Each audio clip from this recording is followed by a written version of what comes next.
Shung Manyu coldly snorted and exchanged a glance with Rushi before walking up to Elder Si-yun, whispering softly to him. Elder Si-yun, who was originally smiling, furrowed his brows slightly upon hearing her words. He then cast a scrutinizing gaze towards Zu-in and Crossing Yushu as they approached. Especially after noticing their attire, his expression turned increasingly cold, and he nodded surreptitiously. Very well, I understand. Shung Manyu smirked at his response, her eyes glancing over at Zu-in with a sense of triumph. Crossing Yushu originally wanted to narrate his grandfather's story once, but he didn't expect that Si-yun didn't listen at all, and instead waved impatiently. Alright, you may go up then. But Crossing Yushu was taken aback and wanted to continue speaking. But he didn't expect Si-yun to glare and coldly hum. But what? Now there's only you left. If you don't want to take the assessment, you might as well leave now to avoid wasting everyone's time. Crossing Yushu's face turned pale, a hint of anger flickering in his eyes. As a young man who had not experienced much, how could he endure such humiliation? Just then, Zu-in's calm voice came from behind. Since that's the case, you may proceed to the heavenly stairs. Hearing this, Crossing Yushu gritted his teeth, gave a cold look at Si-yun, then lowered his head and walked towards the stairs. However, his attitude only made Si-yun even more displeased. Already petty-minded, Si-yun couldn't help but secretly sneer at Crossing Yushu's behavior. With your attitude, do you think you can pass the assessment? Everyone's attention focused on Crossing Yushu, some people whispering and pointing towards Zu-in and Crossing Yushu, followed by mocking laughter. Are these two guys a bit foolish? Indeed, they dare to defy Senior Si-yun, truly impatient. TSK, wanting to pass the assessment with such poor judgment, truly wishful thinking. These discussions reached Crossing Yushu's ears, making the young man's heart grow colder. Wasn't his grandfather supposed to have said that once he reached this point, he would gain an opportunity? Why was everything turning out differently? Crossing Yushu pondered silently, then looked up at the staircase reaching into the clouds. Regardless, he decided to give it a try. Taking a deep breath, he stepped onto the staircase. The previously stable stairs suddenly began to tremble, a situation never seen before. Crossing Yushu was taken aback, but Zu-in calmly said, Don't be afraid, continue. Hearing Zu-in's words, Crossing Yushu gritted his teeth, abandoned all distractions, eyes filled with determination, and continued climbing. Si-yun saw this and sneered inwardly, then glanced at Zu-in standing far away. Was this guy who offended the Shung family? He looked good, but unfortunately, he couldn't see the situation clearly. At the same time, Crossing Yushu had rapidly climbed halfway up the stairs, seemingly walking on flat ground, with a radiant glow emanating all around, highlighting his extraordinary talent in Taoist arts.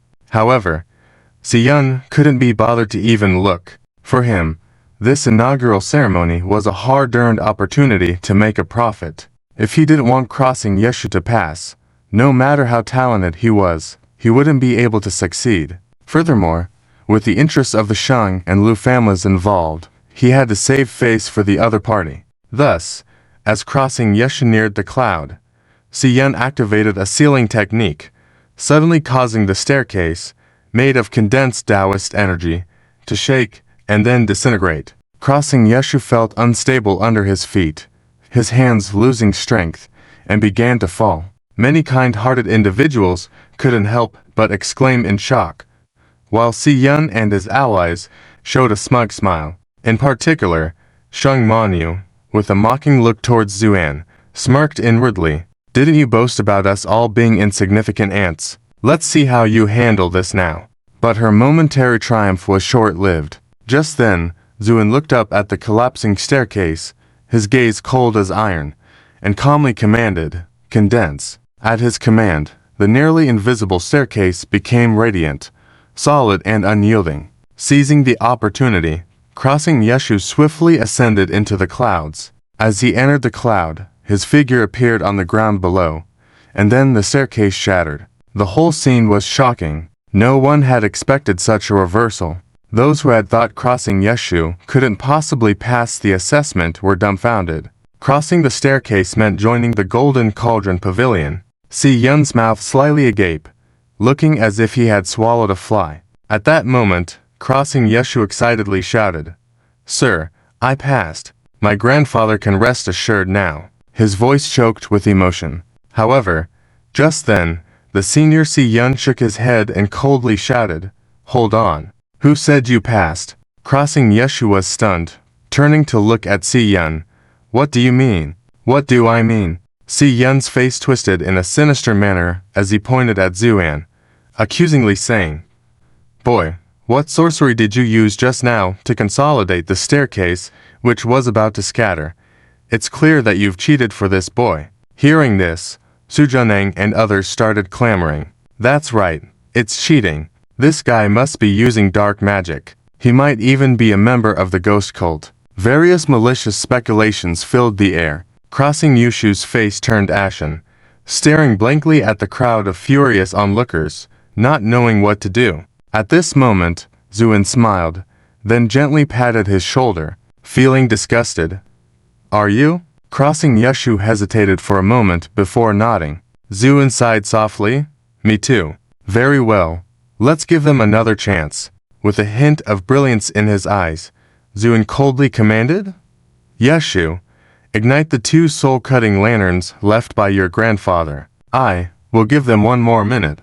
Perplexed, Crossing Yeshu nodded. Although uncertain of Zuan's intentions, he had developed almost blind trust towards him and thus took out the 2 lanterns from his bag, lighting them. The candlelight flickered through the white lanterns, leaving Si Yun and others astounded, then exchanging glances before bursting into mocking laughter. Is he trying to be funny bringing those small lanterns here? Is he serious? Giving another minute? Who does he think he is? Amid these taunts, Zuan stood proudly, his face as cold as ice. Unexplainably, Si Yun felt a twinge of anxiety. The once laughing moments ago also involuntarily quieted down. Time passed slowly, and soon, the minute was almost up. Everything seemed normal as the crowd began to murmur again, with Sheng Manyu showing signs of preparing to mock once more. However, at that moment, the earth trembled slightly, and from the Golden Cauldron Pavilion behind them came a voice filled with surprise and joy. Is that you?" As the voice faded, a burst of golden light surged above the firmament, followed by an auspicious cloud floating over. After landing, a woman couldn't wait to walk out from it. She was dressed in colorful clouds, with skin like condensed fat, and a graceful figure. But at this moment, the excitement and anxiety filled her peach blossom-like eyes and brows. You finally decided to come back." Before the words could fall, the woman stood still in place, because she saw the 2 white soul-cutting lanterns held in Crossing Yushu's hands. The excitement in her eyes swept away instantly, replaced by an unbelievably blank expression. At the same time, the venerable elder Si Yun's face changed drastically upon seeing the woman, trembling slightly and exclaiming in a low voice, "Lu, senior sister Lu." Right. The visitor was Lu Chujin, the Grand Master sister of Jinding. With her esteemed identity and formidable strength, she was not someone Si Yun, the elder, could afford to provoke. Therefore, Si Yun's expression changed several times in succession, and finally, with some panic, he glanced at Crossing Yeshu, not understanding why this seemingly ordinary young man could disturb Lu Chujin to come personally. The crowd also stirred slightly. Although these young masters and young ladies from prominent families had not met Lu Chujin, they had heard of her name. This was a legendary figure in Jinding. Having entered the sect for only a short period of 100 years, she had already become the most outstanding talent in Jinding in 1,000 years, personally promoted by the Grand Master to the position of Grand Master Sister. Such a presence was to be revered even after they entered the sect. At this moment, Lu Chujin gradually woke up from her confusion, but when she saw the 2 white soul-cutting lanterns, as white as snow, a touch of pain flashed in her eyes. Then her voice trembled slightly as she said, "Young man, who are you to you, hey?" Crossing Yeshu whispered, "He is my grandfather." Grandfather, Lu Chujin repeated softly, a complex and inexplicable expression crossing her face. Then, with a hopeful tone, she asked, "Where is he now?" Crossing Yeshu gripped his hand tightly and said with a quivering voice, "My grandfather has passed away." Hearing this, Lu Chujin trembled. Although she had expected it early on, after all, the two soul-cutting lanterns could not be faked.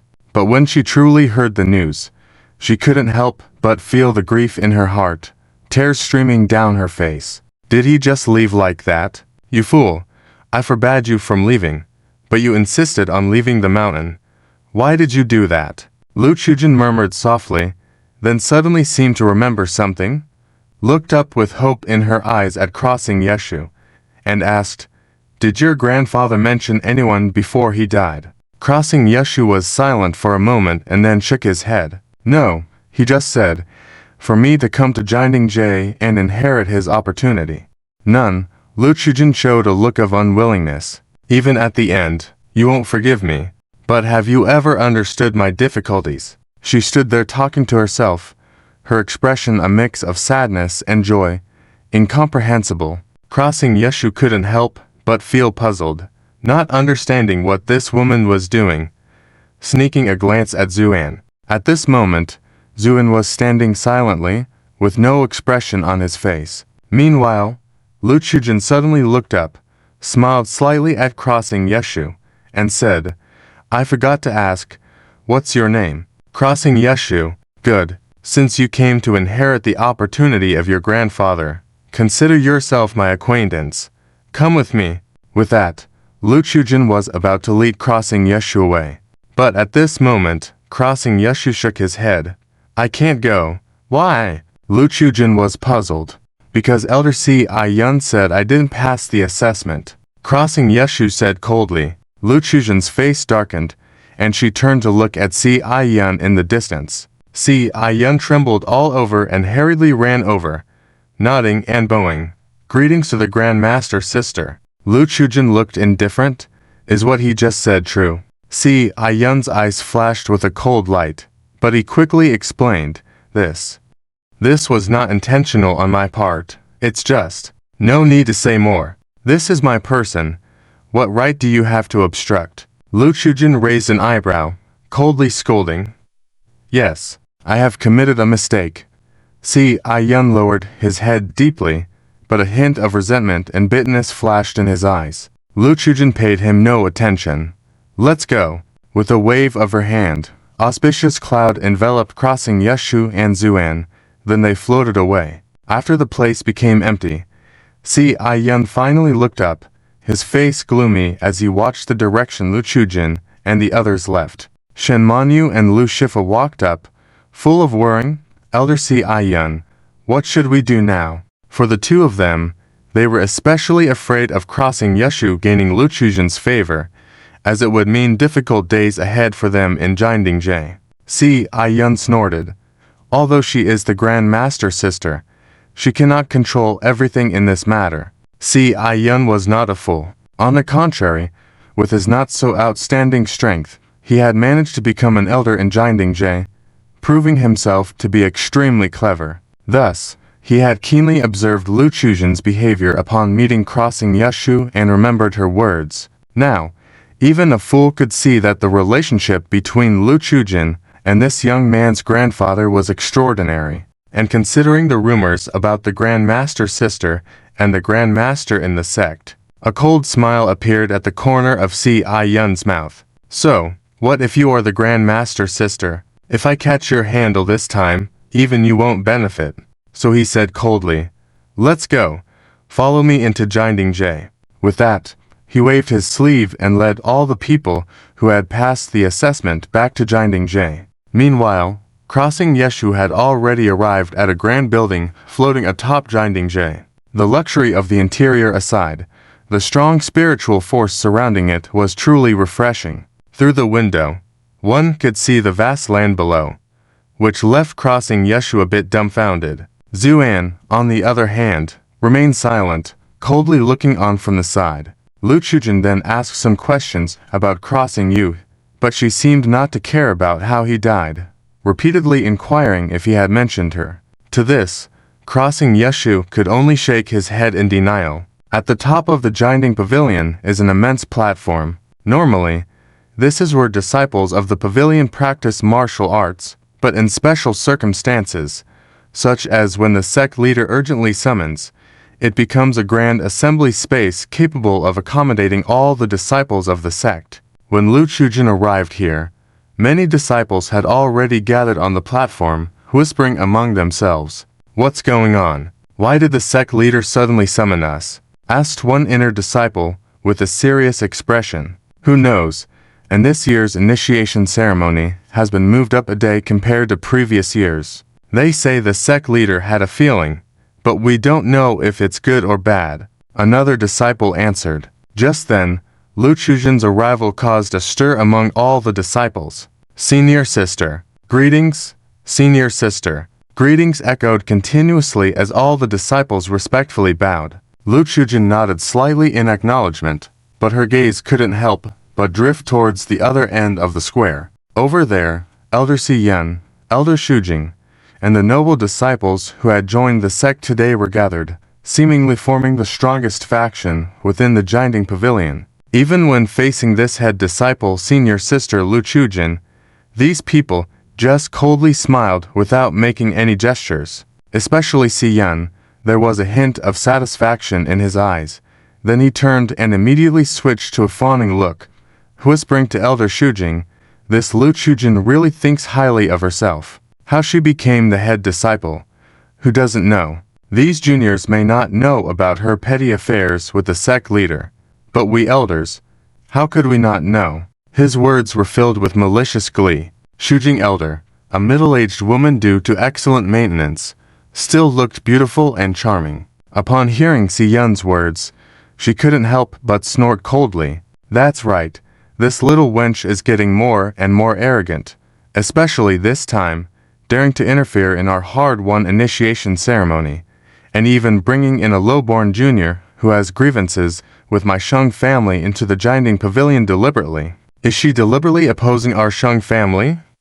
Yes, this Shujing elder also hailed from the Shung family, and even by seniority, Shung Manyu and Shung Miotong, the two sisters, had to call her Annie. This was why the two of them were treated with such respect by Si Yun. Now that they had become disciples of Elder Shujing, Shung Manyu naturally told her Annie everything that happened. After hearing this, Shujing couldn't help but become furious. She had long found Lu Chujin displeasing, but she couldn't do anything due to the sect leader's face. This time, Lu Chujin dared to deliberately oppose the Shung family, so Shujing was naturally very displeased. Lu Chujin was unaware of all this, but when she saw Si Yun and Shujing standing together, seemingly whispering to each other, she felt a twinge of unease. These two people clearly didn't have good intentions. Just as a sense of foreboding arose in her heart, a golden light descended from the sky and appeared instantly on the high platform in the center of the square. As the golden light dissipated, a middle-aged man in a robe embroidered with golden patterns, with a majestic demeanor, stood there. Upon seeing this person, all the disciples bowed together.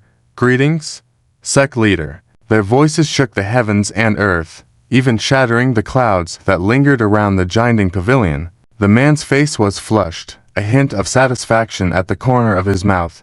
Then he waved his hand lightly. "You are all excused from formalities." His voice was not loud, but contained strong authority, reaching the ears of everyone present. These disciples then rose one after another, still showing reverence on their faces, because the visitor was none other than the 78th generation sect leader of the Jinding Pavilion, Fu Guang. As the sect leader of the Jinding Pavilion and even the entire Golden Light Cave Heaven, it was rare for even the disciples of the pavilion to see him. Unexpectedly, he suddenly summoned everyone this time, and no one knew what it was about. Many people quietly thought to themselves, seemingly aware of everyone's doubts. Fu Guang chuckled, surveyed the crowd, and casually said, "I believe you all must be curious as to why I have called you here." With his eyes sweeping across, all the disciples involuntarily bowed their heads. The vast square fell silent. Fu Guang was pleased with this effect. his face becoming more content, before saying with a smile, "Actually, it's nothing much. I just wanted to tell you all that I recently had some gains in seclusion, and yesterday I broke through the barrier, reaching the peak of the Great Luo." As he spoke, a strong aura rose from him, even his eyes gleamed with bright golden light. As the momentum spread, the people were first shocked, then joy appeared on their faces as they all bowed and exclaimed, "Congratulations, sect leader, on your great progress, unbeatable in the world." Their voices echoed far and wide. Fu Guang couldn't help but feel proud, laughing heartily. "Thank you all for your congratulations." The whole square was filled with a joyful atmosphere. After all, as the sect leader of the Jinding Pavilion, Fu Guang's progress directly concerned the future of the sect. The term Great Luo Peak didn't sound very impressive, as many of the disciples who had just joined the sect were already true immortal powerhouses, not to mention the elders like Shujing, all of whom were at the half-step Great Luo level. But in the world of cultivators, there was a saying, same level, different powers. This meant that at the same cultivation level, the strength could vary greatly. For example, a direct disciple of the Central Void sect in the Starry Sea and a scattered cultivator from a remote star field could both be true immortals. However, if they were to meet, the direct disciple would easily defeat the other. This was due to the difference in the sect's heritage. Therefore, in many cases, the level of cultivation did not directly reflect one's strength. As the sect leader of the Jinding Pavilion, Fu Guang's strength, though considered the lowest among the 7 great cave heavens, was not something ordinary powerhouses could compare with. This time, he had made a significant advancement and reached the Great Luo Peak, seeming to be only a step away from advancing to the half-step Immortal King. Naturally, the elders and disciples of the Jinding Pavilion were thrilled. At this moment, Shujing stepped forward from the crowd, respectfully bowing deeply, and said with great excitement, "Sect leader is truly the destined powerhouse, as we are about to witness the once-in-a-century grand competition, where the legacies of the 7 great cave heavens will contend. Your breakthrough at this time is truly fortunate for our Jinding Pavilion." Shujing's words hit the mark perfectly, and Fu Guang couldn't help but smile with satisfaction. "Elder Shui, you praise me too much, but in this upcoming grand competition, I am confident that our Golden Light Cave heaven will advance even further." At one moment, Si Ayan and others along with many disciples began to flatter shamelessly, and the sound of flattery filled the entire square. Fu Guang nodded with a smile, feeling extremely pleased. But just as the clamor subsided, a shade of hostility suddenly appeared in the eyes of this water mirror elder, followed by a light chuckle. "But, Headmaster, there is something else I don't know whether I should say or not." What is it?" Fu Guang asked with a smile. "About." The water mirror elder glanced at Lu Chuzhen in the distance, then casually said, "It's concerning our senior sister master here." "Oh? What could there be with Jenner?" Fu Guang was slightly surprised. Lu Chuzhen was also taken aback, but before she could say anything, the water mirror elder spoke in a somewhat playful tone. "It's not a big deal. But I heard from Si Ayan that our senior sister master privately left the mountain and forcefully intervened in the opening ceremony, recruiting to youths of unknown origin. Is that so?" Fu Guang frowned slightly. At the same time, Si Ayan, who had been waiting for the right moment in the back, quickly stepped forward and added fuel to the fire. "Master, every word the water elder said is true." Fu Guang turned his head coldly to sweep his eyes over Lu Chuzhen, especially when he saw crossing Yushu and Zuan behind Lu Chuzhen. His expression became even darker. What exactly is going on? Lu Chuzhen was a bit flustered. She did not expect the water mirror and Si Ayan to be so ruthless, directly exposing the matter at this occasion. Caught off guard, she was completely unprepared. A tinge of jealousy appeared in Fu Guang's eyes. If it was just recruiting to new disciples, it wouldn't be a big deal.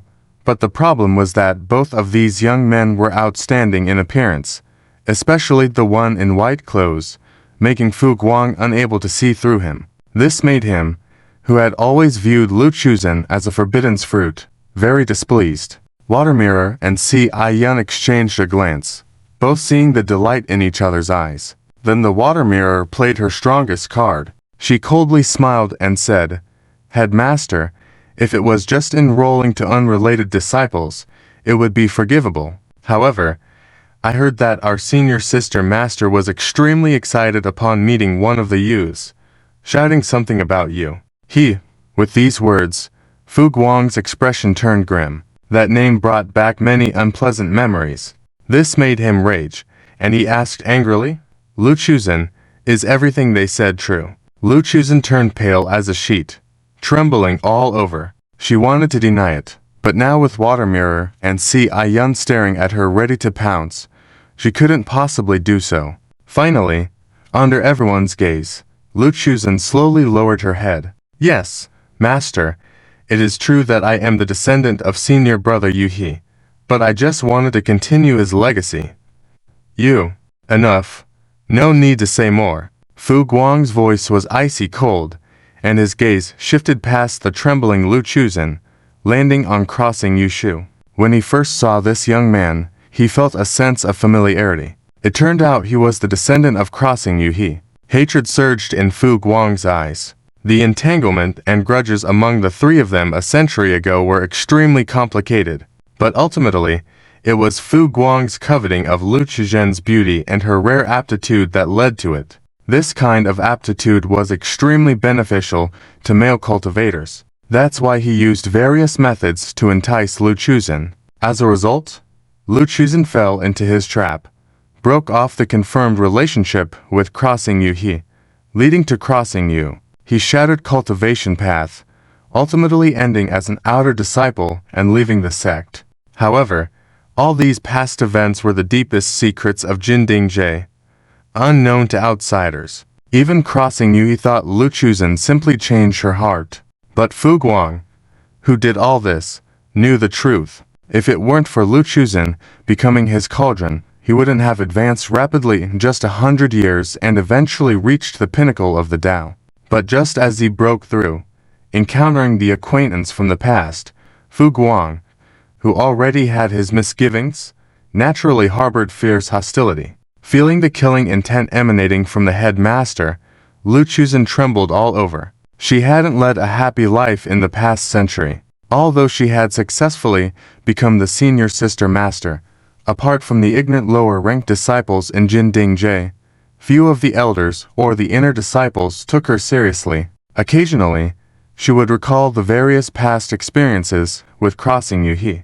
Therefore, when she felt the aura of the two soul-cutting lamps she gave Crossing Yu, she became so excited. She wanted to conceal everything, as one more disciple in Jinding wouldn't matter much. However, now that the truth was exposed, and judging from the killing intent Fu Guang was emitting, it seemed unlikely that today's incident would end well. Lu Chuzhen was anxious, but in the end, she bit her lip, then stood in front of Crossing Yushu and said in an almost pleading tone, "Master, it's all my fault. I'll send him down the mountain now. Please spare them." "All right." But her plea had no effect. Fu Guang wrinkled his nose in disgust and barked coldly, "Get lost." Boom. With that sound, Lu Chuzhen was directly blasted away, spitting out a mouthful of blood. But Fu Guang acted as if he hadn't seen it. In fact, after successfully reaching the pinnacle of the Tao, Lu Chuzhen's usefulness had diminished significantly in Fu Guang's eyes, so he naturally couldn't be bothered with her pleas. Now it was just Crossing Yushu facing Fu Guang alone. Seeing Fu Guang's imposing aura growing stronger, even causing a vortex to appear in the sky above his head, he asked coldly, "Are you from the Crossing family?" Crossing Yushu trembled all over, not out of fear, but because the power difference was too vast. It made him unable to speak in the face of Fu Guang's questioning. HMPH. Fu Guang snorted at the scene, and with that, a golden light, like a divine hammer, directly smashed towards Crossing Yushu. The speed was so fast that it even created a screeching sound as it frictioned with the air. Lu Chuzhen watched all this with despair, not even bothering to wipe the blood from the corners of her mouth. At that moment, She finally felt a deep regret. But Water Mirror and Si Yun, who had been full of themselves, froze in shock at the scene. And in the crowd, Sheng Miaotong covered her mouth with her hand, her eyes widening in astonishment. She never imagined that Zhu En would dare to step up at this moment. The words sent chills through everyone. Even Lu Chujin, who had fallen to the ground, wore a bewildered expression because she did not understand what the white-clad young man, who had been silent since entering the Jinding Pavilion, meant by his words. Fu Guang was also taken aback, as he had not expected someone to easily break his golden light curse. However, he quickly regained his composure and smirked condescendingly. "Give us more chances. Who do you think you are, a deity?" The crowd, just recovering from their shock, couldn't help but chuckle upon hearing Fu Guang's sarcasm, especially Sheng Manyu and the others, who had let go of their worries. They had really dug their own graves. Who else could they provoke? They had dared to provoke the head of the Jinding Pavilion. They really didn't know what death meant. Just when everyone thought Zhu En was doomed, he remained unaffected and spoke in a calm tone, as the head of the Tao. "Coercing and enticing your female disciples to become furnaces is your first major crime." Fu Guang's expression changed drastically because Zhu An's words hit the nail on the head. He then growled menacingly, "Where did this brat come from, speaking nonsense? Get out of here?" As the last word "get out" left his lips, a golden light symbol appeared above Zhu An's head in an instant. This move was Fu Guang's signature technique, known for its incredible power. Combined with his recent breakthrough to the peak of the Great Luo, his attack was even more terrifying. The dazzling golden light descended with immense force, resembling the sun, and Sheng Manyu couldn't help but sigh. Regardless, this guy was finally going to die. In her opinion, no one could withstand the full force of the head of the Jinding Pavilion, not even the head of the Sheng family, her father. However, to everyone's surprise, as the golden light symbol wheel approached Zhu An, the majestic light suddenly began to converge and disappear, along with its formidable momentum. By the time it reached Zhu An, the golden light symbol wheel had completely disintegrated, leaving only a flickering golden flame. Then Zhu An let out a breath. With a puff, the flame extinguished completely, turning into nothing. The audience fell silent for a moment, then erupted in astonishment. How is this possible? The head's golden light symbol wheel is known to be invincible, yet it vanishes in front of this young man. Elder Shujing was shocked, shouting in disbelief. "Who is he?" Si Yun was equally stunned, looking at Zhu An with a pale face, murmuring softly. Meanwhile, Zhu An remained unfazed, taking another step forward with an indifferent tone as if delivering a divine judgment.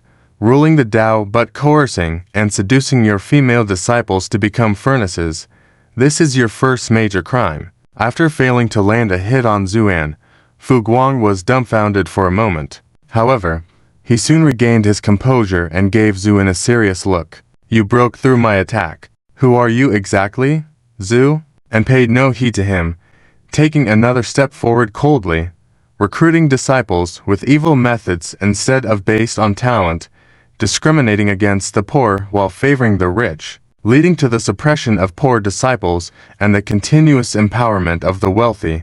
This is your second major crime. This enraged Fu Guang, who shouted in anger, "Arrogant brat, I am a powerful figure chosen by destiny. How dare you judge me?" With that, Fu Guang stomped his foot, causing numerous golden light symbol wheels to appear around him. They quickly combined to form a massive symbol wheel towering hundreds of feet tall. Fu Guang chuckled. "Die!" The symbol wheel spun and sliced through the air, leaving cracks in its wake. Those close by retreated in horror. Even faced with such a powerful attack, Zhu An remained unfazed, not even lifting an eyelid, continuing to move forward. Just then, as the giant symbol wheel neared Zhu An, Fu Guang wore a smirk of confidence. He believed that even elders from other major sects would struggle to survive this attack. His thoughts were interrupted, his smile frozen on his face. It wasn't just him, everyone present was in shock. When the massive symbol wheel reached Zhu An, it disintegrated before it could even reach him, turning into dust. As if There was a magical barrier around this young man. This sight left Fu Guang trembling with fear. At that moment, Zuan took the fourth step steadily and continued, cultivating the Huazong Dao with evil methods, destroying the foundation of predecessors, and corrupting the examples for future generations. This is your fourth major crime. Fu Guang trembled, then shouted in a mix of shock and rage. No, this can't be. I refuse to believe you can break all my spells. With that, Fu Guang raised his hand and began forming seals frantically. As the hand seals materialized, a burst of golden light and powerful spells soared towards Zuan. Fu Guang also yelled, "Attack together, and I'll reward whoever kills him." Following his command, Xu Jing, Si Yun, and others launched their attacks. The young elites like Sheng Manyu and Lu Shi also unleashed their most powerful strikes. Various spells converged on Zuan, sealing off the space completely. Had he perished? Many onlookers wondered. Under such high-density attacks, even a half-step immortal king would have a hard time. However, as everyone stared, their eyes widened gradually. Something extraordinary was happening. All the golden lights and spells that reached Zuan dissolved instantly as if they were snow in the sun. No attack could touch a single hair on Zuan's body. At that moment, the young man emerged from the barrage of spells, clad in white like snow, his clothes fluttering, appearing like an immortal detached from the world, immune to all worldly pain. Everyone's mind went blank. Zuan lifted his head to gaze at Fu Guang, who stood stunned on the platform, and said calmly, "Overestimating your power, acting recklessly, bullying the weak, and venting your anger on others. This is your fifth major crime." With that, Zuan took a step forward and closed the distance of several thousand meters between them, standing directly in front of Fu Guang. Fu Guang shuddered but tried to resist. However, Zuan swiftly reached out to grab Fu Guang by the neck, lifting him into the air, and asked in a cold tone, "Do you understand your crimes?" Fu Guang struggled fiercely. As the head of a sect and also the nominal top figure of the Jingwang cave, no one had ever dared to confront him like this before. Therefore, in his anger and shame, Fu Guang unleashed unprecedented potential, pushing his Dao cultivation to its peak. Countless golden lights emanated from him and crazily surged towards Zuan. But all was in vain. Before the golden lights could reach halfway, they melted rapidly like candles under intense heat, dissipating into nothingness. Throughout this, not even a single hair of Zuan's was disturbed. This sight astonished Fu Guang. Simultaneously, he felt the hand around his neck tightening gradually. The process was slow but made him utterly helpless. Fu Guang felt all his cultivation being gradually bound, making even breathing difficult. At his level of cultivation, he could survive without breathing, relying solely on spiritual energy conversion. The sensation of difficulty in breathing indicated that Zuan not only had a grip on his neck, but also isolated him from his surroundings. This realization deepened Fu Guang's terror, and he forced himself to ask, Who are you? Why are you not afraid of our Dao techniques?" Zuan lifted a cold smile and replied, "Why should I fear your Dao techniques? Ha ha ha, all that you possess was created by my people. Do you understand now?" Fu Guang's pupils shrank to the size of needles as he recalled a legend known only to sect leaders like him. According to the legend, the progenitors of the 7 great caves were not from this realm, but migrated from an ancient mysterious place. Although Fu Guang had only vaguely heard about it, he had not paid much attention to it. To encounter Zuan today shocked him. He looked at Zuan in horror and tremblingly asked, "Are you of the Hua clan?" Zuan smiled faintly. "Correct, but there is no prize for guessing."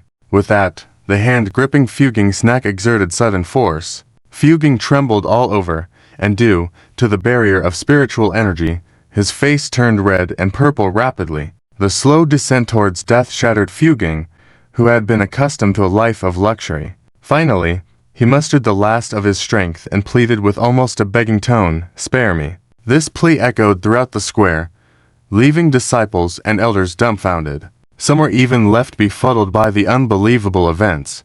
Before they could fully react, Zuan coldly sneered, now seeking mercy. Unfortunately, it's too late. With a cold glint in his eyes, Zuan's aura of killing intent intensified, making Fuging feel like a lamb awaiting slaughter.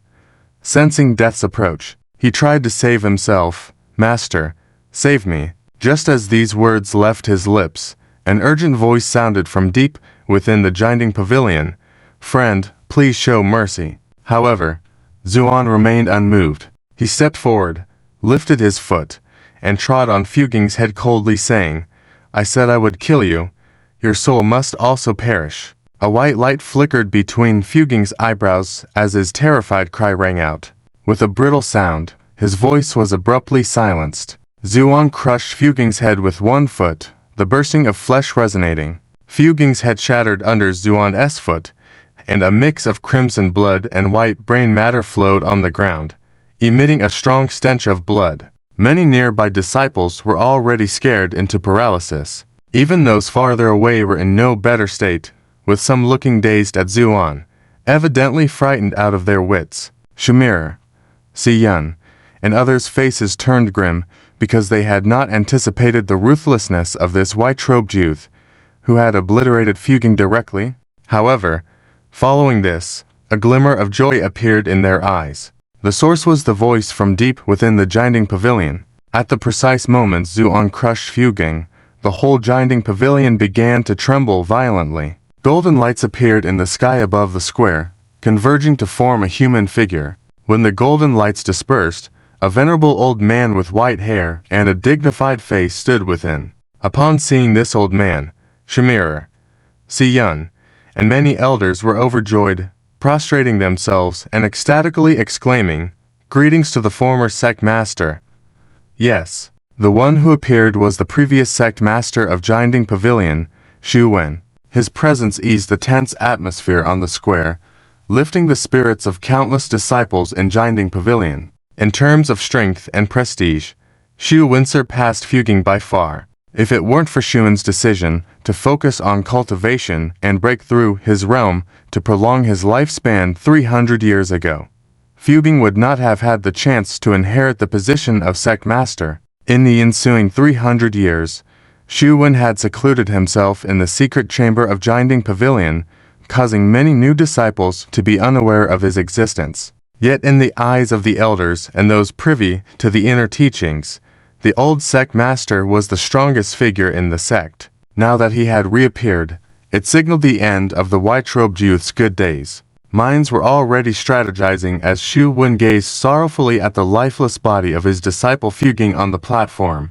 After a moment of silence, he suppressed his anger and sternly asked, "Friend, I have interceded for him. Why did you insist on killing my beloved disciple?" The questioning tone carried a tremendous force, causing the golden light above the Jianding Pavilion to fluctuate, as if even the vast sky was affected. This display of power calmed the hearts of Shamir and others. Boom! Zuan's words caused an intense stir throughout the entire venue. Heavens! Is this guy crazy? How dare he speak to the elder chief like that? Does he really think he can be invincible just by killing one Fu Guang? Doesn't he know that there will always be someone stronger, and the elder chief is the top person in our sect? Humph! Seeking death. The elder chief will definitely be furious at this provocation. These comments mostly came from the people who had never liked Zuan from the start, including Sheng Manyu and others. Among the crowd, only Sheng Miaotong kept a worried eye on Zuan, her heart tense with anxiety. "Young Master Zhu, please don't get into trouble." As expected, when the cultivation master heard Zuan's words, he became furious. His eyebrows furrowed, his eyes widened in anger, and he spoke in a chilling tone. "Kid, I respect that you are from the Hua clan and have good talent and cultivation, which is why I have been patient with you. However, you shouldn't push your luck. Oh, you also know I am from the Hua clan. Alright then, let me ask you this. Is the Tao of my Hua clan merely a tool for you to extort and squander?" Zuan's face turned cold as ice as he asked in a deep voice. "You ... The cultivation master took a deep breath, suppressing his anger, and said in a cold voice, "I admit we have been lacking, but that doesn't give you the right to act recklessly. not even bothering to ask for the reason behind killing my disciple. Zhu, and smiled, a wild and unabashed smile, then pointed to everyone on the square. Everything I saw with my own eyes now becomes mere like when it comes out of your mouth. You accuse me of acting recklessly and not asking for reasons. Zuin showed his white teeth, his tone icy cold. And even if I did kill, what can you do about it? His words were like a bucket of cold water poured into a pot of hot oil, instantly stirring up the entire venue. Sheng Manyu snorted, seeking death. In her opinion, Zhu An's arrogant behavior was tantamount to seeking death, especially since he was challenging the Elder Chief Cultivation Master and the entire Golden Cauldron Pavilion.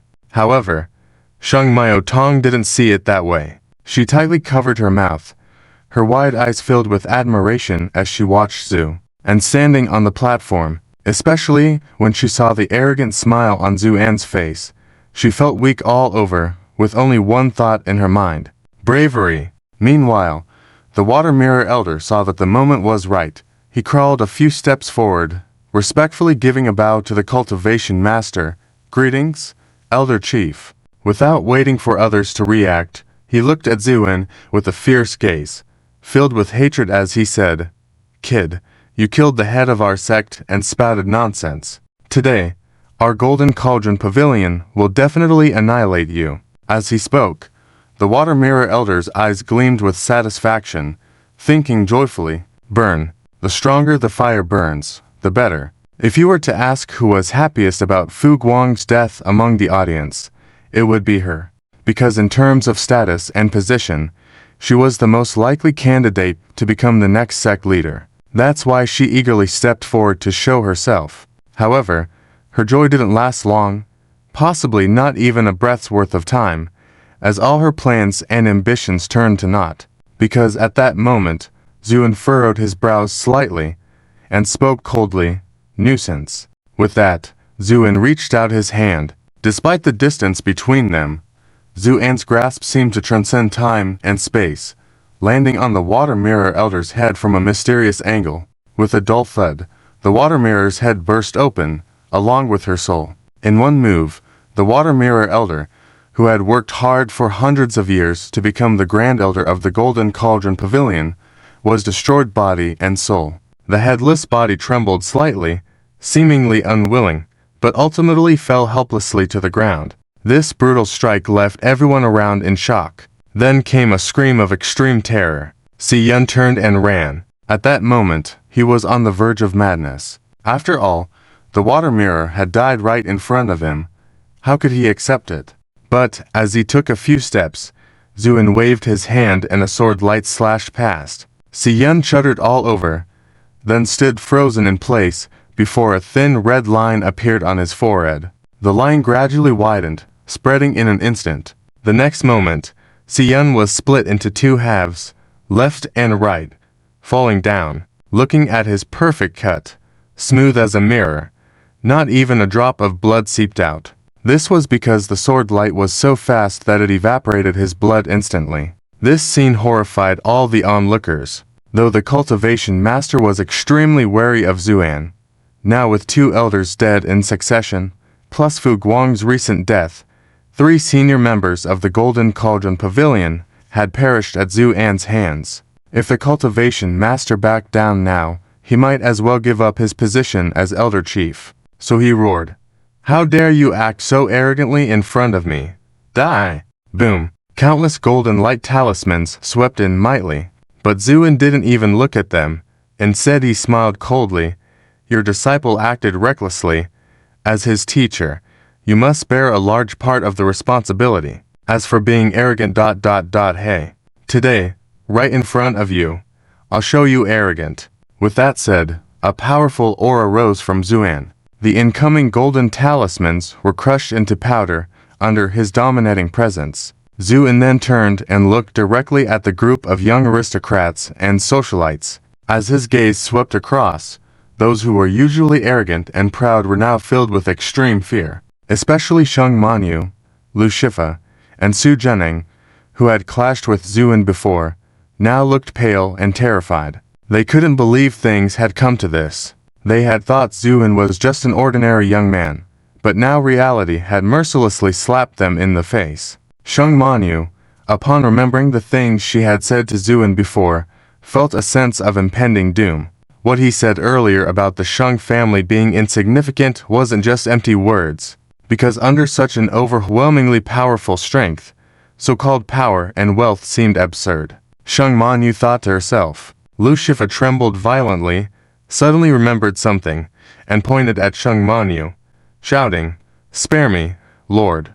All these things were incited by this vile person. It has nothing to do with me. ...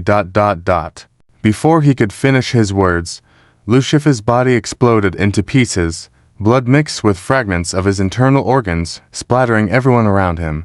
Zhu, and coldly said, "Irrelevant, also die." Sheng Manyu was close to Lu Shifa, naturally getting splattered with blood all over her body. She dared not wipe it off, as Lu Shifa's words had left her trembling, and she could only look at Zuin with pleading eyes. Spare. Before she could finish, her once beautiful and icy cold face also burst open. It seemed she hadn't expected Zuin to truly kill her. Sheng Manyu's lifeless body stood for a moment, before slowly collapsing to the ground. Then Zuin lifted his head, looking at the now almost crazed cultivation master, and said calmly, "Now I have killed in front of you. What can you do to me?"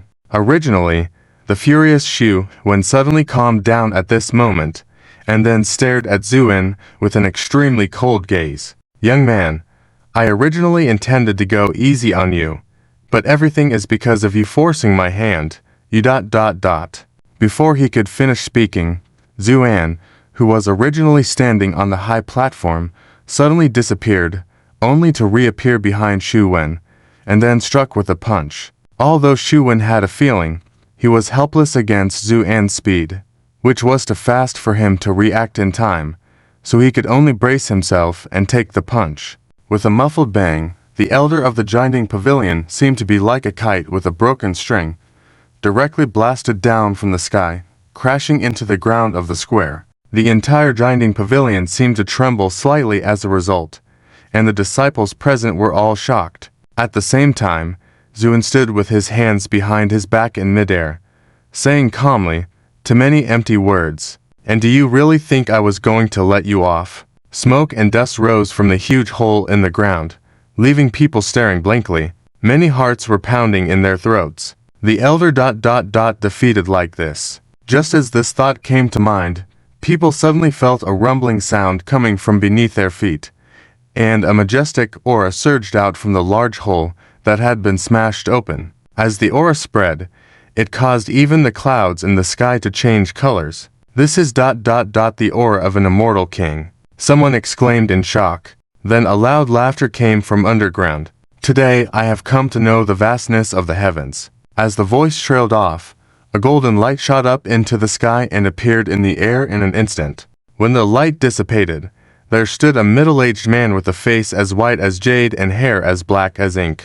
It was Shu Wen. At this moment, Shu Wen, surrounded by golden light, looked completely different from his previous aged appearance. Full of pride, he smirked at Zuin across from him. "Young man, thanks for that punch. I never expected that the realm I had been struggling to break through for 300 years would be shattered by your punch."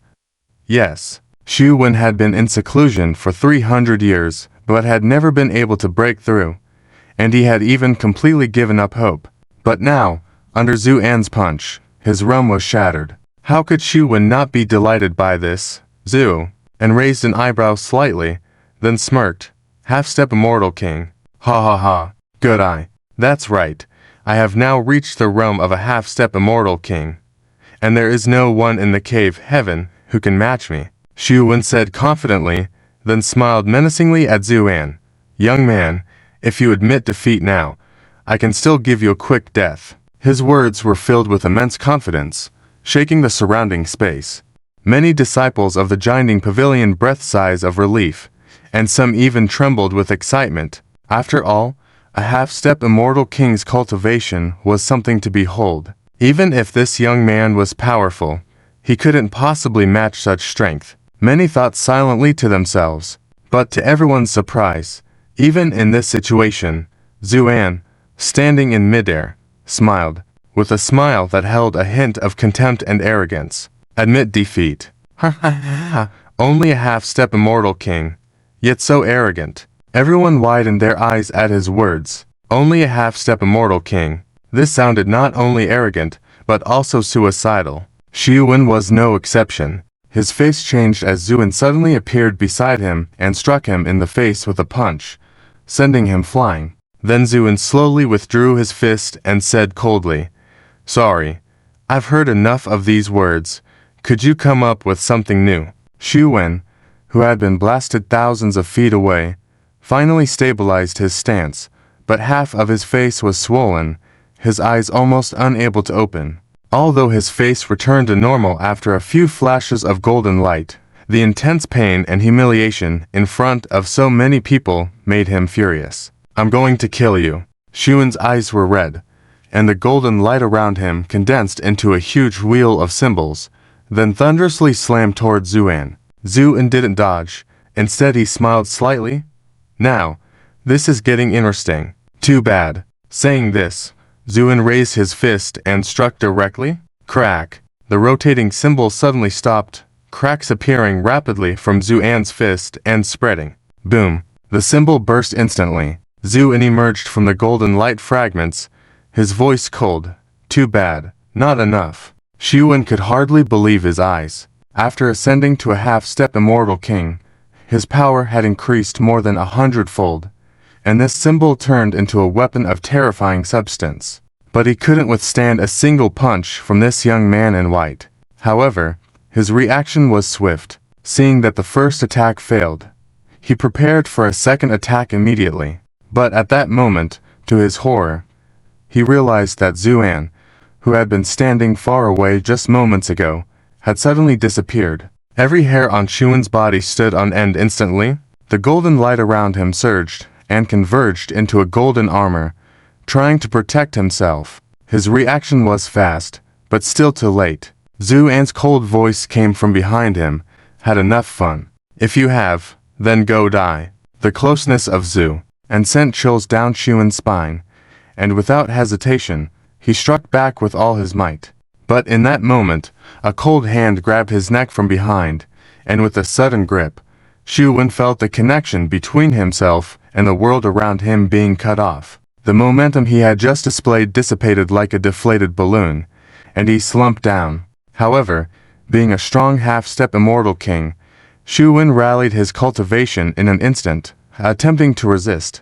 But then, a vast and powerful divine sense enveloped him. Zuan was silently floating in midair, slowly rotating his body over to see Zuan. But at this moment, Zuan no longer had the joy of breaking through just now. Instead, he was filled with endless fear and despair. The entire scene fell into complete silence. Not even the sound of breathing could be heard. People trembled as they watched. Zu and tilted his head slightly and said, "Oh, I forgot you can't speak now." With a wave of his hand, Zuan felt his mouth loosen, allowing him to speak. His first words were not a plea for mercy, but a trembling statement. You can't kill me." "Oh, why not, Azu?" and raised an eyebrow slightly and asked softly, "Because ... if you kill me, then the Jinding Pavilion's inheritance will be completely severed. Moreover, in a few days, it will be the once-in-a-century Taoist competition. You've already killed Fu Guang, and if you kill me too, the Jin Guang cave realm will definitely fall." Zuan rambled on, but Zuan interrupted him with a wave of his hand. "So, what if it falls? If it falls, the Jin Guang cave realm will likely be expelled and divided among the other major realms. At that time, the people here will all become slaves to others." Zuan vividly described the aftermath of defeat. But Zuan just coldly smiled at his words and asked, "So, how are your previous achievements?" Zuan's face turned pale as he stammered, I was last place." Zuan raised an eyebrow. "Oh? In that case, what difference does it make whether you live or die? After all, even when you were alive, you were still last place, right?" With that, Zuan slowly raised his fist, looking coldly at Zuan. Zuan was so frightened that his teeth were chattering, and in a panic, he said, "Please, please don't kill me. Just because I was last before doesn't mean it will be the same this time. If you kill me, it won't benefit you in any way." Zuin just coldly smiled. "Benefit? Your death is the greatest benefit. And rest assured, if you die, there will be someone else to take your place in this Dao competition." With those words, Zuan's fist slammed directly towards Zuwen, stopping right in front of his nose, the force of the blow tousling his hair. Zuwen let out a pig-like scream in terror. "No, if you kill me, what if the demons in this realm run amok? Who will be able to suppress them? After all, the Jinding Pavilion's Great Seal is in my hands."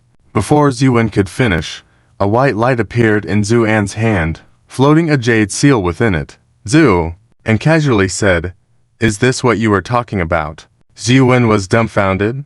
This, how did it end up in your hands?" He couldn't understand how, and when the item had gotten into Zuan's possession. Zuwen coldly smiled. "I took it from Fu Guang's mind when he died. As for the demons you mentioned, none of them can escape." With that, Zuin didn't hesitate any longer and his fist came crashing down. Bang! His fist smashed into Zuwen's face, the impact causing his head to explode from the back. Zuwen's head was completely pulverized, along with his consciousness that had already been trapped by Zuan. After cultivating bitterly for 300 years, breaking through to the semi-immortal king realm, Zuwen's achievement lasted only about the duration of a cup of tea before Zuwen smashed his head, causing his soul to be extinguished, becoming history.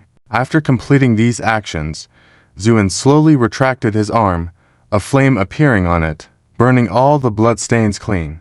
Then, Zuwen lowered his head to overlook the entire square. At this moment, whether it was the inner disciples or newly initiated ordinary disciples, all were trembling. Especially when Zuan's gaze fell upon them, they all bowed their heads in fear, not daring to meet his eyes, as his displayed strength was truly astonishing. From the beginning until now, he had killed the successive heads of the Jinding Pavilion, along with 2 elders and 2 inner disciples. Such power was enough to make the proudest individuals bow their heads. However, not everyone felt this way. For example, Lu Chuzhen, who had been used and eventually discarded by Fu Guang, looked at Zuin with astonishment and confusion. Similar to her, Sheng Miaotong was also puzzled. In fact, at this moment, this young girl had completely plunged into an abyss of confusion from which she could not extricate herself, because just a moment ago, her sister had died right before her eyes. Even the scene of Sheng Manyu's head exploding, Sheng Miaotong had witnessed it. Logically, one would expect Sheng Miaotong to feel infinite anger at the death of her own sister. In fact, she did feel that way at that moment, overwhelmed with anger. But for some reason, amidst all that anger, she unexpectedly felt a sense of relief, as if something that had been weighing on her heart had suddenly disappeared. Perplexed by this feeling, Sheng Miaotong's mind went blank,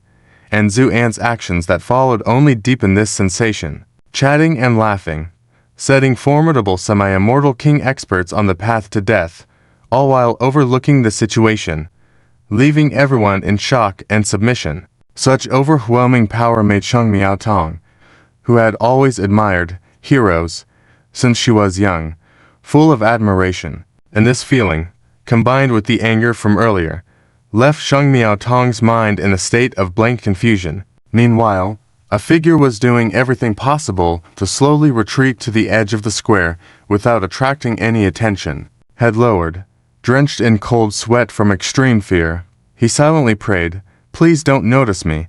Please don't notice me." But things in the world often happen contrary to one's wishes. The more one fears something, the more likely it will happen.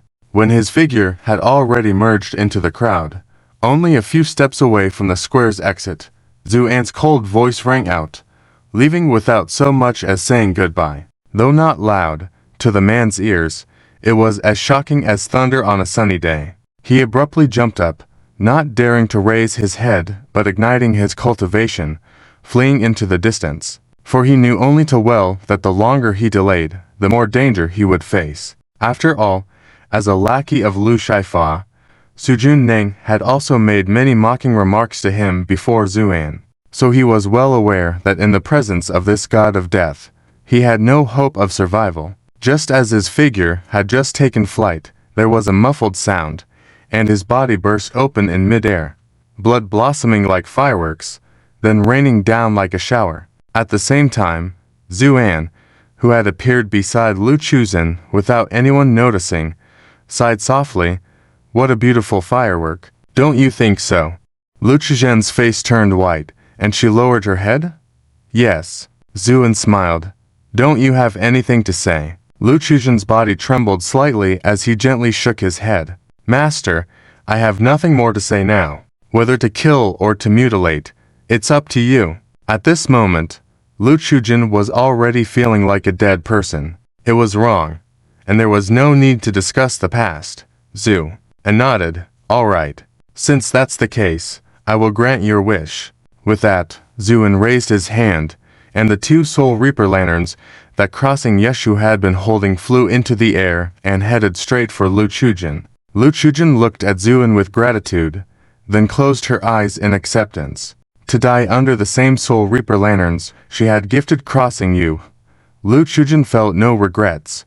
But as the two lanterns rushed closer, their momentum suddenly halted, then stopped in front of Lu Chuzhen, trembling slightly. Lu Chuzhen opened her eyes in surprise. Tears quickly filled her eyes. Meanwhile, Zuan coldly said, It seems even in death, he does not wish to harm you. Forget it. Since he doesn't want to kill you, you can leave the mountain. Remember, never step foot here again. Otherwise, you will be killed. Lu Chuzhen shuddered, then bowed deeply, saying, Yes. She knelt down respectfully, trembling.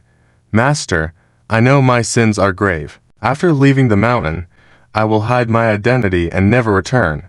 But before I go, can I take these to Soul Reaper lanterns with me? Lu Chuzhen looked at Zuan hopefully.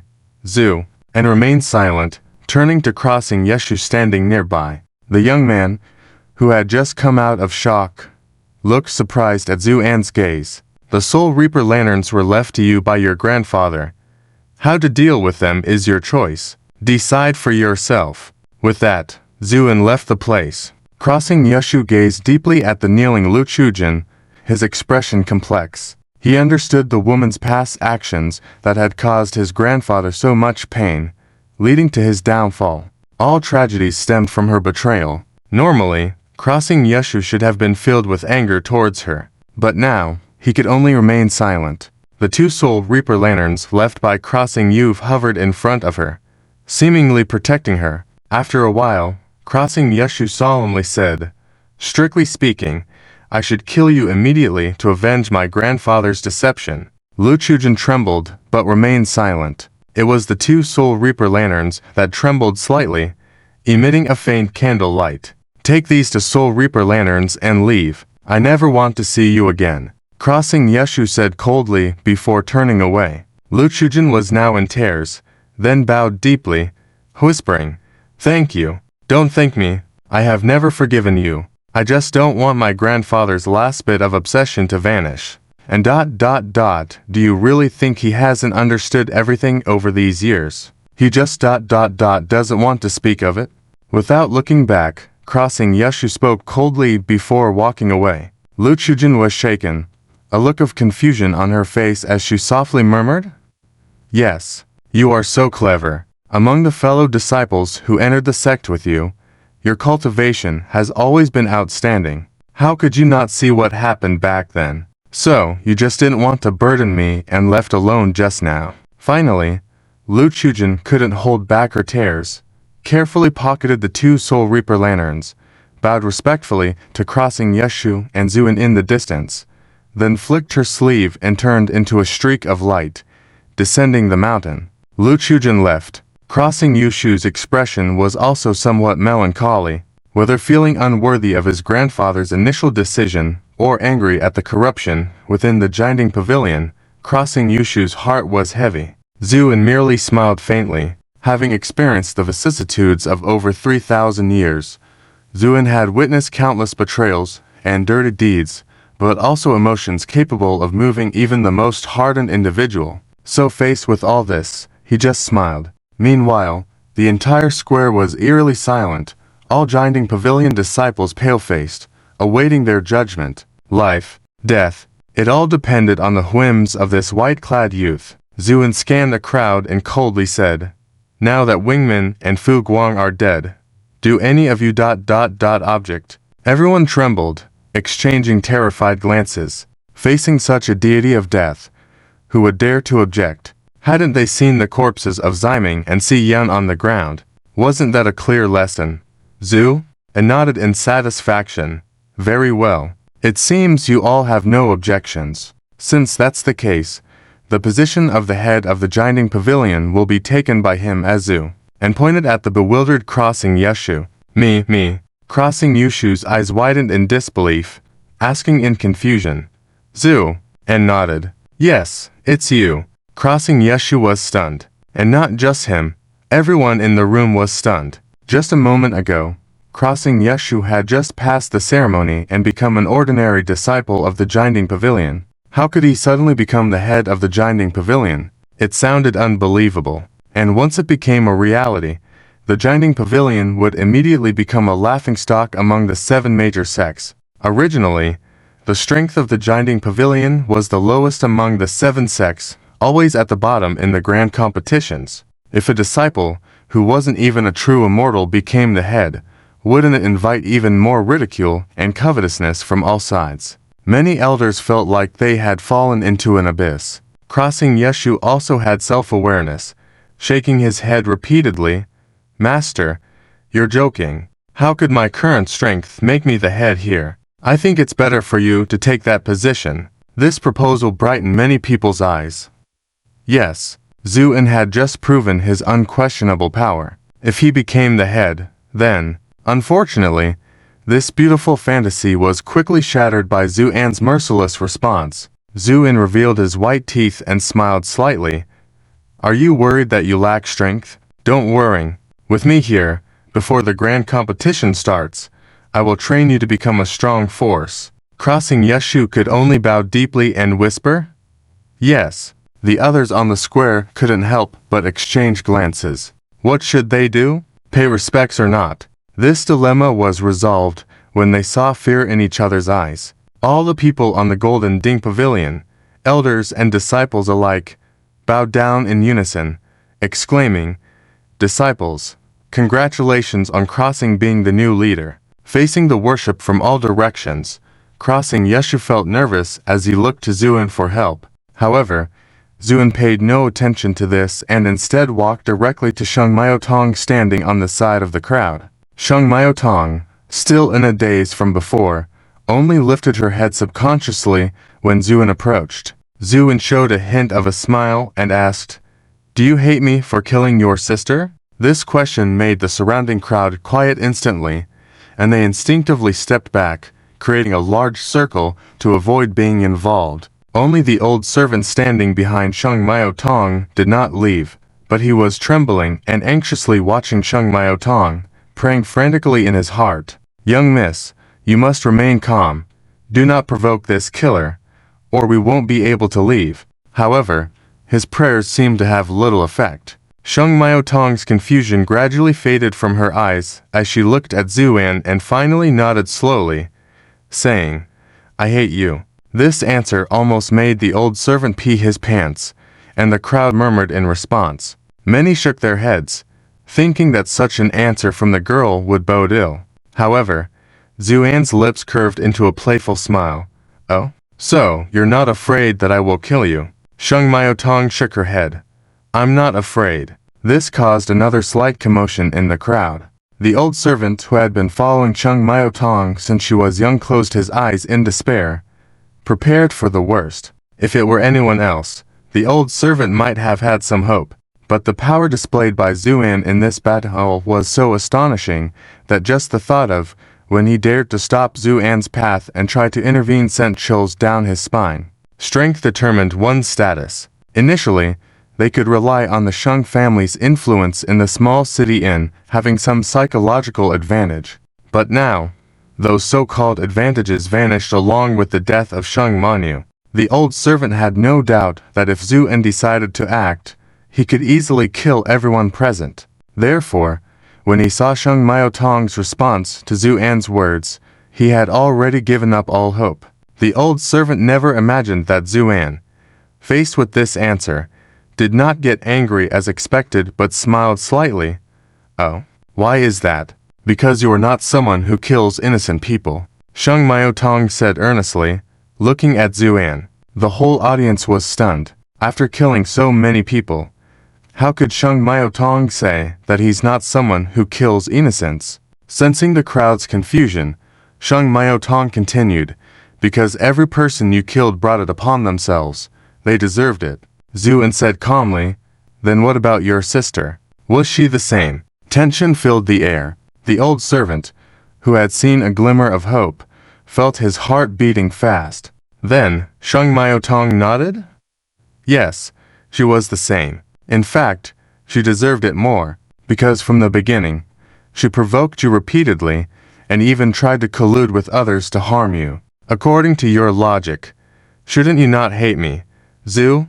And asked with interest. Sheng Maotong lowered her eyes, her usually cheerful expression gone, replaced by a look of melancholy. She deserved it, but she's still my sister. If you killed her, of course, I must hate you. Zhu En fell silent, just watching the girl quietly. As he remained silent, the whole place fell silent too. After a while, a hint of admiration flashed in Zhu An's eyes, and he nodded. "Well said."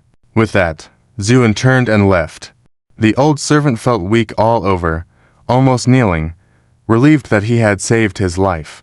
However, at that moment, Sheng Maotong suddenly raised her head and shouted after Zhu An's departing figure. "Although I think so, it doesn't mean my family shares the same opinion. Therefore, after I return, my family and the Lu family will not let it go easily." So, Sheng Maotong didn't finish her sentence, but her expression was clear. She wanted to remind Zhu An to be careful, to take precautions in advance. Yet Zhu An didn't even stop walking or turn around. He just said, "All right. Since there's nothing to do, if they want to come, let them come." With that, Zhu An left the square. Sheng Maotong watched Zhu An's receding figure, tears shimmering in her eyes, lost in thought. The old servant, trembling with fear, approached and whispered, "Young miss, we shouldn't stay here long. We should leave as soon as possible." As soon as he finished speaking, large tears welled up in Sheng Maotong's eyes, looking at the old servant. "Do you think I will see him again?" The old servant nervously smiled. We should. But let's leave now, or something might happen." He realized that many people around them were giving strange looks, which made him even more frightened. As for Sheng Maotong's question about seeing him again, the old servant thought desperately, "I don't know if you will see him, but I just don't want to see that killer anymore. It's too intense." Eventually, Sheng Maotong left with a few remaining servants, closing this chapter of the battle. The atmosphere in the Golden Ding Pavilion was heavy. Everyone felt uneasy, not knowing Zhu An's intentions in making crossing Yushu the leader. As the date of the grand competition drew near, with the sect having suffered great wounds from the recent turmoil, what achievements could they still obtain in the upcoming competition remained a question mark in everyone's mind. Meanwhile, news about the dramatic changes at the Golden Ding Pavilion spread rapidly with terrifying speed. "What? The head of Jinding, Fu Guang, is dead?" Someone asked in shock. Not just Fu Guang, even Xu Wen, who has been in seclusion for 300 years, is dead. Another person sighed. "Who did this? Did powerful individuals from other celestial realms invade?" Someone exclaimed. "No, because they killed the two heads of Jinding. Only one person did it." "What? How is that possible?" "Exactly. This is absolutely unbelievable. Even though Jinding's strength has greatly declined over the past few hundred years, the two heads were not easy opponents. How could they be killed by one person?" "This must be a rumor," someone said in disbelief. Heh, I didn't believe it when I first heard this rumor.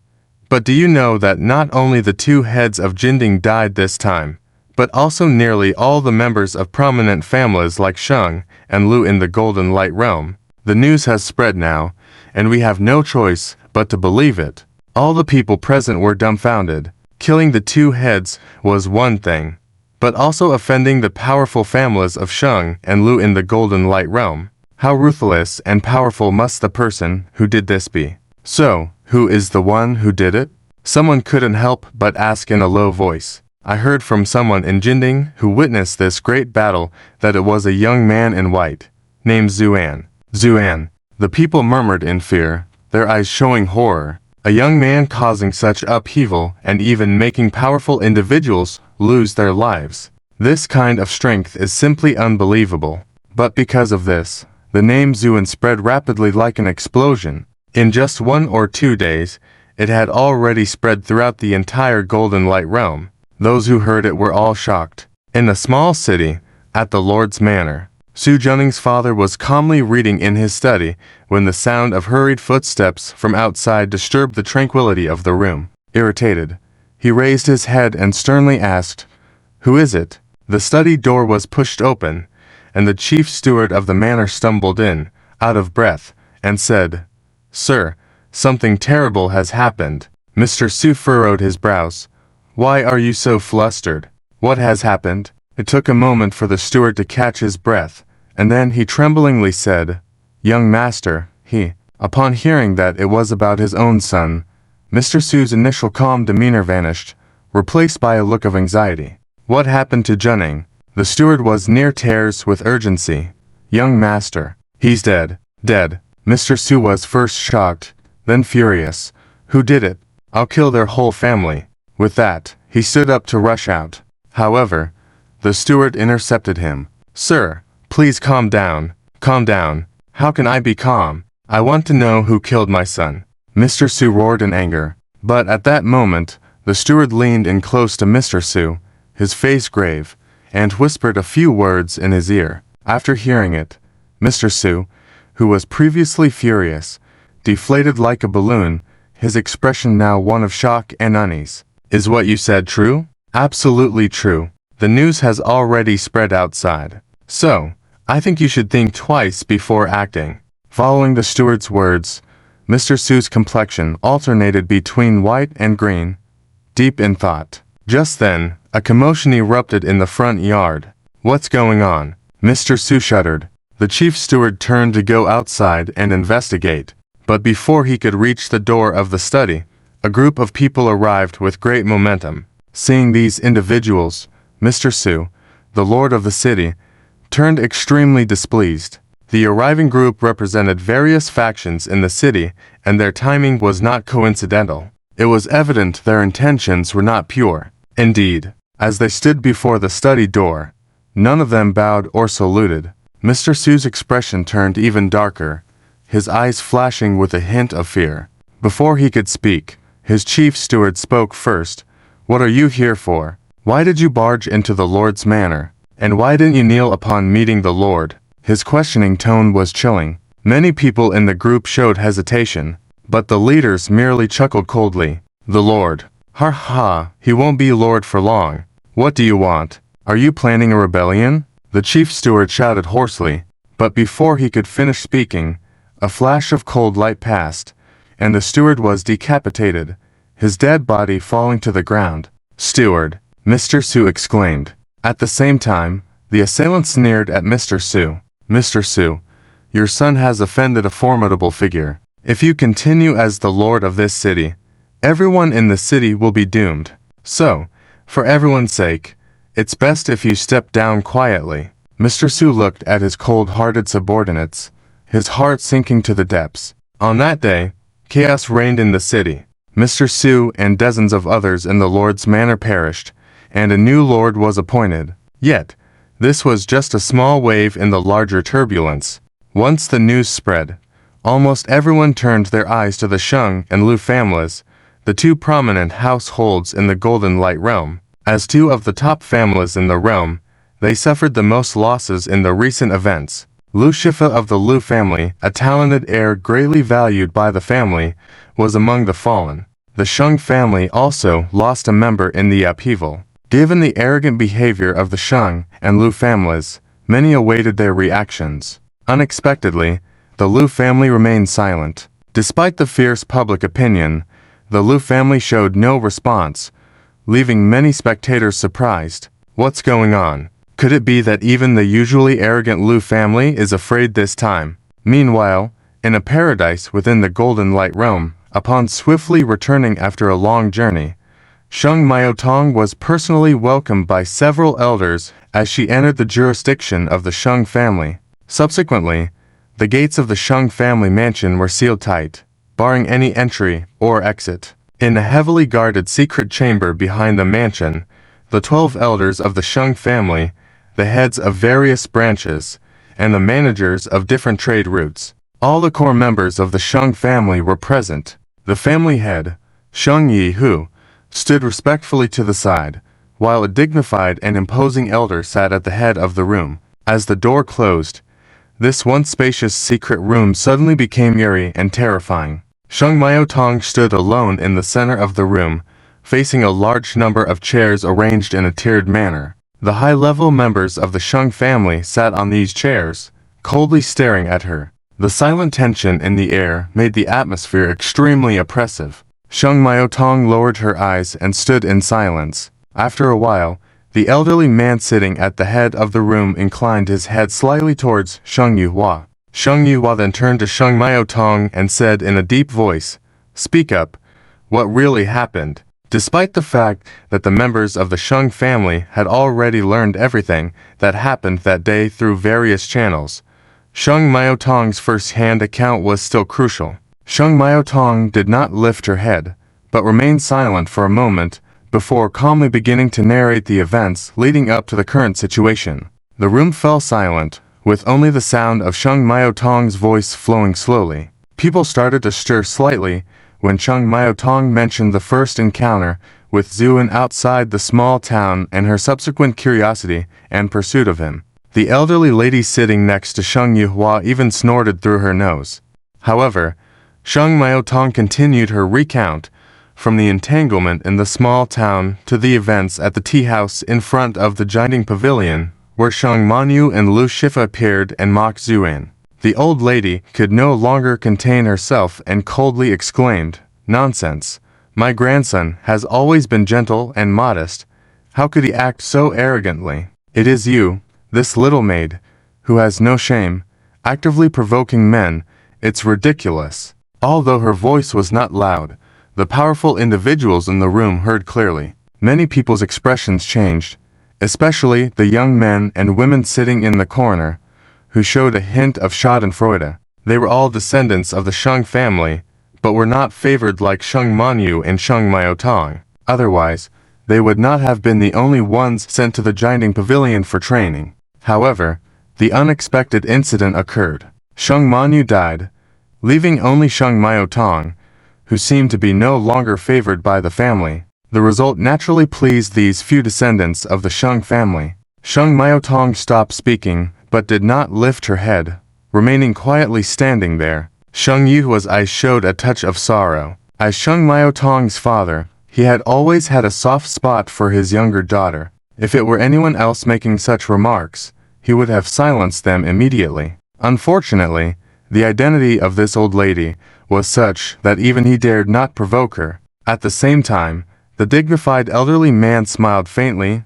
"Zikui, it has been so many years, yet you are still so temperamental. Can't you let her finish her words?" Sheng Shuyan, stop the nonsense. Me being temperamental. Although the Lu family has many descendants, there are only two legitimate ones, and Shifa, the one I cherish the most. But now he has died under unclear circumstances. Yet now you are saying I am temperamental. This Lady Lu was about to go into a rage, glaring fiercely at Sheng Shuyan. According to my wishes, we should have already stormed the Jining Pavilion and held this young man who appeared out of nowhere accountable. Yet you are talking about deliberation. Are you afraid? Many people in the Sheng family showed a slight change in expression because this elderly man was none other than Sheng Shuyan, Sheng Yihua's father, who had led the Sheng family for 500 years, making it the top family. The disrespectful tone of this old lady naturally made many people look askance. Shang Xian remained unfazed, but there was a cold gleam in his eyes beneath his white eyebrows. Lu Xiaokui, are you implying that there were no deaths in my Shang family? Leaving aside Shuming, even Manyu was considered the pride of the Shang family, yet she too died. That's different. Can women be compared to men? Besides, Lu Xiaokui glanced at Shang Miaotong with a murderous look. If it weren't for this crazy girl provoking trouble, would my grandson have died? The atmosphere suddenly became tense. Unexpectedly, at that moment, Shang Miaotong, who had been silent, suddenly raised her head and seemed oblivious to the argument, continuing to recount what had happened. Soon, she mentioned the great battle. Though her words were calm, it was clear from her narration that the battle was fierce, particularly when she mentioned how Zuan first subdued Guang, then destroyed Xu Wen, and effortlessly annihilated Shuming, Xiyun, Sheng Manyu, and Lu Shifa. The room erupted in a low murmur. Many people began to whisper and talk amongst themselves. Shang Xian raised his hand, and the room fell silent instantly. He then looked at his granddaughter coldly and said, "If Zuin is as powerful as you say, how did you manage to return unscathed?" This question drew all eyes in the room towards Sheng Miaotong. After a moment of silence, Sheng Miaotong softly said, "Because he is not someone who indiscriminately kills innocent people." A stir went through the entire room. Many people's expressions turned extremely strange. It seemed like Sheng Miaotong greatly admired this man who had a deep feud with the Sheng family. Sheng Shuyun raised an eyebrow. "Oh, why do you say so?" Sheng Miaotong took a deep breath, then looked up at all the senior members of the Sheng family and said coldly, "There is no reason. Although I know that saying this will be hard for everyone to accept, I still want to say it. If possible, do not make enemies with him, because that will lead us to inevitable destruction." If the previous words had caused a sensation, now there was dead silence in the room. Many people looked at Sheng Miaotong with uncertain gazes, especially those young descendants of the Sheng family, who almost wanted to burst out laughing. Did Sheng Miaotong suffer some kind of mental shock on her journey, making her seem so foolish? In front of so many members of the Sheng and Lu families, she spoke such words. Did she not realize that as to first-class families among the 7 great factions, their identities and status did not allow them to ignore such a great enemy? Otherwise, their power would plummet instantly. After all, power that is not feared is no longer power. Indeed, both Sheng Shuyan and Lu Xiaokui's expressions turned extremely grim. This questioning seemed like a heavy blow, causing many people's faces to change drastically. However, Shen Miaotong remained unfazed, staring coldly at Lu Xiaokui. "What I said is all true. If you don't believe it, then it's up to you." Outrageous. Shen Yuhua, who had been observing coldly the whole time, shouted in a deep voice, his eyes filled with anxiety. He knew his younger daughter's personality well. Unlike his eldest daughter Shen Manyu, who had lived with the old family head Shen Shuyan since childhood, Shen Miaotong was stubborn and hot-tempered, always speaking her mind without holding back. Therefore, she was not favored by the old family head Shen Shuyan. When this incident unfolded, Shen Yuhua felt uneasy, fearing for his daughter's safety. That's why he had been trying to mediate the situation. However, he never expected that the old lady from the Lu family would personally come to seek retribution. This made Shen Yuhua even more anxious, as he knew that compared to the Lu family's anger, Shen Miaotong was no match. All his efforts were in vain in the face of Shen Miaotong's words. Lu Xiaokui's expression changed, showing a terrifying, grim smile. "You said up to you, Shen Shuyan. Your precious granddaughter brought this upon herself. Don't blame me." Without waiting for the others to react, the old lady from the Lu family rushed out like an arrow released from its bow, heading straight for Shen Miaotong. Shen Yuhua's heart trembled, because he knew that if Lu Xiaokui reached his daughter, Miaotong's life would be in danger. He wanted to rush forward to intervene, but at that moment, Shen Shuyan, who had been sitting quietly, coldly said, "Don't move." Shen Yuhua felt bitter and couldn't help but call out, "Father, Shen Chuyan said indifferently, I have told you many times. Those who achieve great things must overlook minor matters. Just a daughter. If she dies, we can have another. But if we fall out with the Lu family over this, our family's grand plan will be ruined. Shen Yuhua looked at Lu Shaokui, who was almost reaching Shen Maotong, his eyes filled with pain. In the end, he reluctantly lowered his head and said, yes. Meanwhile, Shen Maotong's expression remained serious, showing no fear. She even tried to resist, but the gap in strength between her and Lu Shaokui was too significant. At a mere cold snort from Lu Shaokui, Maotong felt as if struck by lightning, frozen in place and unable to move. Lu Shaokui, with a cruel expression on her face, reached out her hook-like hand. You, little girl, seduce men with your looks and cause the death of my grandson. Right. I will skin your face before avenging my grandson. She cackled as she extended her hand towards Maotong's cheek. The icy touch made Maotong's muscles tense up. Although she couldn't move, her eyes could see everything around her. As her gaze moved past Lu Shaokui and saw the distant figures, her heart sank. She realized everything in an instant. She laughed inwardly at the bleakness of the situation, at the apathy of these so-called noble families. But her defiant gaze angered Lu Shaokui. Roaring in shock and anger, she said, you dare to look at me like that, you wretched girl. I'll gouge your eyes out first. She extended the fingers like steel knives, ready to strike. In that crucial moment, as the tension peaked, the heavy, sealed door of the room exploded, and a dazzling sword light emerged and swiftly passed in front of Shen Maotong.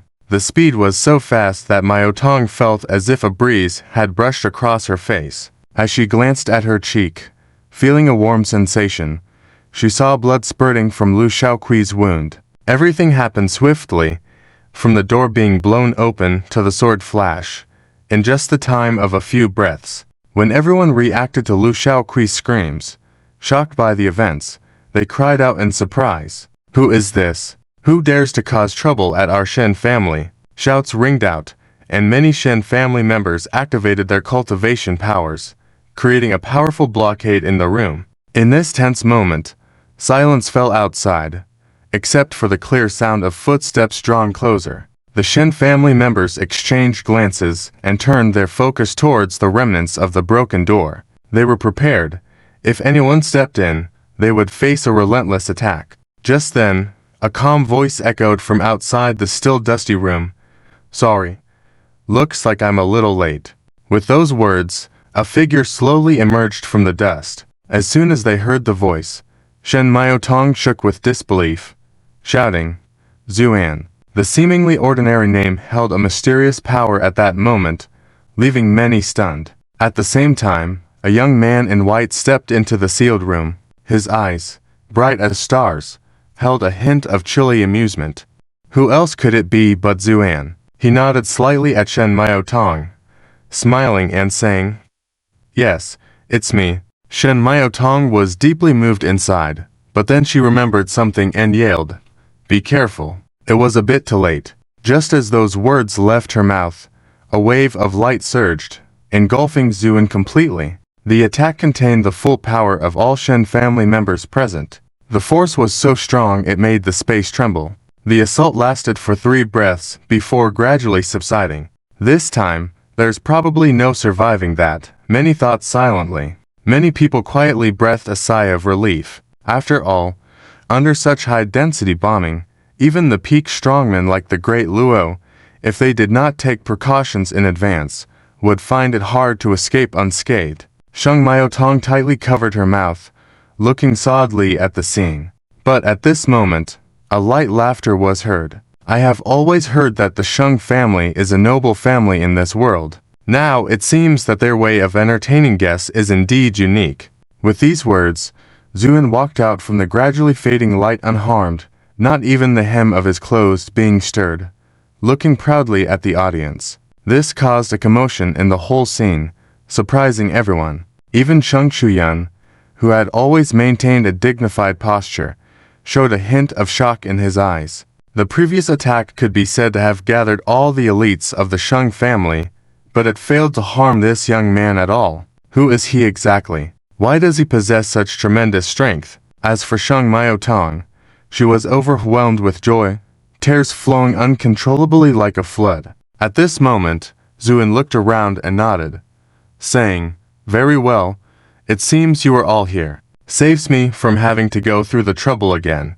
"What do you mean by that?" shouted a senior member of the Shang family. Zuin smiled faintly and said playfully, "What do I mean? Do I still need to remind you?" Many people's faces changed upon hearing this, and upon closer inspection, they all showed expressions of extreme shock. This was because they discovered that outside the secret room, the normally lively Shang family mansion was now eerily silent. There was no sign of life, no movement, just eternal silence. Even Cheng Shiyun, who had always remained composed, couldn't help but show flashes of horror in his eyes. It was inconceivable how just moments ago people were gathered together, discussing how to deal with him. But in the blink of an eye, Zuin had appeared here and, unbeknownst to everyone, had slaughtered all the people outside. This way of doing things was simply unbelievable. At the same time, Zuin looked at these people with interest and then said nonchalantly, "Now, do you have anything else to say?" This sentence sent shivers down Shang Miaotong's spine because she couldn't help but recall the great battle at the Gold Ding Pavilion. Whenever Zuin said that sentence, it often meant someone was about to die. Taking a deep breath, Shang Shiyun looked at Zuin with a serious expression and asked, "Who are you exactly? Acting so arrogantly, aren't you afraid of divine punishment?" Zu, and chuckled, "Who I am, don't you all know already?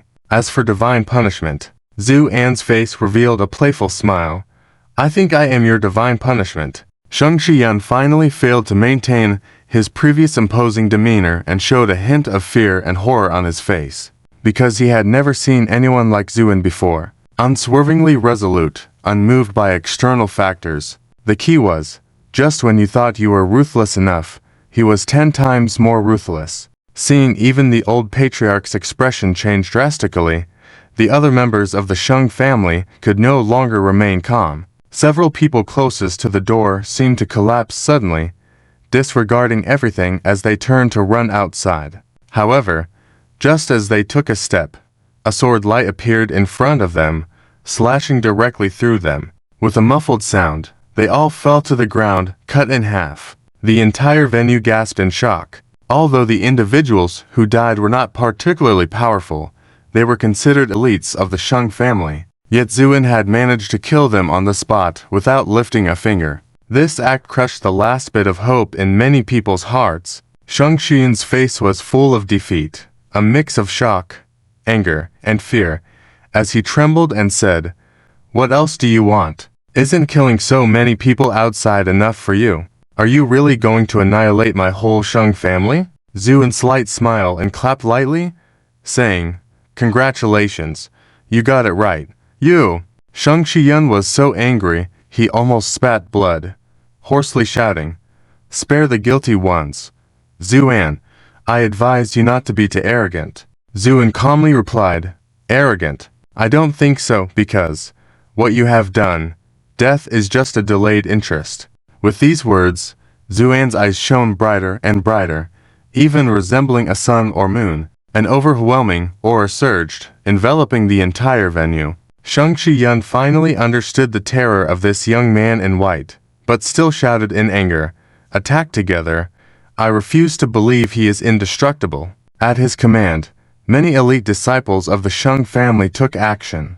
Their attacks were the most powerful moves they could muster as lives were at stake, but none could even get near Zuan. Threads of sword energy materialized out of thin air and, facing all the incoming attacks, twisted and shredded them into pieces. Meanwhile, Zuin stood there with a smile, as if everything in front of him was just a trivial matter. Shocked and enraged, Shang Shiyun couldn't help but roar, "Lu Shaokui, weren't you going to avenge your grandson? Why aren't you doing anything?" But Lu Shaokui, who had just been fierce and vowed to avenge Lu Shifa, seemed to have changed suddenly. She took a few steps back and said with a forced smile, "Nonsense. Who said I was going to avenge that unworthy grandson. His death is on his own head. Let him be. As for your affairs, I want no part in it." With that, she turned to leave, but a sword light appeared directly in front of her as she turned. Lu Shaoqi trembled. Zuin calmly asked, "Where do you think you're going?" Lu Shaoqi turned back stiffly, a forced smile on her face. I'm naturally leaving to go home. After all, these matters have nothing to do with me. I was deceived into coming here by that Shang Shuyan." What are you saying?" Lu Shaoqi exclaimed. Zuin smiled faintly, and then said patiently, "I felt a bit bored on the way here, so I decided to stop by your house. But I didn't originally plan to wipe out your family. It's just a pity." A cold glint flashed in Zuan's eyes. "Under my sword of seeking evil, there are no unjust spirits. So, if you die, you die. You don't need to be too sad. After all, it will be your turn soon." Zuan's tone was indifferent, as if discussing a trivial matter, but everyone present felt a chill down their spines. As for Lu Shaoqi, she stood there dumbfounded, until after a moment passed, she finally came to her senses and hysterically screamed, "Zuan, I will kill you."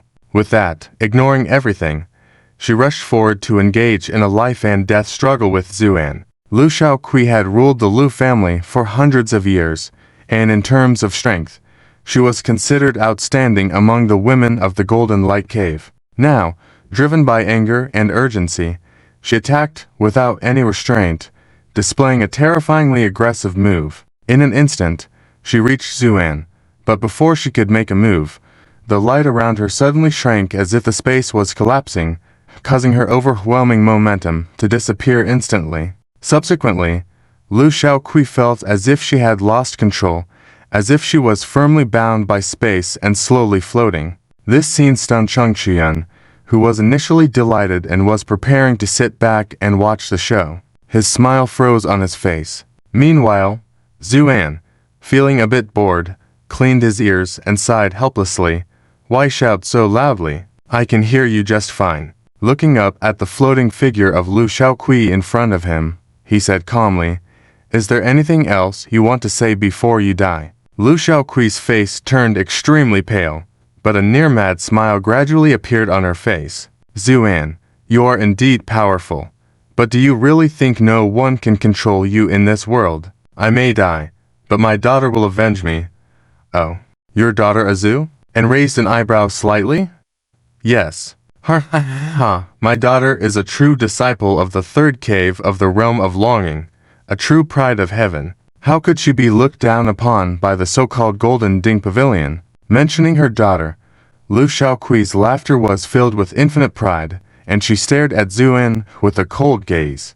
"Zuan, don't think that killing someone from the Golden Ding Pavilion makes you so great. In terms of strength, the Golden Ding Pavilion is far inferior to the realm of longing. Otherwise, it wouldn't always be at the bottom. If you want to live a few more days, then release me now, otherwise." Before she could finish, Zuan interrupted her. "Oh, I see. It just happens that the grand competition is in a few days. If your daughter is there, I'll just take care of her as well." "You're welcome." Lu Shaoqi was speechless, and the rest of what she wanted to say was stuck in her throat, replaced by a stunned gasp. At the same time, Zuan slowly raised his hand and suddenly clenched it. Boom! The space around Lu Shaoqi began to rapidly contract, the speed so fast that Lu Shaoqi only let out a scream before being crushed into a pool of flesh and blood. Blood spurted out, but could not break free from the confinement of space, pulling together to form a shallow blood bath. However, Lu Shaoqi, a powerful female cultivator, did not die immediately under such severe injuries. Instead, she struggled to breathe. Zuan looked at the now mangled Lu Shaoqi with no hint of emotion and simply said, "How does it feel?" Lu Shaoqi could not speak and only spat out a bubble of blood. Zuan smiled. "Don't you usually enjoy torturing innocent people like this? Now, you get to taste it yourself. Isn't that delightful?" Lu Shaoqi, in a state of bloody confusion, writhed in pain. Although unable to speak, everyone witnessing this scene could feel the extreme agony emanating from her. The brutal bloodiness sent shivers down everyone's spine, with some of the faint-hearted even falling to the ground, unable to raise their heads. Zuan shook his head. It seems you are still not satisfied. All right, I'll give you a quick death. With that, Zuan's eyes flashed, and the space instantly condensed into the size of a basketball. Lu Shaokui, trapped within, was also forcibly crushed, turning into a mass of pus and blood as the space retracted. As the space confinement dissipated, the fresh blood mixed with flesh scattered all around, filling the entire secret room with a nauseating bloody smell. Zhu, and chuckled and then looked around. Now, it's your turn. Are you all ready? His tone was calm, but it made everyone in the secret room tremble. They had never encountered such a killing god before. In the past, they, as the aristocrats, had the power to control life and death. But now, facing their own imminent demise, they realized how unbearable this feeling was. Even Shang Shuyan, who had been trying to maintain composure, now had a pale face. He had placed great hopes on Lu Shaokui. Although the Lu family might be slightly inferior to the Shang family in terms of strength, the key was that the daughter of the Lu family had become a true disciple of the realm of longing. Because of this, Shang Shuyan had repeatedly tried to please the Lu family, even sacrificing Shang Miaotong to curry favor with them, aiming to extend the influence of the Shang family beyond the Golden Light Cave. He understood that, despite the grandeur of the Golden Light Cave, it was the weakest among the 7 caves. Compared to the third-ranked realm of longing, there was a significant disparity. But he never expected that Zuin would be so arrogant. Even knowing all the circumstances, he still proceeded with the ruthless killing. This finally made Shang Shuyan deeply fearful. He was not afraid of the strong, as there were always signs to follow in with the most powerful individuals. But facing Zuan, he was truly afraid. This young man was not playing by the rules at all. So when he heard Zuan's words, he was shocked, and then suppressing his fear, he trembled and asked, What? What do you want? Zhu, and smiled. What I want, you should know very well in your heart. Must you eliminate everyone? Shang Shuyan despairingly shouted. Zuan did not respond. He just lightly stomped his foot. The ground trembled slightly, and countless sword energies rose up. Zuan coldly said, You're wrong. It's not that I want to eliminate everyone, but that you all didn't leave yourselves a way out.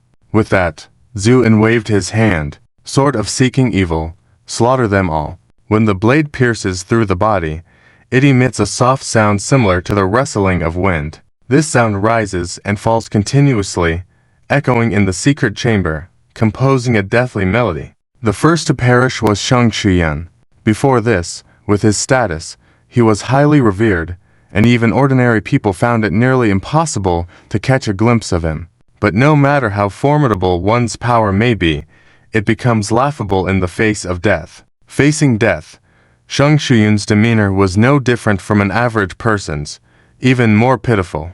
Master, have mercy. I am willing to pledge my blood oath and serve you as my lord. I only beg for your mercy. Before the final word could be spoken, a streak of sword light had already pierced through his throat, leaving a gaping hole. Shang Shuyan's expression turned vacant in an instant, but as a cultivator with strong vitality, he did not die immediately. He tightly covered the wound with his hands, as if trying to seal the massive cavity. However, it was all in vain. The gas rushing out from his lungs blew the fresh blood in his throat into a series of bubbles, flowing out through his fingers. Despite being able to absorb spiritual energy from the surroundings through his cultivation, with the loss of blood, his vitality was rapidly declining. The shadow of death cast a haze over his eyes. He looked at Zuin with pleading and desperate eyes, his mouth trembling, wanting to say something. But all of this was ultimately ended by a streak of sword light that pierced through the back of his head, emerging from his forehead. Along with his demise, his filthy soul was also extinguished. As Shang Shuyan's lifeless body fell to the ground, the wings of death began to unfold throughout the entire secret chamber as the sword of vengeance moved back and forth, claiming lives. In a swift motion, the majority of the people in the secret chamber fell. When there were few figures left in the room, the endless sword light suddenly converged and appeared directly in front of a middle-aged man. The sword pointed at the center of his brows, its tip trembling lightly. Shang Miaotong, who was dumbfounded, suddenly regained her senses and exclaimed, "Father!" Yes, under the slaughter of the Sword of Vengeance, the only one spared was the nominal head of the Shang family, Shang Yuhua, the father of Shang Miaotong. Shang Miaotong's heart trembled. She felt no emotion over Shang Chuyun's death, as her grandfather, Shang Chuyun, had never favored her, even disliked her, because Shang Chuyun favored her sister Shang Manyu. As a result, the two sisters had always been distant. However, Shang Miaotong held great respect for her father. She had been raised by him. She was well aware of her father's situation. Although he was the head of the Shang family in name, his position had become awkward due to Shang Chuyun's presence. He had no authority over most matters and could only act as a messenger. In fact, many in the Shang family did not treat him as their head. This was the reason why Shang Manyu was so arrogant towards Shang Miaotong. Now, seeing her father's life threatened, Shang Miaotong felt terrified and turned to Zuan. "Zhu, Lord Zhu, please do not harm my father. He has never done anything wrong."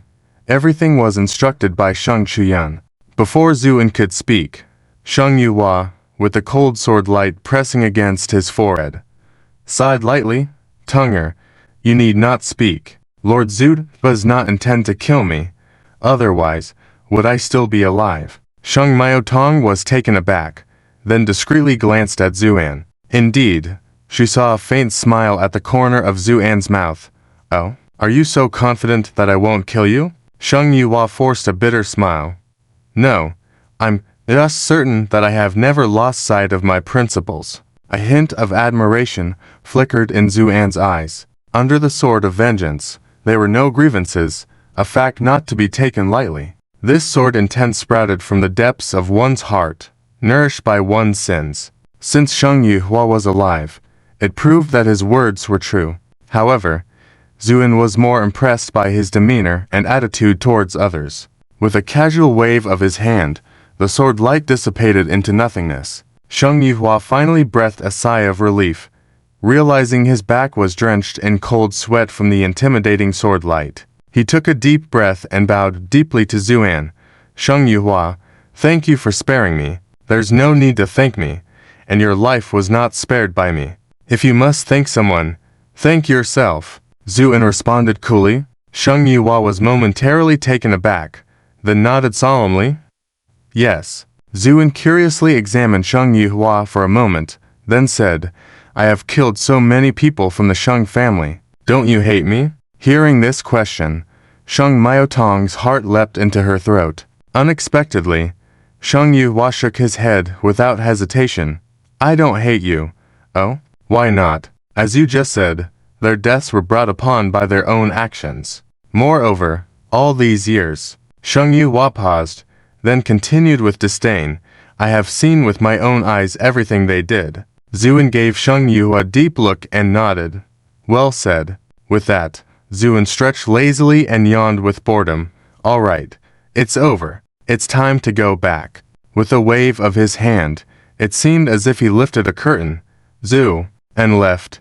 When he left, all the surviving members of the Shang family gathered together, watching Zuan with an extreme sense of awe. Some of the more timid ones didn't even dare to lift their heads. It wasn't until his figure had turned into a flowing light and disappeared into the sky that the faces of the people gradually returned to normal. Although the Shang family at this time was already unrecognizable, the once magnificent buildings had turned to ruins, and most of the clan members had perished.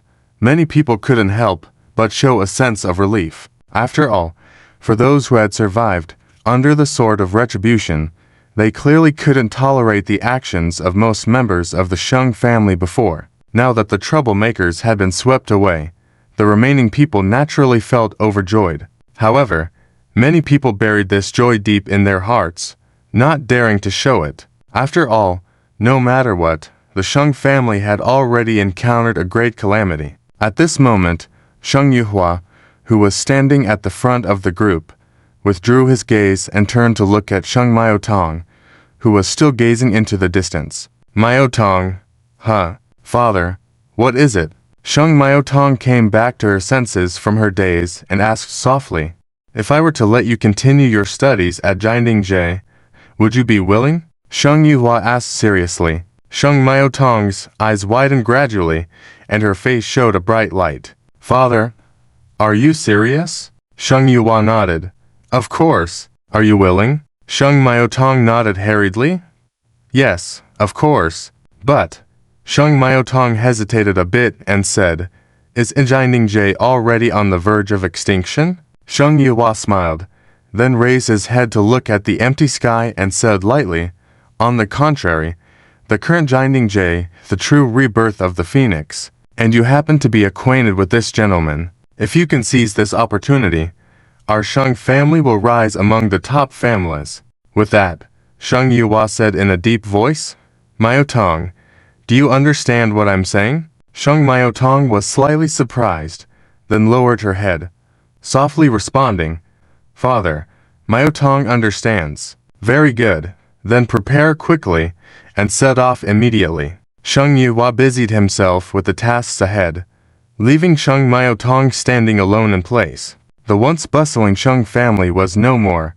The vast courtyard felt somewhat desolate, but Sheng Maotong enjoyed this feeling. She looked up, watching the direction Zhu En had left, and a thick smile gradually appeared on her lips. If there was anything in the world faster than Zhu An's footsteps, it would be the spread of news. Zhu An's people had not yet returned to Jindingjie. The news of Zhu En single-handedly annihilating the Lu and Sheng families had already spread throughout the Golden Light Cave. Regardless of one's identity or cultivation level, upon hearing this news, everyone was shocked and terrified. Some people were in disbelief at first, but upon further investigation, they found the information to be true. It was like a heavy bomb had been thrown into a peaceful pond. Countless people were shocked and bewildered. After all, the Golden Light Cave had been quite tumultuous these past few days. First, Jindingjie was destroyed by Zhu En alone, followed by the simultaneous downfall of the two prominent families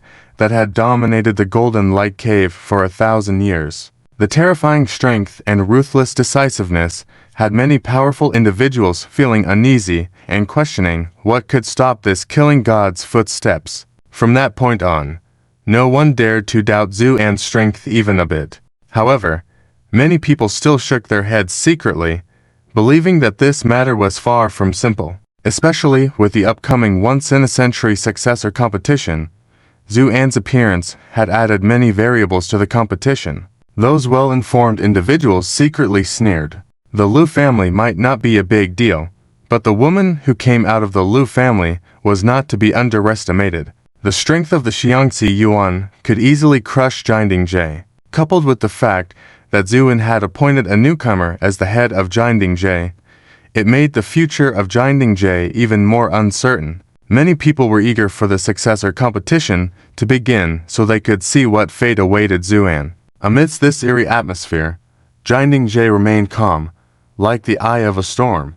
When Zhu An's figure appeared in the highest level of Jindingjie, crossing Yeshu was sitting with a pained expression against the wall, his aura fluctuating chaotically as if he were in a struggle. Opposite him was Zhang Xiaoyu, fully absorbed in playing with a handheld game console. She waved her hands with excitement, seemingly enjoying herself. She didn't even notice when Zhu En returned. It wasn't until Zhu En stood behind her, silently watching for a while before saying, couldn't defeat an NPC even with so many tries. She was startled, then stood up in a panic, embarrassedly saying, Master, you're back. Oh, you told me to keep an eye on this guy, and I haven't moved an inch from here. I've been watching him the whole time. While speaking, she discreetly collected the game console in her hand and intended to turn it off. But, as if hitting the wrong button, the console didn't turn off, but instead the volume increased. A loud coo rang out. Zhang Xiaoyu's mouth twitched in embarrassment, and with a twist of her hand, she directly crushed the game console. The sound abruptly stopped, and Zhang Xiaoyu grinned foolishly at Zhu En. Zhu En was somewhat speechless, but didn't bother to dwell on it. He simply asked, Has there been any change in him during this time? Zhang Xiaoyu shook her head. Everything is normal. It's just that his aura is becoming more unstable. Zhu, and glanced at the slender youth sitting against the wall and said lightly, if you don't go through the refinement of your inner demon, how can you become a strong individual in such a short time? Indeed, what crossing Yeshu was currently trapped in was a dream realm created by Zuan. In this dream realm, the flow of time was asynchronous with the outside world. That is to say, while only a few days passed outside, it could be several years within the dream. This was the path crossing Yeshu had voluntarily chosen after weighing the pros and cons upon hearing Zuan's proposal. His goal was clear, to become the strongest individual in the shortest time possible. Did you go back to the Fubao Tower? Zuan was slightly stunned. In fact, after entering this world, Zuan had been communicating with Yan through divine thoughts. It's just that at the beginning, the situation was unclear, and there were many hardships, which made it inconvenient for Zuan to let her out. However, Yan knew everything that was happening outside. After the Jinding was destroyed, Zuan saw that the situation was settled, so he let Yan out of the Fubao Tower. But why did she go back now? Zhu, and felt a bit puzzled, and said to Zhang Xiaoyu, keep an eye on him and inform me of any abnormality. Don't worry, sir, I promise to keep a close watch on him. Zhang Xiaoyu waved his tentacles, clenched them together, and made a determined expression. Zhu, and nodded, then flashed and walked into the Fubao Tower. As soon as he left, Zhang Xiaoyu let out a sigh of relief and chuckled. Luckily, the sir didn't ask too much, or I might have spilled the beans. Thinking about Yan's instructions before leaving and Hu Ying's threats, Zhang Xiaoyu felt a sense of relief as if he had a narrow escape. I wonder what the sir will do once he knows all of this. I really want to see. Heh. Zhang Xiaoyu muttered to herself, then reached into her pocket and pulled out a brand new game device, continuing to immerse herself in the game. When Zuan entered the Fubao Tower, he couldn't help but be slightly surprised. He found that the usually lively Fubao Tower was now very quiet. There was no one in the open space in front of the tower, and it was empty inside. Zuan's expression changed slightly. The smile on his face instantly turned cold, and his majestic divine thoughts directly enveloped the entire Fubao Tower. However, despite his divine thoughts covering the area, there was still no trace of Yan and the two little maids. The whole world became very desolate, with only several giant sea beasts in the sea's eyes still present. Zuan's eyes turned cold. Raising his hand, the dozen or so sea beasts lurking in the sea were brought to the surface. What's going on? Where are Yan and the others? Zhu, and spoke coldly, and the surrounding space kept showing cracks under his pressure. Under this menacing presence, the sea beasts trembled, and the largest one, the leader, spoke laboriously. Sir, Tower, during their time in the Sea of Divine Punishment, due to the blocking of their these sea beasts, despite their formidable strength, had not developed their intellect. It was only when they entered the Fubao Tower with the Divine Rune Ball that they gradually began to awaken their intelligence. But due to the limitations of their talents, even the one with the deepest cultivation among them could only speak very briefly. But that was enough. Hearing this, Zuan's eyes gleamed, and his divine thoughts once again covered the Fubao Tower. Indeed, after a careful search, Zuan discovered something unusual on the top floor of the Fubao Tower. It seemed as if something was present there, but the feeling was very faint and vague, which was why Zuan had not noticed it earlier. Zhu, and snorted coldly, then turned into a stream of light and headed straight for the top floor of the Fubao Tower. When Zuan left, the sea beasts fell back into the water. They gathered together and looked at the leader with anxious eyes. The leader shook its tail somewhat helplessly. Sir, Tower, can't help it. This was the clearest logical statement it could make. At the same time, Zuan had already arrived near the Fubao Tower and without further ado, broke through the window of the top floor and entered inside. As soon as he landed, Zuan activated his cultivation to the limit. A red lotus mark appeared between his eyebrows. A sword intent emerged in his hand, and his heart was filled with a fierce killing intent. If anyone dared to harm Yan in the slightest, I will bury the whole world. But at that moment, a bang was heard, and then colorful flowers floated down. Zuin was stunned, then saw Xingxiang and Nian in white princess dresses rushing over and cheering. "Dad, happy birthday." At the same time, the previously dark top floor suddenly lit up, and Yan pushed a giant cake cart out, smiling gently. "Honey, happy birthday." Zuin was somewhat dumbfounded, but before he knew it, the two little maids had already rushed forward. Zuin quickly dissipated the red lotus mark and withdrew the sword intent, then hugged the two daughters in his arms. "What's going on?" Zuin was still puzzled. Xingxiang pecked Zuin on the cheek, then grinned and said, "Dad, today is your birthday. Did you forget?" "Birthday? Yes." Nian took her eyes off the giant cake, licked her lips, and then said seriously, "Mom said, according to the calendar on Earth, today is your birthday. And you." Before Zuin could finish, Huxian fell from the void. Despite looking a bit disheveled, she still smiled and said, "Zujij, how about that? My newly awakened bloodline talent is amazing, right? I even deceived you with it." Only then did Zu, and realized that the one who had just deceived his divine thoughts and perfectly hid the breath of Yan and the two little maids was Huxian. Zuin couldn't help but smile wryly and nodded. Indeed, not bad. It wasn't just flattery. Huxian had indeed done a good job. The Chinku Fox country was one of the major powers among the various realms, and the Tianhu clan was a top-notch demon clan with a very noble bloodline. Otherwise, they wouldn't have given birth to so many outstanding individuals. However, the nobler the bloodline, the harder the awakening, according to what Zuin knew. Even the first awakening of Fox He's bloodline talent was after entering the Great Luo realm. But now, Huxian had awakened such a terrifying talent with mediocre cultivation. She had even deceived his divine thoughts detection. If this news got out, the Chinku Fox country would probably be in chaos.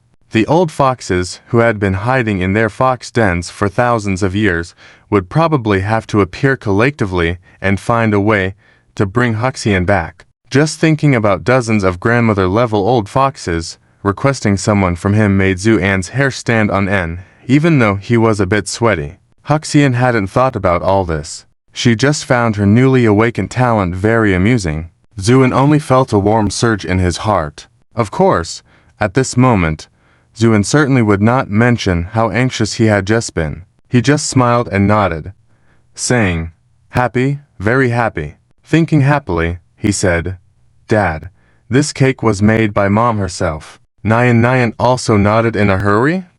"Yes, the cake Mom made is delicious." As she spoke, Nian discreetly swallowed her saliva. Seeing this, Zuin chuckled and waved his hand. "Really? Then I have to try it." With that, Zuin walked forward with his two daughters, ready to eat the cake. Enian gently glanced at Zuan and said, "Wait a moment." With that, Enian opened the meal box, revealing 28 birthday candles inside. Enian personally placed the candles on the cake, lighting each one, then smiled and said, "Husband, make a wish first." Zuin looked at the candles on the cake, feeling a bit lost. In his childhood, Zuan's family was very poor, so he never dared to have the luxury of a birthday celebration. As he grew older, with both parents deceased, Zuin began studying alone, sometimes even struggling to have meals, let alone thinking about celebrating his birthday. It wasn't until he met Yan in college that he missed it repeatedly due to various trivial matters. But then, Zuin thought very simply that he would have many more chances in the future. However, he didn't expect, due to a mistake, Zuin was separated for 3,000 years. In these 3,000 years, Zuin met many friends, witnessed countless grand scenes, and eventually became an unparalleled immortal figure of ancient and modern times, his status and identity being extremely noble.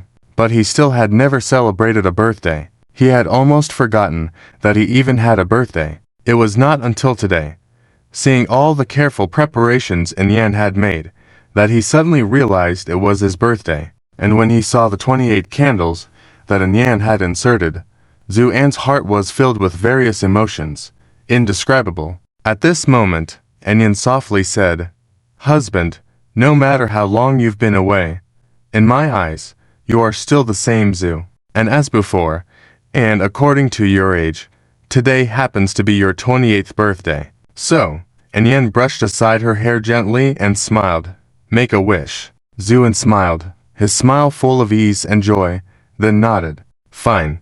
Before this moment, Zhuan never made wishes, because he believed in one thing. It's better to rely on oneself than others. Moreover, in the myriad worlds, who could be stronger or have a higher status than him? But today, Zhuan was willing to make an exception for Yan. He folded his hands together, quietly recited something, then opened his eyes. Done. Hu Ying couldn't resist leaning over, curiously asking, "Zhu, what wish did you make?" "Shh, don't ask. It won't come true if you say it out loud." And Yan, happy like a child, stopped Hu Ying from asking further. Zhuan smiled and then blew out all the candles. Blow out the candles and eat the cake. Nyan couldn't help but cheer. As soon as there was cake to eat, the koi fish Kyuki, who knows where it came from, began circling around the cake, drooling. Logically, as a spirit transformed from a god-given embroidery, it had no sense of taste and shouldn't be interested in food. But after spending time with Nyan, it had also developed a gluttonous side. For example, this time, despite having no limbs, it didn't hinder Kyuki from eating. It opened its fish mouth, swallowed the piece of cake given to it, then looked pitifully at Yan. And Yan was a bit amused, but still cut another piece for it. However, before she could put it down, Kyuki swallowed it in one go. Then, it began rolling joyfully in the air, but suddenly curled up as if enduring immense pain. What's wrong with Kyuki? The two little girls, who were busily eating cake, became anxious seeing their playmate like this. And Yan was also puzzled, so she hesitantly tasted the cake she made herself. Nothing was wrong. It didn't taste bad at all. So, what was happening with Kyuki? At that moment, Zhuan, who was engrossed in dealing with his cake, chuckled lightly. Interesting. Is it evolving again so soon? Then Zhuan looked down at the two little girls with worried expressions and said, "Think about it. Kyuki is fine. It's just evolving." Evolving? Will it become human? Thinking eyes lit up, posing the question. Yes. I hope Kyuki can become human and play with us. Nyan puffed her cheeks, eating and talking at the same time. Become human, Azu, and shook his head with a smile. It's not that simple. It is a wisp of divine energy from a fallen deity, originally not accepted by the heavens and the earth. So, for it to transform into human form, it's 1,000 times more difficult than other creatures. Hu Ying nodded. Zhu is right. Celestial beings don't transform easily. Sure enough, the scales on the koi Kyuki began to emit a faint golden light, becoming more and more radiant. In an instant, it transformed into entirely golden koi. Then cracks appeared on this radiant figure, ultimately shattering apart, revealing a larger and more delicate and beautiful koi fish compared to before. Kyuki, the two little girls exclaimed in delight. The koi fish immediately swam over, nuzzling playfully against Nyan and thinking, playing and laughing. Then disregarding the cake, they rode the koi fish outside to play. As the room was left with only 3 people, the atmosphere became somewhat awkward. Hu Ying, seeing this, made a face and grabbed a piece of cake from the table. "I'll go take this to Zhang Xiaoyu. That guy." After saying that, he too left. The room fell silent. Zhuan smiled as he looked at Yan, not saying a word, watching her blush, unable to help but chuckle. "Am I that good-looking, Zhu?" And nodded. "Good-looking. Among all in the world, Yanner is the most beautiful." And Yan scoffed, "Sweet talker." But from the smile in her eyes, it was evident how happy she actually was. However, the moment of joy turned into a scream because Zhuan, at some point, had come up behind her and embraced her. And Yan wanted to struggle, but with a soft whisper in her ear, "Don't move." Her whole body went limp. For a long time, and Yan's flushed face leaned against Zhu An's chest as she softly asked, "Was it delicious?" A mischievous grin appeared on Zhu An's face. "Are you talking about the cake, or about you? If you keep talking like this, I won't pay attention to you." And Yan pretended to be angry. Zhu An suddenly became mischievous, then extended a finger, gently lifting in Yan's chin, and smirked, "Woman, do you know that you're playing with fire like this?" And Yan was momentarily stunned, then her eyes gradually widened. She lightly bit her vermilion lips, but her hand had somehow reached Zhu An's waist unknowingly, and suddenly gave it a sharp tug. Zhu An's previous calm composure disappeared in an instant, replaced by a sharp intake of breath followed by a yelp. "Ouch, painful. Woman, right? Playing with fire, right?" And Yan was full of anger, but unconsciously loosened her grip a bit. Zhu An smiled wryly. "Yana, I was wrong. I was just joking with you. That's all?" "Joking. All right. Then I'll play with you today." And Yan's grip increased again.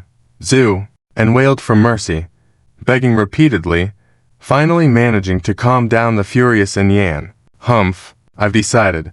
From now on, you can't call me Yana anymore." And Yan's residual anger remained. "Then what should I call you?" Zhu An looked puzzled, and Yan pondered for a moment, then suddenly brightened, and blurted out, "Call me Queen." "Isn't that inappropriate?" Zhu An hesitated. "Huh?" And Yan raised an eyebrow. "Do you have an opinion?" Zhu An hurriedly waved his hand. No, how could I have an opinion? I just feel. It was fine before. Suddenly calling me Queen feels a bit awkward." "What Queen?" And Yan was almost going crazy. "I said 2 words, not 3 words. "Oh, I see now." Zhu An nodded. "Try calling it." "Fine, all right." Zhu An looked a bit reluctant, then took a deep breath and slowly said, "Queen." Bam. A soft pink fist landed directly on Zhu An's chest, and Yan wanted to show that she was very angry, so she tried to look stern, glaring at Zhu An. But all her efforts were in vain when she saw Zhu An's mischievous smile, as Yan couldn't help but burst out laughing. While laughing, she angrily punched Zhu An. "Just because I let you scold me, you heartless person, I'll kill you." Zhu An didn't dodge, but also didn't dare to defend himself, lest he hurt Yan further. Luckily Yan also showed restraint, looking very aggressive, but her punches on Zhu An were actually quite gentle. All right. It was just a joke. Stop being silly," Zhu An explained with a smile. HMPH. And Yan finally stopped, but she was soon irritated by Zhu An's words. Zhu An chuckled. "Even if my Yana is a queen, she's the most beautiful one in the world. Get lost." After laughing and playing for a while, the two finally cuddled on the sofa, enjoying this rare moment of tranquility. After a long time, Yan whispered softly, "Husband, this world we came to this time seems quite strange, doesn't it?" Although Yan didn't have Zhu An's strong intuition, she could still sense that something was off in this world. Zhu An smiled and gently stroked Yan's hair. "It's a bit strange, but it's not a big problem." Oh, another silence followed. Then Yan spoke softly, "Husband, what should we do next?" Zhu An leaned back on the sofa and calmly said, "Since even this Golden Ding Jie has inherited the legacy of the Hui clan, the other major immortal realms should also have intricate connections. So I plan to attend the Taoist conference to find out more." MMHM. And Yan didn't speak further. Zhu An's face disappeared into the darkness, with only his eyes as warm as jade. But in his heart, a thought quietly emerged. "Old friend, are you ready? I have already caught a glimpse of your presence." Just as Zhu An and Yan were enjoying their private moment in the Talisman Treasure House, in the Golden Ding Jie, Hu Ying and Zhang Xiaoyu sat side by side, each holding their handheld game consoles, enjoying themselves to the fullest. "Your reaction is to slow. Face my ultimate move. Ollie give." Hu Ying cheered enthusiastically. Zhang Xiaoyu, however, didn't care at all, her expression extremely serious. Tentacles waved around her, trying to challenge Hu Ying.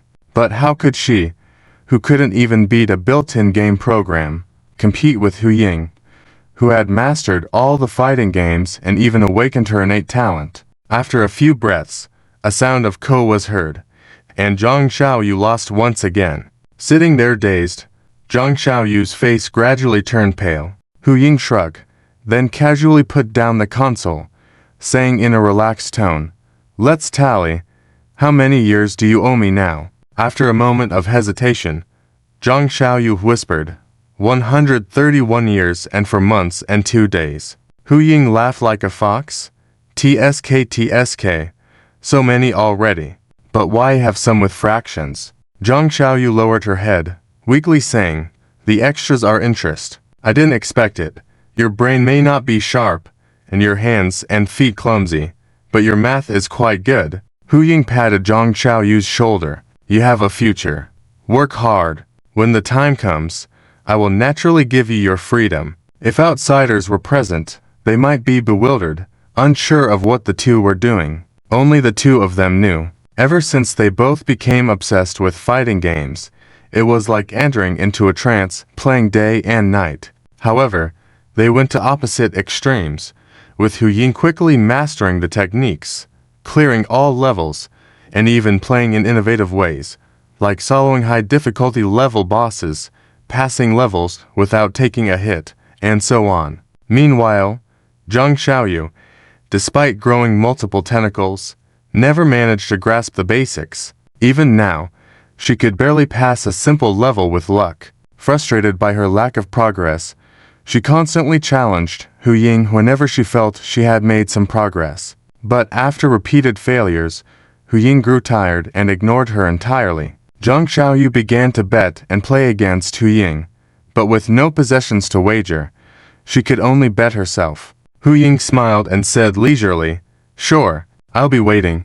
Zhang Xiaoyu buried her head again and started studying her combat strategy. Hu Ying leaned back in her chair, glanced at Crossing Yeshu, who was still trapped in a nightmare, and then turned her gaze to the window. Since they were on the top floor of the Jinding Pavilion, outside the window was an endless sea of clouds. Hu Ying watched quietly, a hint of sadness in her eyes. Hasn't he come out yet after all this time? At that moment, a voice filled with joy came from outside. "Is Lord Zhu here?" Hu Ying raised an eyebrow. A woman. The joy and anticipation in the voice sounded so familiar. A playful smile appeared on Hu Ying's ethereal face, and she adjusted her hair gently. Though it was a simple gesture, it made her seem to radiate light in an instant. Sheng Miaotong rushed into the room excitedly and was amazed to see such a beautifully enchanting girl inside.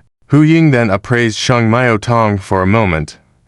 She's passable in appearance, but her attire is only so-so. Ultimately, whether in looks or demeanor, she was far inferior to herself. With this conclusion in mind, Hu Ying smiled faintly and asked, "Miss, who are you looking for?" Sheng Miaotong was taken aback. With her father's strong support, she had followed Zhu An's footsteps without delay and arrived at the top floor. Given her connection to the legendary Grandpa Killer in Jinding Pavilion, no one dared to stop her. She easily reached the top floor, but unexpectedly encountered such a stunning girl. Sheng Miaotong's heart clenched, but she forced herself to speak. Is Lord Zhu here?" "Oh, you're looking for Brother Zhu. He's not here right now, but he'll be back soon. Do you need to see him?" Hu Ying replied nonchalantly. "Oh, it's nothing important." Sheng Miaotong's eyes grew dimmer. Brother Zhu. That address was like a heavy blow to Sheng Miaotong's chest, making it hard for her to breathe. "Since Lord Zhu is not here, I'll take my leave," she said, turning to go. Just then, a radiance appeared in the room, and Zuan emerged. Sheng Miaotong's face lit up when she saw Zuan, but then she froze again. Zuan walked past her and stood aside as if waiting for something. Suddenly, the room filled with light, and a graceful figure slowly materialized. Seeing the appearance of this woman, Sheng Miaotong's mouth gradually fell open, and the brightness in her eyes dimmed bit by bit. Even with her pride, upon seeing Yin Yan, Sheng Miaotong had to admit that in both grace and appearance, she was far superior to herself. Observing the smile on Zhu An's face and the unmistakable love in his eyes, it was clear that this woman was his closest companion. The more Sheng Miaotong thought about it, the more insignificant she felt. She even dared not raise her head. All the beautiful fantasies on her way here were shattered at that moment. Anya noticed Shang Miaotong, as she often communicated with her through divine thoughts, to her connection with Zuan. However, in this situation, she didn't need to say anything. After a glance at Zuan, she turned and left. Zuan was slightly surprised when he saw Shang Miaotong, but quickly understood. With a gentle smile, he asked, "Is it your family that sent you?" Shang Miaotong shivered and replied softly, "Yes." "Well, if your father made this decision, then stay," Zuan said before leaving. Shang Miaotong remained silent, eventually lowering her head and softly saying to herself, "Okay." Just then, the sound of bells resonated from the foot of the Jinding Pavilion. Everyone was startled. In the Jinding Pavilion, aside from the bell ringing during the founding ceremony, special guest visits were also announced by bells. Could it be that someone was visiting this time? Before the question could fully form, a cold voice echoed from below the mountain. "The messenger of the Taoist Grand Competition has come to pay respects to the leader of Jinding Pavilion." The voice was not loud, but spread throughout the entire Jinding Pavilion in an instant. "Husband." And Yan was taken aback. Zuan smiled slightly and said, "I see." Then, in a calm tone, he said, "Please come up." The large reception hall of the Jinding Pavilion quickly filled with disciples and elders. During this period, the Jinding Pavilion had fallen into silence, and some were even contemplating leaving the sect. After all, no one knew who Zuan really was and what he intended to do. With even the legendary Taoist Grand Competition sending messengers, people naturally wanted to see how Zuan would handle the situation. However, when Zuan appeared in the hall with Yan and Hu Ying, the previously noisy atmosphere quieted down, and many were stunned by Yan's presence. At that moment, a cold-faced youth walked into the hall. "Are you the leader of Jinding Pavilion?" The young man reached the center of the hall, glanced at Zuan, and said coldly, "No." Zuan smiled. The young man looked surprised, then said sharply, "Summon your leader here." Zuan didn't mind and simply smiled. "He might not be able to come right now as he is in seclusion. You can inform me of anything you need." The young man frowned. "Inform you?" "Yes." Zuan smiled sincerely. The young man glanced around the room and saw many people showing signs of fear and cowardice. A hint of disdain flashed in his eyes. Indeed, the rumors were true. The Jinding Pavilion, which had long been at the bottom, was evident from the disciples' lackluster aura. Hence, he coldly remarked, "Fine. It doesn't matter who I inform. I'm here on behalf of my master to notify all major sects that the location of this Taoist Grand Competition is at my third heaven, the Xiangxi Garden. Please attend early on that day." The crowd became restless for a moment. The young man's face revealed a touch of disdainful smirk. Then he asked in a proud tone, "What do you think? Will your Golden Cauldron Pavilion participate or not? Give me an answer now." "Oh, can we choose not to participate, Azu?" And suddenly asked back. The young man snorted. "Other sects might not, but your Golden Cauldron Pavilion." He glanced at the various expressions of the crowd and sneered. "Whether you participate or not doesn't make much of a difference. After all, you'll just end up as the last one." His words were extremely arrogant. The crowd was in an uproar. Many people's faces changed drastically, because his words were too insulting. Even if the Golden Cauldron Pavilion's past performance was poor, it was not something a mere messenger could insult. Therefore, many people secretly looked at Zuan, wanting to see how he would handle this situation. Zuan leaned back in his chair, his eyes playfully assessing the young man, then his lips curled up, revealing a cold smile. "Is this your stance on behalf of your sect?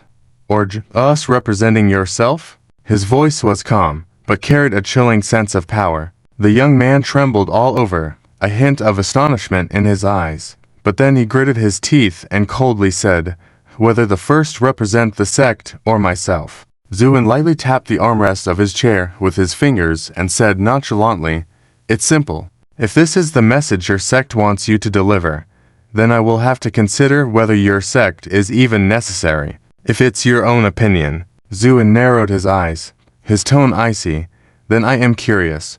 What gave you the courage to speak this way? Under his questioning, a flicker of fear crossed the young man's eyes. He realized that in the face of Zuan, he couldn't muster any resistance. Especially when Zuan smiled.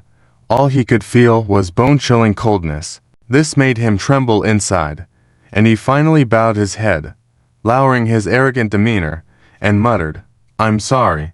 My words were inappropriate just now. Please forgive me." Zuan didn't even spare him a glance, but continued to toy with his fingers, then said in a calm tone, "Go back and tell whoever sent you that the Golden Cauldron Pavilion will not only participate this time, but will also win first place in this competition." Boom. Zuan's words were like a heavy bomb, causing an uproar in the reception room. What? First place in this competition? Am I hearing it correctly? An elder of the Golden Cauldron Pavilion asked dazedly. Yes. This sounds like a dream. Someone chimed in. It's not easy. Not to mention the sword immortals from the top sects. Just the heartfelt pavilion alone is not to be trifled with. I think it's already good enough not to end up in last place. Someone shook their head and sighed softly. The young man was shaken to the core. Then he looked up, his face full of astonishment as he gazed at Zuan. This, Zu, and raised his head and said indifferently, "Didn't catch that." The young man lowered his head, a flash of anger in his eyes, then nodded stiffly. "Good, then leave," Zuan said casually. Such an attitude caused another commotion in the already noisy crowd. In the past, the Golden Cauldron Pavilion always treated the messengers of the Orthodox competition with utmost respect, being careful not to offend them in any way.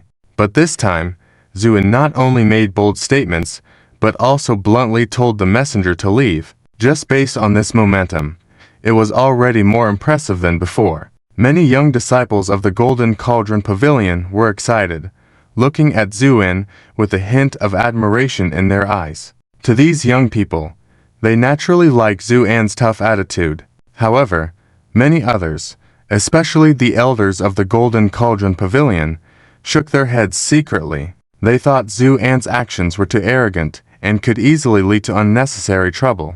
Sure enough, the young man trembled all over, his face contorted with anger, but then he forcibly suppressed it, nodded heavily, and said with an extremely stiff tone, "Fine, I will convey your words, and please prepare yourselves.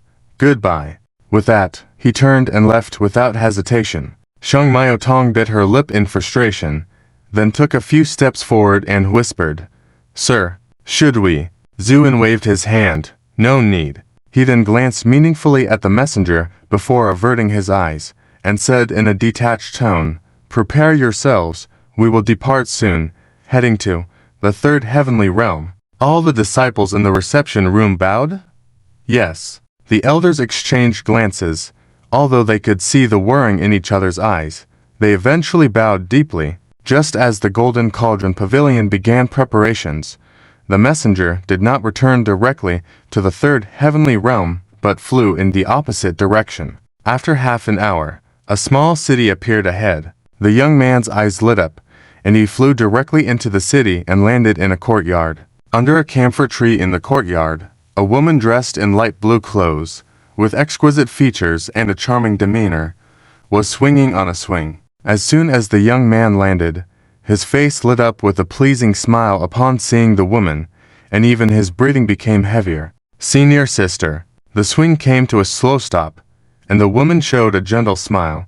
"How did things go?"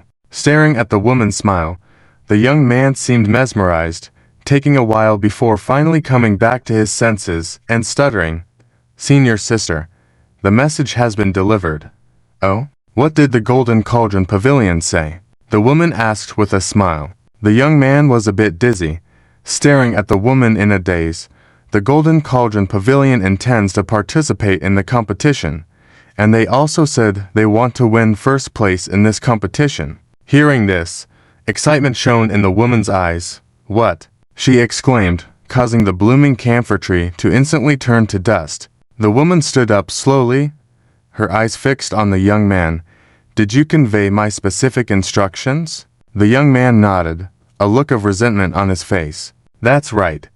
and this guy is extremely arrogant and even disrespectful towards me. But those women around him are really attractive. If I can catch them, I can at least make several excellent alchemical furnaces." Before he finished speaking, a massive spiritual consciousness suddenly rose from the young man's body. The woman screamed. Before she could react, the young man's head exploded, and the spiritual consciousness sent her flying far away. Crashing sounds. The woman smashed through several walls, finally landing with a shocked look on her face. At that moment, a calm voice came from the void. "Do you think you are qualified to stir up trouble like this?" The woman's face showed fear, trembling uncontrollably. "Go back and tell your sect and the other divine realms. In this grand competition for the Tao, the Golden Ding Pavilion will win." "That's what I said." The woman quickly bowed her head.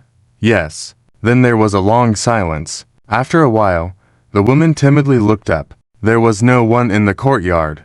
Besides the headless body on the ground in the distance and the shattered walls, it seemed as if everything that just happened was like a dream. The woman took a deep breath, steadying her boiling blood, the fear in her eyes gradually fading, replaced by a gloating expression. "Lu Lingfan, you never imagined this in your dreams. While you were in seclusion, your clan was actually wiped out. And judging from the current situation, the person who did it seems even stronger than I had imagined. I can't wait to see your reaction to this news." The corners of the woman's mouth lifted, forming a jealous smile.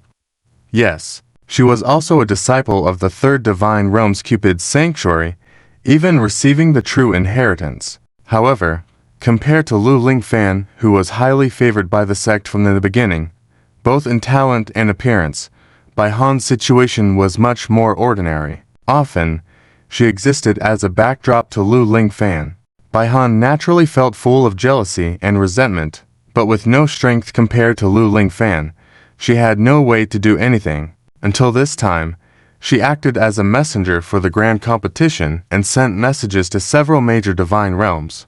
When she finally arrived at the Golden Light Divine Realm, before she could move, news of the Golden Ding Pavilion being destroyed by Zuin spread.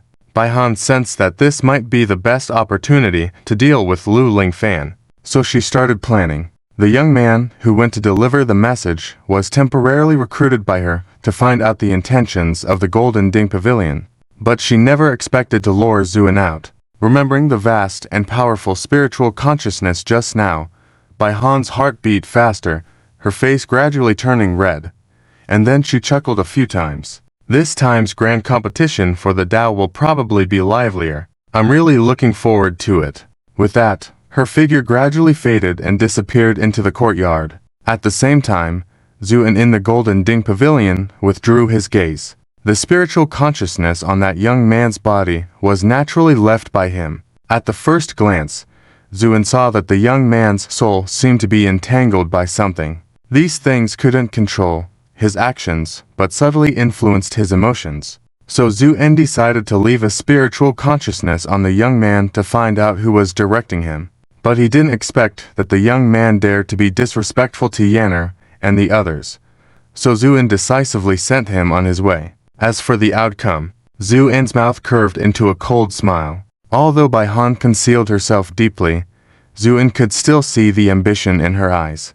Zuin didn't reject ambitious people. In fact, to become a strong presence in the fiercely competitive heavens, one had to have some ambition and ruthlessness. However, the prerequisite was that the person must understand fear. Otherwise, Zuin didn't mind teaching her with facts. At that moment, a sound of vibration suddenly came from a distance, and the whole Golden Ding Pavilion began to shake. Someone exclaimed, "It's Master Crossing." Zuin's eyes sparkled momentarily, then he smiled and stepped forward, coming to the highest building where Master Crossing Yeshu was seated. Around him, brilliance fluctuated, as if something was struggling in pain, trying to break free. Zhang Xiaoyu, in a hurry, revealed tentacles and flailed around, frustrated. "Oh no, I was almost through the level, and now this shake is going to make me start all over again." Zhu, and chuckled speechlessly, then strode up to Crossing Yushu's visibly pained figure, and lightly commanded, "Since you know it's a dream, why not wake up?"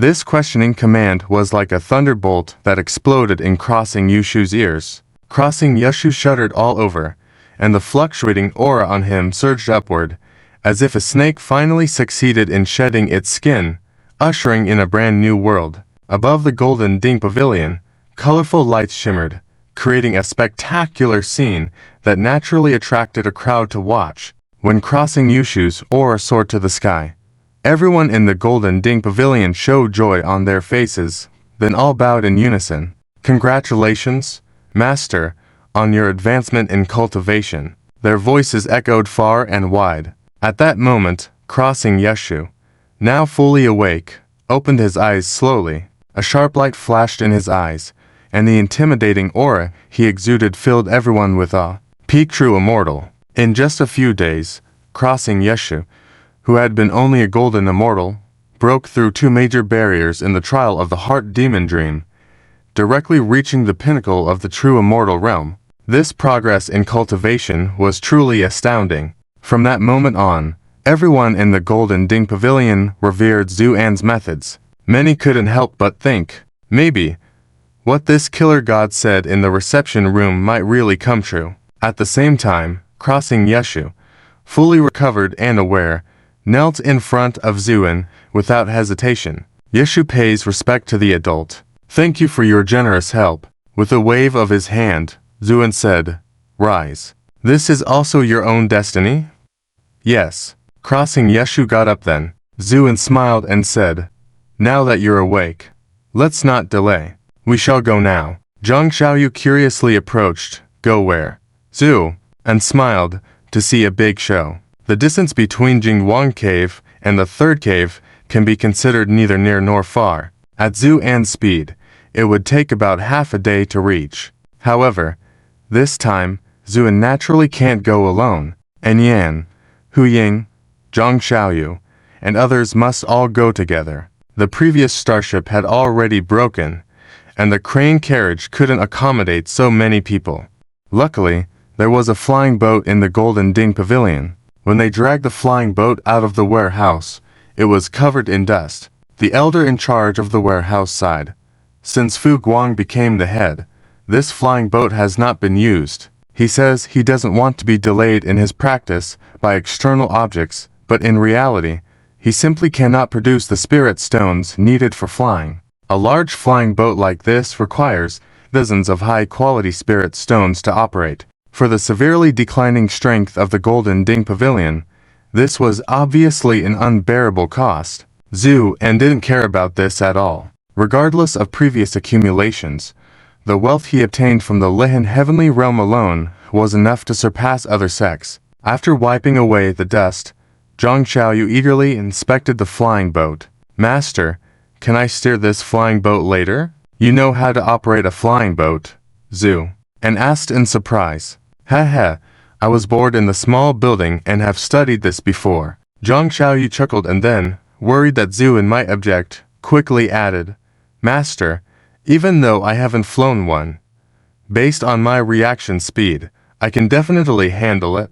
Hu Ying rolled her eyes. Reaction speed. You. Clumsy to the point you'd have to dig the ground with your toes. Zhang Xiaoyu's face turned embarrassed. Then she looked at Zuan hopefully. Zhu, and chuckled and nodded. All right, then it's up to you to pilot it.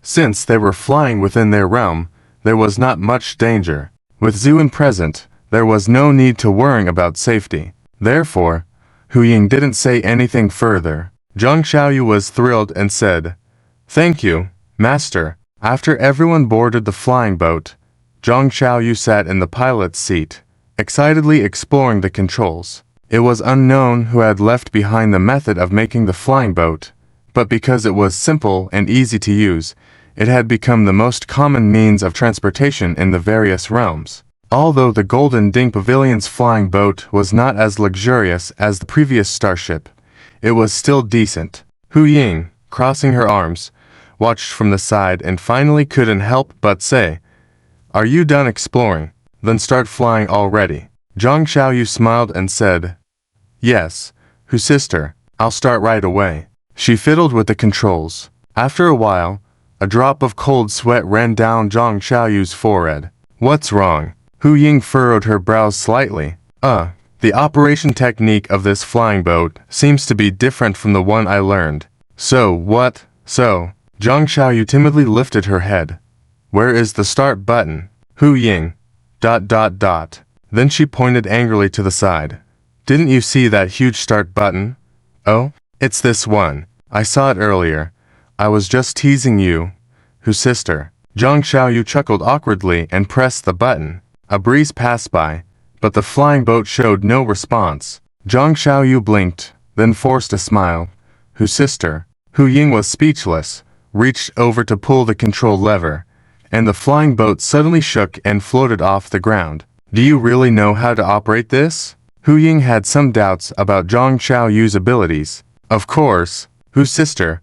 Rest assured. I was just not familiar earlier. Zhang Xiaoyu held the control lever with both hands, and the other tentacles also appeared, waving around in the air, showing determination. Hu Ying was still uncertain and was about to say something when she noticed Zhang Xiaoyu stepping on the throttle. With a loud roar, the flying boat went from completely still to extremely fast. The dozens of high-quality spirit stones outputted spiritual energy like crazy, instantly boosting the speed to maximum. Caught off guard, Hu Ying almost fell down, and after stabilizing herself, she angrily shouted, Zhang Xiaoyu, what are you doing? Zhang Xiaoyu smiled awkwardly. Sorry. Whose sister?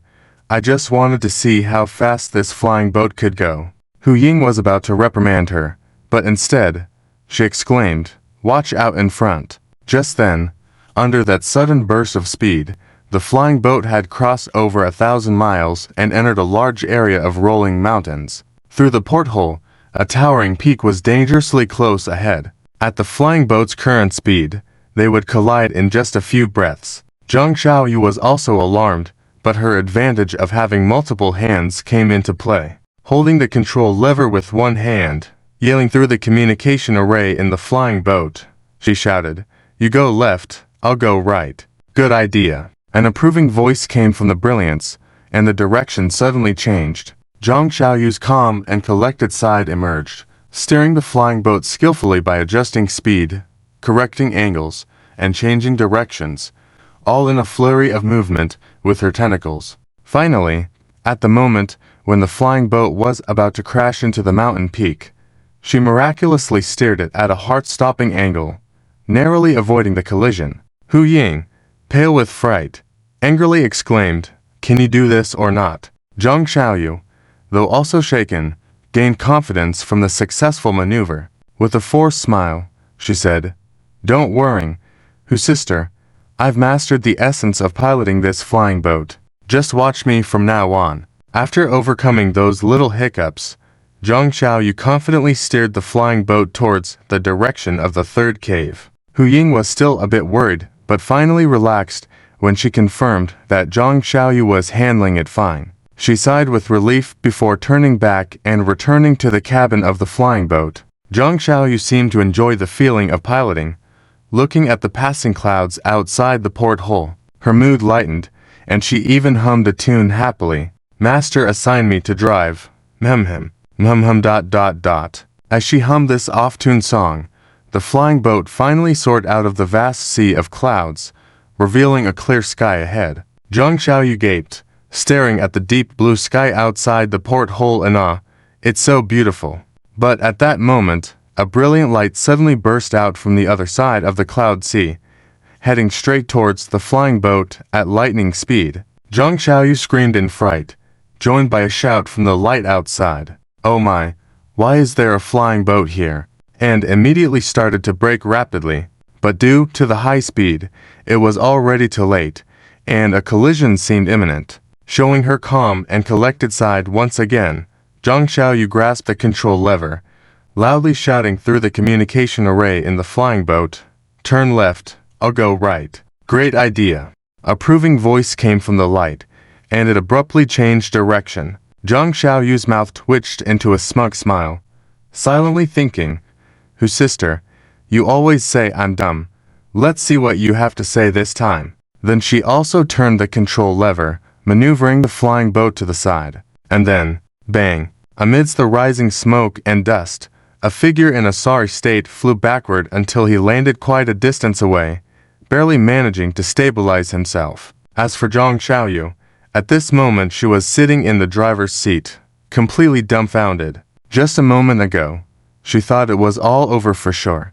But who would have expected that the flying vessel didn't move an inch while the approaching brilliance was sent flying away? At the same time, Zhu An's figure appeared in front of the flying vessel, calmly saying, "What's going on?" Zhu An was originally sipping tea in the cabin of the flying vessel when he suddenly felt something amiss externally, so he took control of the vessel swiftly and forcefully and directly sent the approaching brilliance flying away. At this moment, the person who had been sent flying back in a sorry state flew back to Zhu An, bowing apologetically. "I'm truly sorry.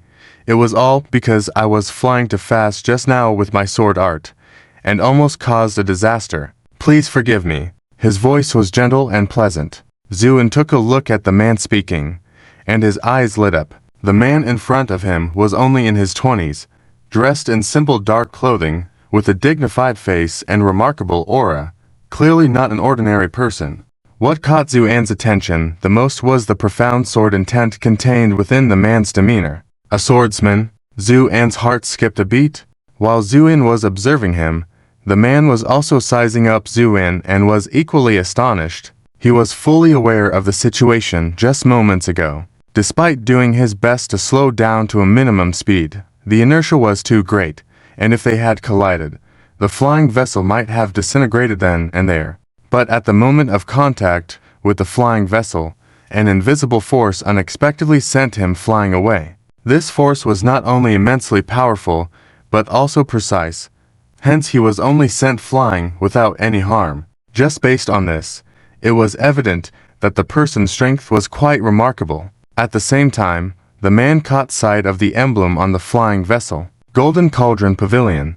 The man was taken aback, then composed himself and respectfully said, "I am Fang Xingyan from the Mingxin Palace. Greetings to the friend from the Golden Cauldron Pavilion." As soon as the words left his mouth, Shinosu, who had rushed over upon hearing the news, couldn't help but exclaim, "Mingxin Palace, are you from the first paradise?" It's no wonder Shinosu was so surprised. The reputation of the Mingxin Palace was too great. It was known that this realm was divided into 7 major paradises, with Mingxin Palace being the foremost. Due to its ancient heritage, the true extent of its power had become a mystery. However, one thing was certain. No matter how the rankings of the other 6 paradises changed, Mingxin Palace had always maintained its position as the first. Not to mention, no one had ever dared to challenge the authority of Mingxin Palace, which, unlike the other 6 paradises, was a pure sword school. Its disciples did not practice anything else, but focused solely on cultivating sword che within their hearts. In terms of lethality, swordsmen were considered the best, with no one daring to claim second place. Over the years, Mingxin Palace had accumulated countless legends and was even revered as a sect of sword immortals. To encounter a disciple of Mingxin Palace here, and from the looks of it, one of true lineage, shook Shinosu to the core. Zhu, and raised an eyebrow slightly, his smile ambiguous as he said, "Mingxin Palace. Yes. May I inquire about your esteemed name, friend?" asked Fang Xingyan politely. Zhu, and chuckled, "I am Zhu An." With that, he pointed behind him at Crossing Yeshu, saying, "And this is Crossing Yeshu, the newly appointed head of the Jade Cauldron Pavilion." The newly appointed head. Fang Xingyan was taken aback. He had not heard that there had been a change in leadership at the Jade Cauldron Pavilion. If the position of the head had changed, shouldn't the Jade Cauldron Pavilion have notified the various realms? Despite his astonishment, Fang Xingyan displayed a respectful demeanor, then bowed deeply to Crossing Yeshu. Fang Xingyan, the 78th generation disciple of the Mingxin Palace, greets the head of the Jade Cauldron Pavilion. Just with this display of etiquette, Fang Xingyan won the favor of many present. Crossing Yeshu was at a loss. What was the Mingxin Palace? He certainly knew. It could be said that the Jade Cauldron Pavilion was not even on the same level as the Mingxin Palace. So when Fang Xingyan bowed to him, Crossing Yeshu felt a sense of trepidation. Friend Fang, please rise. After hesitating for a while, Crossing Yeshu finally spoke these words. Fang Xing'an stood up, then exchanged polite pleasantries with Crossing Yeshu. Unable to hold back, someone chuckled, and then Zhang Xiaoyu sprang out from the side, gesticulating wildly. Hey, you two are really something, complimenting each other so much. Aren't you embarrassed? These words caused both Crossing Yeshu and Fang Xing'an to blush with embarrassment. Zhang Xiaoyu then scrutinized Fang Xing'an up and down several times, until his face gradually turned red, before she somewhat angrily said, Just now, I told you to turn left. Why did you turn right? Are you deliberately trying to cause trouble for us? Cause trouble? Fang Xing'an was puzzled, clearly not understanding what she meant. It means being difficult. Zhang Xiaoyu even explained. Fang Xing'an finally understood, hastily waving his hands. No, I didn't mean that, and I clearly followed your instructions to turn left, didn't I? You're nonsense. I clearly saw you turn right. Zhang Xiaoyu's eyes widened in anger, her face puffing up like a bun. The flustered Fang Xing'an's face turned red. Stammering, I didn't. Humph. Zhang Xiaoyu snorted coldly, about to continue speaking. Just then, someone tapped her on the head. Zhang Xiaoyu looked up, a bit annoyed, and said, Who? Oh, it's Sister Fox. Do you have any orders? Seeing it was Huxing, Zhang Xiaoyu immediately became compliant. Huxing couldn't help but laugh, almost bursting with amusement, before breathlessly saying, All right, with your intelligence, I think you should bid farewell to driving in the future. Zhang Xiaoyu was still a bit unwilling and attempted to explain, but Shang dragged her away. Even this little girl couldn't bear to watch anymore, whispering something to Zhang Xiaoyu. Zhang Xiaoyu suddenly realized, her face turning red to the roots of her neck. She dared not look at everyone, turned around, and ran off. Zhu, I nodded. What a coincidence. We are also going to participate in the Taoist Grand Competition. How about traveling together? Can we? Fang Xing'an was somewhat surprised. Why not? After all, it's fate, isn't it? In this vast sky. Why did you happen to run into my flying boat? Zhuan said with a smile. Fang Xing'an pondered for a moment, then nodded. It seems to make sense. Let's go. Consider it making a friend. With that, Zhuan led Fang Xing'an back to the flying boat. Watching the backs of the two, Hu Ying smirked, and Yan was puzzled. What are you laughing at? Hu Ying mysteriously leaned close to Yan's ear and whispered in a low voice. Miss Yan, didn't you notice that Brother Zhu thus now smiled like an old fox? And Yan recalled for a moment, then smiled too. It does resemble it a bit. Miss Yan, let me tell you, when Brother Zhu smiles like that, it means he's about to deceive someone. Really?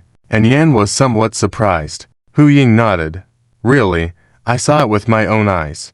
Brother Zhu once smiled like that and then tricked my brother into working for him for 3 years. And Yan widened her eyes. At the same time, Zhuan led Fang Xing'an into the cabin of the flying boat. This flying boat was very spacious, with many rooms even in this cabin. Zhuan led him into the guest room where he brewed tea. After drinking several cups of tea, the inexperienced Fang Xing'an basically revealed everything he knew. As he spoke, it was revealed that he was representing the Minxin Palace in this Taoist Grand Competition. Zhu, and nodded thoughtfully, and then poured a cup of tea, saying, So, your cultivation level in the respected sect is considered good. Fang Xing'an scratched his head awkwardly. Well, in terms of strength, I am far behind my senior brothers and sisters. It's just that they don't like to go, so they sent me instead. Oh? Why don't they like to go? Zhu didn't even look up, speaking calmly, because the sect leader said that this so-called Taoist Grand Competition is just a matter of various sects gathering to divide benefits. These people have completely forgotten the original intention, and our Minxin Palace cannot be associated with them. So, my senior brothers and sisters naturally disdain going. Upon hearing this, Zhuan's eyes lit up, and then he said lightly, Well said. Have this cup as a toast to your sect leader. Thank you. Feng Xing'an quickly raised his cup in gratitude. After settling Feng Xing'an, Zuan turned and went back to his room, then suddenly burst into laughter. And Yan was surprised and asked, "Husband, what's going on?" Zhu, and smiled, "Nothing. I just suddenly felt that everything is worth it." "What's worth it?" Zhu, and said lightly, "Of course, it's the ancestors of the Hui clan who left the Taoist tradition in this realm." With that, Zuan took a deep breath. The performance of the Golden Tripod Pavilion before made me very disappointed, and from rumors, the other major sects are no different. This made me very angry for a while, even to the point of wanting to destroy it all. But fortunately, this Mingxin Palace is still decent, at least not forgetting its original intention. And Yan nodded in understanding, then asked, "Is this Mingxin Palace for sword cultivation?" Zhu, and smiled and gently patted her shoulder. "Yes," Zhu sighed. "It seems that some things can only be persisted in by these pure-hearted sword cultivators." This little incident passed, and despite Zhang Xiaoyu's repeated requests, Hu Ying still refused her request to fly alone, handing control of the flying boat over to her. With the gradual awakening of her bloodline power, Hu Ying's strength has been steadily improving, at least showing great skill in operating the flying boat. Meanwhile, as the flying boat steadily approached its destination, in the third fairyland, with the arrival of strong figures from various major sects, it became increasingly lively. Being the third fairyland, it naturally was more vast than the Golden Light Fairyland, and the quality of spiritual energy there was superior. In preparation for the Taoist Grand Competition, the Apricot Villa went to great lengths and at great expense, opening up a vast platform next to the sect that stretched tens of thousands of miles in every direction. It used to be a range of rolling mountains, but for the sake of this competition, several elders of the Apricot Villa joined forces to remove the mountains. To welcome visitors from all directions, a massive city was built on top of it. As the date approached, countless flying boats landed near the city, making it more and more lively. Under this bustling situation, there was an air of excitement and restlessness pervading the Apricot Villa. Meanwhile, in the upper court of the Apricot Villa, several elders sat in a row, with Apricot Villa's master, Shamayawi, sitting in the center. Shamayawi's age was hard to determine as her face was shrouded in a thin veil of mist, but her elegant figure indicated she was a peak beauty. Have the people from the various fairylands all arrived? Shamayawi's voice was slightly hoarse, but carried a mature woman's charm. Back to the villa master. Now, except for the first fairyland, the Mingxin Palace, only the people from the Golden Tripod Pavilion have yet to arrive. Oh? Shamayawi smiled. It's not surprising that the people from the Mingxin Palace haven't arrived yet. Those sword fanatics have never cared much for this Taoist grand competition, but the Golden Tripod Pavilion. Shamayawi paused, then said with a slightly mocking tone, "Are they afraid that if they come too early, they will end up being last?" This remark elicited a light laughter from the elders. Then one of them whispered softly, "But the person sent to deliver a message to the Golden Tripod Pavilion hasn't returned yet. Could something have delayed them on the way?" Who was the one sent to deliver the message? Back to the villa master.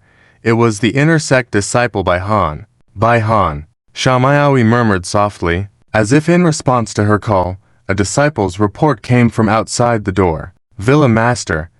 Senior sister by request and audience. Shamayawi was slightly taken aback, then said, "Let her in." As soon as she finished speaking, Bai Han staggered into the hall, then knelt down and kowtowed deeply. "Oh, an incident. What happened?" An elder asked urgently. "Yes. Quick, tell us. What happened exactly?"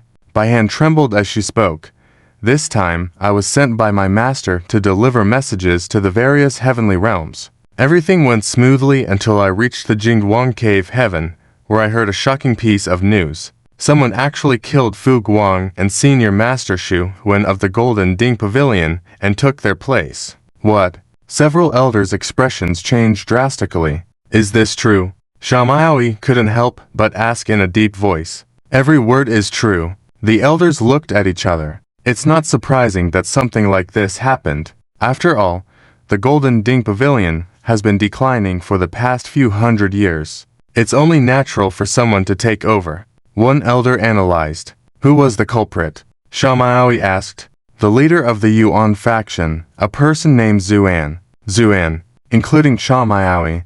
These people all seemed puzzled because they had never heard of this name before. And then, is the Golden Ding Pavilion planning to give up on this year's Taoist conference? Shamaoi asked, because in her opinion, this Zuan had just taken over the Golden Ding Pavilion, so it didn't make sense for him to stir up trouble at this time. But to her surprise, Baihan shook her head sadly and said, Leader, this is just the beginning. Next, for some reason, this Zuan actually wiped out two major families in the Jingguang Cave Heaven, the Sheng family and the Lu family. What? Shamaoi couldn't sit still this time. She stood up suddenly and stared at Baihan intently. Say it again, Leader. How could I dare to deceive you in such matters? This Zuan indeed wiped out my senior sister Lu's family. I even went to see it once, and I can only say it was a scene of devastation, unbearable to witness. The elders were all moved. This little guy is ruthless, to act like this. Indeed, doesn't he know that there are people from the Lu family who are disciples in my Xiangxi garden? Amidst these exclamations, Shamaoi asked in a low voice, So what does the Golden Ding Pavilion mean by all this? Baihan's eyes flashed with a hint of coldness. Then she bowed respectfully and said in a trembling voice, Leader, I went to the Golden Ding Pavilion and unexpectedly, Zuan repeatedly claimed that he would participate in this year's Taoist conference, and what? And he even said he would win first place in this year's competition. This statement caused an uproar in the room. The elders were all enraged. I thought this boy was arrogant, but now it seems he is just a fool. Exactly, to dare to speak in such a way. It's truly laughable. Everyone knows that the Golden Ding Pavilion always finishes last in every competition, and now he's delusional about winning first place. It's ridiculous. Who does he think he is? Killing Fu Guang and Xu Wen, thinking he can do whatever he wants. Amidst these discussions, Baihan kept her head down, but inside, she was quietly pleased. Shamaoi remained silent, her eyes shimmering with changing light. Finally, she spoke in a deep voice. All right, I understand. You may retire for now. Yes, Baihan replied, then left respectfully. Once she was gone, the room erupted into commotion. The elders were all somewhat hesitant. Leader, what should we do? Yes, the Lingfen family has been destroyed. Should we inform her? Shamaoi waved her hand. Not yet. Lingfen is currently in seclusion, and if we alarm her now, all our previous efforts will be in vain. The elders nodded in agreement, thinking what Shamaoi said made sense. However, they didn't know that after Baihan left, she happened to pass by the courtyard where Lu Lingfan was in seclusion, and also happened to encounter a maid serving Lu Lingfan. Sympathetically, Baihan told the maid about the situation. After recounting everything, she turned her face with a look of pity, but soon a smirk of satisfaction appeared. Before she reached her own residence, a piercing cry from a woman rang out. Mother. Upon hearing this cry, Baihan's satisfaction intensified. Heh heh. Let the chaos begin. Let's see who comes out on top this time, you guys or this Zuan. At the same time, Shamaoi and the others who heard the cry immediately changed their expressions, and then rushed out to Lu Lingfan's courtyard. What they saw left them stunned. The hall, constructed with secret techniques, had turned into rubble at this moment, with a dozen or so maids and guards lying in disarray. Without exception, all of them looked as if their blood had been drained, turning into dried corpses, a pitiful sight. Above the wreckage floated a woman with hair half black and half white, an extremely pale complexion, yet an aura that stirred the wind and clouds in the sky. Sensing Shamaoi and the others approaching, the woman turned slowly, tearful eyes gradually revealing a glint of sorrow. Master, my mother. Shamaoi's attention was not focused on this. She stared blankly at Lu Lingfan, and after a moment, exclaimed with great joy, Lingfan, have you broken through? Lu Lingfan's face was full of confusion, but nodded. Yes. Xiaomaoui and the other elders of the Xiangxi Garden were overjoyed. Lu Lingfan was undoubtedly the most outstanding disciple in the Xiangxi Garden. Because of her extraordinary talent, she had mastered the garden's supreme technique, the love demon sorcery, to a high level in a very short time. This time, her seclusion was to comprehend the final hurdle. This was a task even Xiaomaoui hadn't completed. But now, judging by her current aura, not only had Lu Lingfan completed it, but her own realm had also risen, stepping directly from the previous true immortal realm to the great Luo realm, just in time for the Taoist conference to begin, adding another strong contender. How could Xiaomaoui and the others not be filled with joy? Compared to this, Lu Lingfan's grudge of the extermination of her family seemed less important, but they still had to maintain appearances. Xiaomaoui sighed lightly and said, "Silly girl. Now that you know, we won't hide it from you anymore. Yes, your mother and the rest of the Lu family have indeed perished." Lu Lingfan trembled all over, tears falling silently from her eyes, then opened her mouth and cried soundlessly, Who killed my mother?" Lu Lingfan's voice was full of deep resentment. In the giant city built for the great competition in Xiangxi Court, people from various Dongshan realms gathered together. Many of these individuals were powerful figures who dominated a region, including renowned gents and prodigies. Their purpose in coming here was clear, to showcase their Dongshan in this great competition. Therefore, even before the official start of the competition, a clandestine confrontation had already quietly begun. Various plots and schemes, both overt and covert, were unfolding within this city. Friends who share drinks with you one moment might coldly list you as a target that must be eliminated in the next moment at a sect meeting. In the face of sect and Dongshan interests, everything had to give way. The lower-ranked Dongshan sects were even willing to do whatever it takes to establish connections with the major sects. Various visible and invisible means were flying all over the place, some even challenging people's limits of understanding, truly breathtaking. As this private battle intensified rapidly, a piece of news suddenly emerged and spread rapidly among all the Dongshan powerhouses attending the event. What?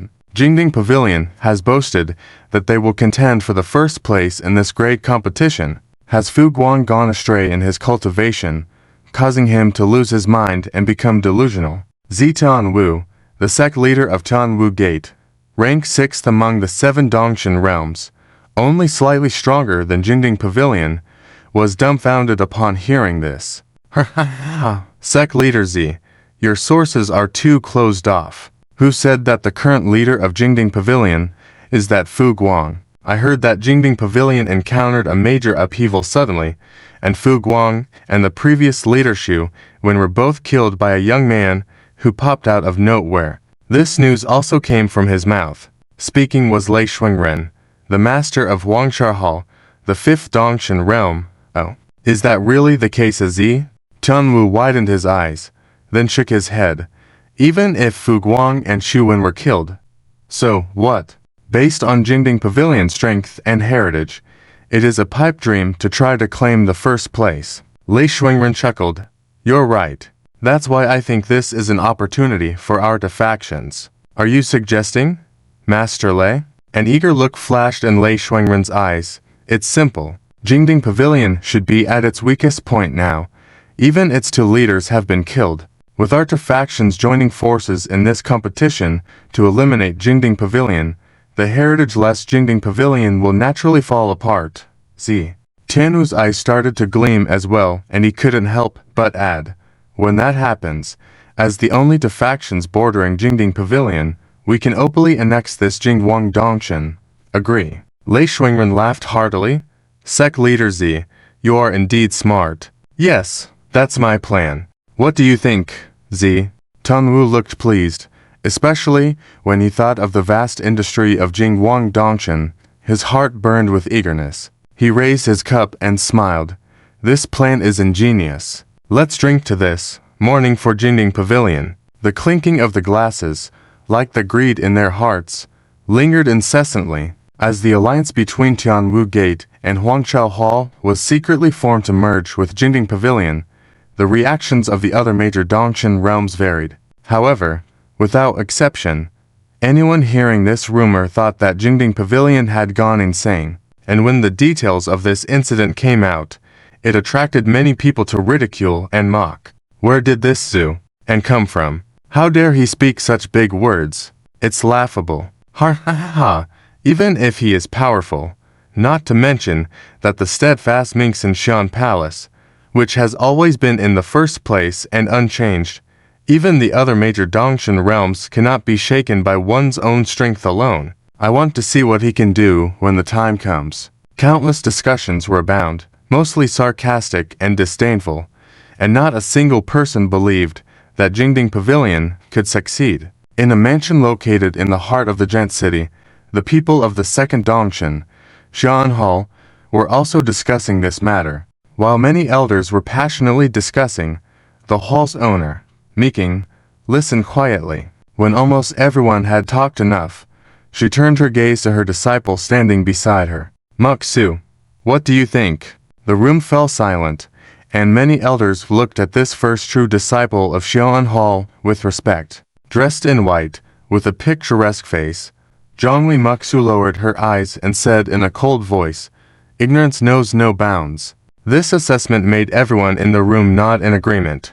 Exactly. Jingding Pavilion is nothing but a bluff, completely unworthy of fear. What we should really pay attention to now is the intentions of Xiangxi Court, Meeking said with a solemn tone. Upon hearing this, the atmosphere in the room stalled, and everyone had a serious expression because, as a major sect of the second Dongshan, they felt the strong pressure coming from Xiangxi Court. Meeking sighed softly. Only the lovesick are truly mesmerizing. The founding masters of Xian Hall and Xiangxi Court were siblings in the same school, which created a close connection between our two factions. Although we have always been superior to Xiangxi Court in recent centuries, this time Xiangxi Court's ambitious hosting of the succession competition naturally aims at our second Dongshan. Moreover, the most important thing is that just yesterday, accurate news came that Lu Lingfani, the first true transmission of Xiangxi Court, has successfully resolved the enchantment of lovesick demonic curse, breaking through and becoming the first person in 1,000 years. Even though they already knew this news, when Meeking mentioned it again, the faces of many elders turned pale. Meeking then looked at Zhongli Muk-Su. Muk-Su, if you were to confront this Lu Lingfani now, how much chance of winning do you have? Zhongli Muk-Su remained silent for a moment, then said, "Less than 10%. With that, she lowered her eyes and continued, "My soul-vexing crossing technique scroll is only on the 9th layer right now. One step away from the final breakthrough. But even this one step is miles away." Meeking's face also showed a hint of despair. She sighed lightly. "If that's the case, during the competition, we can only try to preserve our strength. As for the position of the second Dongshan," Zhongli Muk-Su shook all over, repeating in astonishment, "Feng Xingyan?" "Yes, it is indeed the current walking disciple of the Mingxin Palace, Feng Xingyan, who you had a chance encounter with before." Emi Aiqing was very excited. Zhongli Muk-Su was somewhat stunned, because only now did she remember that when she broke through the 9th level of the soul-selling true scroll, Feng Xingyan had come to congratulate her on behalf of the Mingxin Palace. But at that time, it was just a passing glance. Even now, the only thing Zhongli Muk-Su could remember was Feng Xingyan's clothing. But Emi Aiqing was clearly very excited. "This is a personal letter sent by Feng Xiaoyu to you, which shows that you hold a special place in his heart. If you can establish a relationship with the Mingxin Palace, then this Taoist contest will be worrying-free. After all, it is the immortal sect of this world." Zhongli Muk-Su seemed ignorant of this, still looking a bit dazed. But Emi Aiqing, as her mentor, naturally deserved respect. Although she was full of doubts, she still bowed deeply after coming to her senses and said, "Yes." The letter did not specify a specific time, only saying that he would arrive soon. To avoid delaying Feng Xingyan, Emi Iching led many disciples and others of the soul-selling inn to the flying boat pier. This was where all flying boats coming to the giant city docked. Naturally, the inn's actions attracted the attention of various parties. What's going on? Why is the soul-selling inn not sleeping at this late hour and converging on the pier? Someone exclaimed in surprise. Who knows? What are they up to? Another person added in amazement. I heard rumors that they seem to be welcoming a very important person. Another person chimed in. What kind of person can make people from the second heavenly realm come out in the middle of the night to welcome him? Someone said skeptically. In short, the entire city was abuzz with this matter. At the same time, people from the soul-selling inn all gathered at the pier, waiting for Fang Xingyan to arrive. Zhongli Muxu felt as if countless eyes were gazing at her from behind, so she awkwardly asked, Master, are you sure Brother Fang will come at this time? Of course, since he said so, he will definitely come. Don't worry, just wait patiently. Emi Iching was quite confident. The disciples of the Mingxin Palace had never broken their appointments, especially since this time. The letter was sent by Fang Xingyan of the Mingxin Palace, and even without considering the acquaintance with her disciple, just his identity alone was enough to prove his strength. After all, as the leader of the 7 great heavenly realms, the walking disciples of the Mingxin Palace held a very respected position, only attainable by true disciples. As the whole city's attention focused on the movement of the people from the soul-selling inn, suddenly, a streak of light flashed across the distant horizon. The brilliance illuminated the pitch-black sky, and ripples appeared in the space above the pier, from which a flying boat emerged in the radiant light. People watched in breathless silence, but when they saw the emblem on the flying boat, they were all taken aback. Even though many were unsure, many recognized the origin of the emblem. It's the emblem of the Golden Cauldron Pavilion, someone exclaimed in surprise. I didn't expect this sect to be so bold to come. And they chose to land in the dead of night. Someone scoffed. Emi Iching and the others, who had been eagerly anticipating Fang Xingyan's arrival, all wore strange expressions upon seeing the emblem on the flying boat. This expression contained surprise, puzzlement, and mostly disdain, especially Emi Iching, who let out a cold snort from her nostrils and didn't spare another glance at the flying boat. It was Zhongli Muxu who was slightly surprised, not understanding why the Golden Cauldron Pavilion chose to descend at this moment. Then, as the light on the flying boat flickered, a group of people walked out. Initially, people didn't pay much attention, as the Golden Cauldron Pavilion, which usually ranked last among the 7 great heavenly realms, wasn't expected to bring anything remarkable even if there were unexpected changes this time. But to everyone's surprise, as they thought along these lines, Zhongli Muxu began to widen her eyes. Leading that group of people was none other than Fang Xingyan, who had a chance encounter with her before. At this moment, Fang Xingyan was engaged in a lively conversation with the person beside him, seemingly oblivious to the astonished gazes around him. It wasn't until they walked near the people from the soul-selling inn that Fang Xingyan politely bowed to Zhu An. To be able to take this flight together with Taoist Zhu and become friends is truly an honor for me. Zhu An remained silent, only smiling faintly. Emi Iching, the people from the soul-selling inn, and even those observing secretly were all dumbfounded. What's going on? Wasn't this Fang Xingyan a disciple of the Mingxin Palace? Why is he so familiar with the people from the Golden Cauldron Pavilion? This question lingered in everyone's minds. At the same time, Fang Xingyan lowered his head and whispered in a very low voice, Friend, I have done my best. You'll have to figure out the rest yourself. I hope to see your sect shine brightly in this contest. A faint smile appeared at the corner of Zhu An's mouth, and he nodded. All right. In that case, I'll see you at the competition. Fang Xingyan nodded before turning to look at Zhan Xiaoyu in the crowd and smiling slightly. We'll meet again. With that, he turned and flew directly towards the line of the soul-selling inn. Master Mei. Fang Xingyan gestured a hand salute towards Emi Iching. Oh my, Fang Xiaoyu is really too polite. Emi Iching smiled so much her face was almost blossoming. It has been 10 years since we last parted. I didn't expect Feng Xiaoyu's cultivation to have advanced so much. Truly admirable. Feng Xingyan smiled faintly, then turned to look at Zhongli Muxu standing nearby, nodded. Miss Zhongli. Zhongli Muxu's eyes trembled, lightly saluted towards Feng Xingyan, whispered, Senior Brother Feng. Although there was no change in expression on her face, one could see that a blush rapidly crept onto Zhongli Muxu's cheeks. Emi Aiqing naturally noticed this scene, so her smile became even brighter, quickly said, Feng Xiaoyu, this is not the place for conversation. I have already instructed someone to arrange accommodation for you in the inn. Please follow me. Feng Xingyan hesitated slightly, but ultimately nodded.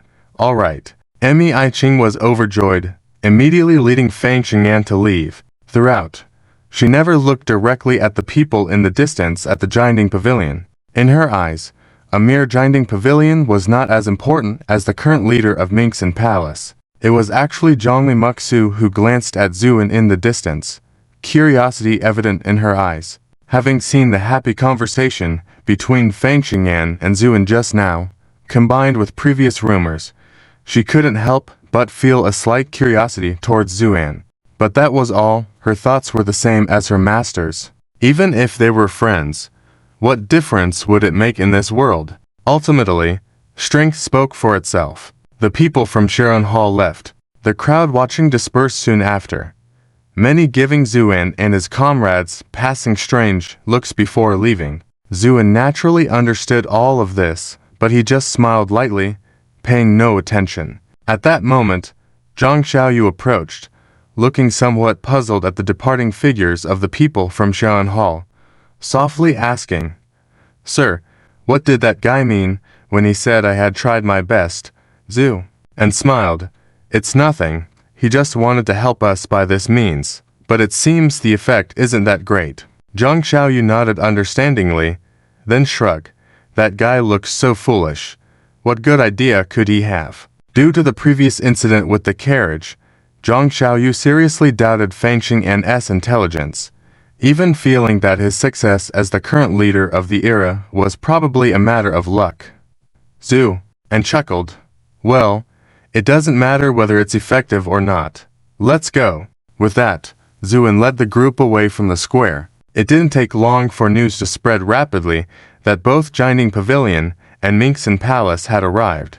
The reactions varied among the people, especially when many learned that Xiaoan Hall had actually taken away the current leader of Mingxin Palace. This made them anticipate that this era's struggle for supremacy would be especially lively. Under such tumultuous circumstances, in Xiangxi courtyard, the various elders and the master of the courtyard, Shami, gathered to discuss this matter. Lu Lingfan, who had just deciphered the demon love spell, naturally joined them. When she heard that her avenging enemy, Zuin, had arrived, her eyes instantly turned blood red, ready to go out and seek revenge on Zuin. Shami quickly stopped her. Lingfan, don't act rashly for now. Lu Lingfan halted her steps, didn't turn back. Shami said, I know you hate Zuin to the core, but the struggle for supremacy is about to begin. We must prioritize this. After you win against the people from Xi'an Hall in the competition, and our Xiangxi courtyard stands proud, then it won't be too late to settle scores with Zuan. Lu Lingfen slowly turned around, her face full of fierceness. I will tear this guy to pieces in front of everyone at the competition. He owes me an apology. Shami and the rest in the room were all astonished, but Shami then smiled bitterly and shook her head. Strive for the top spot at the competition. Once it starts, everyone enters a special realm where whatever happens inside won't affect the outside world. Even if you kill Zuin inside, it won't have much impact on him. So, if you want revenge, it's better to wait until it ends. Shami's words were indeed true. For centuries, the reason the hegemony competition had such great allure, attracting so many people, was not just because winning there brought fame worldwide. More importantly, during the competition, you could unleash your strongest moves without worrying, and even if you died in defeat, you would be unharmed. All this stemmed from the ancient artifact passed down throughout the ages, the evolutionary divine cauldron. This divine cauldron would shift its location with each successive hegemony competition. This time, it naturally fell into the hands of Xiangxi Courtyard. After hearing Shami's words, a cold smile appeared in Lu Lingfan's eyes, but soon she lowered her head. Shami continued, Xian Hall is really despicable, actually forming a relationship with the current leader of Mingxin Palace. At this, a solemn expression crossed Shami's face. Ling Fan, if Feng Xingyan and Zhongli Muxu join forces, your situation might become precarious. Lu Lingfan fell silent for a moment, then shook her head. They are not my opponents. Her words brimmed with strong confidence. Shami's eyes sparkled, chuckling. Good, you must have that kind of conviction. However, before Shami could continue, Lu Lingfan calmly said, Master, I will go back first. With that, without waiting for Shami's response, she turned and left the secret chamber. Shami and the other elders in Xiangxi Courtyard did not notice any abnormalities. Little did they know that as Lu Lingfan walked out of the room, a disciple passing by caught sight of her. The disciple was so terrified that her whole body stiffened, staring at Lu Lingfan with horror in her eyes, until after a while, she stammered, Senior Sister Lu. Lu Lingfan didn't even spare her a glance, and just walked straight past her. It was only after Lu Lingfan's figure completely disappeared that the disciple gradually regained her composure. She shivered in fear. Then, filled with terror, she hurriedly ran away from the place. As the current first true disciple of Xiangxi Courtyard, Lu Lingfan naturally had her own room. When she returned to the room and closed the door, the entire room suddenly plunged into pure darkness. This darkness seemed to emanate from the depths of hell, chillingly evil to the extreme, sending shivers down one's spine. However, Lu Lingfan remained oblivious, taking a few steps forward and kneeling on the empty ground, beginning to kowtow. Lu Lingfan bowed deeply. Master, I have followed your orders and secretly modified the formation pattern of the evolving divine cauldron. Very good.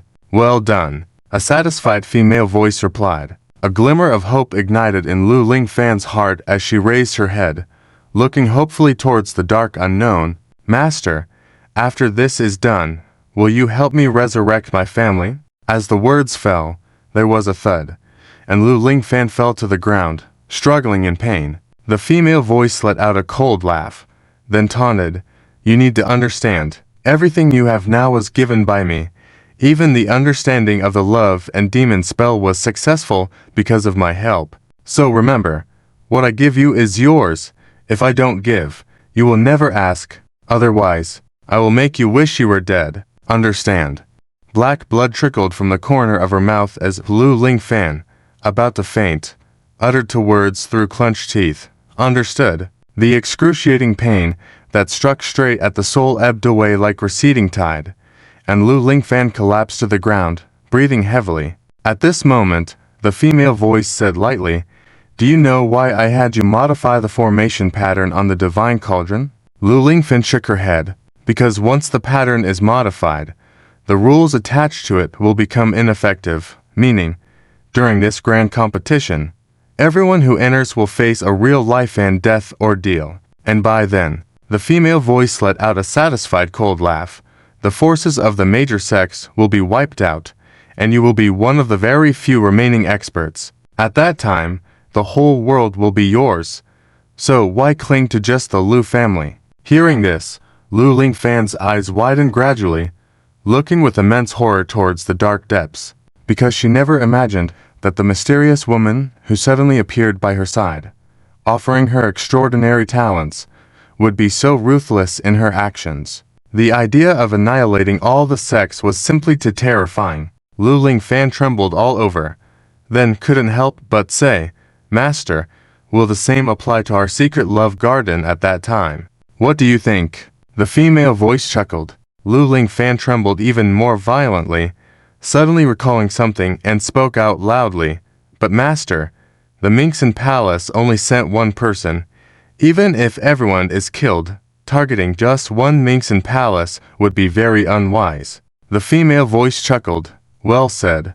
Those lunatics from the Sword Sect are indeed difficult to deal with. But rest assured, since I have asked you to act, it means I am fully prepared. Just think about it.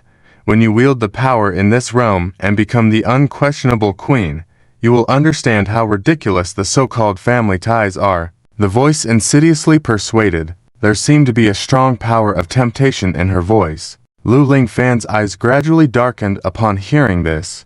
Then she started to chuckle softly. "Yes, master." With the hidden current surging, this grand competition in the lineage finally arrived. On that day, everyone moved upon hearing the news and arrived early at the competition site. In the center of the vast square was a towering platform, with a giant cauldron surrounded by auspicious clouds on top. The crowd buzzed with excitement. Is that the ancient evolving divine cauldron passed down from ancient times? Truly magnificent? A person attending the competition for the first time asked in amazement. Indeed, it is said to be from the hands of the founding ancestors of the 7 major sects, possessing infinite wonders, that evolving divine cauldron. Although I've seen it before, I can't help but marvel at it. Someone exclaimed. Amidst the hustle and bustle, powerful individuals from various major sects began to arrive one after another. They were all busy preparing nervously, revealing the real state of their strengths. The higher-ranked sects had more people and stronger power. For example, disciples from the second sect, the soul-entrancing pavilion, occupied a large area. The lower-ranked sects had fewer members. At the end of the crowd, there was an empty space, the designated position for the Golden Cauldron Pavilion. However, it was empty, signifying that the members of the Golden Cauldron Pavilion had not yet arrived. This puzzled Fang Xing'an. Why haven't the people from the Golden Cauldron Pavilion arrived yet? Just as he was pondering this, Emi Aiqing suddenly said mysteriously, "Fang, look over there, that's Lu Lingfan, who has been making a name for herself recently." Fang Xing'an turned to look. Indeed, not far away, Lu Lingfan stood among the crowd from the secret love garden, silent.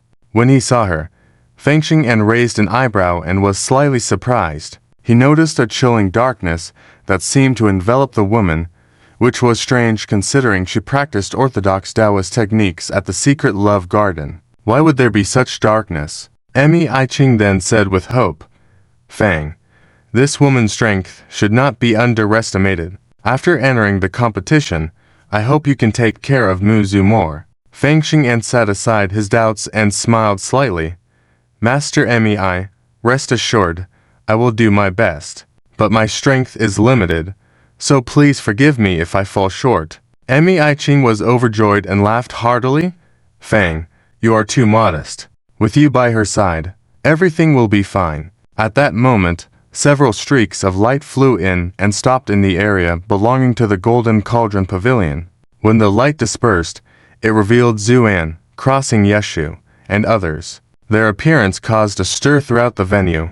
"They're here. The people from the Golden Cauldron Pavilion have arrived. Wow, they have quite the guts to actually come." Amidst these discussions, Lu Lingfan coldly looked at Zuan in the distance, remaining silent.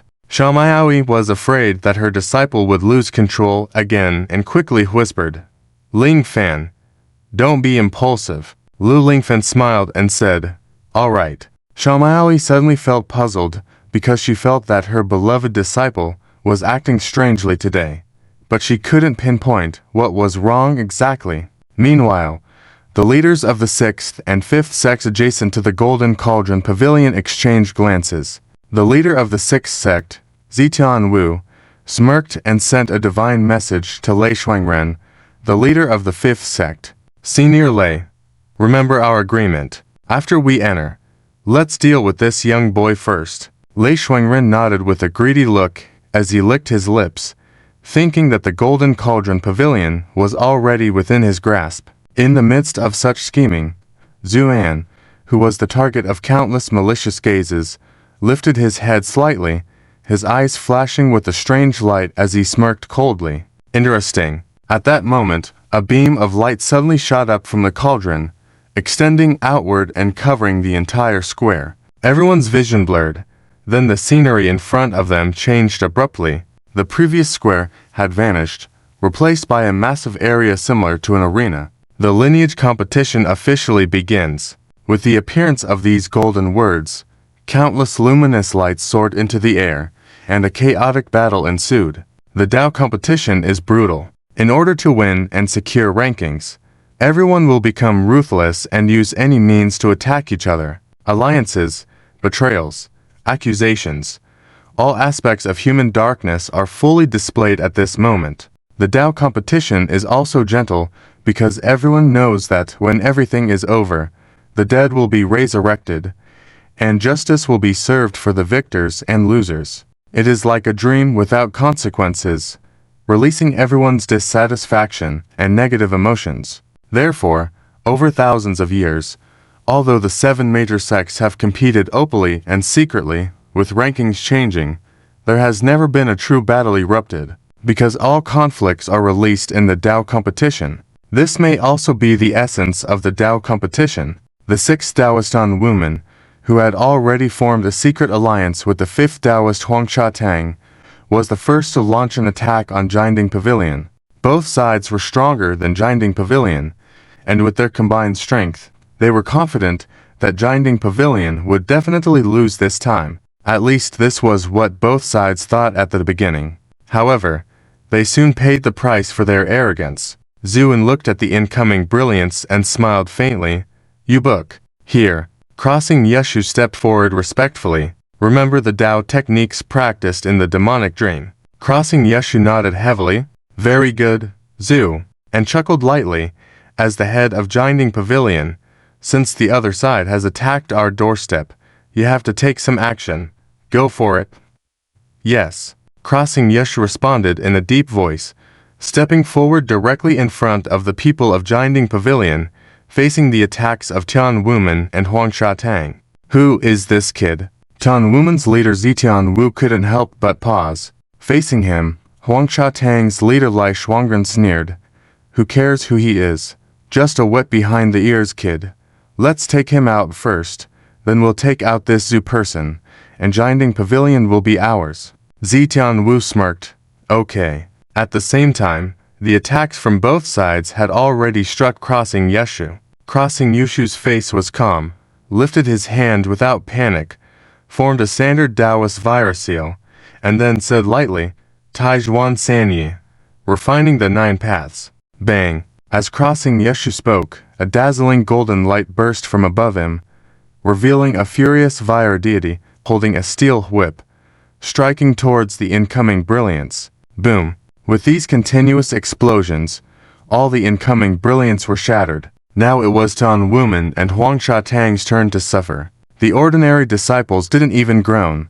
They were shaken back, with the weaker one spraying blood. Even Zitian Wu and Lai Shuangren were shaken, their bodies swaying, their arms numb, staring in horror at Crossing Yeshu in the golden light. "This is not Jinding Pavilion's technique, Ezi." Tian Wu shouted hoarsely. "That's right. It's not even from this realm." Lai Shuangren's eyes turned red, trembling all over. A never-before-seen technique was displayed by a member of Jinding Pavilion.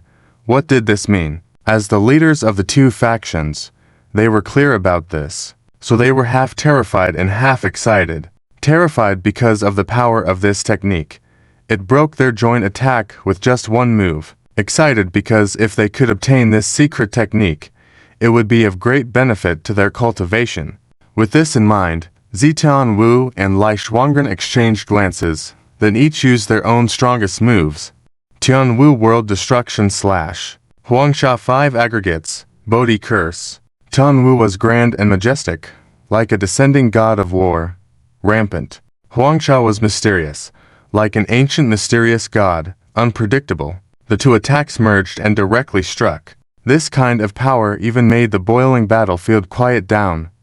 Many people watched with serious expressions, shaking their heads silently, thinking that Jinding Pavilion was going to be the first to be eliminated again. Facing this power, Crossing Yeshu's eyes couldn't help but show a trace of hesitation. After all, Zitian Wu and Lai Shuangren, the two renowned faction leaders, were long established. Although Crossing Yeshu had experienced the trial of the inner demon, he still lacked a lot of experience. As for Sheng Miao Tong and others who followed him into the battle, They were already pale and speechless. At this moment, Zuin chuckled lightly, saying, "Remember the 9-word mantra your grandfather used." Crossing Yeshu shivered at the words, then quickly calmed down, a solemn expression on his face. The 9-word mantra was the essence of Jinding Pavilion's techniques. When Crossing Yu, in his old age and declining cultivation, used this 9-word mantra, it could still shock people.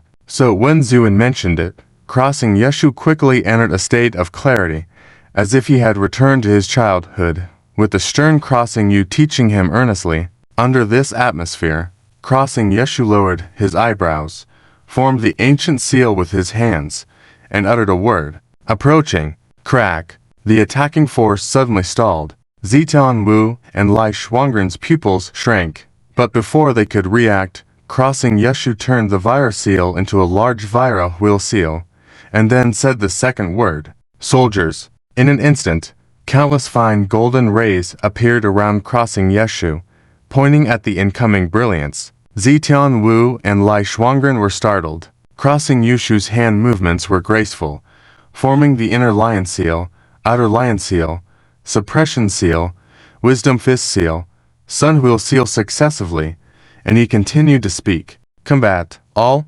formations. Set. Up. Now. With each word, the golden light around Crossing Yeshu became stronger, his momentum boiling even more. Meanwhile, Zitian Wu and Lai Shuangren found their attacks difficult to progress, as if stuck in glue. It's the 9-word mantra. Stop him. Lai Shuangren roared, then ignited all his cultivation with all his might, trying to stop Crossing Yeshu's spell. Zitian Wu was also shocked, then activated his cultivation, trying to block it. But at that moment, Crossing Yeshu's fingers trailed phantoms in the air, finally forming the last invisible seal of the 9-word mantra. No matter if he believes it or not, everything does not change according to his will. Crossing Yeshu slowly raised his eyes, slowly uttered the last word. Ahead. As soon as the word was spoken, the final regret was filled. In an instant, the world became extremely quiet. Everything around seemed to pause under this golden light, and the attacks of Zitian Wu and Lai Shuangren, like ice melting under the scorching sun, rapidly dissipated. Then this heaven-penetrating golden light symbol suddenly emitted a light that was unbearable to look at. The brilliance pointed, dispelling all evil. The target is directly at Zitian Wu and Lai Shuangren. These two were shocked by the overwhelming power of this golden light symbol, and when the light attacked, they couldn't help but scream together. But now they had nowhere to escape.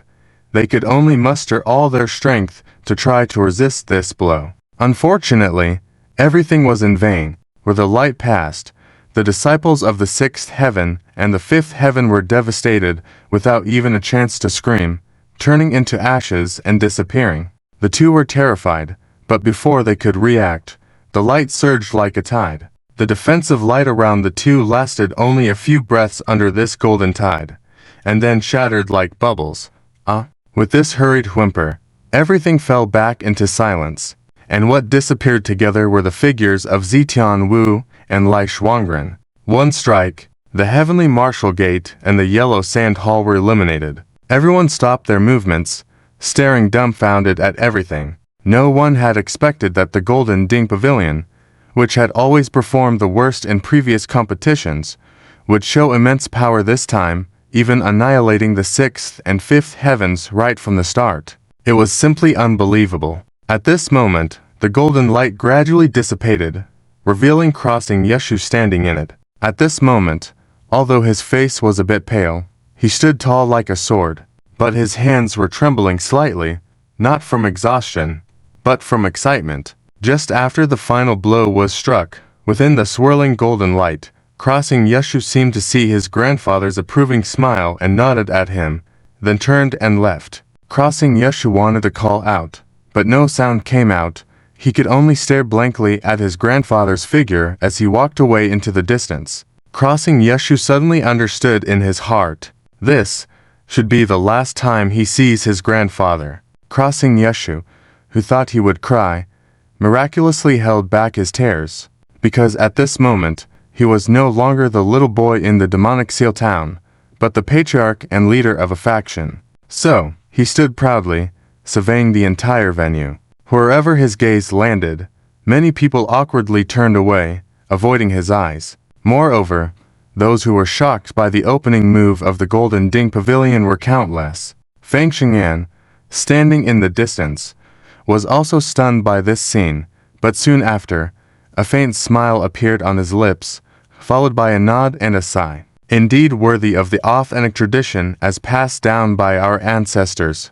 The power of this 9-word mantra is truly magnificent. His words were full of admiration. On the side, Zhang Limuxu also appeared surprised, but her attention was quickly drawn to Lu Lingfan standing in the distance. Perhaps due to their cultivation methods, Zhang Limuxu had known from the moment they entered that the woman in all black clothing, with even her eyes covered by her long hair, was her fated enemy. And whenever she looked at her, Zhang Limuxu felt a tightening in her heart, because she could vaguely sense that behind this woman, there seemed to be endless darkness. This feeling made her hairs stand on end. Sensing Zhang Limuxu's gaze, Lu Lingfan, who had been silent, suddenly turned to look at her, then slowly smiled. Seeing this smile, Zhang Limuxu trembled and her eyes filled with horror. She had never seen such a terrifying smile before.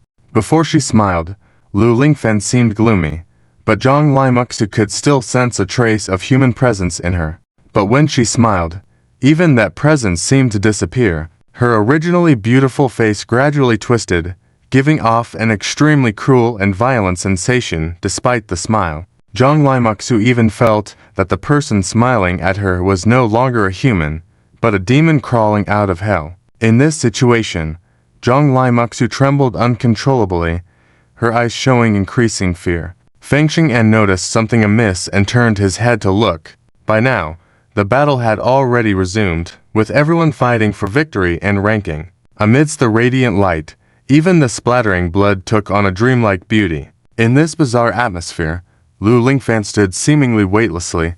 The darkness around her was thick and impenetrable. Seeing this scene, Feng Xing'an's pupils shrank to the size of needles, strongly hinting to him that within this woman lay an incredibly powerful enemy. As a legitimate inheritor of Taoism and a disciple who entered the Tao through swordsmanship, Feng Xing'an was extremely sensitive to evil energy. So at the moment he sensed danger, Feng Xing'an hesitated not and drew his sword, striking out. It was a pure purple sword light, gleaming with strands of electric light within its dignity, slashing through space with lightning speed and appearing directly in front of Lu Lingfan before descending straight down. In the blink of an eye, this sword light seemed capable of slicing anything that dared obstruct it in half. This was the sword intent. Just based on this chilling sword intent alone, Feng Xing'an's reputation as a contemporary expert was well deserved. The entire venue was shocked by the might of this sword.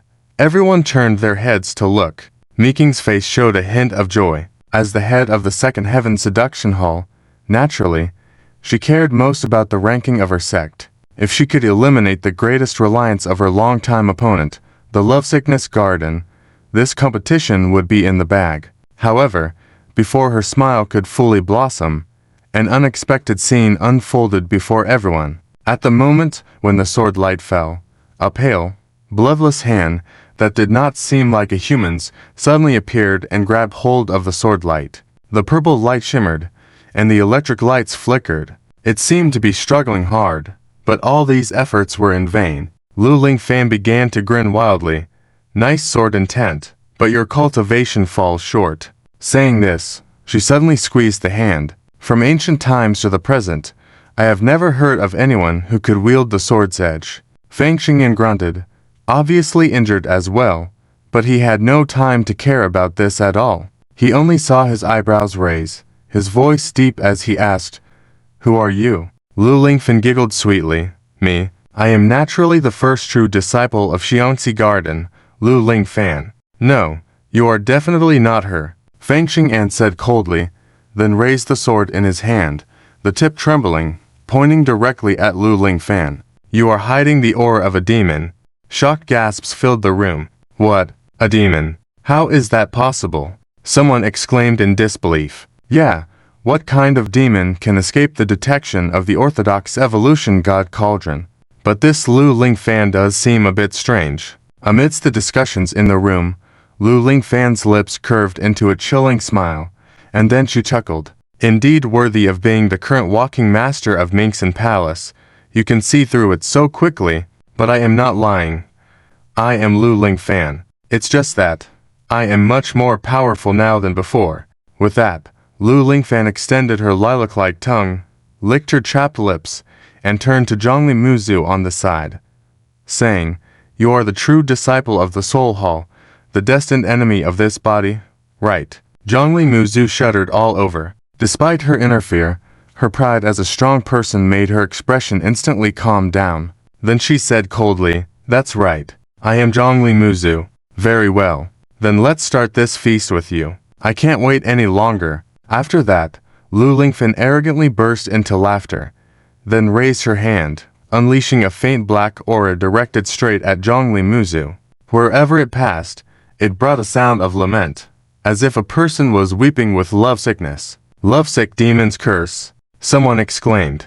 Zhongli Muzu took a deep breath. She could see the strangeness of this Lu Lingfan, but now was not the time to dwell on it. Even for the reputation of the Soul Hall, she could not retreat. Therefore, silver patterns suddenly appeared on her forehead, connecting with her eyes, forming a mysterious flower ornament. "Since we are lovesick, we can only fulfill the destined fate," Zhongli Muzu lightly shouted, and a silver light directly faced the oncoming lovesick curse. "It's the fate fulfillment mark. Xiangxi Garden and Soul Hall are indeed old enemies who have fought for thousands of years," someone sighed. Before the crowd could react, Feng Xingyan, who had been standing on the side with a stern face, suddenly seemed to understand something and swung his sword abruptly. "Be careful." With those words, the lovesick curse, which had just been weeping, suddenly transformed into a ferocious evil spirit, trying to swallow the fate fulfillment mark that was approaching. Zhongli Muzu screamed, and it was at that moment that Feng Xingyan's sword edge arrived, directly hacking at the head of the ferocious evil spirit. Pluck! With a soft sound, the evil spirit, transformed from the curse, lost its head. But before Feng Xingyan could breathe a sigh of relief, the head of the evil spirit instantly restored itself as before, changing shape, and its mouth bit down on Feng Xingyan's sword edge, chewing it to pieces in a few bites. Feng Xingyan's face paled, and his eyes dimmed instantly. As a sword cultivator, the most important thing is to nurture the sword intent in one's heart. Therefore, two consecutive misses, and even having his sword edge shattered, caused Feng Xingyan to suffer some serious internal injuries. At the same time, the entire room erupted into a commotion. Many people had doubted Feng Xingyan's claim that Lu Lingfan was a demon, but now, seeing the nearly solidified ghostly aura, they could no longer deny it. Feng Xingyan's defeat chilled many to the bone. Even Lu Lingfan's master, the head of Xiangxi Garden, Shamaoui, could not help widening her eyes. "Lingfan, what is going on?"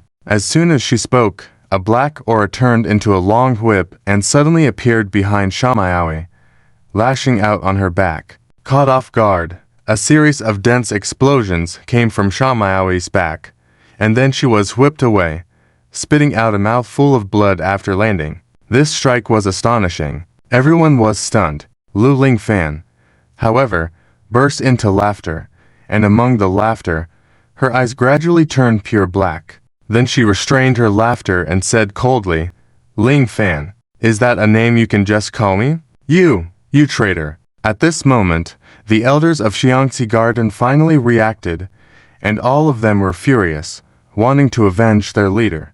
But Lu Lingfan did not even look at them, and the black aura behind her turned into numerous long whips, enveloping these elders. After a while, these black auras suddenly retracted, and then screams of agony were heard from within. When the black aura dispersed, headless bodies fell one after another. This scene horrified many, and Shamaoui was so furious that she spat out another mouthful of blood. Lu Lingfan, however, enjoyed this sensation. After taking a deep breath, she slowly said, What a wonderful bloody taste. Giggles. Zhongli Muzu. Since you are the destined enemy, I will kill you first. With that, a black aura appeared directly in front of Zhongli Muzu's forehead in an instant. Zhongli Muzu trembled all over, quickly turned her head, barely avoiding the strike. But this was just the beginning, because at that moment, countless black auras exploded from behind Lu Lingfan, resembling swaying watergrass, rushing forward. Everyone in the Soul Hall exclaimed in shock. The Hall Master, Emi Aiching, even burned her cultivation in an attempt to break free. But all in vain. In just a blink, everyone in the Soul Hall, including Fang Xing'an, was tightly bound by these long whips formed by black auras, and then lifted up into midair. Many shuddered at this sight. Among them, some weak-willed individuals tried to escape, because in the past, during the grand competition of the sex, if you felt you were unable to win, you could surrender and then leave. But only at this moment did everyone realize in horror that they were unable to leave at all. The speaker had died, with eyes full of terror at the time of death. Then, Lu Lingfan giggled. So naive. Do you really think that after trapping you here, I would let you all come back unharmed? Although many people had already guessed vaguely, these words dispelled the last trace of hope in everyone's hearts. Who are you?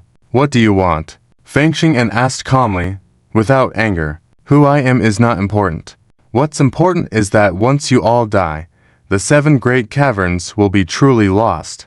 Then, Empress Nu will be able to completely dominate this world, and that is the most important thing. Fang Xing'an was startled. Are you from the ghost cult? Haha, that's right. Surprised, Lu Lingfan said with a strange laugh. Zhongli Muxu couldn't help but roar. You are delusional. The people of the 6 great caverns are here, but there is only one person from the Minx in the Mortal Palace. Hearing this, many people's eyes lit up. Yes, as long as Minx in the Mortal Palace exists, the ghost cult will not be allowed to act recklessly. But Lu Lingfan just sneered. You're right, but do you think that since I dare to do this, wouldn't I have made arrangements in advance? Zhongli Muxu was at a loss for words, not knowing how to respond, and gradually, everyone's hearts sank. The ghost cult. For thousands of years, it has been the target of extermination by the 7 great caverns. Until recently, the ghost cult had gradually declined, its influence retreating to remote areas. But now, people finally understood that the ghost cult had not disappeared. It had been lurking in the darkness and had orchestrated this earth-shattering conspiracy. And if what she said was true, when the ghost cult returned to this world, what awaited the people of this world would be true suffering. Fang Xing'an's eyes suddenly showed a resolute look, shouting, Everyone, run. Preserve your strength as much as possible. Run. Who do you think will be able to escape? Lu Lingfan said coldly.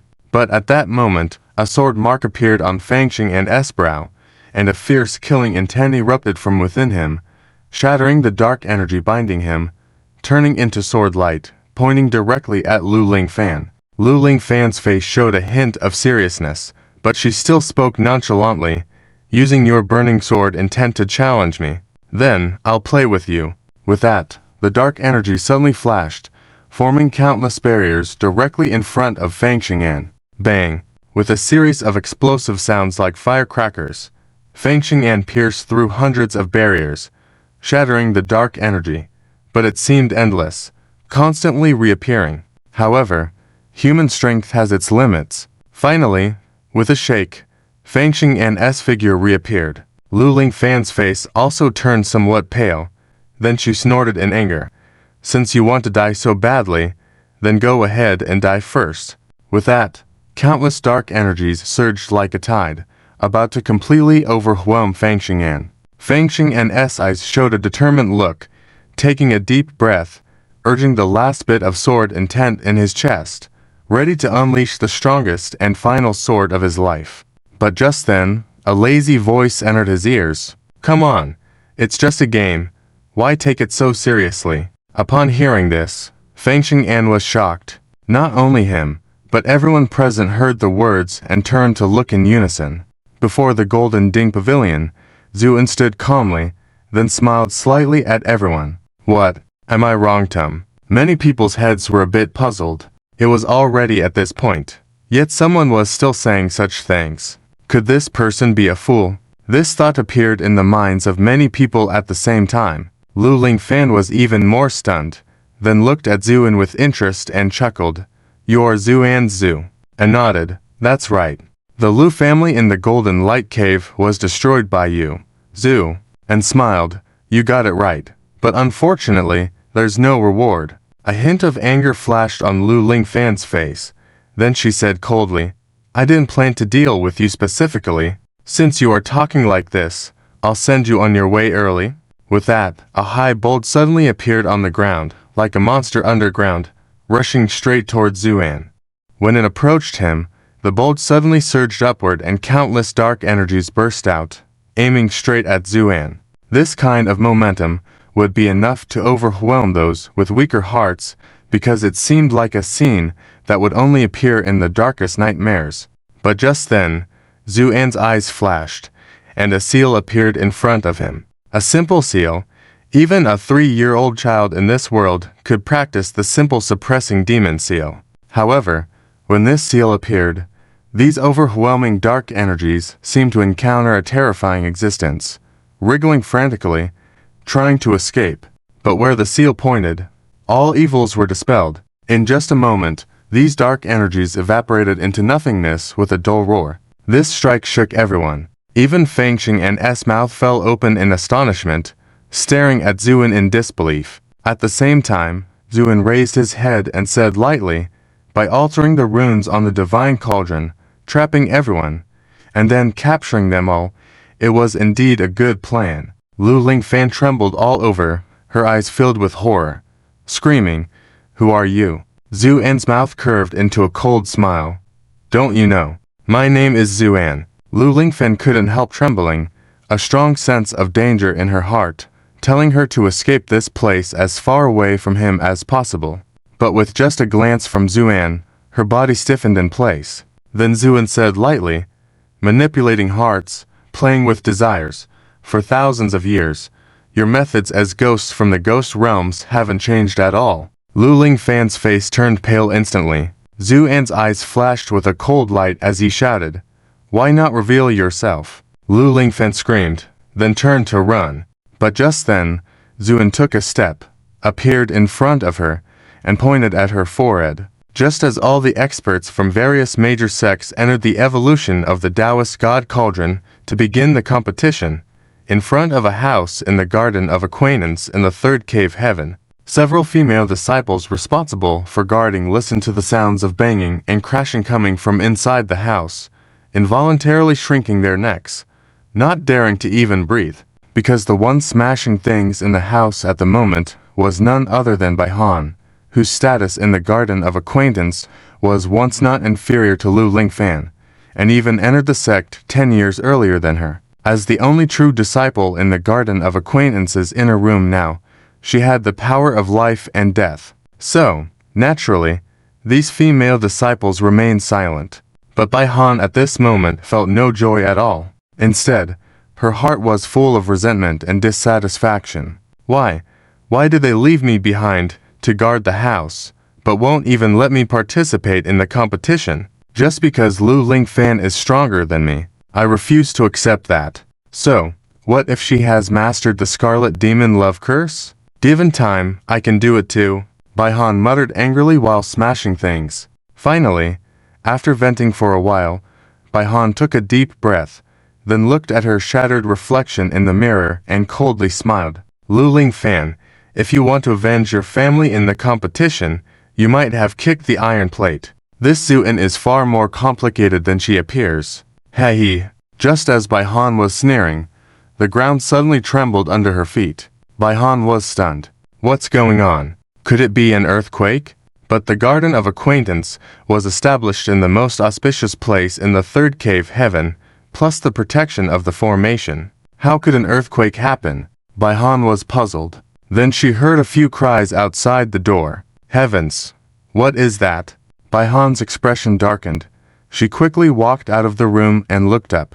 Then she also froze. A large black cloud was swiftly approaching from the northeast, and in the blink of an eye, it had covered half the sky. Although they were separated by a great distance, Baihan could feel the violent force contained within the black cloud. This made her face instantly pale, even her lips losing their color, and she stared blankly at the surging black cloud, almost despairing. It's monsters. The black clouds are all filled with monster energy, and her despair infected everyone around her. Due to the Taoist competition, the elite of the Garden of Acquaintance had all gone, and those who remained in the sect were just some menial disciples, with cultivation and strength far from sufficient. It could be said that the highest positioned and most powerful in the Garden of Acquaintance was Baihan.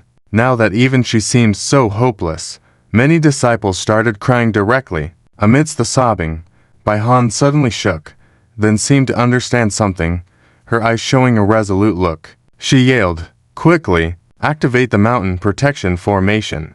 But her shout didn't receive much response. Many disciples were already scared stiff, only able to cry with their heads down. At this moment, the sea of black clouds had already approached. Baihan was about to go crazy.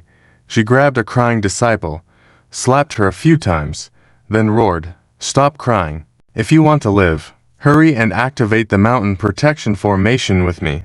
Otherwise, stay here and die." Her roar woke up many people. Baihan was now showing unprecedented determination, calling over several dozen disciples with decent strength, and then sprinting towards the main hall of the Garden of Acquaintance. Meanwhile, the sky and earth around them were gradually darkening. The black clouds had obscured the sunlight, and once the black clouds completely shrouded the sky, the third cave heaven, which had stood for thousands of years, might be wiped out. Baihan might have had many grievances against her sect in normal times, especially towards Lu Lingfan, whom she envied greatly. But at this critical moment, she first thought about her identity, a righteous disciple. Therefore, at this moment, she could no longer think about the past, only wanting to quickly activate the mountain protection formation of the Garden of Acquaintance to survive this ordeal. Otherwise, she might become a criminal for eternity. But time waits for no one, especially the disciples who followed Baihan into the main hall of the Garden of Acquaintance were not particularly strong. Attempting to forcibly activate the mountain protection formation in such circumstances was not easy. Even after several dozen disciples poured all their cultivation into the formation, only a few ethereal lights appeared on the formation. By now, the external light was rapidly diminishing, with a chilling wind blowing as if the world had changed from a bright paradise to a gloomy hell in an instant. Baihan clenched her teeth with determination, then forcibly reversed her blood circulation. Splutter. Baihan spat out blood. "Senior sister. By senior sister." These disciples all exclaimed at the sight. Usually, when they called by senior sister, they might have had various thoughts in their minds. But today, they sincerely shouted senior sister, because Baihan's performance at this moment earned their respect. While coughing up blood, Baihan shouted, "Don't just stand there, quickly activate the formation." This yell made many disciples shudder, and they quickly focused on stimulating their cultivation. At the same time, Baihan murmured softly while spitting blood, "Damn it, this is a huge loss. At least 300 years of cultivation wasted in an instant. Am I really never going to catch up to that Lu Lingfan?" Although grumbling, Baihan's hands did not stop moving. Each movement brought forth radiance, but her face grew even paler. Finally, when Baihan's face had turned nearly transparent from paleness, the Garden of Acquaintance suddenly shook, and an extremely brilliant light surged up, instantly forming a protective barrier, firmly enveloping the entire Garden of Acquaintance. Not only that, the radiance of the protective formation shot up to the sky, blasting a giant hole in the encroaching black cloud. It seemed like an illusion, but when the black clouds dissipated, many people heard a piercing, desperate scream in their ears. Seeing this scene, many disciples in the Garden of Acquaintance breathed a sigh of relief, having at least passed through the most dangerous moment. The disciples in the main hall stared at Baihan with admiration. Just then, Baihan staggered and nearly fell to the ground. By senior sister, many disciples exclaimed, and some rushed over to help support her. These disciples, although reluctant, were clear about the current situation. Xiangxi Garden was already an empty city. Although the mountain protection array was activated, no one knew what unexpected events might occur. Therefore, the most important thing at the moment was to strengthen the defense. Bai Han, as the strongest person in Xiangxi Garden at present, naturally had to stay here and take control of everything. So, all these disciples nodded at Bai Han and then scattered. As soon as everyone left, Bai Han couldn't help but spit out a mouthful of blood, wiped the blood stains from the corner of her mouth, and chuckled self-deprecatingly, "Damn, even if I have a lot of blood, spitting it out like this, who can stand it?" As soon as she finished speaking, she spat out another mouthful of blood. Bai Han silently wiped the blood stains dry, a flash of severity in her eyes. The reason she endured it until everyone had dispersed before spitting blood was because she was unsure of these disciples' thoughts. As the pillar of Xiangxi Garden today, she had to show a nonchalant appearance. "Damn, I wonder if this is worth it," Bai Han silently complained in her heart. Just then, there was a grating laughter from outside. TSK, is this the so-called third paradise Xiangxi Garden? The mountain protection array is not bad, but unfortunately, there aren't any skilled experts. With these words, under the black clouds, a green-faced, fang-toothed creature with a sore on its head appeared in front of everyone. At that moment, the sore on the human head, although only the size of a fist, had clear facial features and a very charming laugh. The fellow haunting that guy has already coaxed many people from the major paradises into the grand competition. Naturally, there's no one left in the sex. Heh, so many pretty girls. I must enjoy myself this time. I've already seen those white bones in the fierce ghost path for thousands of years. I'm tired of it. The green-faced monster excitedly shouted a few times, then launched a fierce attack. Bang! A terrifying shockwave instantly swept across the heavens and the earth for miles around. The entire Xiangxi Garden trembled slightly, and the mountain protection array dimmed, but there was no ripple.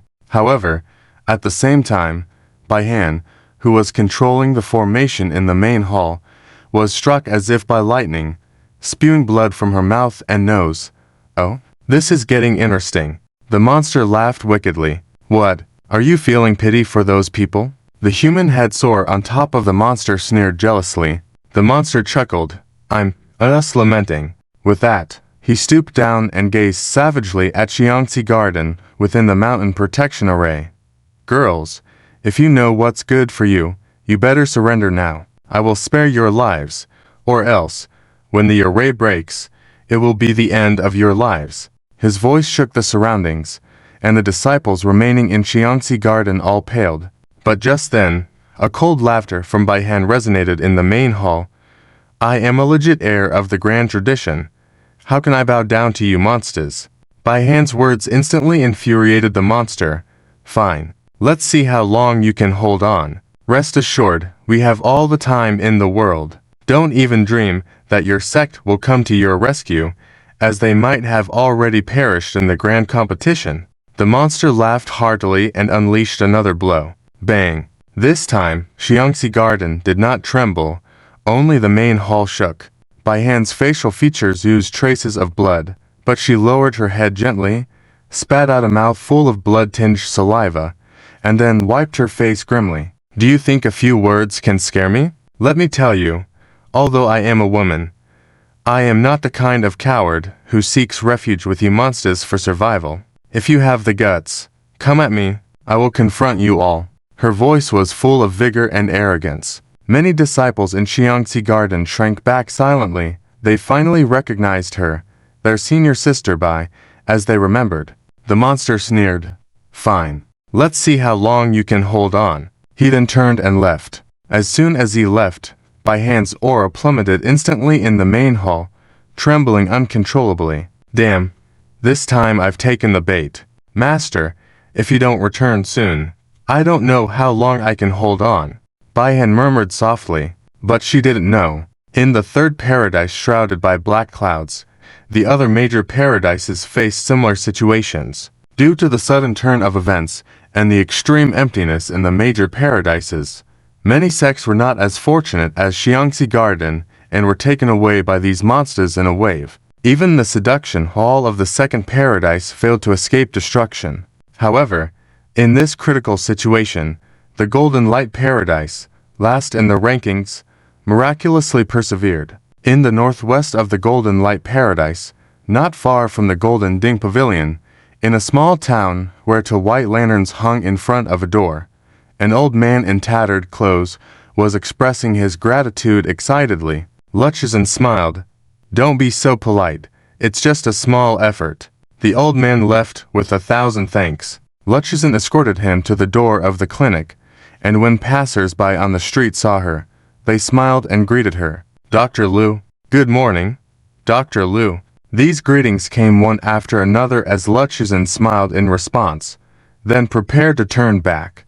But at that moment, a black line slowly appeared in the distant sky. Sensing the strange aura, Luchizan turned abruptly, her face full of shock as she looked up. In an instant, the sky was covered with black light pouring in like a tide, eliciting exclamations from countless people. Luchizan decisively picked up the two soul-severing lanterns at the door, leapt up, transformed into flowing light, and flew straight into the distance. Everyone in the small town was dumbfounded because they never imagined that the doctor, who had recently opened a clinic in town and benefited many, was actually a cultivator. Meanwhile, chaos reigned in the Golden Ding Pavilion. Compared to the major sects that had sent out all their elites, the Gold Ding Pavilion was in a slightly better condition, because at that time, Zuan only left with Crossing Yeshu and Sheng Miaotong, both of whom had joined the Gold Ding Pavilion later, so the original strength of the Gold Ding Pavilion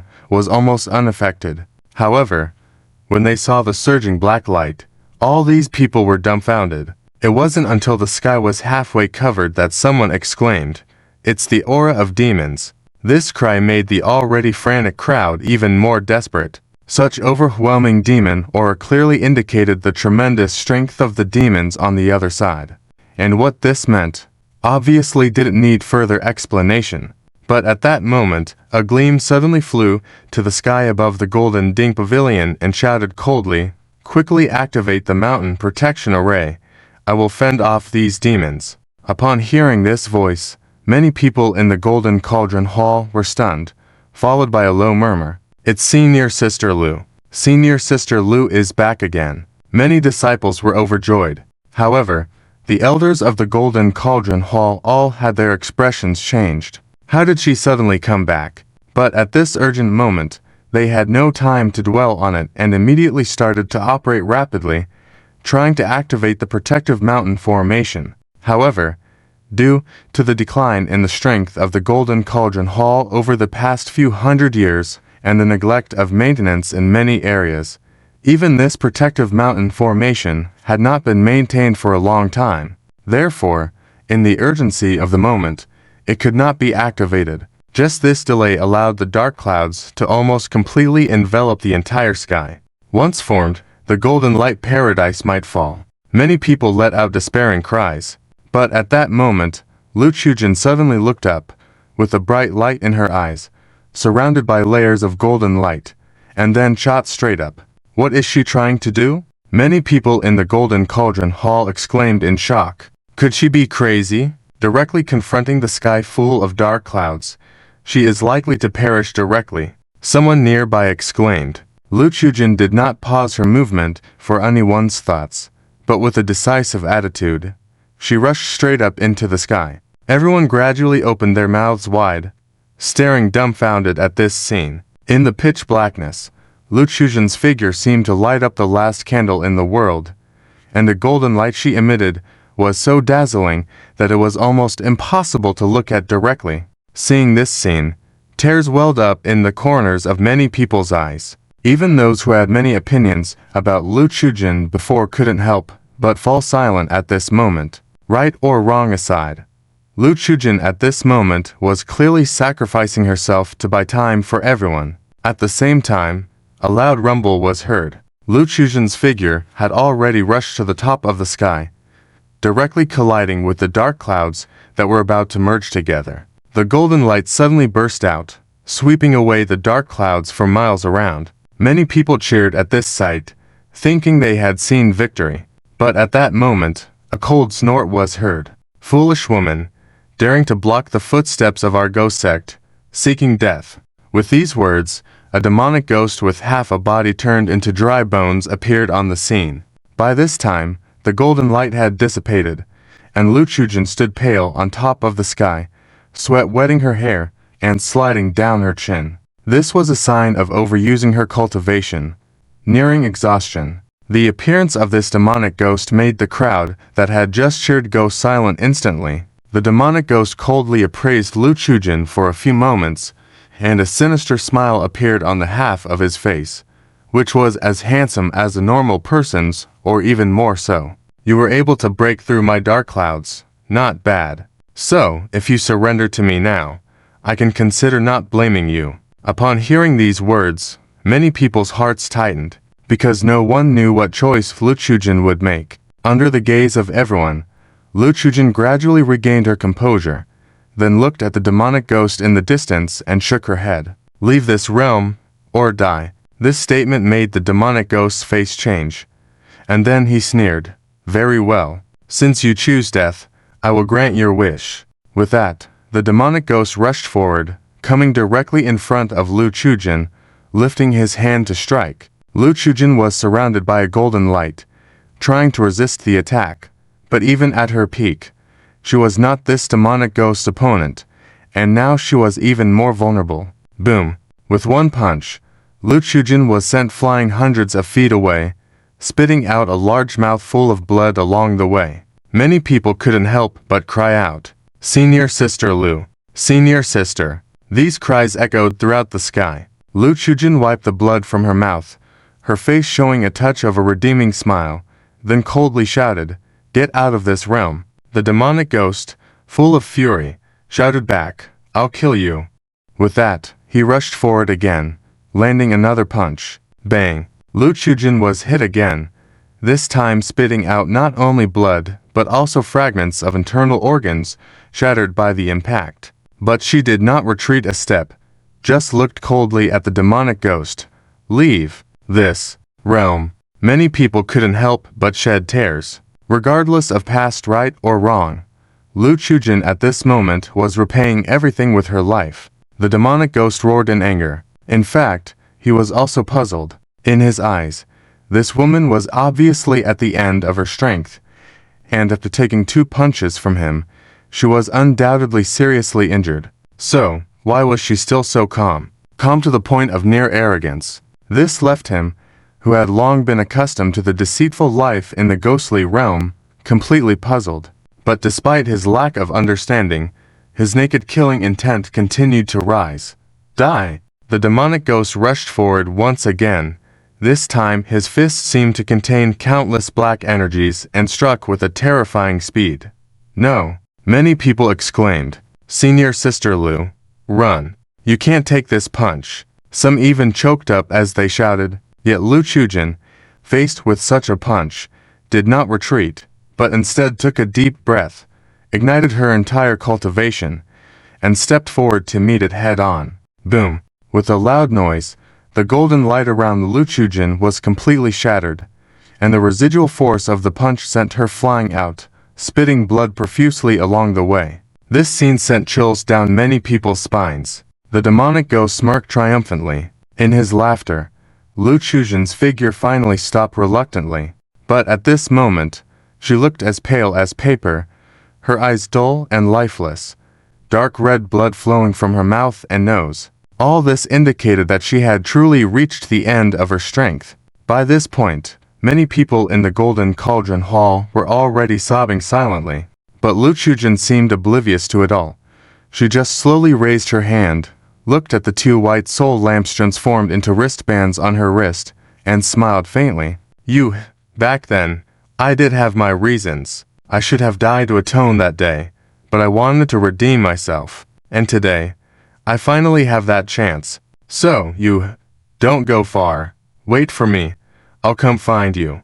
With that, Lu Chujin kissed the wristband gently, then raised her head and slowly addressed the demonic ghost, who was still laughing loudly. "Get out of this realm." The demonic ghost was stunned. At the same time, Lu Chujin's body began to shimmer with a dazzling golden light, like a boiling flame, then shot straight towards the demonic ghost. The demonic ghost trembled, and a trace of uneasiness appeared in his eyes. He shouted, "She's a madwoman." With that, he slapped out a hand. Bang! Lu Chujin was sent flying far away.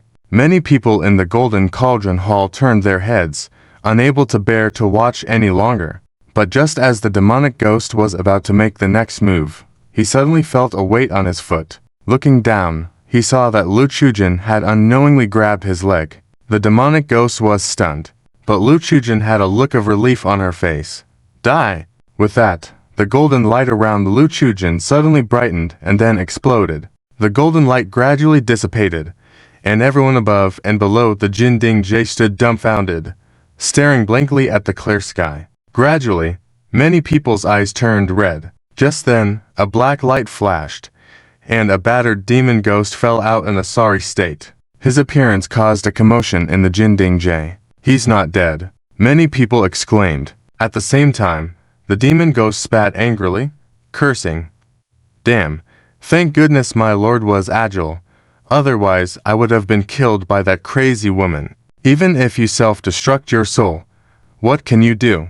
It still cannot change the fate of this sect's destruction." With that, the demon ghost chuckled maliciously, but his laughter abruptly stopped as the entire Jinding-Jie suddenly trembled, and layers of light spread upwards, enveloping the entire Jinding-Jie in an instant. The defensive array was finally activated successfully through the relentless efforts of the elders and disciples. Although there were initial tremors in the array, the stability soon settled in due to the powerful formation left behind. The demon ghost stared in astonishment at this scene, then angrily shouted, "Damn it! It's all because of that crazy woman." But at this point, any anger was futile. Thus, the demon ghost could only gaze resentfully at the Jinding-Jie and muttered, "Don't be complacent, soon all of you will be wiped out." Humph! With that, the demon ghost vanished in a flash of black light. As the people in the Jinding-Jie saw him leave, their hearts eased a bit. However, none of them felt at ease because a terrifying thought arose in their minds. Even the demon ghosts from the Golden Light Cave were not spared and almost succeeded. What about the other major caves? This thought weighed heavily on everyone's hearts. Meanwhile, in the distant east, stood a place surrounded by radiance, the outstanding and spiritual Sword State. This was the first cave, the location of the Minxin Palace. As the top ranked among the 7 major caves, Minxin Palace had never been doubted and was reverently called an immortal sect in this realm. Even the land itself was named Sword State because of the presence of Minxin Palace. On this magical land, there were countless extraordinary individuals, but those predominantly wielded 3-foot swords, practitioners of the sword path who focused on life and death lightly.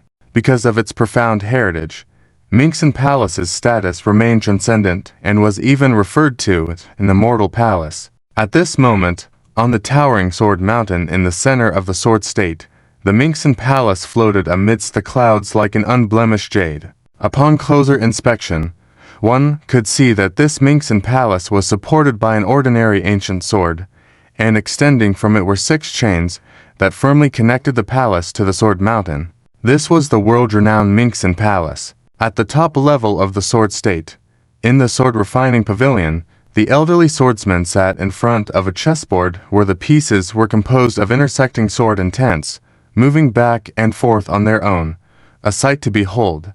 Tia Yuanqing, the chief disciple of Minxin Palace, stood respectfully beside his master, knowing that his master's game of chess often lasted an entire day. However, his fellow disciple, Niexudin, was getting restless. After some time, she couldn't help but ask quietly, "Brother, is our master asleep?" Tia Yuanqing sighed and replied, "Junior sister, our master is contemplating the sword through this game of chess. Please don't speak out of turn, or you might be heard." Niexudin pouted. "Last time you said the same thing, but that time, Our master played chess for 3 days until Sword Master Uncle came to the rescue. He was about to fall asleep deeply. Taeyuanking, kind-hearted and not one for arguments, especially with the youngest disciple they all adored, found himself speechless at her words, not knowing what to say. Suddenly, a chess piece appeared above Niexushin's head, lightly tapping her on the head. The elderly swordsman slowly opened his eyes, smiling as he said, "Niexudin, talking behind your master's back again." Niexudin winced and rubbed her head, saying sheepishly, "Master, you're awake." "Of course, I wasn't sleeping." Niexudin chuckled. "I thought you were asleep." The elderly swordsman felt both amused and exasperated. As the first among the 5 elders, he was the worthy leader of Minxin Palace, but he found himself at a loss with his youngest disciple. All he could do was shake his head and say, "You little troublemaker, by having you stand here serving, I hope to temper your sword heart." But within half a day, you couldn't hold back. Back in my day in front of your master, I stood for a whole month, and only then did your master see my talents and finally passed on the true essence of the sword path, leading to my current cultivation. Niexudin completed the sentence for him and then sighed in resignation. "Master, you said those words 1,231 times already. I can recite them by heart now." "Nonsense. Not that many. Only 1,211 times. You were drunk with the sword master the other day and repeated it 20 times. The sword master turned pale, almost destroying the sword pond. Niexudin counted on her fingers for the swordsman. Feeling embarrassed, he scratched the back of his head and looked at his eldest disciple.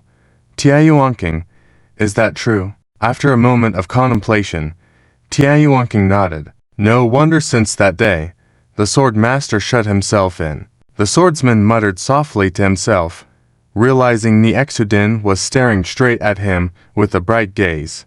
His old face turned red, and he coughed lightly. Yuanking, has your junior brother returned?" Taeyuanking shook his head. "By my estimate, our junior brother should have just entered the Taoist Grand Competition." Hearing the words Taoist Grand Competition caused a look of disdain to cross the swordsman's eyes. Taoist Grand Competition? Even the name has changed beyond recognition. It's not what the original ancestors intended. As soon as the words fell, a very slight tremor followed. Taeyuanking's face couldn't help but change drastically. At the same time, the figure holding the sword flashed, disappearing in front of the table, leaving only a distant voice. "Yuanking, notify all sword cultivators to take up their swords immediately?" "Yes." With these words, the figure holding the sword had already passed through multiple barriers and flown to the top floor of the Minxin Palace. Simultaneously, several sword lights followed suit, and after standing still, it was revealed to be the 4 elders of Listen Sword, Grind Sword, Control Sword, and Show Sword. The 5 elders of the Minxin Palace gathered, then looked gravely towards the distance. A black line slowly appeared on the horizon, boiling like a surging tide, causing darkness wherever it passed. Indeed, the demons have reappeared in the world. The figure holding the sword exhaled lightly and spoke slowly. Among the 5 elders, Show Sword, the youngest but most hot-tempered and strongest in killing intent, smirked. "What can the demons do? How dare they come to our Minxin Palace and act recklessly? It seems that our swords have been silent for too long, so much so that these demons have forgotten to fear us." With that said, he didn't even greet anyone and without a word suddenly leapt, turning into a streak of light, instantly flying to the front, sneering at the overwhelming waves of black tide with disdain. Raising his hand, a sword energy formed in an instant. Then he raised his eyebrows and shouted coldly, "Evil beings, all of you get lost." With that, the sword energy flashed and disappeared, reappearing in front of the black tide, shining brightly. Boom! After a loud noise, the originally surging black tide was directly sliced by the sword. The exploding fireworks were dazzling, stunning onlookers from half of Jianzhou. Great sword! It seems that the intention behind the sword belongs to the elder of the Minxin Immortal Palace, Show Sword. Show Sword Elder has such fast footwork. I just saw the demon energy and was thinking about using my sword to destroy the demon, but unexpectedly, he had already taken care of it. A sword cultivator expressed regret. The 4 elders of the Minxin Palace smiled wryly at this scene, especially the one holding the sword, somewhat helplessly said, "Even at his age, why is his temper still so fiery?" He didn't even say hello before taking action. "Listen, sword," the most gentle elder chuckled. "Our 5th brother has always been like this. Otherwise, he wouldn't have cultivated such a sharp sword." The usually silent grind sword couldn't help but speak. The 5th brother did well. "Since these demons have come, they must be exterminated?" "Yes. But now the problem is, how could the demons that have long disappeared suddenly reappear in the world and dare to challenge our Minxin Palace?" Dressed in white, the elder, who was mature, but still handsome, control sword, frowned in contemplation. Just then, Show Sword burst into laughter. "With just this little strength, they dare to act arrogantly in front of our Minxin Palace. What a joke." But, as he finished speaking, the entire Jianzhou suddenly began to tremble, and a terrifying scene unfolded before everyone. Along the edge of Jianzhou, black smoke rose into the sky, forming towering columns. These columns extended black tendrils that connected with each other. When fully formed, the entire Jianzhou shook violently. Even the spiritual energy in the air swayed. Subsequently, the dense black smoke enveloped the entire Jianzhou, resembling a prison. Everyone couldn't help but gasp in astonishment because the changes happened so quickly that they hadn't reacted in time. At this moment, Show Sword snorted, "Evil creatures, dare to trap my sect." His front suddenly appeared several sword energies, slashing out. Boom! Despite the successive explosions, the usually unbeatable sword energies were ineffective this time. When the sword energy touched the black prison, its intent and power were instantly dispersed. The prison trembled, but couldn't be harmed in the slightest. Infuriated, Show Sword was about to continue attacking, but dozens of black energies suddenly appeared in front of him, sending him flying. "Brother 5. The sword holders exclaimed and rushed to his side. Show Sword stabilized his figure, somewhat embarrassed but not seriously injured. However, this humiliation made him feel that he couldn't lose face, so he angrily said, "Brothers, please step aside. I must eradicate this evil today." Holding the sword stopped him, saying, "Don't act recklessly. Elders, these demons have already come to provoke us. How can I not act?" Show Sword said with annoyance. Holding the sword smiled bitterly. "The key is your recklessness won't solve any problems." He lifted his head, observing the seemingly lifelike, slowly flickering black prison, his eyes showing an extremely serious expression. "If I'm not mistaken, this is likely the method of the Ghost Sect, and this prison is the Extinction Sky Lock." Ghost Sect. This title made the elders and the later arriving disciples like Tianyuanqing all startled. How is this possible? Wasn't the Ghost Sect completely wiped out by our master back then? Control Sword trembled all over, astonished. Holding the sword showed a bitter smile. "4th brother, you're right.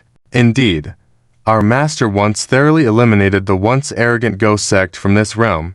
But don't forget, in our realm, where is the closest place?" Hearing this, everyone's expression turned grave. If the speculation was true, then the consequences were unimaginable. At that moment, a branch suddenly grew on the black prison, and on the branch, colorful flowers blossomed, revealing a double-faced demon within. Although both faces were enchanting, they gave a chilling feeling because they were connected in an extremely eerie way. The demon giggled, "Truly worthy of the current immortal sect guarding this realm, to have guessed our origins so quickly. Yes, we are indeed from the Ghost Sect. By wielding a sword, I came this time to give you all a chance. As long as you are willing to join the embrace of the Empress, then our Ghost Sect will warmly welcome you," cackled the ghost demon. Just as the words fell, Shijian suddenly became enraged and without hesitation, struck out with his sword. Boom! The ghost demon that had just emerged from the flower petals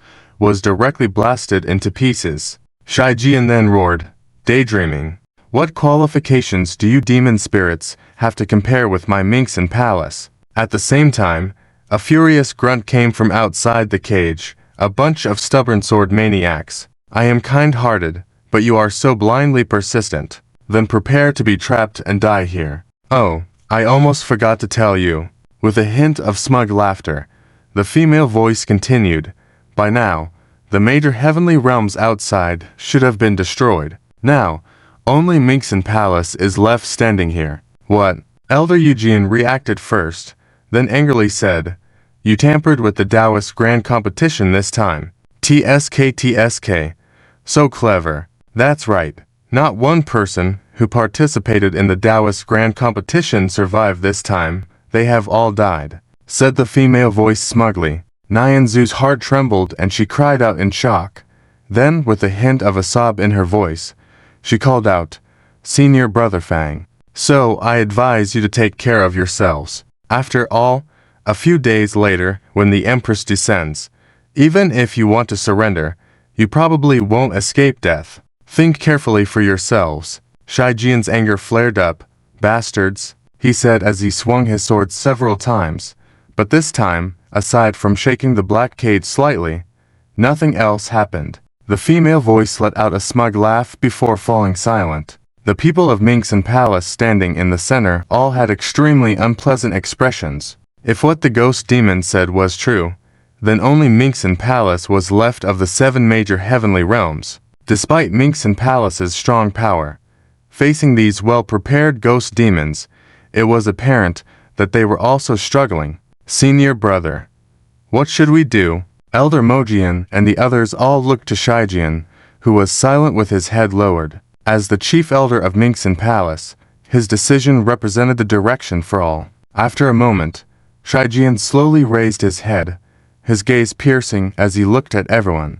Regardless of whether what this ghost demon said is true or not, at this point, we must first find a way to contact the outside world, especially to contact the people from the other major heavenly realms. Otherwise, we will be sitting ducks. Everyone nodded in agreement. Shijian exhaled deeply and said in a deep voice, Although I usually look down on the scheming and calculations of the other major heavenly realms, at this moment of great difficulty, as part of the 7 major heavenly realms sharing the same roots, we must do our best to save everyone.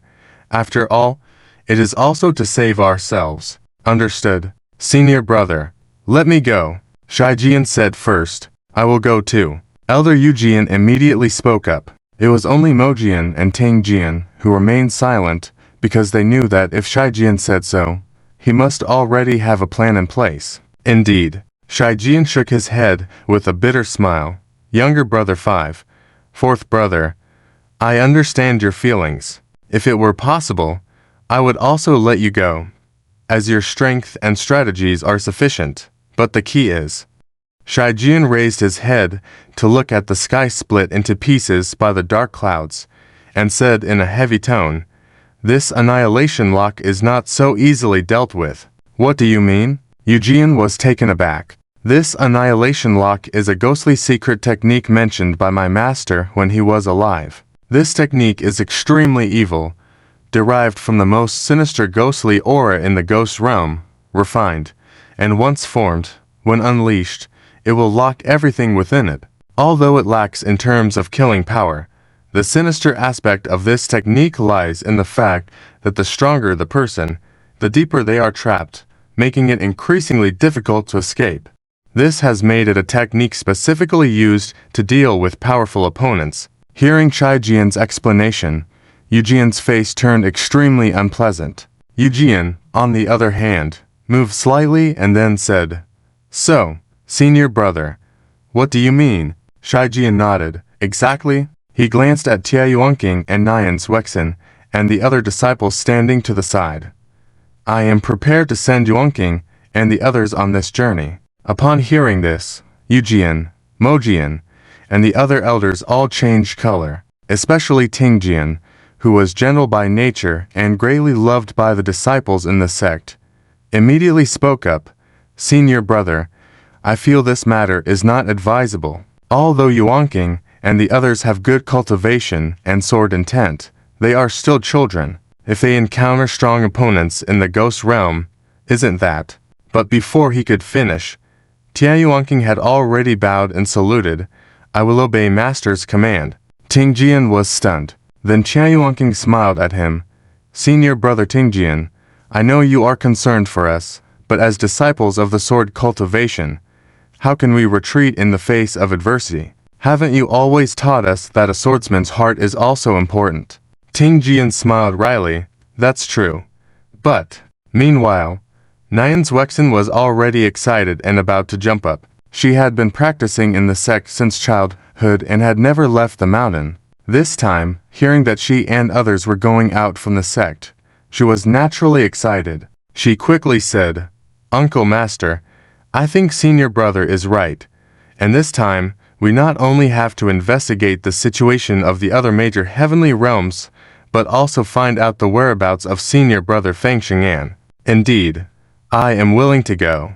With these words, all the inner disciples of Minxin Palace stepped forward together and respectfully expressed their willingness. Seeing this scene, Tingjian sighed lightly, then shook his head. The other elders also fell silent. Shijian's heart trembled as he looked across the young faces, but eventually nodded. Good. Truly the sword cultivators under Minxin Palace. Even though the sect wanted to penetrate the blockade of the Annihilation Lock, it was not an easy task. Only with the combined efforts of Elder Yujian, Elder Mojian, and a few other elders were they able to eventually open a small gap. Naturally, not all of the disciples could go out, so Tianyuanqing selected several senior brothers, and despite her young age and being a woman, Nyan's Wexen, due to her pure sword intent, was surprisingly second only to Tianyuanqing and Feng Xing'an in her generation. She naturally had to go along. Just as they were about to embark on their journey, Yujian stepped forward, wordlessly imparting a touch of sword intent to each person, then gently patting Tianyuanqing on the shoulder. Be careful when you're out there. Yes. Tianyuanqing bowed respectfully. If you encounter ghost demons that can be dealt with, remember to help me kill a few more. Tianyuanqing was stunned for a moment, then deeply saluted. Understood. When Tianyuanqing and the others passed through the Annihilation Lock and disappeared from the sight of the others in Jianzhou, Yujian couldn't help but say, Senior brother, can these kids really handle it? Shijian shook his head. I don't know. So, what do we do? Just sit here and wait. Yujian said, full of grievances. Shijian raised his head, silent for a moment, then said, I have a feeling that things will soon become less calm here. Swoosh. Several sword lights cut through the dark clouds and rushed forward swiftly. When they arrived at a paradise in the center of this cave, heaven, the sword lights stopped one after another. As their figures appeared, it turned out to be Tianyuanqing, under the Minxin Palace gate, and several major disciples, such as Nyan's Wexen. At this moment, they were in the location of the Huangsha Hall in the fifth cave heaven. However, the Huangsha Hall had already lost its former prosperity and liveliness. The courtyard had collapsed, shrouded in layers of black mist, with not a single human figure in sight. The entire Huangsha Hall, even the entire fifth cave heaven, was deserted, like a ghost town. Tianyuanqing's face was solemn, because this was the fourth destroyed cave heaven they had encountered along the way. The situation was basically the same. The sects had been destroyed. The entire cave heaven was empty, and not even a demon or ghost could be seen. This situation made Tianyuanqing's heart even heavier. Although he had not experienced the chaos caused by demons in the past, he had heard from his masters about it more than once. Even when the demon forces were extremely powerful in the past, they had not shaken the 7 major cave heavens. But this time, for cave heavens had already been destroyed. Even the cheerful Nyan's Wexen's face became serious, as she said, Senior brother, should we dispel all this demon energy? Tianyuanqing shook his head. No need. These cave heavens are already empty domains, not even a single demon. Dispelling this ghostly energy would be futile and wasteful of our cultivation. What should we do next? Nyan's Wexen asked. Tianyuanqing looked towards the distant horizon, exhaled slowly, and said firmly, continue to investigate other cave heavens. I refuse to believe that these demons can truly wreak havoc. Nyanzwexen nodded, then hesitantly asked, "Which is the next cave heaven?" Another senior disciple standing nearby said in a deep voice, "Golden Cauldron Pavilion." Golden Cauldron Pavilion, the one with the weakest strength, always ranking last in the cave heavens. Nyanzwexen was a little surprised, then shook her head. "I don't think it's necessary to go there. Along the way, we've seen that even the second cave heaven, the soul-selling pavilion, could not escape this disaster. The Golden Cauldron Pavilion is probably also a wasteland." Other disciples also nodded in agreement. However, Tianyuanqing shook his head. "Even if there is a glimmer of hope, we cannot give up. If the Golden Cauldron Pavilion is also a wasteland, then we will head straight to the third cave heaven, the Garden of Longing." Hearing the words Garden of Longing, everyone's eyes lit up. Nyanzwexen also nodded and said, "Exactly. After all, the Taoist competition is held there this time. We must see the situation there." At this point, Nyanzwexen's expression became somewhat sad. "I don't believe senior brother Feng died like this." Tianyuanqing sighed lightly, knowing that his junior sister had the best relationship with their fellow disciple Feng Xing'an and found it difficult to accept what had happened. "All right, let's set off now." Tianyuanqing led the way, transforming into a sword light, with Nyanzwexen and the other disciples closely following behind, cutting through the dark clouds and disappearing into the vast darkness. Golden Cauldron Pavilion. All the elders and true disciples of the Golden Cauldron Pavilion gathered in the council hall. The huge hall was silent, and everyone was quiet. Above the entire Golden Cauldron Pavilion was a thick layer of light curtain, enveloping the pavilion and emitting a brilliant golden light, dispelling the darkness of the surrounding skies and earth. This was the protective mountain light array that had kept the Golden Cauldron Pavilion standing till now. However, despite this, there was no joy on the faces of the people present. After a while, the most senior elder, who was also the strongest in the Golden Cauldron Pavilion, sighed slowly. "How long can the spirit stones support us?" "Respected elder, at the current rate of consumption, at most, they can support us for one more day," lamented the elder in charge of the spirit stone treasury. Although they had anticipated this, hearing the one-day deadline caused a stir among the crowd. Each person's face bore a deep sense of unease. Everyone knew that when the spirit stones were exhausted, the protective mountain light array would shatter, and by then, everyone present might find it difficult to survive. Fear of death quietly crept into everyone's hearts. At this moment, the chief elder lightly tapped the table and tiredly said, "All right, everyone calm down." The crowd gradually quieted down. The chief elder scanned the room and said quietly, "Retrieve the spirit stones for use when it is most crucial. Now, let me take this on with my old bones." This declaration shocked everyone. The chief elder had always been silent. Even when later Zhu-An took over the Golden Cauldron Pavilion, he did not have much presence. Thus, his words naturally surprised many. The elder smiled. Although usually also greedy for life and fear death, the illustrious Golden Cauldron Pavilion, with thousands of years of Taoist tradition, cannot be destroyed by a bunch of scoundrels. Even though I am old, if my old bones can support this protective mountain light array, then it can last some time. With that, the chief elder slowly stood up, his somewhat frail figure appearing tall at that moment. Many people's eyes became moist. "Chief elder," someone softly called out. The chief elder, with bowed head, slowly walked forward. At the same time, an even more astonishing scene occurred. The elders in their seats all stood up and followed the chief elder. "Count me in." It was the elder Liu from the punishment hall, known for his penchant for petty gains. But at this moment, he had shed his usual demeanor and appeared calm. "Liu, I didn't expect you to stand up too?" A chubby elder chuckled. "Old pig, aren't you the same?" Liu elder said back with a smile. This chubby old man was in charge of passing down the Golden Cauldron Pavilion's Taoist traditions. He was nicknamed Old Pig because of his love for food and his surname Ju. "Haha, how could I miss such an occasion?" Old Pig chuckled. "Old man, it's great to have you as a friend." Liu elder felt his eyes getting a little teary. At this moment, all the elders of the Golden Cauldron Pavilion rose and followed the chief elder outside. The disciples respectfully cleared a path for them. In normal times, they would do this out of courtesy, but this time, it came from the heart. These disciples all looked at the elders with respectful eyes. When a vast amount of cultivation surged out from the body of the chief elder, even his eyebrows were tinged red by the golden light. Immediately, his figure began visibly aging at a rapid speed. 1 hour, 2 hours. When the time arrived at the 5th hour, it was seen that the body of the chief elder was trembling, with his facial appearance resembling a skeleton with dry and gaunt features. "Chief elder, please come down.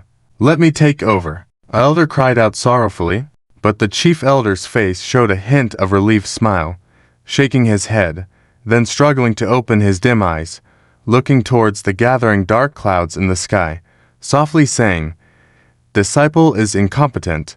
This is the last thing I can do."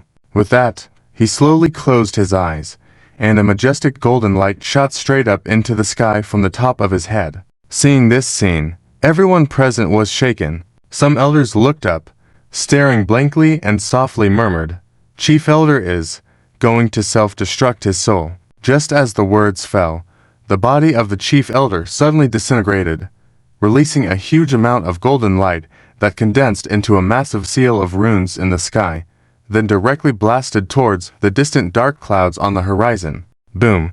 With a loud bang, the vast dark clouds were directly evaporated by this seal, and a sound of a demonic wail could be heard from within. "Damn!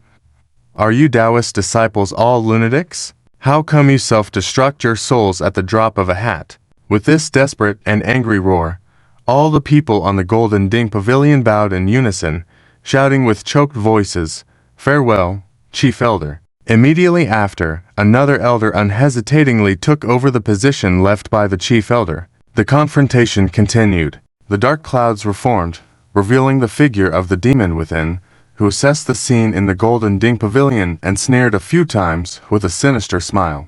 HMPH, it's truly admirable courage, relying on lives to maintain the mountain protection formation. Well, I'll see how many more lives you can spare. His words were full of arrogance and pride.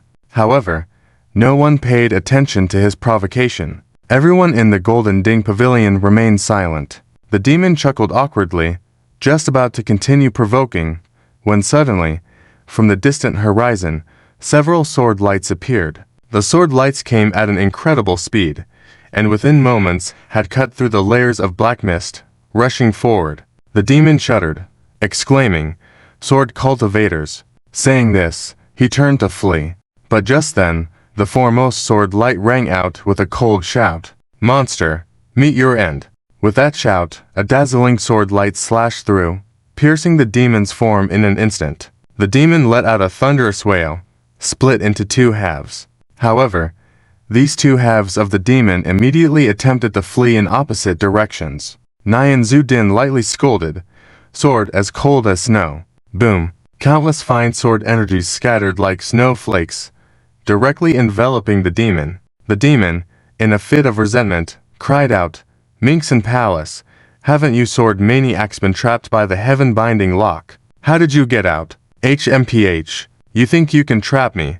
A side path like you." Nyan Zudin raised her eyebrows coolly, her hand lightly gripping. With a loud bang, the demon was completely obliterated. Nyan Zudin was ecstatic, as this was the first time she had personally destroyed a demon, naturally feeling very happy. "Senior brother, did you see how powerful my last sword was?" Nyan Yuanqing nodded indulgently.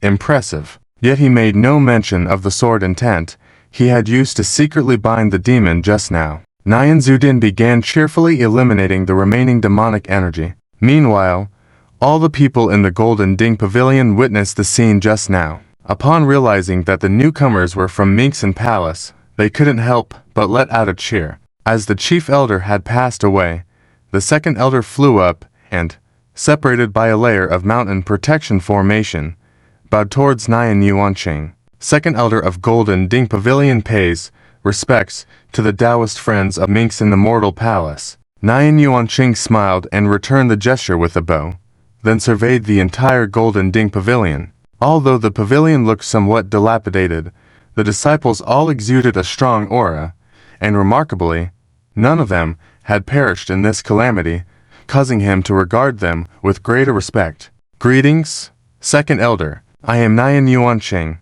the eldest disciple of Mingxin Palace, sent by my master to investigate this calamity. Along the way, all the other major celestial realms have fallen, but fortunately your faction remains standing. The second elder nodded solemnly and inquired, I wonder if Taoist Nyan has visited the lovesick garden. How are the friends who participated in the grand competition of the sects faring now? Nyan Yuanqing shook his head. Due to the distance of the lovesick garden, we have not yet gone there. But now that this celestial realm has been restored, we should go and investigate the situation. Upon hearing this, the second elder turned around, looked at the gathered people, and with mutually understanding gazes exchanged among the elders of the Golden Ding Pavilion, they all nodded in agreement. This calamity is not trivial. Instead of waiting passively here, we might as well follow the Taoist friends of Mingxin Immortal Palace to explore the lovesick garden together and rescue our sect's leader and others. These elders quickly reached a consensus. Upon hearing the opinions of the people, Nyan Yuanqing was at first surprised, then solemnly nodded as well. He knew that while he and several of his senior siblings were strong, the identity of the enemies ahead was still unknown. Though the strength of the Golden Ding Pavilion's elders was not particularly high, their numbers would make a difference. Especially in this time of crisis, it was crucial to collaborate wholeheartedly.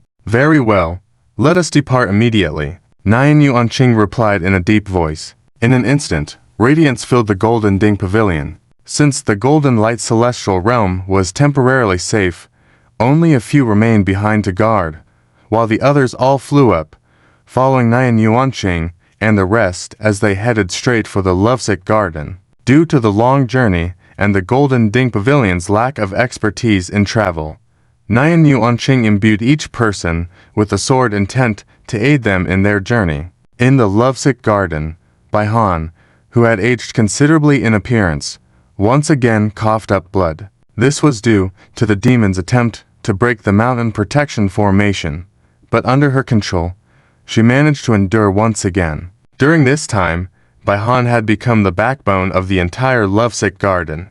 Without her tenacious support, it might have already been breached by the demons. However, this also came at a great cost to Baihan. For instance, at this moment, she looked like a middle-aged woman in her 40s or 50s. As she spoke, she lifted her head and looked towards the protective mountain formation. Through layers of mist, she could clearly see amidst the waves formed by the dark clouds in the sky, the demon with a human face pocked with sowers towering to a height of 1,000 zhang, overlooking the Garden of Yearning. Their eyes met, and the demon chuckled a few times, but it was the beautiful woman face sore on his head that spoke first. TSK, haven't seen you in a few days, and you've already become so old-fashioned.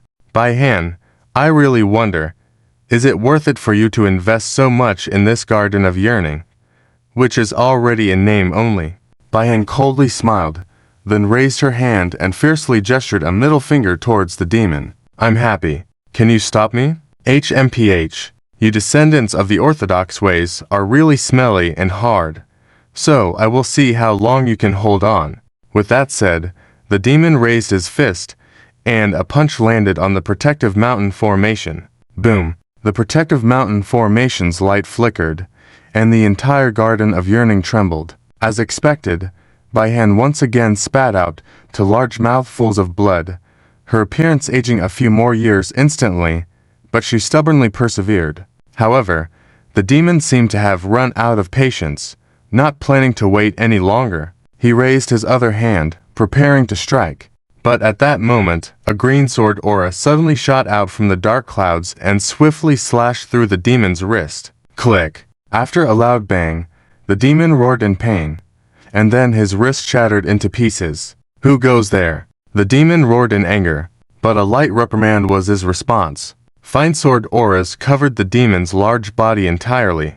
The sword aura was like snow, unstoppable. The demon let out painful cries, but it didn't end there. Following that, golden light array symbols seemed to pour down on the demon as if they were free of charge. Amidst the bursting sounds, the demon's body was completely shattered. Its huge head slowly fell. Everyone in the Garden of Yearning was stunned.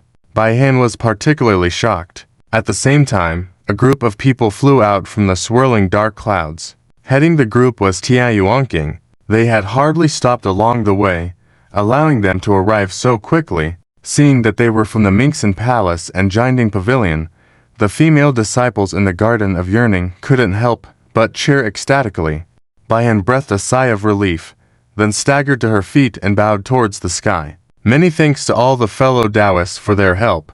Although Tianyuanqing didn't recognize Baihan, seeing the bloodstains and aged appearance on her, he could guess what had happened. His expression turned serious. Fellow Taoist, you're too kind. Nine Shuexin couldn't wait and asked, Fellow Taoist, how long have my senior brothers entered the grand competition? Baihan smiled bitterly and replied, It's been 3 days. This number made everyone's hearts skip a beat, because the Taoist grand competition usually ended in 1 day, never dragging on for 3 days. Tianyuanqing's expression grew solemn. May I ask where the evolutionary cauldron of the orthodox way is now? Baihan said, It's in the nearby giant city. She had just wanted to say she'd bring them to find out what was happening. But at that moment, a woman's laughter suddenly emanated from the dark clouds. The laughter was full of sarcasm. Who goes there? Tianyuanqing solemnly shouted, sword intent swirling around him. Others also prepared themselves. Suddenly, a gust of wind swept through the dark clouds, and in the center of the cloud sea, a huge vortex appeared. In the vortex's cloud column, a slender figure of a woman emerged slowly. Then this woman let out a triumphant laugh. What an interesting bunch of people. Still not giving up at this point. Very well. I'll offer you all as sacrifices to the Empress. With those words, the woman walked out of the cloud column leisurely. When people saw her appearance, Baihan trembled and exclaimed, You're the person on the demon's head with the facial sores. The woman charmingly smiled. Correct, you got it right. She then glanced around at everyone, gently chuckling. I must thank all of you, or I wouldn't have been able to transform so quickly. Tianyuanqing's face turned serious, and without further ado, he raised his hand and struck with his sword. He could sense that the woman exuded a much stronger ghostly aura than the demon just now. Her strength was astounding, causing even the heavens and earth to tremble slightly. So, Tianyuanqing wanted to strike first. However, as soon as the sword aura rushed towards the woman, it dissipated directly upon nearing her. You really don't know how to cherish and treasure beauty. Why resort to violence upon meeting someone? The woman chided playfully. Tianyuanqing's heart sank as he suddenly realized that the spiritual power around him was fluctuating wildly. At the same time, he saw a hint of ruthless intent in the woman's eyes. But since you all want to kill me, I'll let you taste the flavor of despair first. With that, the woman pulled out a hairpin from behind her head. Her green hair cascaded down, exuding a surreal beauty in the reflection of the dark clouds. The woman held the hairpin gracefully, and then she began sketching in the air. Stop her! Tianyuanqing roared in anger. In fact, no one needed his reminder, because no one knew what would happen after the woman finished writing, and no one wanted to try. Sword shadows multiplied, and golden lights shimmered. However, as all the attacks reached the woman, they dissipated soundlessly like snow melting in a furnace. At the same time, a pure black light flashed on the woman's hairpin as she added the final stroke. Boom! It was a seal emitting an extremely evil and ferocious aura. The instant the seal formed, the entire world shuddered. Tianyuanqing, Niang Shuexin, everyone from Jinding Pavilion and the Garden of Yearning felt a shock, then realized in terror that their cultivation and spiritual power had been sealed. They couldn't even move a finger and could only float passively in the air. The woman let out a triumphant laugh. What are you going to do? Nyanzu's heart widened her eyes in surprise. Heh. Of course, it's to offer you all as sacrifices. The woman giggled. Everyone's hearts sank gradually, and a look of despair appeared in their eyes. How dare you? Nyanzu's heart trembled with anger and shouted. Do you think I dare, or not? The woman sneered, then waved the hairpin in her hand. All the people trapped were lifted into the air and flown away with the woman. Where are you taking us? Nyanzu's heart shouted angrily. Baihan, at this point, had already seen the changes around them and said with a defeated face, "It's the Gent City. She's taking us to the ancestral evolution altar." Correct. The woman smiled and then stopped her movement. Meanwhile, the black clouds in front gradually dispersed, revealing a massive square. On the high platform in the square, the ancestral evolution altar stood prominently. The woman sneered. "Do you see it? People from several major realms have already perished in this divine altar, and you will be offered as sacrifices to welcome the Empress." The term sacrifice made everyone's hearts tighten. They were not afraid of death, but as descendants of the lineage, to be treated as blood offerings for a powerful demon and aid in its arrival was an unbearable way to die. "Demon, even if I die, I won't let you go." Nyanzu's heart burst out in anger. The woman, however, burst into laughter. "You won't even spare me in death. What, do you also want to become a ghost? Unfortunately, once you are enjoyed by the Empress, you won't even have the privilege of becoming a ghost. You will be the Empress's puppet forever, unable to transcend life." Nyanzu's heart and many other young individuals were frightened by the horrific scene described by the woman, especially Nyanzu's heart, choked up, murmured, "I don't want to become a puppet. I want to die." The senior brothers and sisters of Minxin Palace shouted in anger, "Demon, if you dare, let us be the puppets and spare our junior sister." "That's right. What skill do you have for dealing with a woman?" The woman grinned evilly. "I'll deal with women. What can you do?" With that, she raised the hairpin in her hand. Nyanzu's heart screamed in horror as she flew towards the woman, the fear of becoming a demon's blood food making her cry out uncontrollably. Senior brother, Taeyuanking was already in tears, filled with self-blame and regret. Couldn't help but shout, "Zhu Din, close your eyes. It will be over soon." Nyanzu's heart slowly closed her eyes as she shivered uncontrollably. The woman sneered, and then the hairpin struck down. But just as her hairpin approached halfway, the ancestral evolution altar on the high platform suddenly trembled. Initially, the tremor was slight, making people mistake it for an illusion, but following that, the second tremor was much stronger, even causing the entire square to shake violently. The woman was stunned, involuntarily stopping her movement and turning to look. At that moment, crackling sounds were heard from the ancestral evolution altar, and then huge cracks appeared on its body. Subsequently, with a loud bang, the altar shattered, and a burst of light shot up to the sky, sweeping away the black clouds for miles around. This strange sight astonished everyone, including the female demon, leaving them all staring blankly at the scene. After a moment, the female demon trembled all over, recovering from the shock, then exclaimed, "What's going on?" She was assigned to guard the ancestral evolution altar in the third realm, a crucial responsibility to the Empress as the altar was invaluable. Unexpectedly, such an incident occurred, leaving the demon terrified. Suddenly, a calm voice came from within the light. "Luckily, you're not too late to return."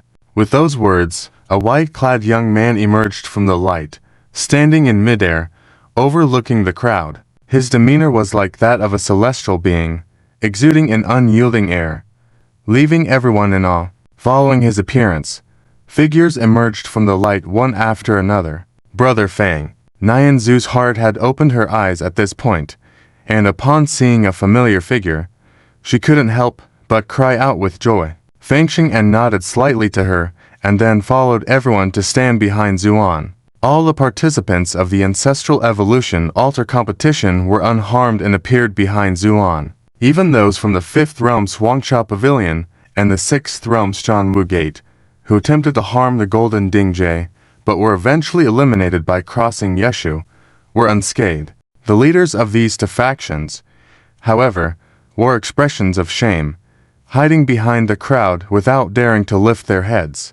Meanwhile, the female demon, shocked like she had seen a ghost, stared blankly at the scene before suddenly realizing and exclaimed in horror, "What's going on? You people aren't. Do you want to ask why they're not dead?" Zuan smiled, then winked. "Why don't you guess?" The female demon shivered as she sensed a strong sense of unease emanating from the white-clad youth. For demons who grew up fighting in the ghost realm, their intuition for danger was innate, allowing them to survive until now. And now, facing this white-clad youth, the female demon felt a power stronger than what she sensed from the Empress herself. Trembling, she turned and ran. Zuan chuckled at the sight, then sighed lightly.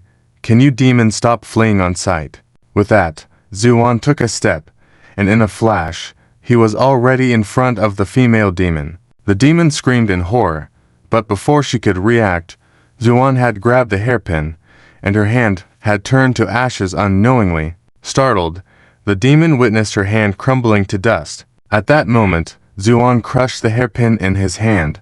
Without giving the female demon time to react, he struck out with a punch. Shocked, the female demon tried to evade, only to realize she was locked in by a terrifying force and had no way to escape. No, her pitiful cries abruptly ended as Zuan's punch turned her into nothingness, the residual force of the blow sweeping a vast pathway through the sky, dispersing the black clouds. The power of a single punch was terrifying. After the hairpin was crushed by Zuan, Tianyuanqing and the others had already freed themselves from the restraints. However, upon seeing this fist, they all stood still in amazement. What powerful martial arts!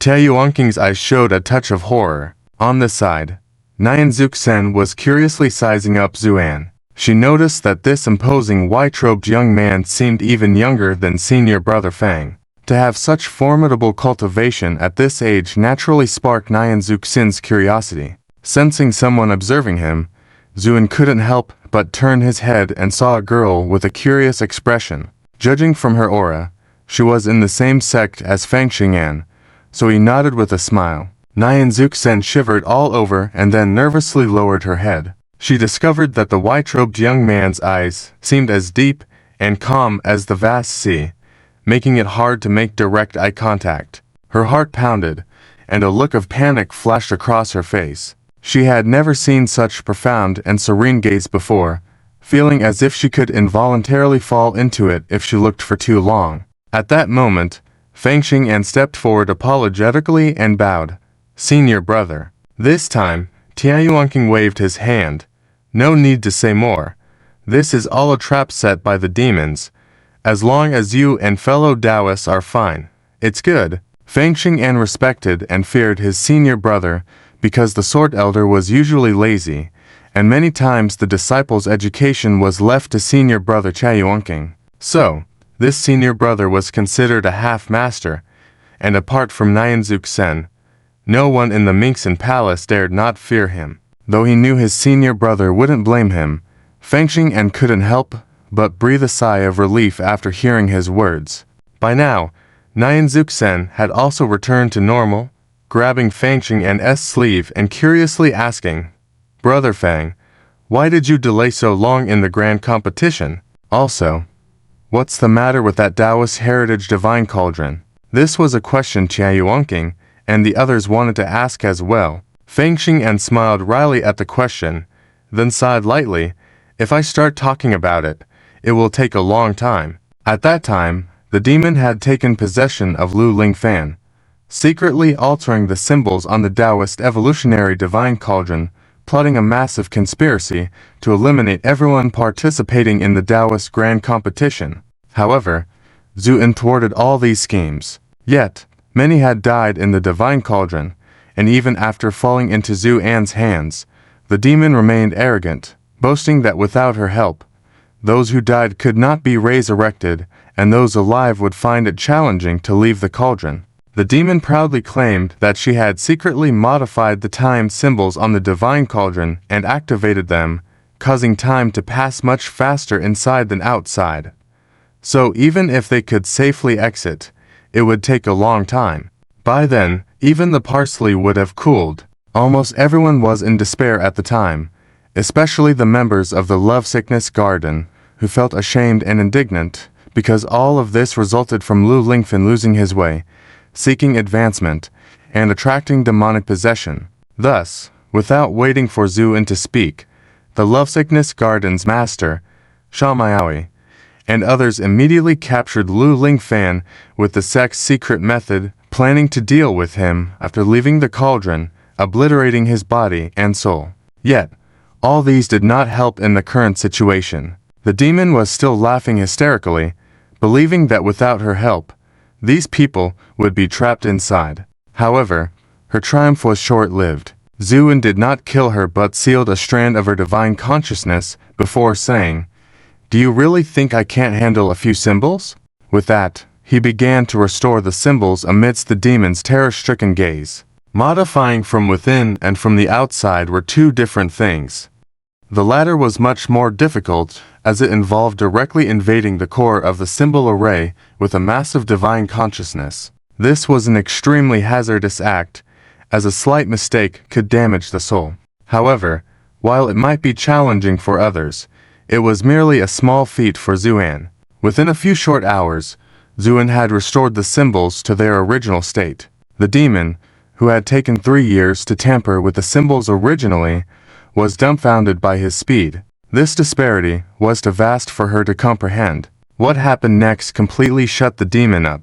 Zuan, instead of waiting for everyone to be resurrected outside the cauldron, directly manipulated the primal energy within the Taoist evolutionary divine cauldron and resurrected all those who had died previously. Even the members of the Tongshan Gate and the Huangshao Hall, who had dubious intentions towards the Gold Cauldron Pavilion, were not excluded. Seeing this scene, including Fang Xing'an, everyone in the sects could only bow deeply, showing their reverence. The demon thought that, although Zuin had revived everyone, it would still be difficult to escape the cauldron since she had completely destroyed the exit symbols. However, she underestimated Zuan. He had no intention of leaving by conventional means. His solution was simple: a punch that shattered the ancestral Taoist evolutionary divine cauldron that had been passed down for millennia. Then, Zuin slowly retracted his fist amidst the horrified gaze of the onlookers, saying nonchalantly, "If a single punch can solve a problem, I can't be bothered." After that, Zuin led everyone out. This was the past chain of events. After hearing Fang Xing'an recount all this, Nian Zuxin's eyes gradually widened, and she surreptitiously glanced at Zuin in the distance, feeling amazed. Was this white-robed young man really so powerful? Tianyuanking's expression became more serious. He naturally didn't doubt Fang Xing'an's words, because this was witnessed not only by him, but also by the others from the various sects. Even the members of the Tron Woman and the Huangshe Tang were still too ashamed to lift their heads and look at Zuan. All of this made Tianyuanking hold Zuan in even higher regard. To easily foil the demon's plot and possess such formidable strength indicated that Zuan was no ordinary person. Just as everyone was entranced by the recounted events, suddenly, layers of black mist began to fill the sky above, interspersed with flickering black lights. Due to the innate characteristics of demons, they are generally difficult to completely eliminate. The more powerful the demon, the more so. And it seems that the abyssal weeping just shattered is clearly not an ordinary strong one. Zuin didn't care about these and instead raised an eyebrow, asking with interest, "Why are you telling me this?" The black aura swirled for a moment, then the shadowy figure spoke in an extremely flattering manner. "Because the adult is incredibly powerful. For the sake of survival, I naturally want to help the adult eliminate these pests. After all, the strong deserve to have everything." Many people shivered at these words. Although many people privately flatter the strong, no one would be shameless like this shadowy figure. For the sake of survival, they even take pride in betraying their own comrades. Many people looked disgusted. Zuan, however, seemed very pleased, laughing heartily. "Well said." The shadowy figure was overjoyed. "Thank you for the praise, adult." Many people felt a pang in their hearts, especially those who had survived the Taoist Grand Competition and were now exchanging worried glances, wondering if Lord Zhu would spare this demon just because of a few kind words. At the same time, Zuin stood with his hands behind his back, looking up at the sky where the dark clouds were gathering again, and said nonchalantly, "These filthy black auras are annoying to look at." With that, Zuin stomped his foot suddenly. Boom! With a deafening sound, countless sword energies suddenly appeared around him, the sword tips rising and pointing towards the sky. This scene shocked everyone, especially those from the Minxin Palace were trembling all over, then collectively exclaimed in shock, "This sword intent." Tianyuanking's face changed drastically, he could hardly believe his eyes. Ni's Wexen's mouth was wide open, staring blankly at Zuan.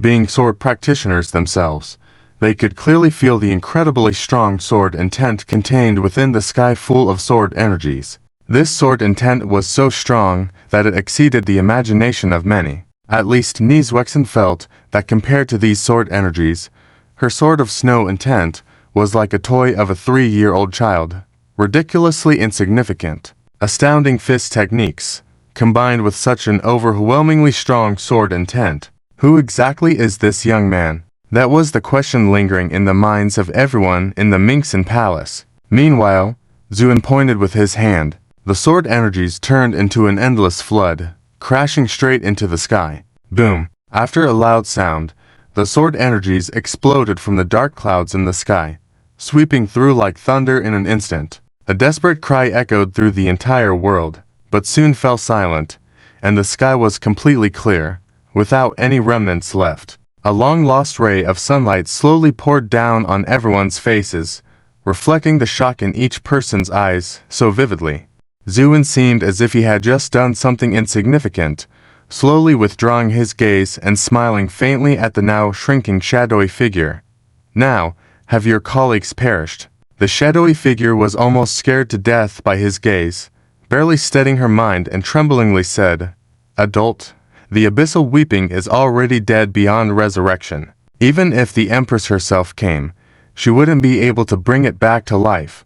Zhu nodded. "Very good. It seems you are not completely useless after all." Yes.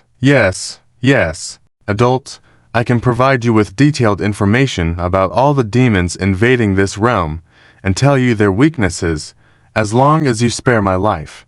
Without hesitation, the shadowy figure revealed her bottom line. "Oh, no. What bottom line can these demons have?" Zuan smiled, about to speak. It was at that moment he suddenly looked up towards the eastern horizon, a chilly expression crossing his face. "Is it finally coming?" Before everyone could understand what he meant, the spiritual energy of the surrounding world began to tremble frantically. It was as if a calm pond suddenly had a giant elephant dropped into it, causing waves to ripple on the surface. Sensing that familiar aura, the shadowy figure's heart was filled with joy. Then she exclaimed in shock, "It's the Empress. The Empress has finally arrived." "What?" Upon hearing her shout, a deep gravity appeared on the faces of everyone present. Ni's Wexen couldn't help but ask eagerly, "Where did she arrive?" Before she could finish her sentence, Ni's Wexen, like her senior brother, Taiyuanqing and others, felt the trembling of their sword spirits. Ni's Wexen's eyes gradually widened, mumbling in astonishment, "It's the Sword Province." Exactly. The Empress had previously issued an edict, dissatisfied with the demons that had died under the Minxin Palace in the past thousands of years. So she set up the heaven-canceling seal there, preventing anyone from entering or exiting, and then descended there, ready to eradicate the Minxin Palace first. The shadowy figure spoke, suppressing any hint of glee in her tone. But at this moment, no one cared about her tone.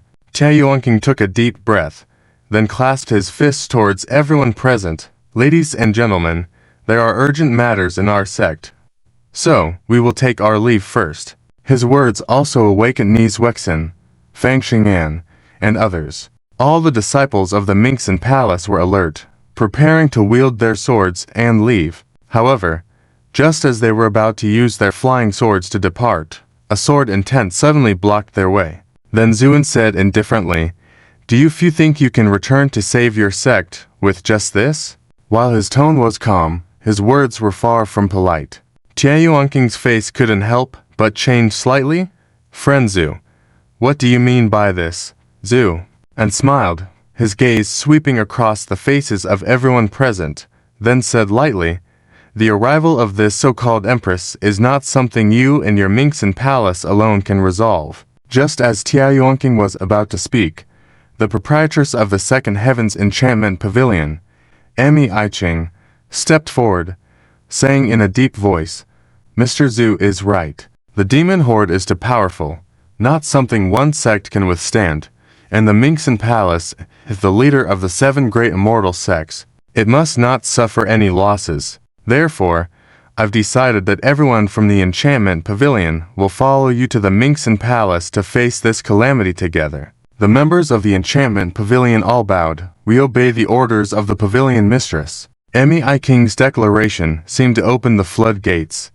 As everyone stepped forward, the third heaven's garden of love feels deeply guilty. And at this critical moment, it is our duty to act. We are willing to join hands to eradicate the demons. The hatred in Shamayawi's eyes was almost tangible. In fact, the first thing she did when she arrived was to annihilate the soul of Lu Lingfan.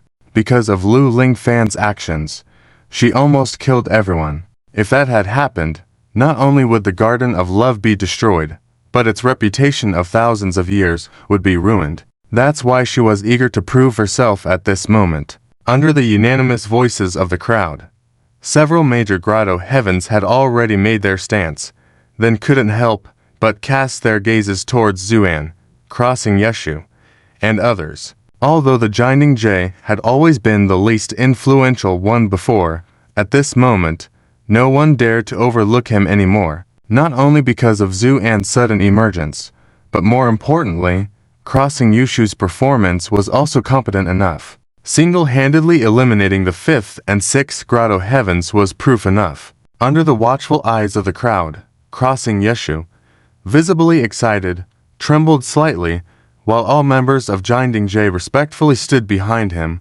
waiting for his decision. Crossing Yeshu exhaled slowly and said in a deep voice, "Jinding Jay of the 7th grotto heaven, I am willing." All the members of Jinding Jay bent respectfully. "We will follow the command of the sect leader." The thunderous shouts echoed. Taeyuanking and other disciples of Minxin Palace couldn't help but feel slightly emotional. As disciples of the 1st grotto heaven, although they appeared humble, deep down, they couldn't help but look down on the disciples of the other major grotto heavens, thinking they were full of deceit and had lost their original intention. But at this moment, the performance of the various major grotto heavens had proven everything. Taeyuanking took a deep breath, clasped his hands towards everyone.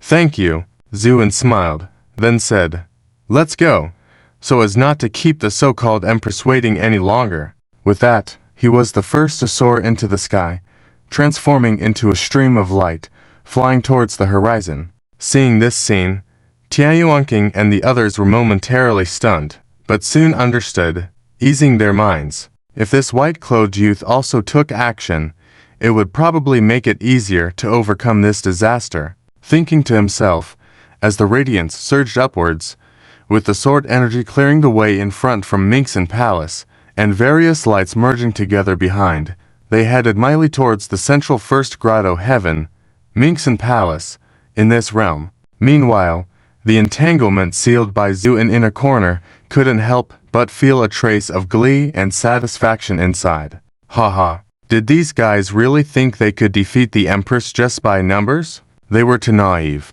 The Empress, an existence you couldn't imagine. The 1st grotto heaven, since the entire Minxin Palace had been sealed by the Mission lock, the atmosphere had become extremely heavy. The 5 elders, holding their swords, dared not neglect in the slightest, personally monitoring all phenomena of the Mission lock and attempting various methods to break the seal. But all methods had been exhausted, and yet the Mission lock remained unmoved.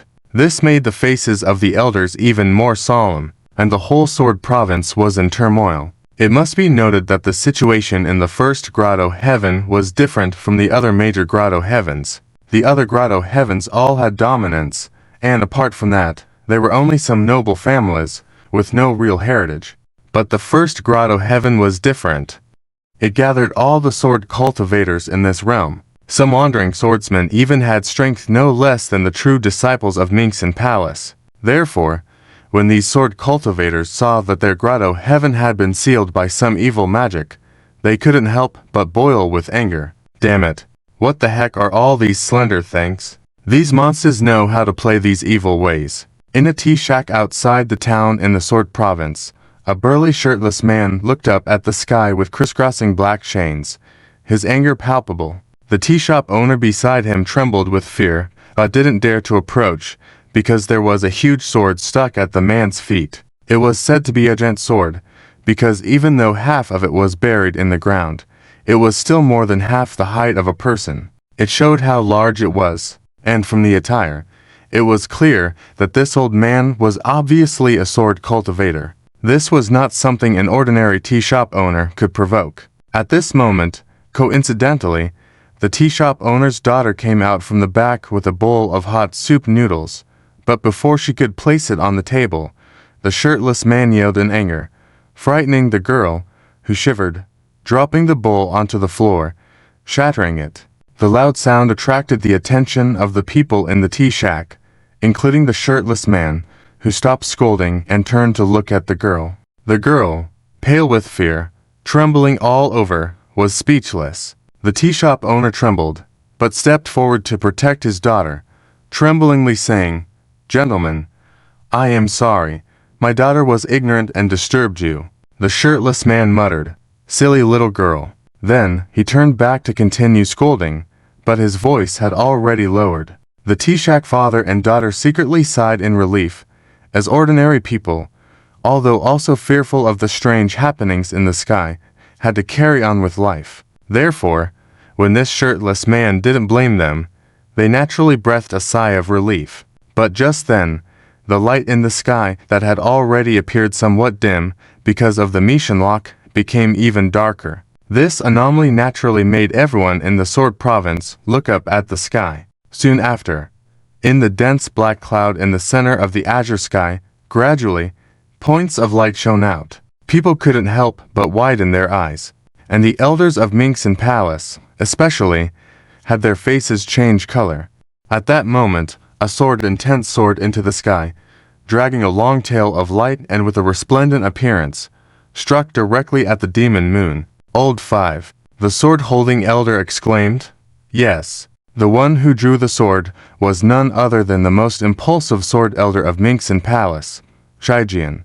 But since he had charged forward, the other 4 elders didn't hesitate and also ignited their strongest sword intent, rushing in after him. Thus, a great spectacle appeared in the black sky, with 5 dazzling sword lights cutting through the sky, directly towards the demon moon. Those who saw this scene couldn't help but exclaim. The shirtless man in the tea shack's eyes lit up. He slammed the table excitedly and exclaimed. The 5 elders of Minxin Palace made a move together. Then, with a crisp sound, the table finally collapsed under the weight. The burly man scratched his head awkwardly and glanced at the tea shop owner. The owner forced a smile and said nothing. The burly man looked up to the sky, full of confidence, and said, "That demon is definitely doomed this time."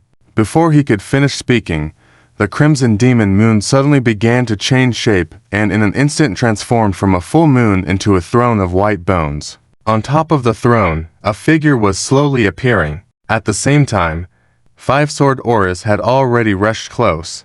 However, the figure did not even glance at the attacking sword auras, just snorted coldly. This simple snort seemed like a muffled thunder echoing in the sky above Jianzhou. The first to charge forward was the leading sword user. His sword aura had pierced through layers of moonlight and was now close to the figure, but with the cold snort, the solid sword light was directly shattered.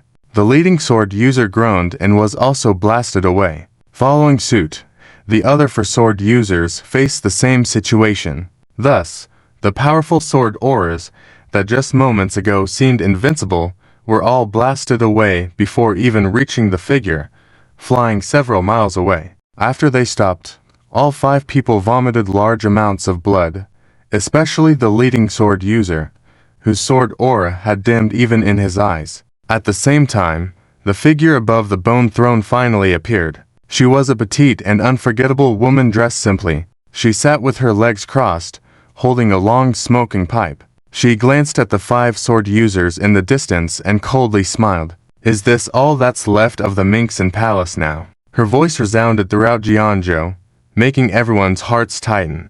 Because everyone witnessed the scene just now. The combined attack of the 5 elders of the Minxin Palace couldn't even get close to this woman, sending them flying. Such a disparity in strength was simply despair-inducing. The 5 sword users were all panting heavily at this moment. The impact of that attack had severely damaged their sword intent. Despite this, there was no trace of fear in their eyes. "Brother Wu, how are you?" the leading sword user asked softly. "Not dead." The leading sword user wiped the blood from the corner of his mouth and calmly replied, "Her strength is even greater than recorded 1,000 years ago." The second sword user sighed lightly. "Are you scared?" The third sword user chuckled. The 5 men shook their heads in unison, then smiled at each other. "It's been a long time since we fought side by side like this." The fourth sword user sighed. "Yes, this calamity is not trivial, but as disciples of swordsmanship, how can we retreat?" The fifth sword user spoke lightly. "Brother, please give the order," the second sword user said softly. The leading sword elder nodded, then turned to look at all the disciples of the Mingxin Palace who were already prepared. A look of satisfaction flashed in his eyes. 3,000 disciples of the Mingxin Palace. Follow orders?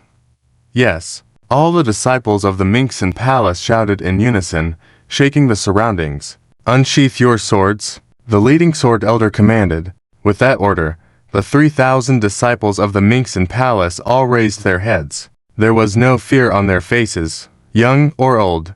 Only strands of sword aura appeared between their brows. Boom. What was the scene when the 3,000 sword auras converged? In that instant, a sword light surged into the sky like a towering column. The leading sword user and the other 4 sword users nodded in agreement. Then, without hesitation, they shook their bodies. Crack. With a crisp sound, their sword intents were shattered simultaneously. The immense amount of sword intent they released wrapped them up entirely, like burning sword flames, leading this giant column of sword light straight towards the bone throne. The empress sitting on the bone throne sneered. "Do you dare to play with me? Do you have the qualifications?" With that, she took a puff of her smoking pipe and slowly exhaled the smoke. The smoke quickly spread in a mysterious manner, and in an instant, numerous ghostly figures appeared in front of the bone throne, ready to face the oncoming sword. Boom! With a deafening sound, the first ghost evaporated without even a moan as the sword approached. Then, the sword tips transformed by the 5 sword users continued to charge forward resolutely. However, as soon as a dead ghost disappeared, a second and even a third ghost would immediately appear. Although these ghosts were weak, they were as numerous as the sea, crowding and fiercely weakening the sharpness of the sword. The speed of the giant sword thrust slowed down more and more. Finally, just as the leading sword user and others had charged forward, ready to touch the Empress figure, the giant sword could no longer bear the pressure and completely collapsed. The 3,000 disciples of the Mingxin Palace groaned together before being blasted away. Along with them, the 5 leading sword users were also sent flying, their sword flames extinguished. Throughout the whole ordeal, the Empress did not move a muscle. When the Mingxin Palace disciples finally managed to stand firm, their faces turned extremely pale. Half of it was due to their injuries, and the other half was due to the Empress's immense power. Such a disparity in strength could not be compensated for by human effort. A sense of despair surged in the hearts of each disciple of the Mingxin Palace. Just as they were filled with despair, the burly man in the tea shop who had witnessed the scene unfolded slowly stood up. He pulled the giant sword from the ground, slung it over his shoulder, and walked out. A few steps later, he seemed to recall something, halted, and took out a spirit stone from his pocket, throwing it without looking back. "Old man, your payment for the tea." The tea shop owner hurriedly caught it, trembling, and said, "Sir, this this is too much. It's for the bowl and table your daughter broke just now." With that, the burly man strode out of the tea shop, sword in hand, stomped his foot, and soared into the sky, then roared, "Sons of Jianzhou, rise up if you want to defeat the demons." The roar resonated throughout Jianzhou. Then chants could be heard from all corners of Jianzhou. The Tower of Swords arrives. The Burning Sword sect arrives. The continuous chanting, combined with the sword auras covering the entire land of Jianzhou, became a surge of sword lights ascending into the sky. The radiance of the sword lights even illuminated the heavens and earth. The burly man laughed heartily. "Good. This is the true nature of my sword cultivation. Follow me." The burly man pointed his giant sword diagonally and roared at the Empress in the distance. "Attack!" After his command, he dashed forward, with unwavering determination in his eyes. Behind him, a vast sea of endless sword lights followed, leading the charge toward the Empress. Witnessing this, the leading sword user was momentarily stunned before laughing heartily. "Bravo, fellow swordsman! Minxin Palace, shatter your sword intents with me and destroy this demon?" Yes, the swordsman, heart also. When a sword cultivator comprehends their own sword intent, they will then condense a sword heart. The clearer and purer the sword heart is, the more pure their realization of the way of the sword will be.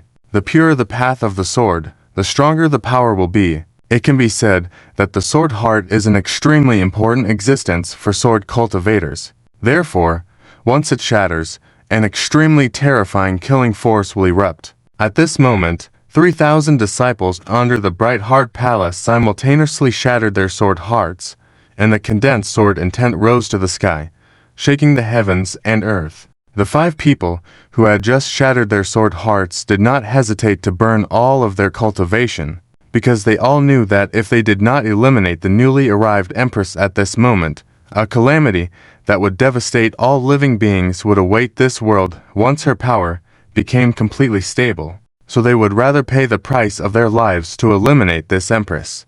Witnessing the sword lights from both the Bright Heart Palace and the roaming swordsmen converging in the air, it was a wondrous sight that stunned everyone in the Sword Province. The sword lights in the sky even illuminated the heavens and earth. A serious expression appeared on the Empress's face.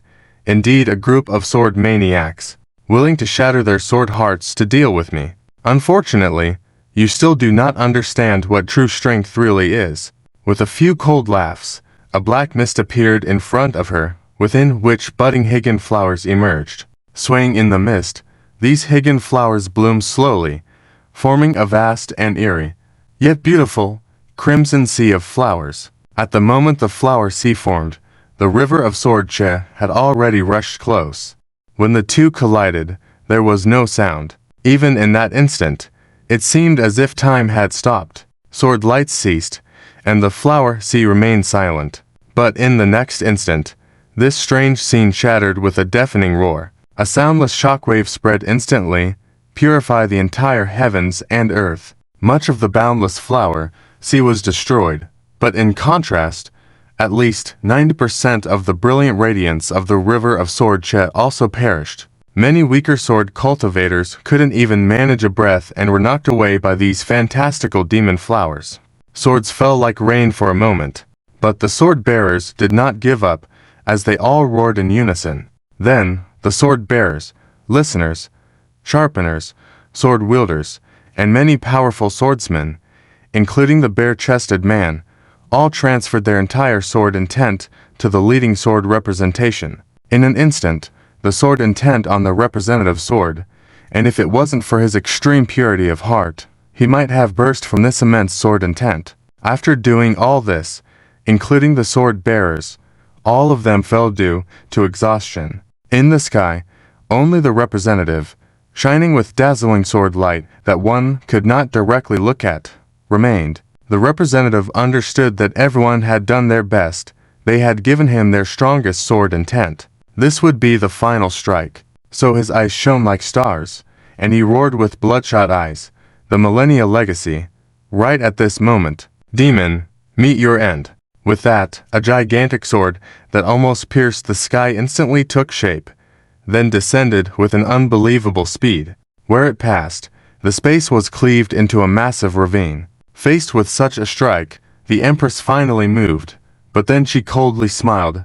Impressive, but not enough. With that, a massive illusion suddenly appeared behind her. This illusion sat atop a black lotus, with a body made of crystal-clear bones, but a delicately beautiful face of a woman.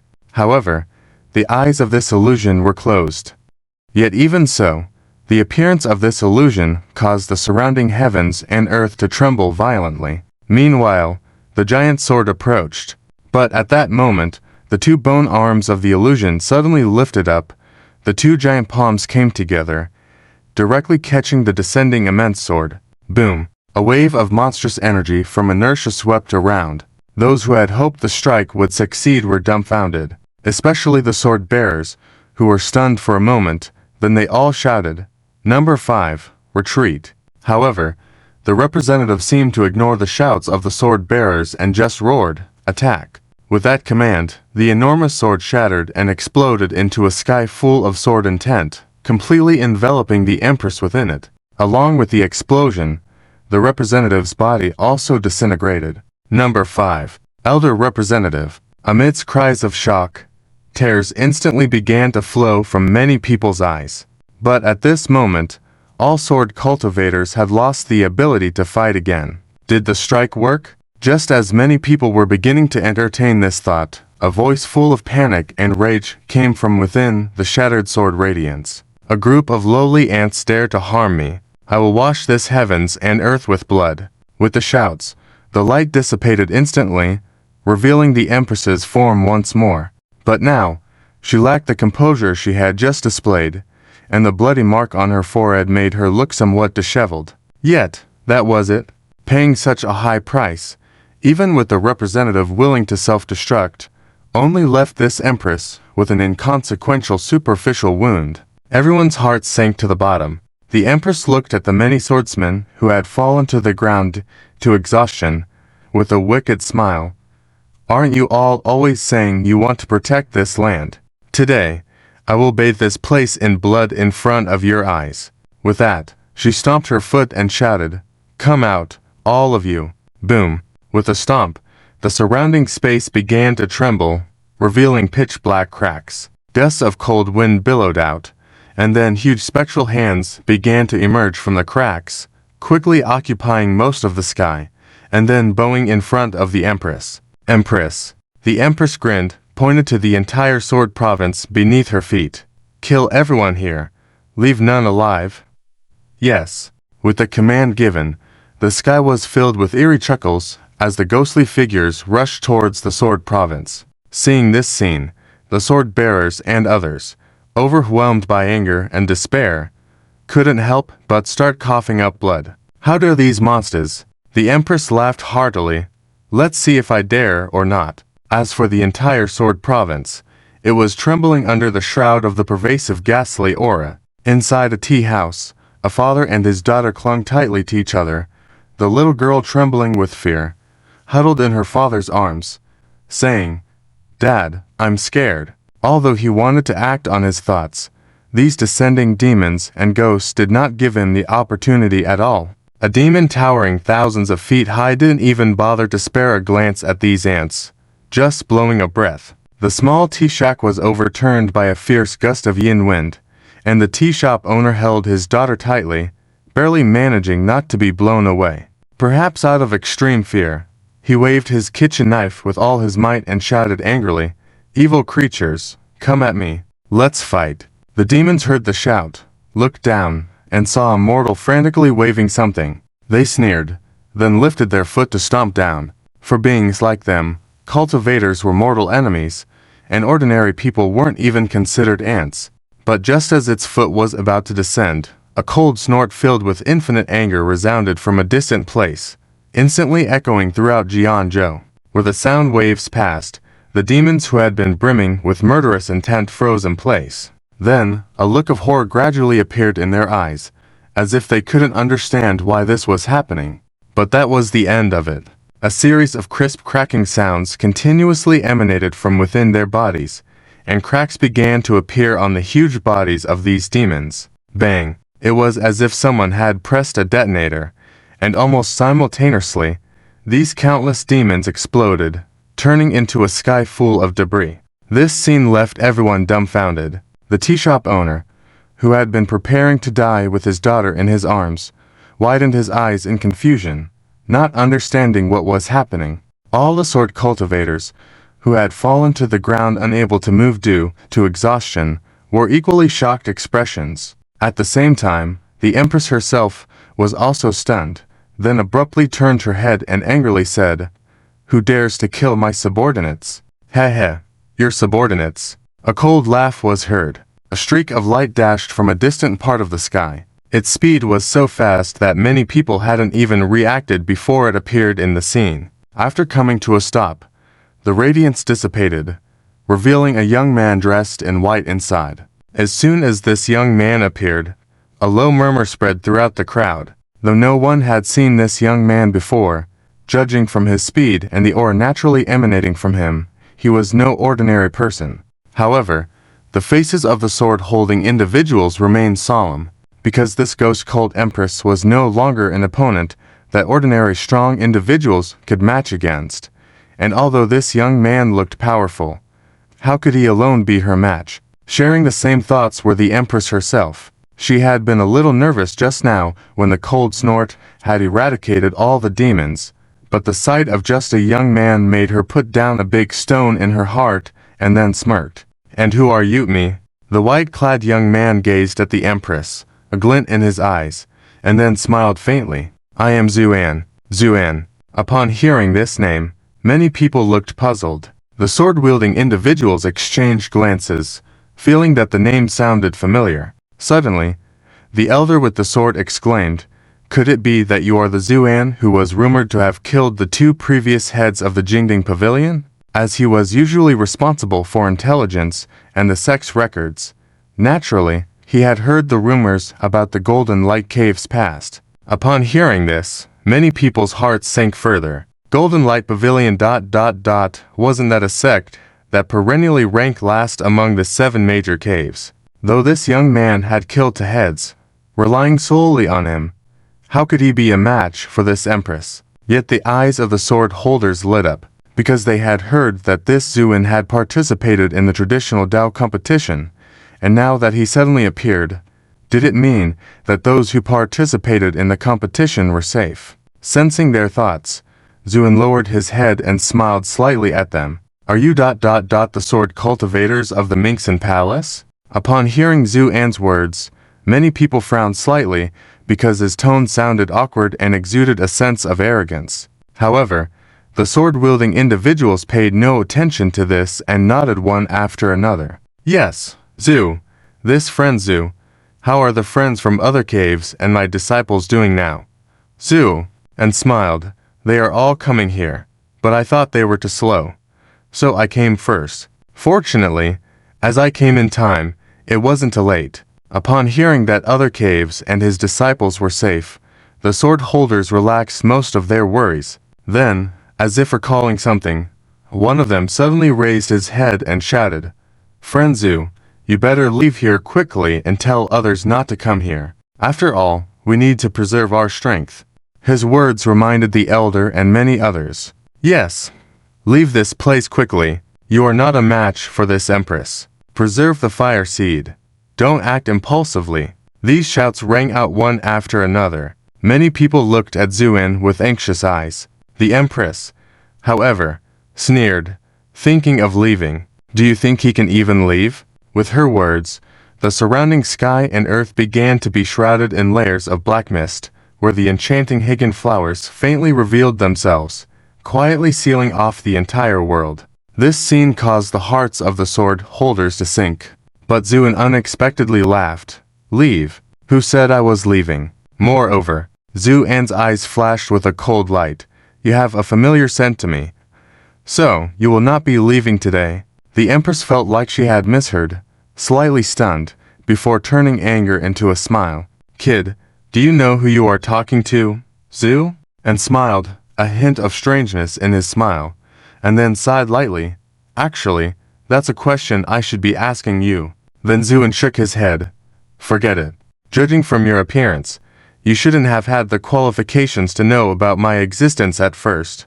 So, today, let me teach you some respect." The empress's face twisted with a smirk, just about to speak. Then, Zuan's figure instantly appeared in front of her. Without waiting for her to react, Zuan's fist struck her head. Bang! With a loud noise, the empress, along with her bone throne, flew far away. After a hard stop, the empress's forehead was swollen like a longevity star, making her eerie with her childish face. This shocking punch stunned everyone. The Empress was too angry to speak, yet Zhuan remained calm, flexing his fingers contentedly and saying, "Hurry up. I am busy." The Empress was on the verge of going crazy. "I'm going to kill you. So, you'll never be reincarnated again." Her furious roar was filled with chilling resentment, but before she could finish her sentence, the Empress suddenly let out a scream. Let me go!" Hiss. Everyone present couldn't help but gasp in horror. Just moments ago, the Ghost Sect Empress, who had been arrogant and domineering, was suddenly grabbed by the foot by Zhuan and swung like a whip.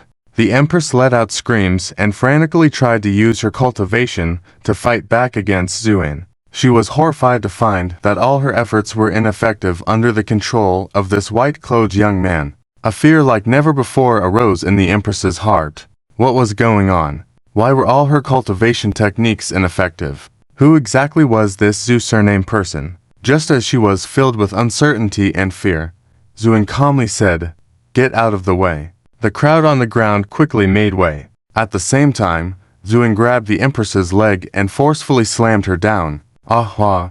The Empress screamed in agony, trying to steady herself, but Zhuan's force was too great. Her body had not reacted in time before she was smashed into the ground. Bang! The entire Sword Province seemed to tremble. In the swirling dust that was kicked up, everyone's gaze was somewhat dazed. It wasn't until a moment later that those holding swords and others shivered, their faces filled with horror as they looked at the giant crater that the Empress had been smashed into.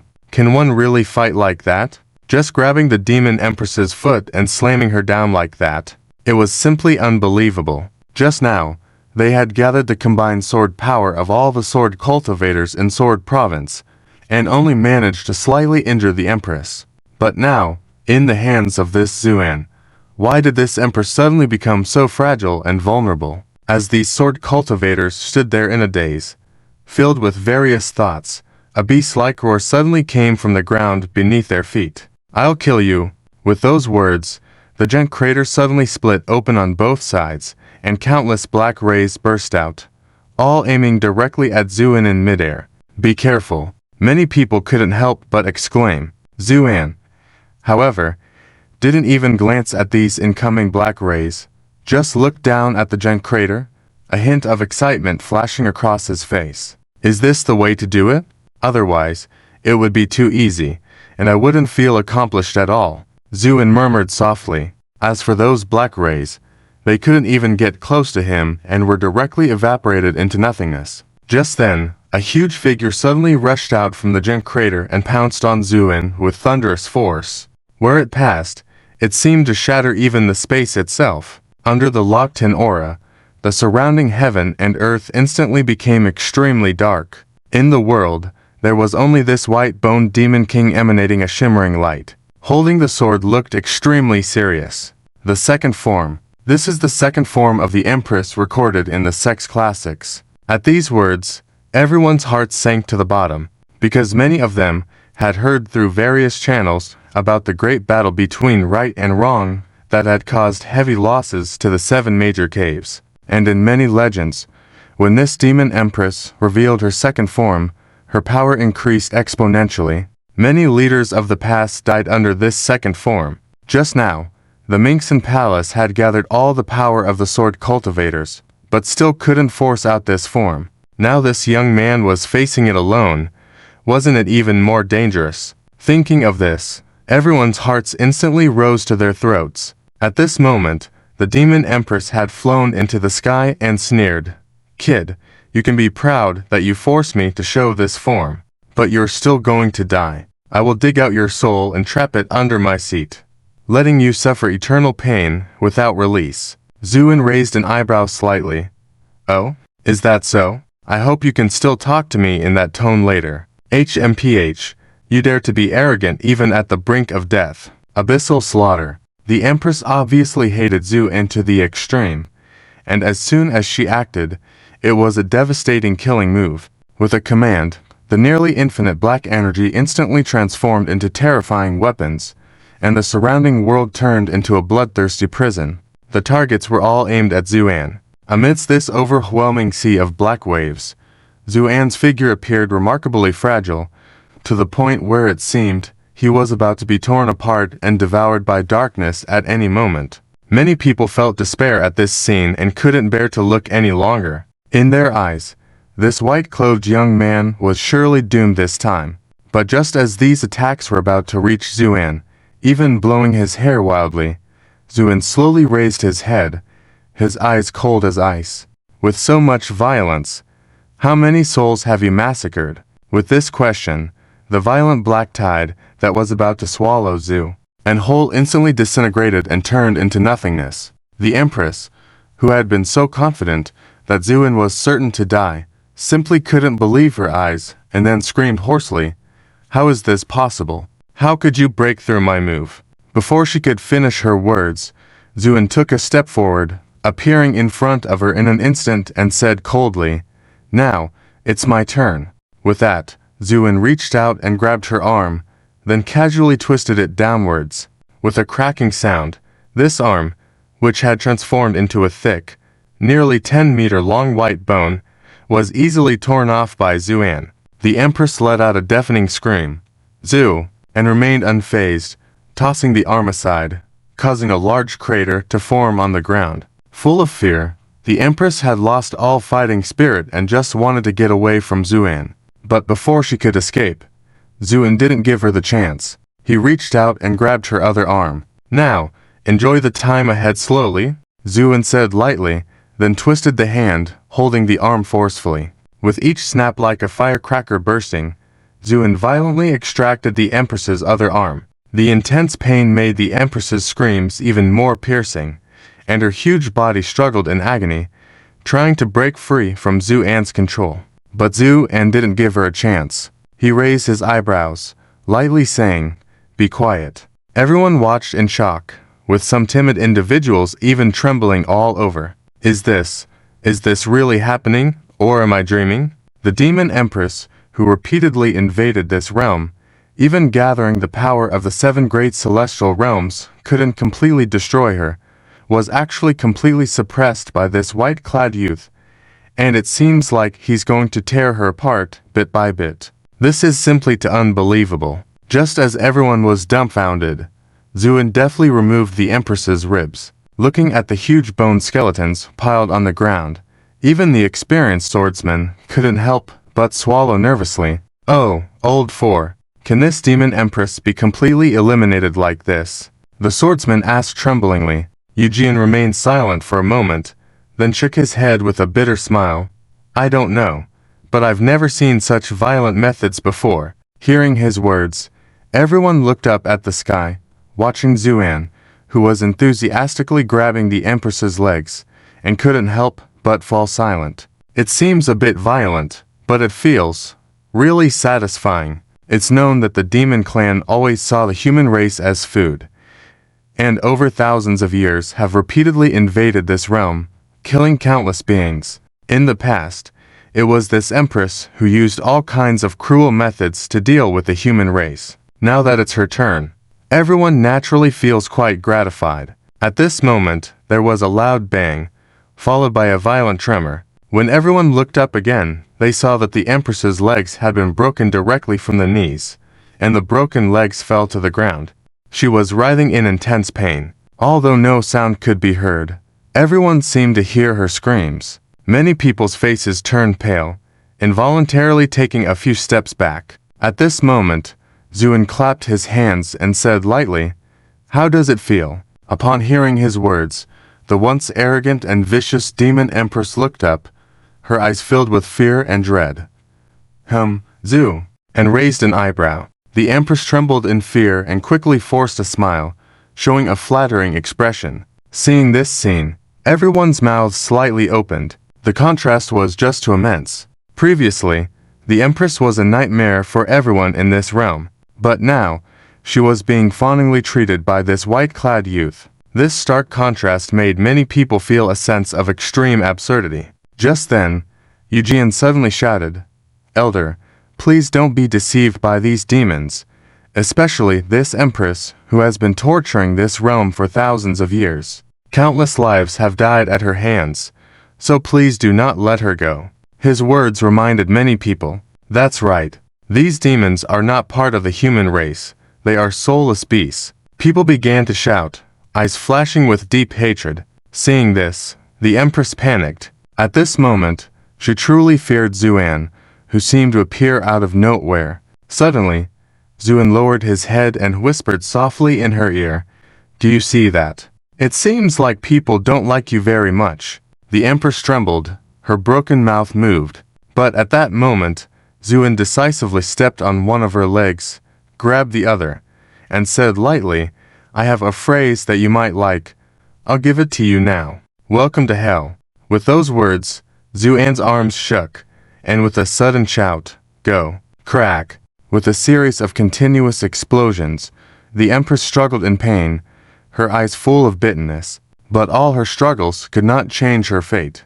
With a loud bang, the second form of the demon Empress was torn into two halves by Xuan, without a drop of blood. All that remained were scattered bone fragments. No one dared to speak, as they were all stunned by Xuan's powerful blow. At that moment, Xuan casually discarded the torn demon bones, but instead of leaving, he clapped his hands and said lightly, "Is this all you've got? I must say I'm quite disappointed." It seemed like in response to his words, just as the demon bones fell to the ground, an overwhelming force that seemed to overturn the entire Sword Province suddenly appeared out of thin air. Then, a layer of extreme darkness appeared in the sky, within which a slender figure began to slowly materialize. The third form. It's the third form of this Empress. Eugene seemed to understand something and exclaimed.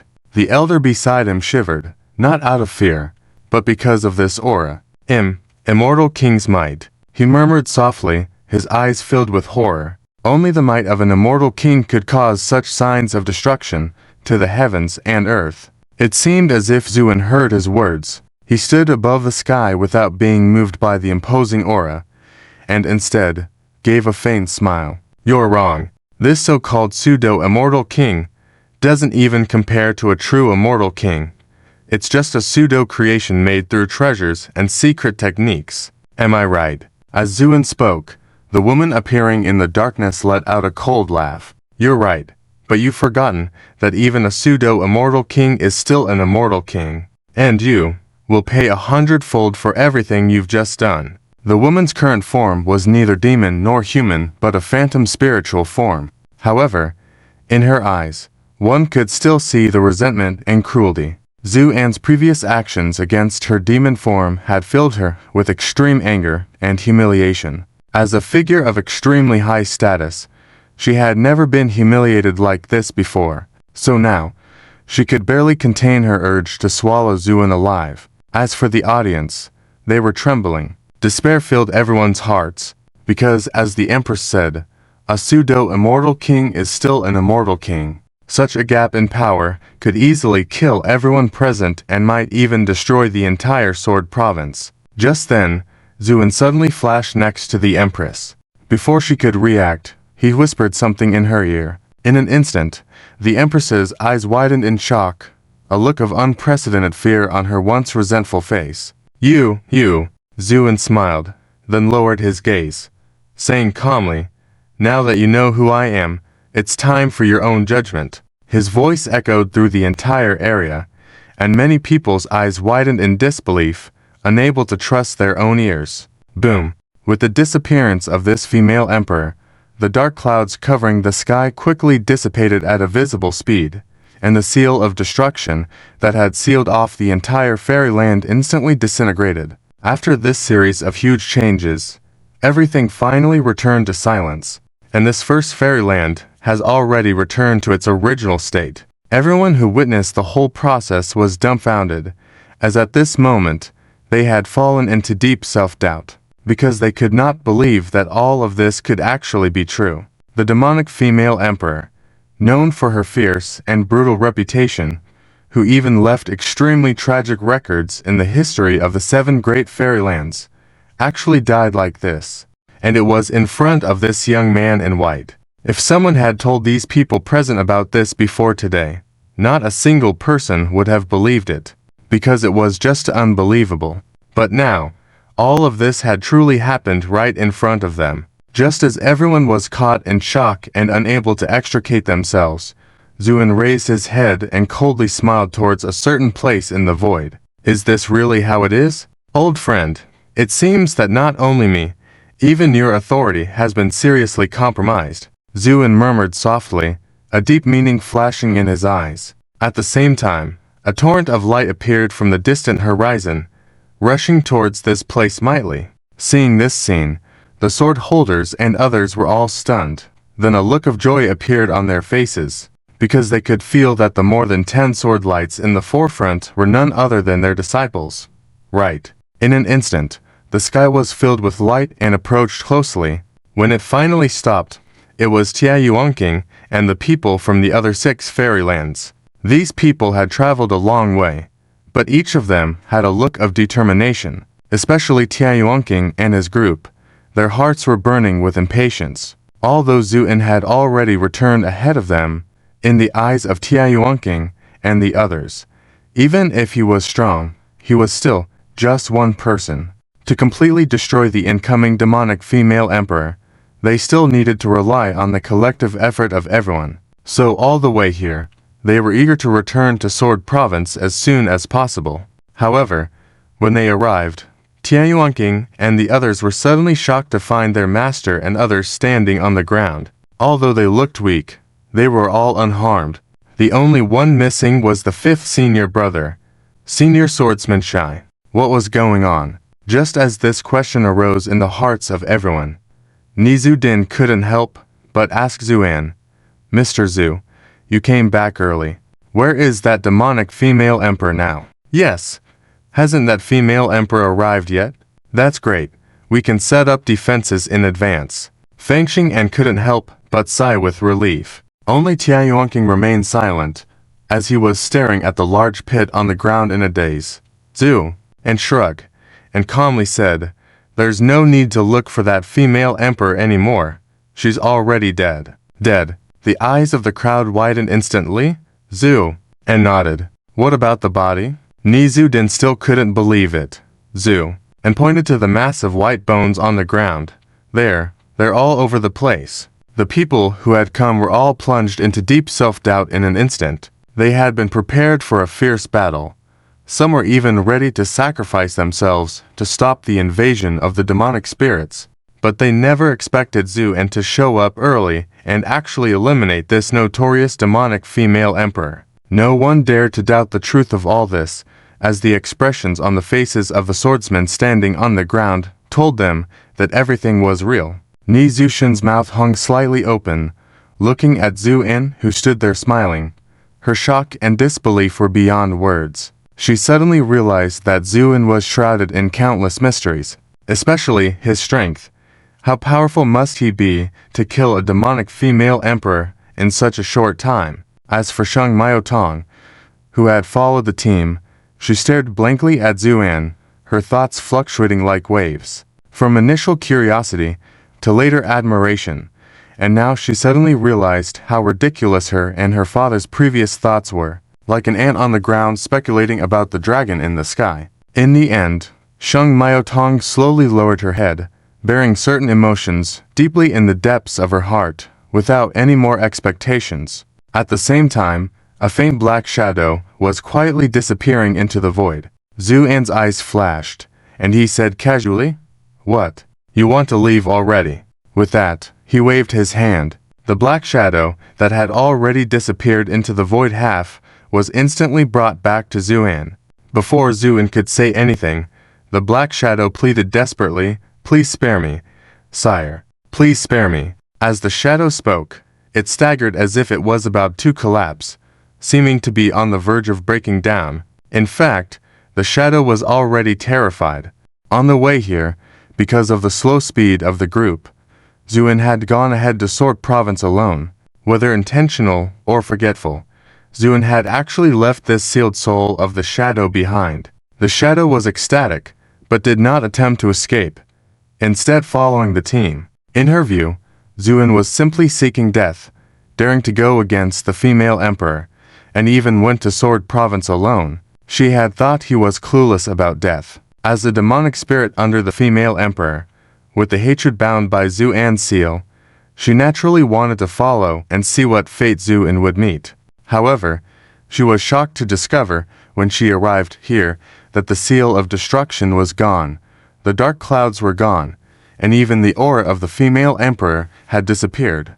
The only thing left were the countless white bones on the ground, and upon closer inspection of these bones, the shadow was so scared that it almost exploded, because these bones were none other than the physical form of the female emperor's second form. A horrifying thought suddenly arose in the shadow's mind, and the words Zhu An spoke afterwards confirmed her suspicions. The female emperor was truly dead, killed by this young man in white. Overwhelmed with fear, the shadow began to retreat silently, attempting to escape, but to her dismay, all her plans ended in vain. Zhu An looked at the trembling black mist and smiled suddenly.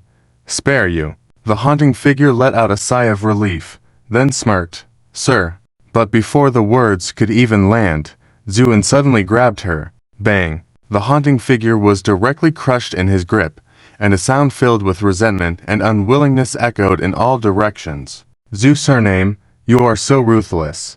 Before the sentence could finish, the voice had already disappeared. Zhu An clapped his hands lightly and said, "Ruthless. Compared to you demons who have lost all restraint, I am still far behind. And if I want to know something, wouldn't I directly search your soul? Do I need to ask you?" The haunting figure could no longer respond because her last bit of soul had already dissipated along with the shattered black aura. After completing all this, Zhu An casually clapped his hands and then smiled faintly at the stunned crowd. "Sorry. It seems I didn't leave you with one or two more demons." The people quickly came back to their senses and waved their hands, saying, "Sir is too courteous." Joke. Leaving one or two more demons. Are they worried that things aren't chaotic enough yet? At the same time, cheers erupted throughout Jianzhou. The father and daughter in the tea house were in tears of joy, especially the tea shop owner, who knelt on the ground and bowed repeatedly to Zhu An in the sky. His attitude represented the common people of Jianzhou, as they had all thought they were destined to be a meal for the demons, but were saved by this white-clothed young man who descended from the sky. Naturally feeling grateful to Zhu An, the Sword Elder, supported by his disciple, took trembling steps forward and respectfully said, representing the people of Jianzhou, "Thank you very much for your life-saving grace, sir." Behind him, the 3,000 disciples of Mingxin Palace and the scattered swordsmen of Jianzhou also bowed in unison. "Thank you, sir, for saving us." Their voices resonated far and wide. At that moment, as if all the glory under the sky had gathered on Zhu An, making it impossible for anyone to look directly at him, Zhu An stood proudly in the wind, looking down on the crowd for a long time before smiling lightly. "You all are very good." If these words were spoken by anyone else, they would have been considered extremely arrogant. However, when said by Zhu An, it seemed incredibly natural. No one dared to dissent. The 7 great immortal realms have continued the legacy, but from what I have seen and heard, they have all lost their original intentions and fallen into a world of intrigue and power struggles. Upon hearing Zhu An's words, the people from various major sects and clans like Shaohun Pavilion, Jiangxi Garden, Chanwu Gate, and Huangshao Hall all felt ashamed and bowed their heads in shame. Zhu An continued, "Only you sword cultivators have not forgotten your original intentions. When facing powerful opponents, you dared to fight bravely, which is commendable. Due to consecutive battles, the 4 elders, including the Sword Elder, were extremely weakened. However, upon hearing Zhu An's words, they all showed signs of excitement and shook off their disciples' support, bowing deeply. "Thank you, sir." Their voices trembled with gratitude. Because they were not fools, they naturally understood the implication in Zhu An's words. His disappointment in the succession of the other major immortal realms could only mean one thing. He originated from the same place as the founders of those sects. At that moment, not just Mingxin Palace, but also the people from the other 6 major immortal realms suddenly realized. No wonder he is so powerful. It turns out he came from that mysterious place of origin for the legacy. Thinking of this, everyone hurriedly bowed in reverence. At that moment, all the powerful figures from the 7 major immortal realms bowed their heads, except for Xuan, who stood proudly in his white clothes like an exiled immortal. Such a scene made Nizu, who stole a glance, unable to control the excitement in her heart. Is this true power? At that moment, Xuan smiled faintly. You are very clever. No one dared to speak. Xuan raised his head to look at the sky and said lightly, since you are sword cultivators, let me lend you a hand. A helping hand. What does that mean? The crowd was puzzled. Suddenly, Xuan stomped his foot, and the void trembled as countless sword energies suddenly appeared. A vigorous sword intent pressed down on Jianzhou, making all sword cultivators look up in amazement, some shivering, because the strength of this sword intent surpassed their imagination. At the same time, Xuan lightly commanded, condense. With that order, the sky changed. Numerous sword energies gathered together and condensed into a dazzling sword light that blinded onlookers. However, the most crucial part was the booming sword intent that was rising at an astonishing speed. Everyone's expressions changed because the growth rate of this sword intent was terrifyingly fast, seemingly endless. In the blink of an eye, it had filled the entire sky. Faced with such a vast and powerful sword intent, many sword cultivators couldn't help but kneel on the ground, not out of submission, but out of respect for a true powerhouse. At that moment, Xuan raised an eyebrow slightly, grabbed something at random, and then said with a smile that was not quite a smile, watch my sword strike. With that, Xuan's eyes flashed, and the gent sword traversing the sky slashed down with the force of a thunderbolt. In that moment, all adjectives faded away. It seemed as if everything in the world had been stripped away, leaving only this sword light. Nobody dodged, and in fact, they had lost all resistance. Many closed their eyes, seemingly awaiting final judgment. Boom! The sword light descended, the earth shook, dust filled the air obscuring all the sword cultivators. After a long while, many people slowly widened their eyes. Dead. However, at that moment, from within the dust, numerous sword intents rose to the sky, instantly shattering all obscurity. When these sword cultivators reappeared in front of everyone, they were completely different from before. Due to their shattered sword hearts, these cultivators had essentially lost the qualification to continue on the path of the sword,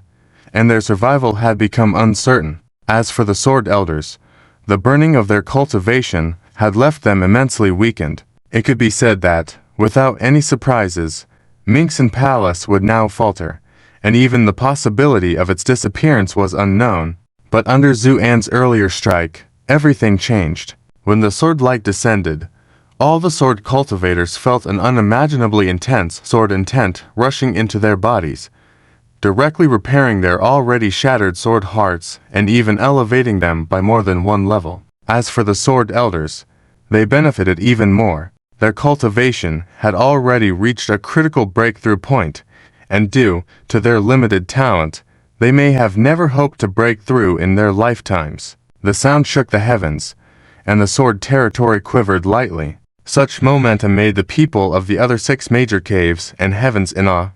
All instinctively looked towards the white-robed youth standing with hands behind his back in the wind, their eyes filled with reverence. At some point in time, when Xuan mentioned his intention to compete for the top spot in this Taoist tradition grand tournament, no one believed it at all. It even brought about much ridicule and mocking, thinking he was just talking nonsense. However, with the passage of time, when Xuan single-handedly annihilated the demoness Empress, making the group of cultivators bow their heads with just one sword, many suddenly felt that being the first was no longer important. Because this youth had obviously transcended the realm of ordinary people's imagination, his strength was beyond mere rankings. Just then, Xuan raised his hand and slowly spread open his palm. In the palm of his hand was a hilt of a small sword that was already broken and incomplete. Seeing this sword, the people from the Minxin Palace all exclaimed in astonishment.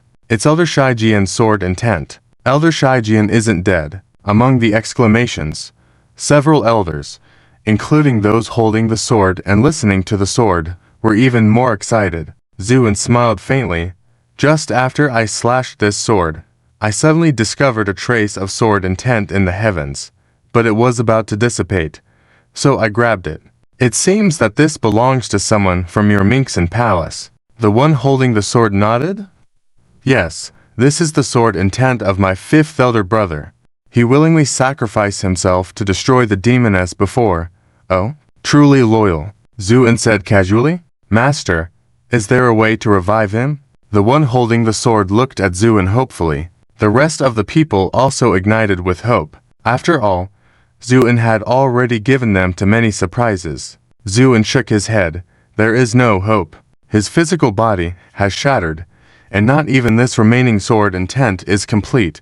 It is impossible to revive him. Upon hearing Zhu An's words, those who were initially hopeful, like the one holding the sword, instantly fell into despair, their eyes showing disappointment. However, Zuin raised an eyebrow slightly. While the physical body cannot be restored, I can convert him into a sword. In this way, it could be considered a disguised way of keeping him alive. What do you think? The one holding the sword and others glanced at each other, and then nodded without hesitation. Master, my fifth brother has always been obsessed with swords. If he can exist as a sword, I'm sure he would be willing. The one holding the sword said, Zhu, and nodded. Very well. With a wave of his hand, the broken and incomplete hilt of the small sword flew high into the sky above Minxin Palace. Zuin said calmly, I'll give you a chance. Whether you can succeed or not will depend on your fate.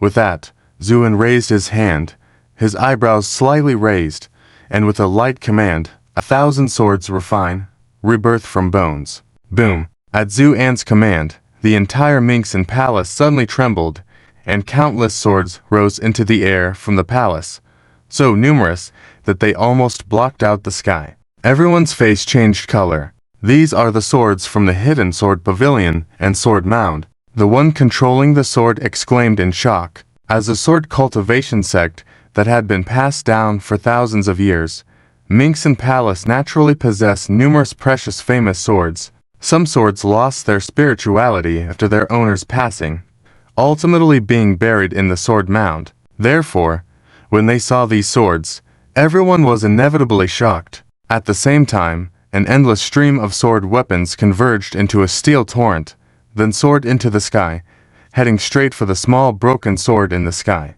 With a bang, as the two met, after a muffled sound, the small broken sword was quickly engulfed by the countless swords. The only sound left in the world was the clang of metal from within the swords. The ones holding the sword were all nervous, their palms sweating, eyes widened, silently watching. Second by second passed. The steel torrent made up of swords wriggled frantically, but the appearance of the small broken sword was nowhere to be seen. Zuin watched quietly, without saying a word, as he had mentioned before that he could only provide an opportunity, and whether or not it would succeed depended on the fate of the sword intent. At that moment, the expressions of those holding the sword suddenly turned pale, and they let out a mournful cry, Brother 5, because in their perception, the sword intent belonging to Shijian suddenly disappeared. This naturally conveyed an obvious meaning. The expressions of the Minxin Palace disciples became despondent. Nyanzu's heart began to sob silently, covering her mouth. Just then, Zhu An's eyes suddenly lit up, and he looked up at the steel torrent towering into the sky, somewhat surprised, and said, To break and then be reborn. Your talent is indeed excellent. In that case, I will help you once more. With that, Zuin pointed directly at the steel torrent. With a crisp sound, the steel torrent seemed to pause as if someone had pressed a pause button, then followed by a deafening roar. The steel torrent instantly disintegrated, and along with it, all the swords turned into powder. Amidst the dust and debris, a mighty sword intent suddenly burst forth, sweeping away all the sword dust. Subsequently, the endless sword dust began to shrink at an astonishing speed, gathering together. In an instant, a small sword emitting a brilliant sword intent appeared at the center of the sword dust. Seeing this sword, Those holding the sword and others widened their eyes instantly. They could naturally feel that familiar sword intent. But what surprised them even more was that this sword intent was not just doubled in strength compared to before. It seemed to have undergone an earth-shaking transformation. At the same time, the small broken sword rushed to Zuan and stopped before anyone could react. Then it transformed into a figure. It was none other than the elder Shijian, who had died while sacrificing himself. He expressed his excitement, bowed respectfully to Zuan, and said, "Thank you, Master, for saving me and allowing me to be reborn." Zu, and accepted his gratitude calmly. "Please rise. This is also your own destiny. And now, you are already the body of 1,000 swords. If you can advance in your cultivation in the future, you can pave your own path." Upon hearing Zuan's words, Shijian's eyes lit up with fervor. For someone obsessed with swords like him, whether his physical body was shattered or not was of no real consequence. Due to his limited talent, if he remained in his physical form, there would be little room for further progression. But now, as the body of 1,000 swords, the path of growth suddenly became boundless, exciting him deeply. "Yes, Master, if there is any task in the future, Shijian is willing to shatter his body and protect," Shijian said solemnly. Zuan just smiled and was about to say something when his expression suddenly turned cold, and he looked in a certain direction. A fierce killing intent emanated around him. "Zirui, Master, what happened?" Shijian's face changed, quickly asking. With a boiling killing intent around him, Zuan's face turned serious. "A friend of mine is in danger." Just now, Zuan had suddenly sensed a cry for help at the soul level. The plea for help was simple. Just 5 words. "Big brother, save me." The aura attached to it was so familiar that Zuan immediately recognized it. It was Chanshiri, the little girl from the demon ceiling town. In fact, were it not for Zuan's exceptionally powerful divine sense, he might not have been able to detect this subtle soul fluctuation. This kind of ripple only came from ordinary people on the verge of despair. The fear contained in those 5 words was glaringly apparent. It was easy to imagine what the little girl was facing. Strangely, the symbol Zuan had specifically left behind in Demon Ceiling Town had not been triggered at all. Regardless, something had definitely gone wrong in Demon Ceiling Town. At the same time, upon hearing Zuan's words, Shijian exuded layers of killing intent, gritting his teeth. "Master, please tell me who it is. I will go and bring the villain's head back immediately." The senior elders of Minxin Palace, as well as the people from the other major caves and heavens, all changed their expressions, taking to the sky. "That's right, please instruct us, Master.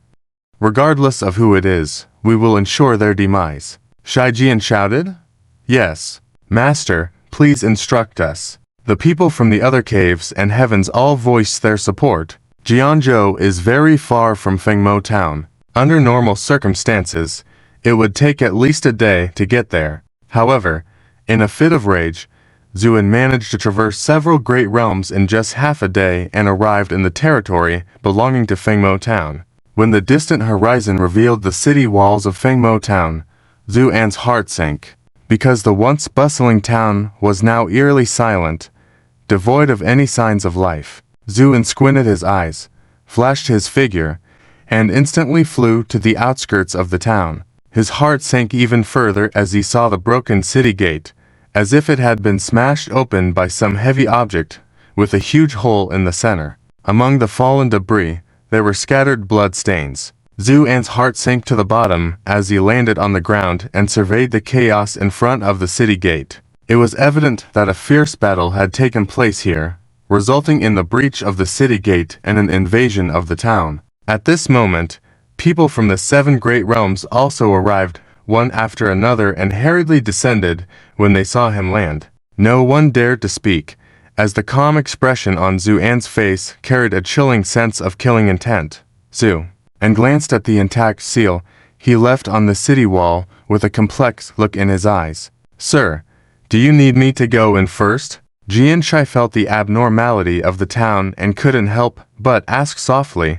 Zuan shook his head, then took a step towards the city gate. The others followed closely and entered the town together. As they crossed the city gate, a pungent smell of blood instantly filled their nostrils. Startled by the imposing presence of the group, bloodthirsty vultures that were previously feasting on something on the ground took flight into the sky, dimming the light with their sheer numbers. The sight that unfolded below caused everyone's pupils to shrink to the size of needles, for the scene before them was too horrifying and gruesome. Blood seemed to be everywhere, staining the ground, buildings, streets, and everything in sight.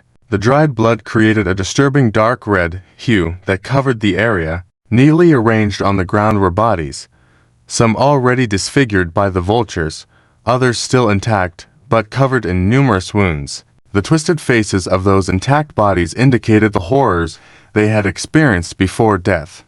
Nearing collapse in complexion, crossing Yeshu saw the scene and staggered before kneeling on the ground, tears streaming down his face uncontrollably. Though everyone present had their own feelings towards the town, crossing Yushu's connection ran deeper than anyone else's. He had accompanied his grandfather crossing Yu to this town since childhood and spent his precious youth here. Every corpse lying there had once appeared vividly in his memories. The faces of everyone turned solemn as Zuan, with an icy expression, took slow steps forward. The number of corpses increased under his feet, and as he turned a corner, a vast open space came into view, the central square of Fengmo town. However, what used to be a lively square was now a terrifying scene of horror. Blood had stained the ground crimson, emitting a nauseating stench. Yet the most hair-raising sight was the orderly arrangement of bodies on the square. The perpetrators seemed to have artistic talent in their cruel display, creating a macabre rhythm even among the gruesome wounds on the bodies. Despite being frightened by the group's presence, the bloodthirsty vultures were unwilling to give up their feast, circling in the sky as if waiting for an opportunity to swoop down and indulge themselves once more. Zuan snorted coldly. Without needing to say a word, Jianshai immediately leapt into the air, waving his hands. The sword lights soared through the sky like white ribbons, sweeping through the vultures before they could react, reducing them to powder along with their blood. The sky fell silent, with only the faint sunlight casting a ghastly hue over the town soaked in blood, creating a scene too unbearable to witness. At that moment, Zuan seemed to sense something, his eyes brightening before he hurriedly walked forward. A faint life force was pulsating ahead, hidden beneath the overpowering deathly aura of the town, unnoticed even by Zuan until now. As they reached the square, Zuan and the others crossed most of it and arrived in front of a gazebo. What they saw next directly struck a nerve with these powerful beings from different realms. Many turned pale, unable to look anymore. Those holding swords and such were furious, shouting, "Beast! Such beasts!" Zuan remained silent, standing quietly and watching. In front of the gazebo stood a huge pillar completely soaked in blood, with a person bound to it. If you could still call that person a human, the entire body had been meticulously dissected, every bit of muscle peeled off the limbs to reveal glistening white bones, then nailed to the pillar. Even the organs were carefully arranged and hung on the side with ropes. The gruesome scene made even those accustomed to the atrocities of demon shudder. Yet, despite the severe injuries, this person had not died, as her heart could still be seen beating slowly through her chest. Crossing Yeshu, near the brink of collapse, finally let out a cry, "Down Yang?" Yes, because he saw that there was a huge wound on Tao Yang's neck. The abuser was obviously very familiar with human anatomy, skillfully avoiding vital areas, only cutting the vocal cords, but leaving the windpipe and arteries intact. Even the wound was neatly cauterized by the perpetrator, forming a beautiful pattern. But at this moment, everything seemed more like a huge mockery. Clearly, this was done so that she couldn't scream in agony. A cruel method that was enough to make one's spirit tremble. Despite experiencing many trials, upon seeing this gruesome scene, even many strong individuals were pale-faced, and some women were already in tears, because even demons, when killing, do so only for sustenance or to enhance their cultivation, never killing with the artistic flair displayed by this perpetrator. Zu, and remained silent, walking slowly forward, softly calling out, "Tonyang." Upon hearing Zhu An's voice, Tonyang instantly became agitated, trembling all over, her mouth moving as if trying to say something but unable to produce any sound. Seeing this, Zuan gently covered the huge wound on Tonyang's neck with his hand, activating his spiritual power to reconnect the already severed vocal cords. However, all this was just a temporary measure, as Zuan knew very well that Tonyang had been injured for too long, her body completely beyond recovery. With Zhu An's help, Tonyang could finally make sounds, but her voice was extremely hoarse and low. Zuan leaned down, quietly listening by Tonyang's ear. Tonyang shouted in a hoarse voice, "Save! Save Xiaorui." Zuan was silent for a moment, then nodded. "All right." Though just one word, it carried immense weight. Upon receiving this promise from Zuan, a relieved smile gradually appeared on Tonyang's blood-stained face, tears of blood falling from her empty eyes, before she slowly bowed her head, losing all breath. Enduring enough pain to drive an ordinary person to collapse, she had held on until now, just to realize that last glimmer of hope in her heart. She might not even know if this hope would come to fruition, but she had pursued it without hesitation, because the one she wanted to save was her own daughter. Now that her hope was fulfilled, she finally let go of the heavy burden in her heart, and with the loss of faith, her spirit immediately collapsed and dissipated. Zhu and stood silently, watching Tonyang, who had passed away with her head bowed. This middle-aged woman was quite ordinary, so ordinary that she was as humble as wild grass, which was why certain higher-ups had treated her with such cruelty. Yet she was also so great, enduring until now just to say one thing to herself. Who knows what kind of suffering Tonyang went through while waiting for Zhu An to arrive. This also reflected how significant Zhu An was in her heart. "Rest assured, I will safely rescue Xiaorui, and as for the abusers, whoever they may be, I will make them pay for their actions." Zhu An spoke slowly, then reached out to gently touch Tonyang's face. Her painful expression gradually turned peaceful, and flames began to rise from her body, consuming her into nothingness. The pain finally vanished, leaving only eternal hatred. Seeing this scene, crossing Yusha knelt on the ground, choked with tears. "Tonyang, I and the master will definitely avenge you and all the people in the town." Others were also filled with sorrow, many showing expressions of anger, especially Shijian, who had always detested evil. At this moment, he suppressed his anger and respectfully said, "Master, who could have done this?" "Yeah, was it a demon?" Ning Shudin was also burning with anger, urgently asking. Zhu An shook his head and calmly said, "It was a human, a human." This sentence caused many hearts to lurch, their anger growing even fiercer, because if it had been done by a demon, it could have been explained by racial differences. But if it was done by a human, it was even more infuriating. After all, as fellow humans, why be so brutal when dealing with one's own kind? Zhu An murmured, "A very clever strategy to avoid the seal I left behind." They actually chose to attack with the power of mortals. At this, a cold light flashed in Zhu An's eyes.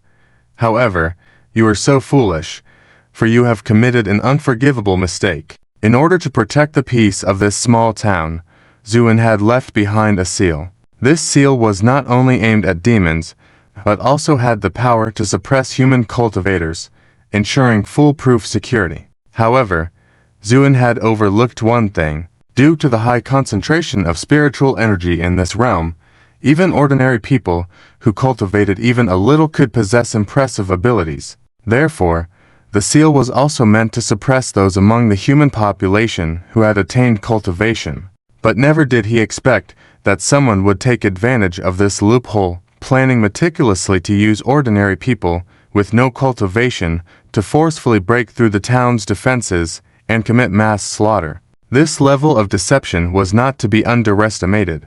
However, the more deceptive the plan, the greater the anger in Zhu An's heart. And when Zhu An was angered, there would be corpses lying for miles, and blood flowing endlessly. With a stomp on the ground, Zhu An suddenly soared into the sky like a cannonball, turning into a brilliant stream of light racing towards the horizon. Shijian followed closely behind. Holding his sword, he commanded sternly, "Leave some people here to guard, the rest follow me." With that, he also ascended into the sky. For a moment, radiant lights filled the sky as they flew towards the horizon. Capital city of Jingguo. As a prominent nation in this vast territory, the capital city naturally stood grand and magnificent. Especially after the top echelons of Jingguo collectively joined the Devil sect several decades ago. The nation had become increasingly dominant. At this moment, the setting sun cast its glow on the black city walls, engraved with countless demonic formations, giving off an eerie yet beautiful atmosphere. However, the streets of the capital city were empty, with only eerie gusts of wind blowing through the deserted shop fronts, creating a desolate scene. Yet amidst this emptiness, the nightlife of Jingguo's elite was just beginning. Inside the central palace of the capital city, a grand banquet was just getting underway. Countless well-dressed Jingguo nobles were gathered in groups, occasionally bursting into laughter, and their discussions revolved around the upcoming new Grand Master of the nation. TSK, I heard this Grand Master is extremely knowledgeable. With his assistance, our Jingguo will surely become stronger, even to the extent of annihilating those hidden realms. A middle-aged man with white flowers adorning his head and a thick layer of facial powder on his face revealed a sneering grimace with blood-red, black-stained teeth. Are you referring to Bai Li Xiaoguang, Jin Haorong, and Zhang Jialiang? The middle-aged man with a white flower on his head laughed even more joyfully. These three guys must have lost their minds somehow, daring to question His Majesty and the Grand Master's decision, persisting stubbornly. Now the heads of the three families have already arrested them. I guess they'll have to apologize at this banquet. TSK, they are really asking for trouble. I bet these three families must be in a panic. Someone chuckled. Just as everyone was discussing, there was a commotion at the entrance. The crowd split to the sides. The nobles couldn't help but quiet down and look up. A well-organized retinue led the way, followed closely by elegantly dressed palace maids. Only after they had all entered the venue did a plump old man in imperial robes slowly walk in. At the sight of this old man, everyone in the room bowed in unison. "Greetings, Your Majesty. Greetings, Grand Master." It was the sovereign of Jingguo, Jing Hanhai. Standing beside him was a man in black robes, with a pale face and a touch of arrogance in his eyes. This was the current Grand Master of Jingguo, highly regarded by Jing Hanhai, known as the Blue Devil, who could communicate with the Holy Realm. The appearance of these two caused the atmosphere in the room to become more lively. Though Jing Hanhai was bulky, he seemed very pompous. Just taking a few steps had left him panting. So, when he saw the Grand Master effortlessly floating, he couldn't help but feel envious. If only I could be as carefree as the Grand Master, I would have no regrets. The Blue Devil smiled, but his smile was full of sinister aura. Your Majesty is too humble. With your talents, you could become a ghost master. Jing Hanhai's eyes lit up. Is the Grand Master serious? The Blue Devil chuckled. Have I ever deceived your Majesty? Moreover, leaning in closer to Jing Hanhai, he whispered, Your Majesty is at the peak of your life. Why not enjoy some earthly pleasures? So, when your physical body is no longer useful, I will help you cultivate your spirits. Upon hearing this, Jing Hanhai was delighted. Good. The Grand Master is truly understanding of my aspirations, he said, patting the Blue Devil's shoulder warmly. Witnessing this scene, the nobles in the room were even more astonished and showered flattery upon the Blue Devil. The Blue Devil just coldly smiled, not saying a word, but turned to address Jing Hanhai.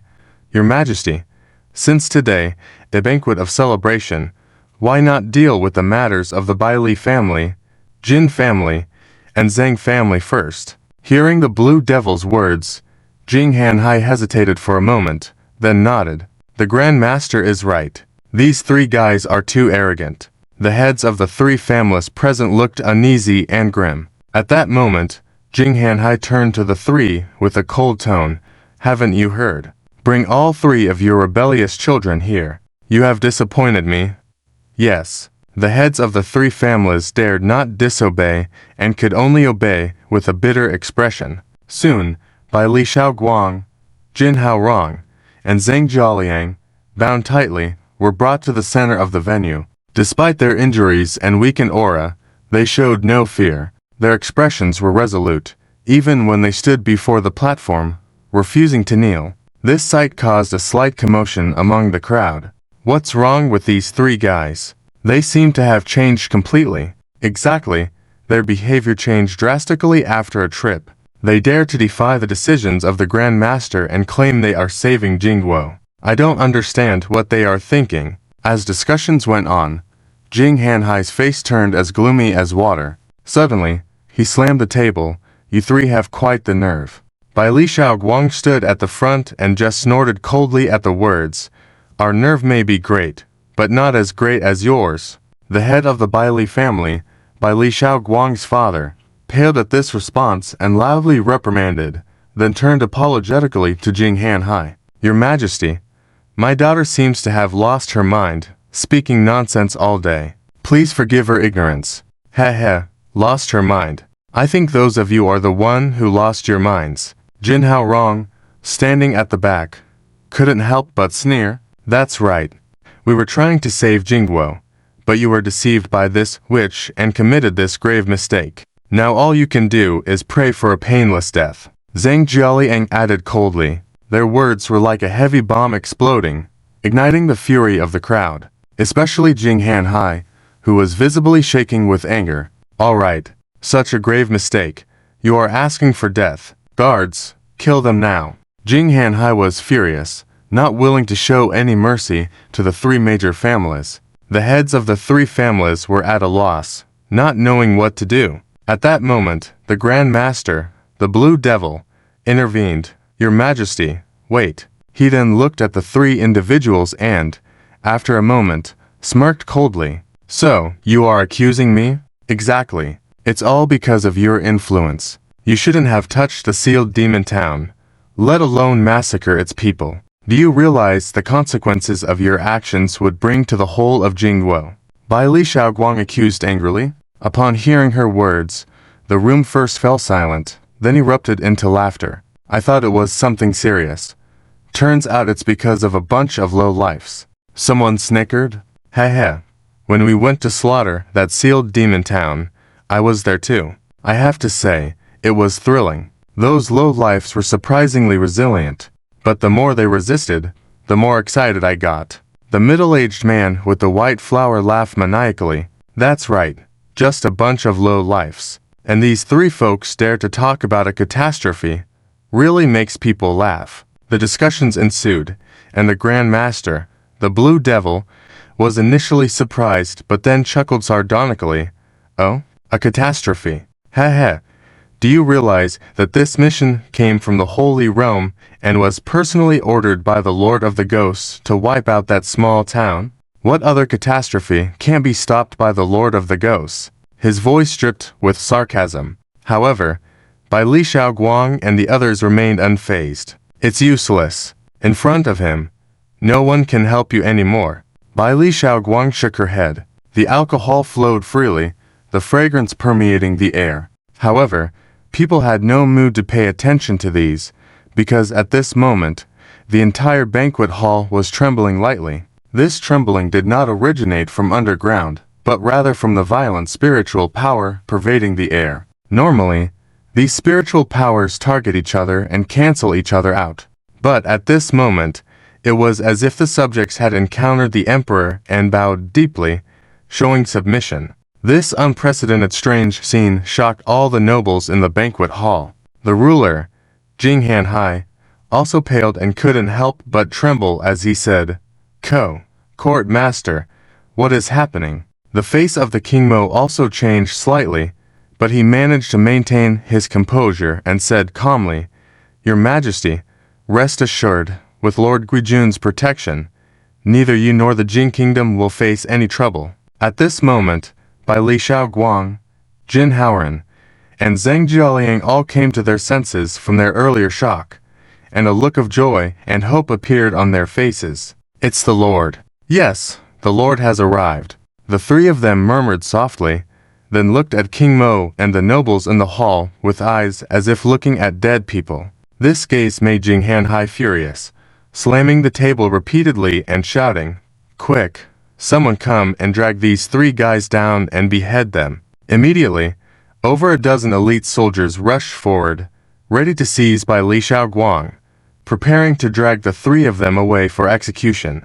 But just as their hands reached halfway, their fingers suddenly burst open, turning into a mist of blood. Following that, bursts of explosions began to extend up their arms. In an instant, with their bodies trembling violently, these elite soldiers were directly strangled by the raging spiritual power of heaven and earth. The blood mist lingered, reflecting on the faces of all the nobles in the hall, looking extremely unpleasant. What is happening?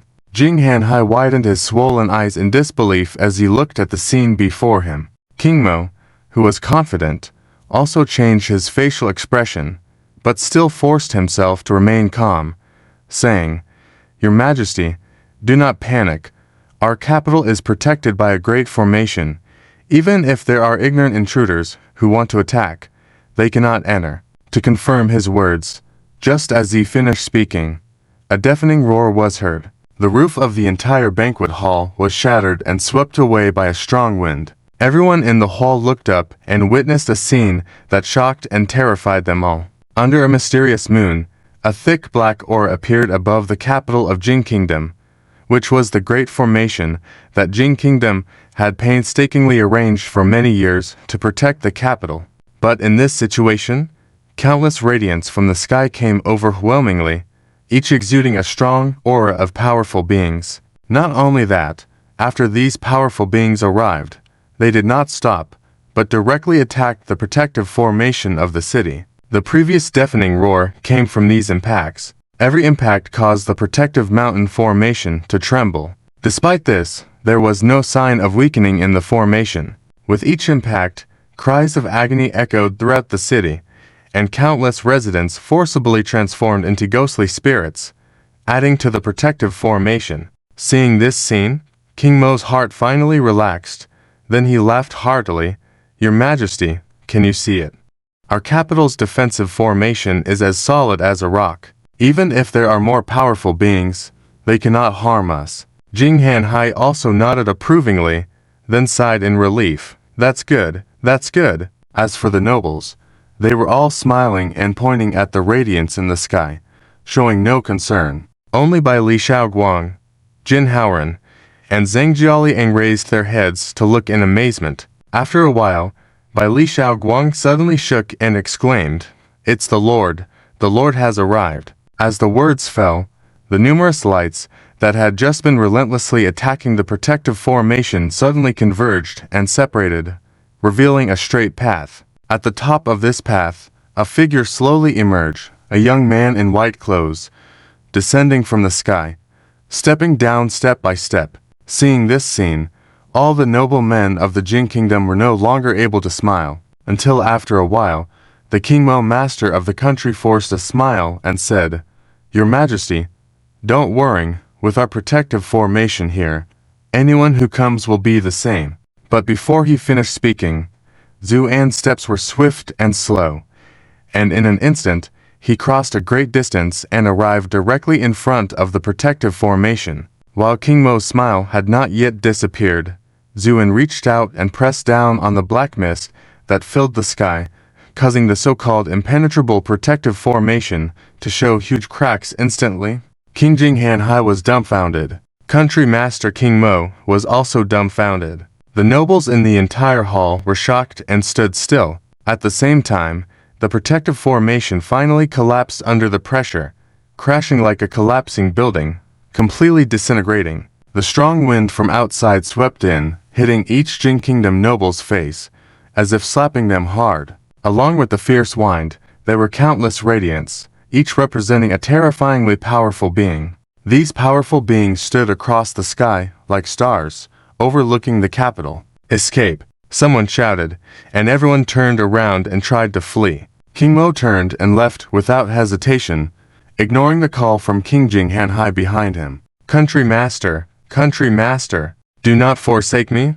But before they could run a few steps, a light sigh came from behind everyone. Don't bother. Do you think you can still escape? This sentence was like a nightmare, freezing everyone in their tracks. Then everyone slowly turned around, only to find the white-clad young man sitting on a chair not far away, his eyes lowered, playing with his fingers. This scene made the atmosphere in the whole hall extremely oppressive. Many people swallowed hard, their legs trembling. But Bai Li Xiaoguang and Jin Zhang were overjoyed and shouted together, "Lord!" Hearing this shout, everyone was stunned.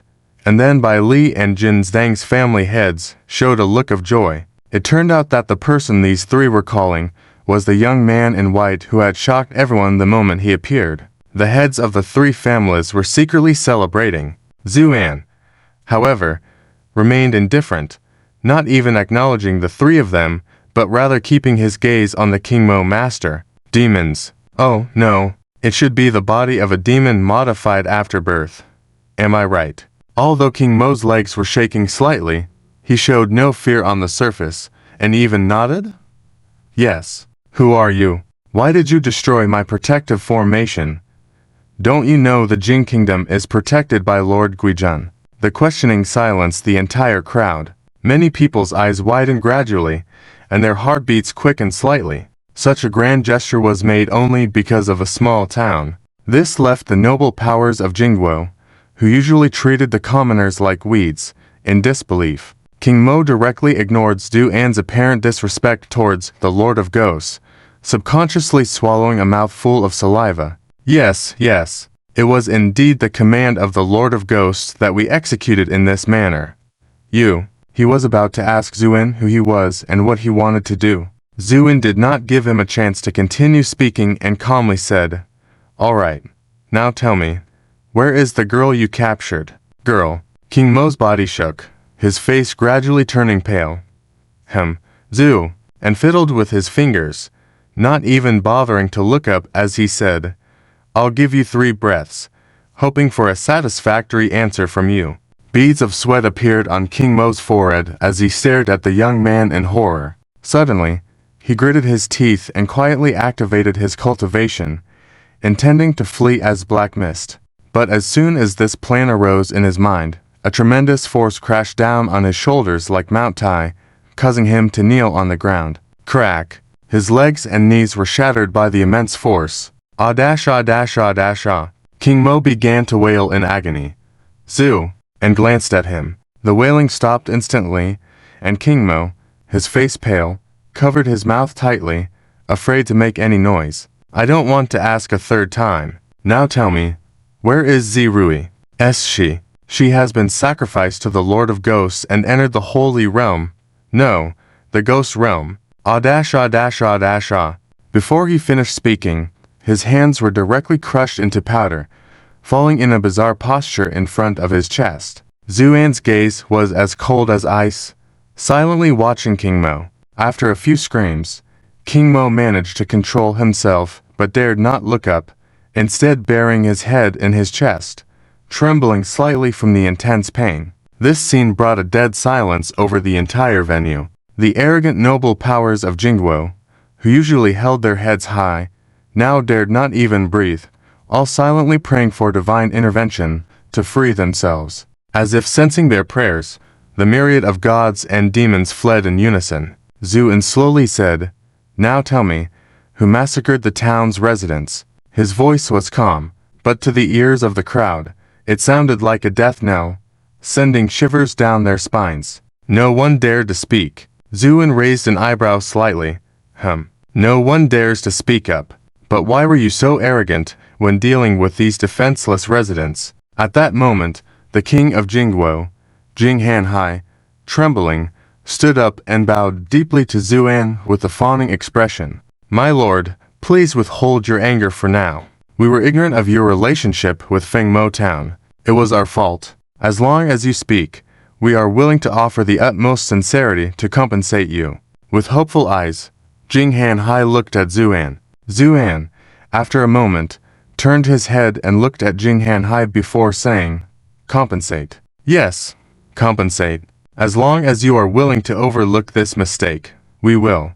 Before Jing Hanhai could finish, Zhu and interrupted, "Then, who are you?" "My lord, I am the king of Jingguo, named Jing Hanhai." Jing Hanhai smiled and said, little did he realize that it would be the last smile of his life. Just as he finished speaking, Jing Hanhai suddenly felt a coldness on his neck. He was astonished to find that he could see his own heels.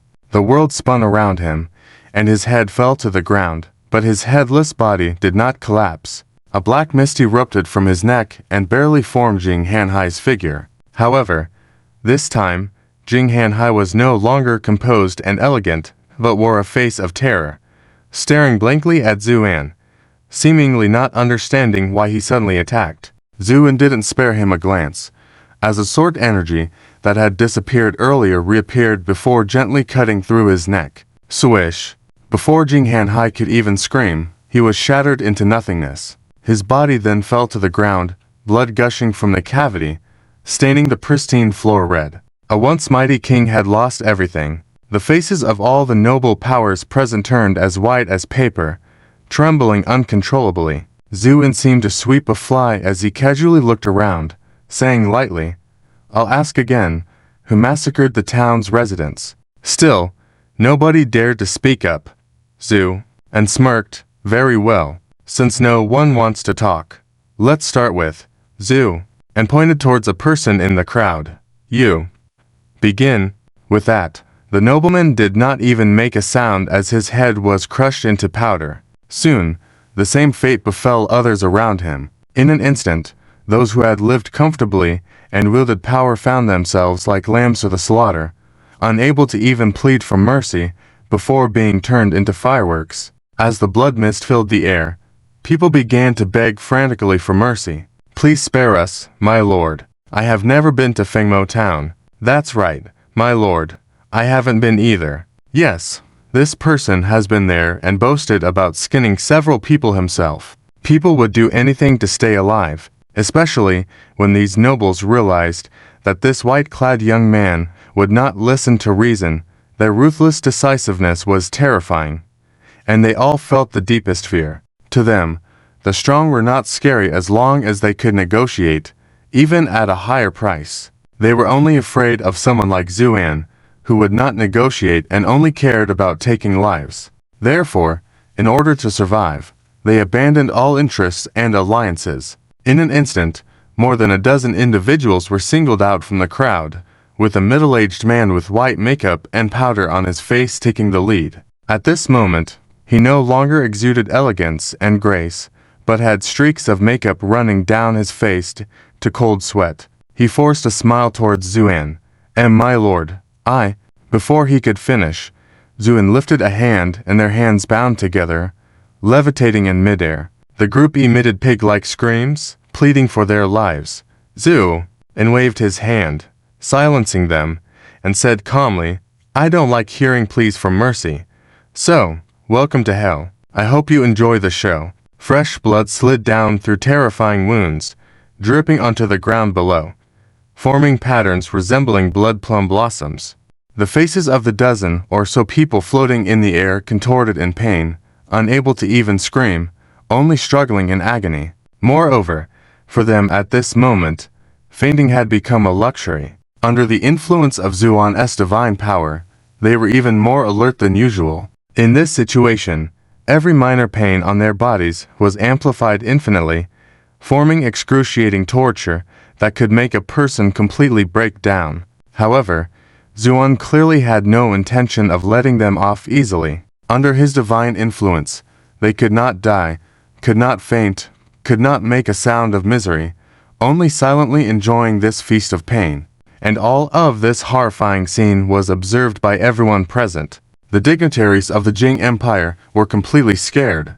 Some of the faint-hearted were even on the verge of collapse. Even the powerful experts who followed Zuan couldn't help but inhale sharply at this moment, because even they could feel how intense the pain these people were enduring was. Their suffering knew no bounds, and there was no respite. If there were truly a hell in this world, then this must be it. However, Zuan remained unmoved, sitting on a chair calmly watching, until after a while, he slowly began to speak. "Many people always say, Oh. When someone is dead and the situation is irredeemable, why can't we try to learn to let go? Zuan's voice drifted through the entire banquet hall and even over the entire capital of Jing Empire. Everyone listened silently, and there are those who say, when will the cycle of revenge end? Why use hatred to nurture hatred? If you forgive, both parties can find liberation. Hearing Zuan say this, many of the dignitaries of the Jing Empire had a glimmer of hope in their eyes, especially those who were enduring endless pain, looking at Zuan with hope for release. Seeing this scene, a mocking smile crept onto Zuan's face. Unfortunately, in my opinion, all these words are nonsense. To forgive or not, that's not something you can decide. Even I can't. The ones truly qualified to forgive are Peach Lady, all the residents of the Demon Ceiling Town. But alas, they are all dead. Dead by your hands. I believe they must have pleaded with you before they died. But did you spare them at that time? No, you did not. On the contrary, you escalated the torture. I believe when you used those genius methods on the townspeople, on Peach Lady, you must have felt proud of it. Proud of the artistic sense in your killings, even though this sense of beauty is built on the infinite suffering of others. Nevertheless, you still enjoy it, even get addicted to it? Am I right? Zuan's voice was not loud, yet it rang clearly throughout the entire hall. Under this continuous questioning, the expressions of everyone changed. Many of the experts from the celestial domain displayed reluctance before, but after hearing Zuan's words, their faces were filled with chilling intent. As for the dignitaries of the Jing Empire, especially those culprits floating in the air, their faces were pale with defeat. Because Zuan's psychological analysis of them was so profound, it cut to the bone, leaving them unable to think of a single retort. At this moment, Zuan leaned back on his chair, sighed gently, and said, "So I never care about what others say. I always adhere to 8 words. An eye for an eye, a tooth for a tooth." As for them, Zuan pointed at these people, a sneer playing on his face.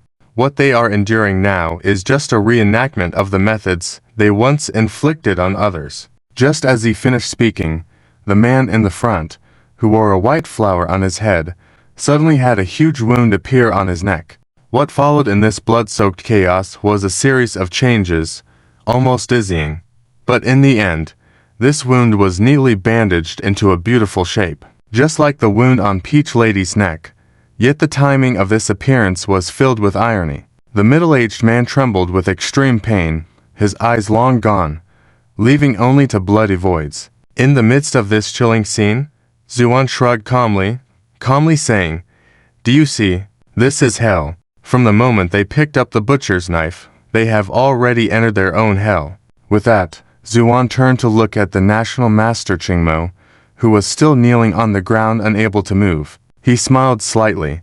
"What do you think?" Qingmo trembled, his face turning deathly white, then hastily said, "Why yes, the lesson has been taught. These people have no humanity, they're cruel to others, and now they're reaping what they sowed." In that moment, many of the dignitaries of the Jing Empire felt an extremely absurd sensation. The master of the ghost cult, talking about retribution and humanity at this time. Was there anything more absurd than this in the world? Bai Li Shaoguang and Jin Haoran, among others, were hesitant to speak. Zuan laughed, then gently clapped his hands, praising, "Well said. Though nobody has ever seen retribution, I believe it exists, don't you?" "Why yes, of course, it exists." Qingmo hurriedly grinned. Zuan nodded. "All right. So now, what do you think, as the mastermind of this whole affair? What kind of retribution should you face?" Qingmo's smile froze on his face, then looked at Zuan in horror. Zuan gazed at him with a smile, raised an eyebrow, and asked, "Well?" Qingmo trembled all over, then with a terrified voice, stuttered, Master, this. I'm not the mastermind of this affair. I was following orders from above, and incited by that so-called Lord of Ghosts." "Right," Zuan said indifferently. "Why yes. Qingmo hastily nodded. "I see." Zuan lightly touched his nose, as if pondering something. As for retribution, if he truly believed, he wouldn't have joined the ghost sect and become a national teacher. Right now, it's just because he's forced to bow his head under the low eaves. King Mo was silently calculating in his heart. Zuan suddenly laughed. Since that's the case, then I will bring your ghost lord here for questioning. King Mo was taken aback. Everyone in the audience was also stunned. What? Bring the ghost lord here? If it weren't for the fear of Zuan's extraordinary methods, King Mo would have wanted to sneer 3 times. But on the surface, he still maintained his respect for Zuan and said in a deep voice, Sir, the ghost lord comes from the realm of the sacred. Ghosts, not from this realm. Zuan nodded. I know. Then, King Mo didn't finish his sentence, but his expression was already clear. If the person is not in this realm, how do you catch them? Zuan did not respond to these words. Instead, he suddenly asked, How does your ghost lord usually communicate with you? He communicates directly with me through divine thoughts. His voice suddenly disappeared, because King Mo suddenly realized something, and his face was drastically changed. But before he could react, Zuan pointed with his hand, and a burst of sword energy directly shattered King Mo's head. Then, he reached out and pulled King Mo's spirit out from his mental sea.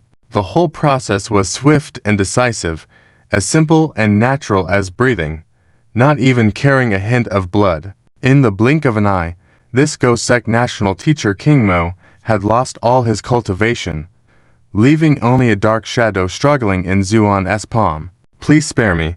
A voice of extreme terror came from the black shadow. Zuan did not give him a chance to continue speaking. His vast divine thoughts completely enveloped King Mo's spirit.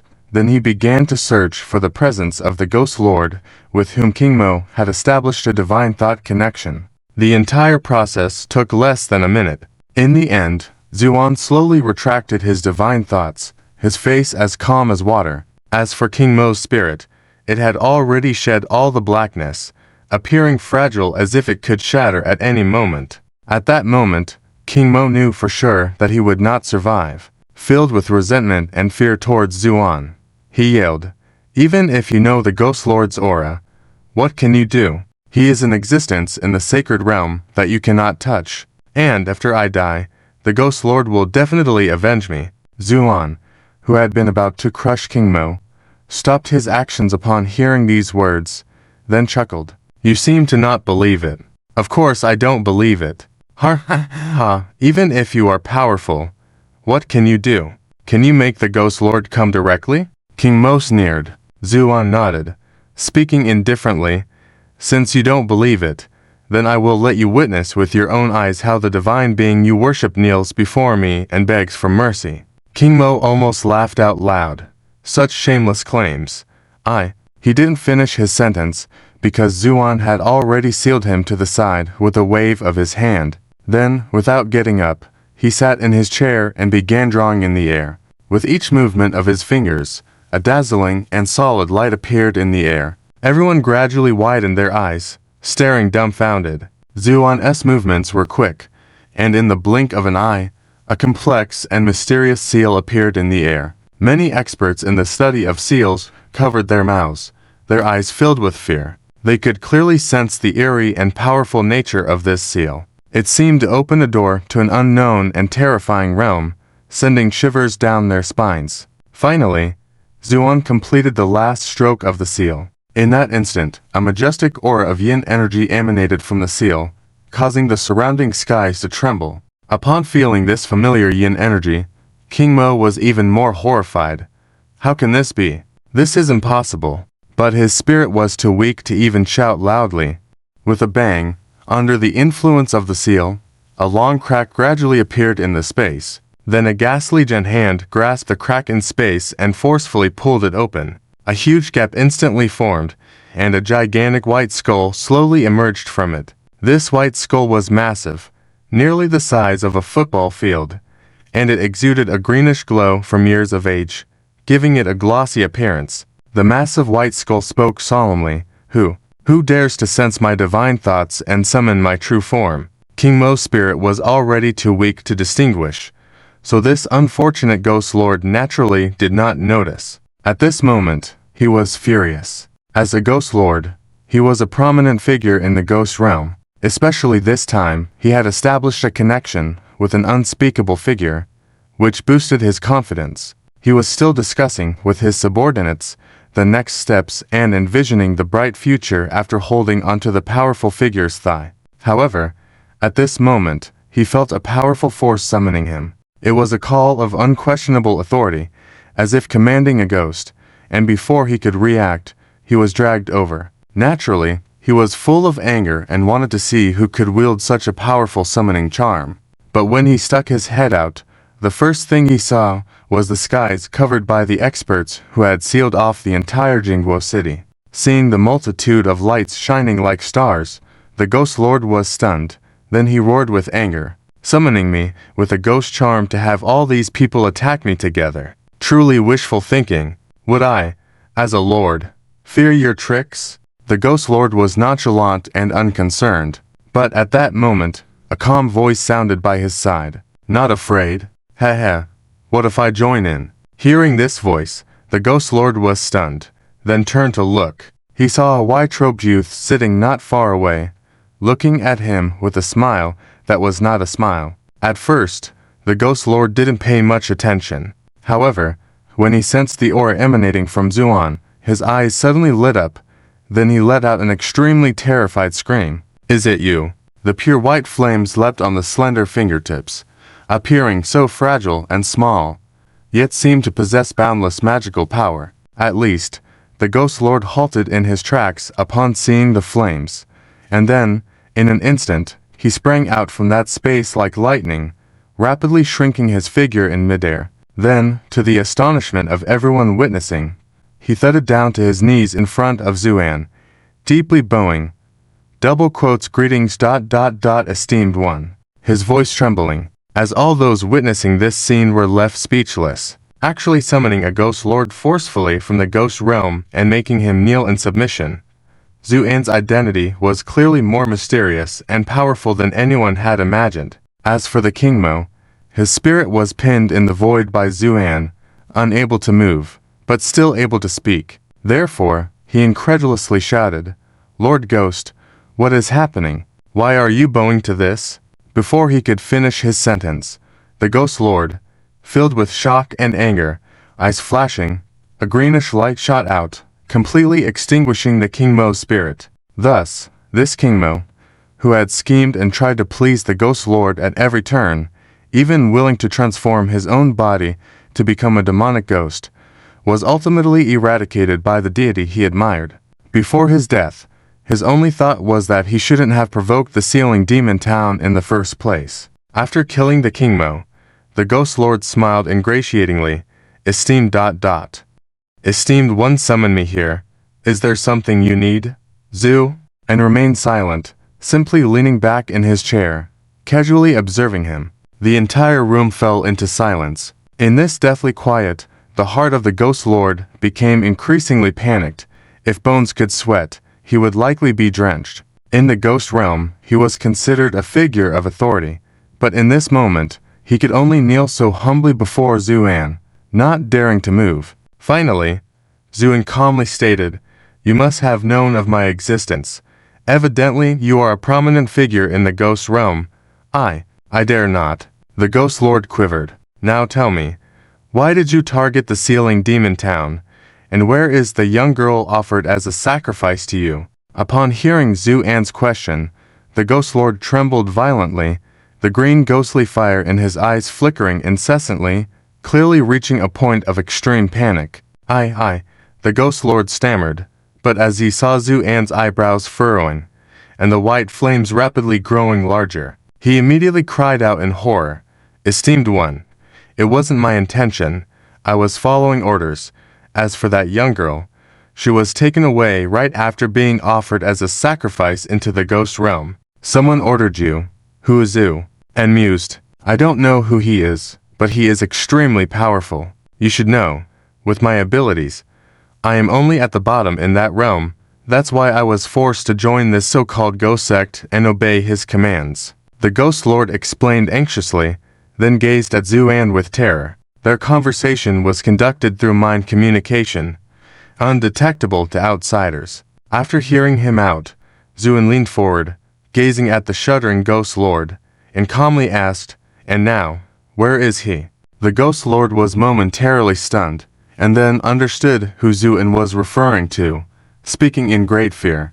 "Esteemed one, he hasn't appeared for a long time, that's why the Ghost Realm is in such turmoil." Despite anticipating it, upon confirmation from the Ghost Lord, Zuin fell into a moment of silence. The scenes he sensed from their minds during the massacre of the Lord of Regret, the peculiar gloom during the War of the Divine Realms, and now his disappearance seemed to be connected. Just as Zuin was lost in thought, the Ghost Lord anxiously waited. He had the desire to flee, but facing that pure white flame, he had no courage to escape. Simultaneously, his mind was in turmoil, screaming internally, "Why? Why am I so unlucky? Encountering the long-lost god of slaughter here." And Zuan's inquiry about him made the Ghost Lord even more terrified, because the name of the god of fire and ghosts was frequently associated with him in the Ghost Realm. However, suddenly, the two disappeared, leading to the chaos in the Ghost Realm?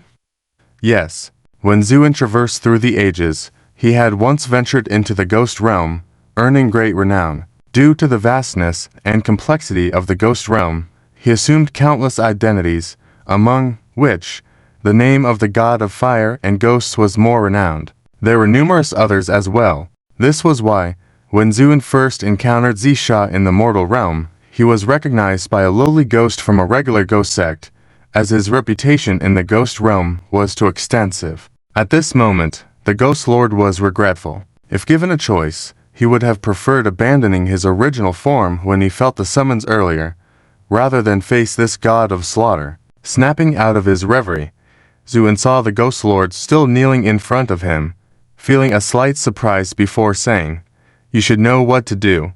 Do I need to spell it out?" Despite endless prayers, upon hearing Zuan's words, the Ghost Lord shuddered, lowered his head in mourning.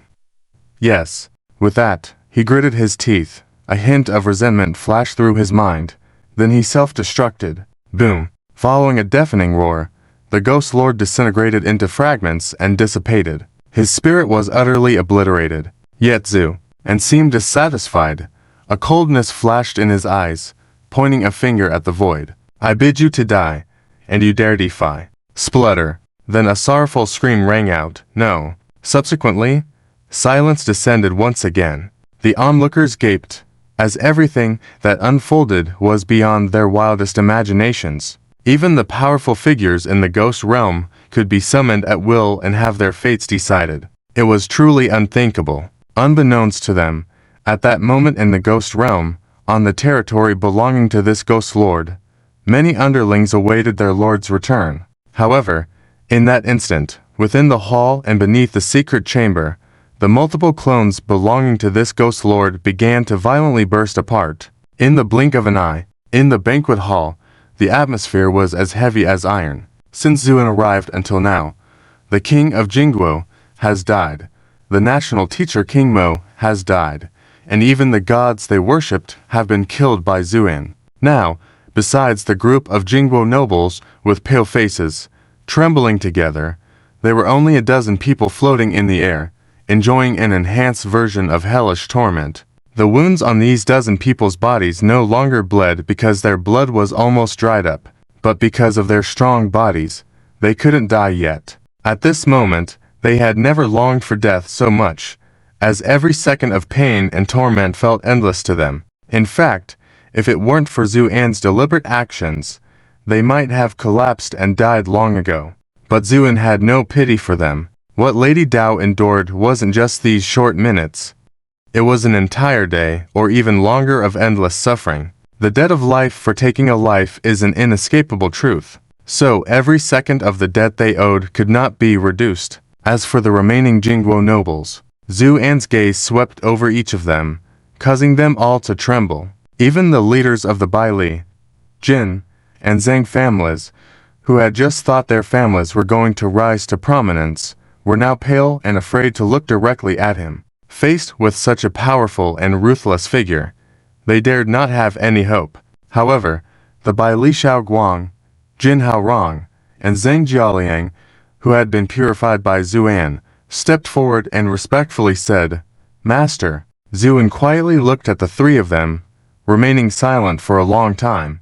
This wordless silence made the atmosphere incredibly tense, with many people starting to quietly sob. But these three men remained calm, seeming unafraid of life or death. Finally, Zuan nodded. "Follow me?" "Yes." The three of them shuddered and did not understand what Zuan was planning to do. At that moment, Zuan soared into the sky, with the three following closely behind, all arriving above the capital of Jingguo. Looking down at the city below, Zuan's eyes revealed a hint of anger upon seeing the empty streets and the houses filled with skeletons. Turning your own people into ghosts to curry favor with spirits and ghosts. This is unforgivable. The three men dared not speak. In fact, before this, though Jingguo had embraced the teachings of the ghosts, they had never acted so radically. It was only after the King Mo became the national teacher and began pushing for such extreme measures that these heinous crimes were committed. Jianfei stepped forward and said in a low voice, "Master, I have seen it all. The entire capital of Jingguo, including the entire country, has become a tomb. Almost all of the people have been killed and turned into spirits." With a look of anger on his face, he continued, "Once these ordinary citizens become spirits, they are trapped between life and death. With our abilities, unless we destroy them, they cannot be set free." Zhu and nodded. "I understand. You all step back for now." Jianfei was slightly taken aback but then nodded and stepped aside, though a hint of worrying flickered in his eyes. He also didn't know how to solve this difficult problem. It was easy for Jianfei alone to extinguish these spirits, but were these common people really so innocent? Were they to be sacrificed just because of the ambitions of these nobles? At that moment, Zuan looked at the banquet hall below and said calmly, "Honestly, do you think your families deserve to die?" By Li Xiaoguang, Jin Haorong, and Zhang Jialiang looked at each other, then nodded silently, agreeing with each other. They were well aware of the wrongdoings their families had committed, even before Zuan purified their spirits. Their deeds were numerous, just not on the scale of committing such heinous crimes. Zuan smiled, "Then let your families be buried together." With these words, Zuan raised his hands, a solemn expression on his face, then uttered, "Reverse." Boom. A burst of extremely violent energy instantly descended, enveloping the entire capital of Jingguo, and even the entire country.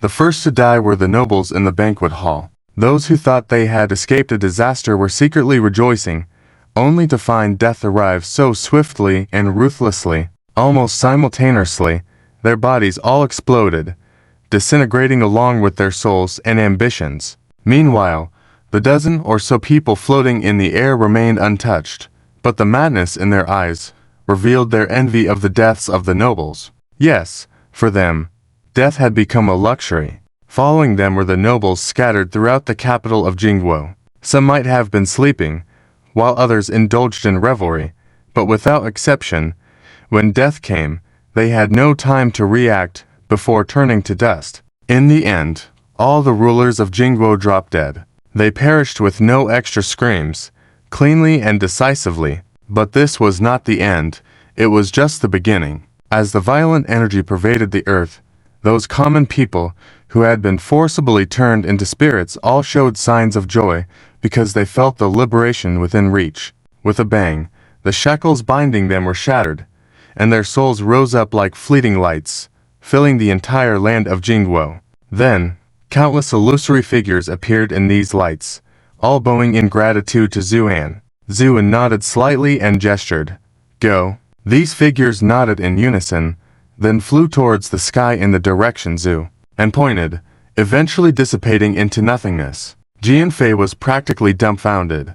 What he thought to be an unsolvable problem was effortlessly resolved by Zuan. He could feel that these spirits had escaped the confines of life and death and returned to the circle of reincarnation. This was the best outcome. As for the others, they were left in a state of confusion.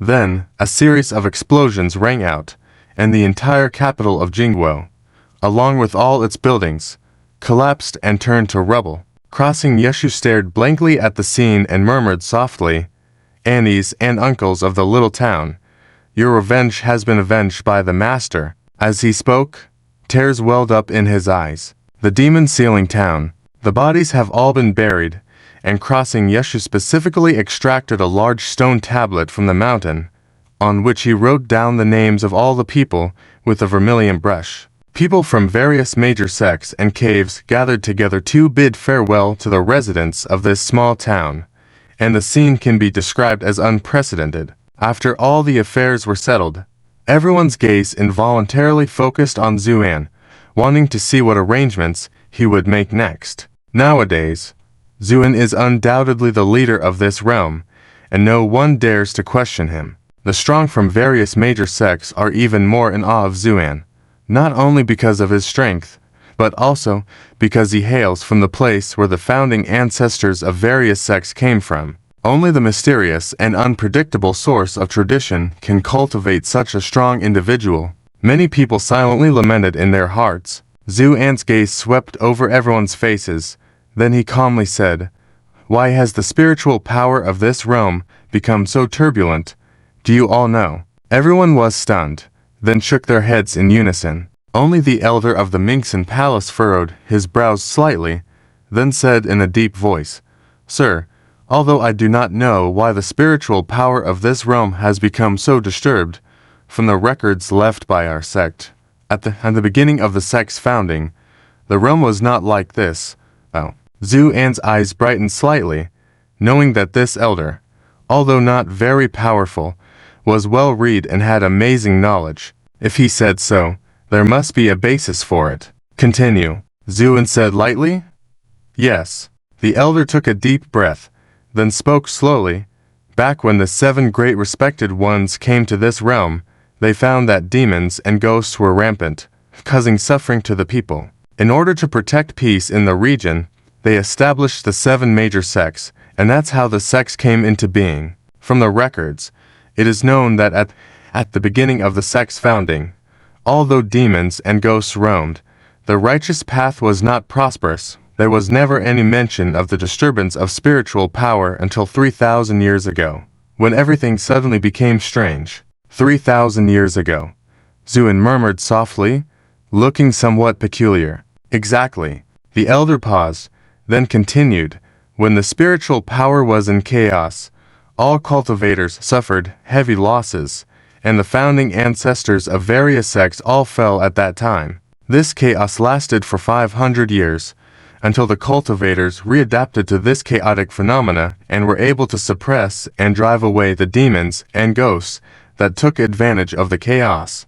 But it was from that time that the strength of the realm's cultivators suddenly plummeted, which was also the reason why the demon empress mocked the low strength of our Mingxin Palace. In fact, not only our Mingxin Palace, but the strength of the 7 major sects has also declined compared to the beginning of the sect's founding." At this point, the elder's voice was somewhat bitter, and the faces of all the strong individuals from the sects were filled with a tinge of desolation. They all longed for the prosperity recorded in their sect's scriptures. If possible, they wouldn't want to engage in daily intrigue just to vie for some fame. It's because they all encountered an inevitable reality that this realm had its limits for cultivators. When there is no way forward, even the strong will develop a sense of laziness. After listening to the elder's words, Zuan fell silent, nodding only after a while. "I understand, but the root of all this clearly lies not in this realm, but in the neighboring ghost realm."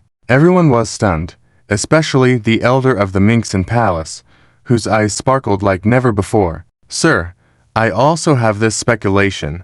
But then, the light in his eyes dimmed.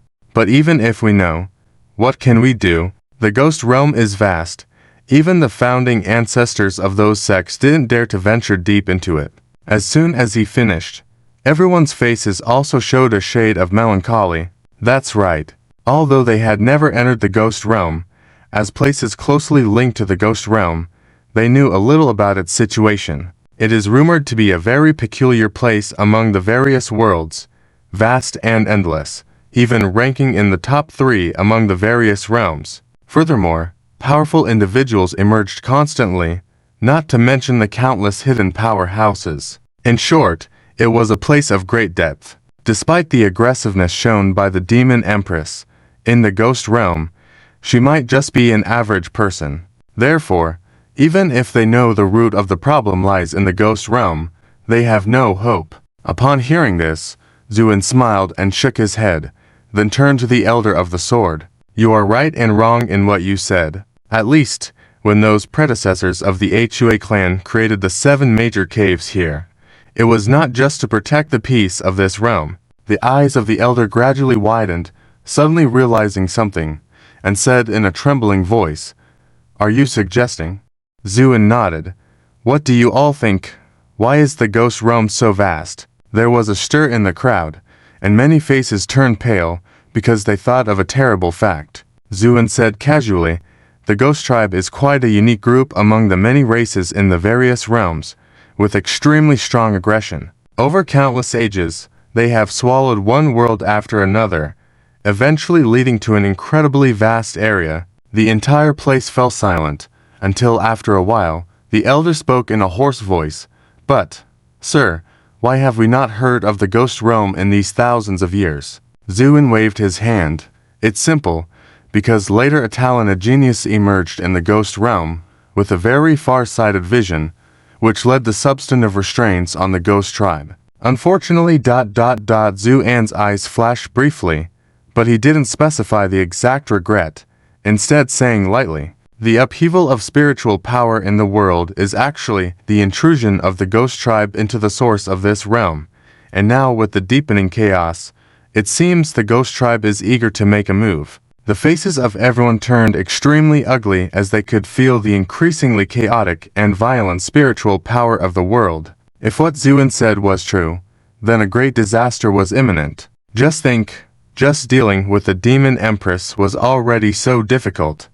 If the Ghost Tribe truly invaded on a large scale, what kind of disaster would that be? Everyone's hearts sank to the bottom. Seeing this, the sword-wielding one shouted loudly, "Hey! We sword cultivators are born for battle. Why fear life and death? If fear and anxiety arise because of this, can we still live up to the sword intent in our hearts?" These words were like a heavy hammer that directly awakened the lost Minxin Palace and many other sword cultivators. Then, turning to Zuan, the sword wielder bowed and said, "Sir, since the Ghost Tribe has hostile intentions again, how do you think we should proceed?" Upon hearing the sword wielder's question, the eyes of many strong individuals in the caves also lit up. That's right. Everyone was stunned. The merging of the 7 great celestial realms into one. This idea was truly unexpected by everyone, but upon closer examination, it made sense. Prior to this, such an idea would have been deemed impossible. Each of the 7 realms had its own lineage and traditions, with varied strengths, and no one yielding to another. Even when Bright Heart Palace was recognized as the first, the other celestial realms merely showed respect. This was all due to the lack of a powerful force to drive this change. But now, that was clearly no longer an issue. Zuan's appearance made everything fall into place effortlessly. In terms of strength, he was undoubtedly the strongest in this realm. In terms of prestige, not to mention the Golden Light Celestial Realm, who were already his loyal supporters.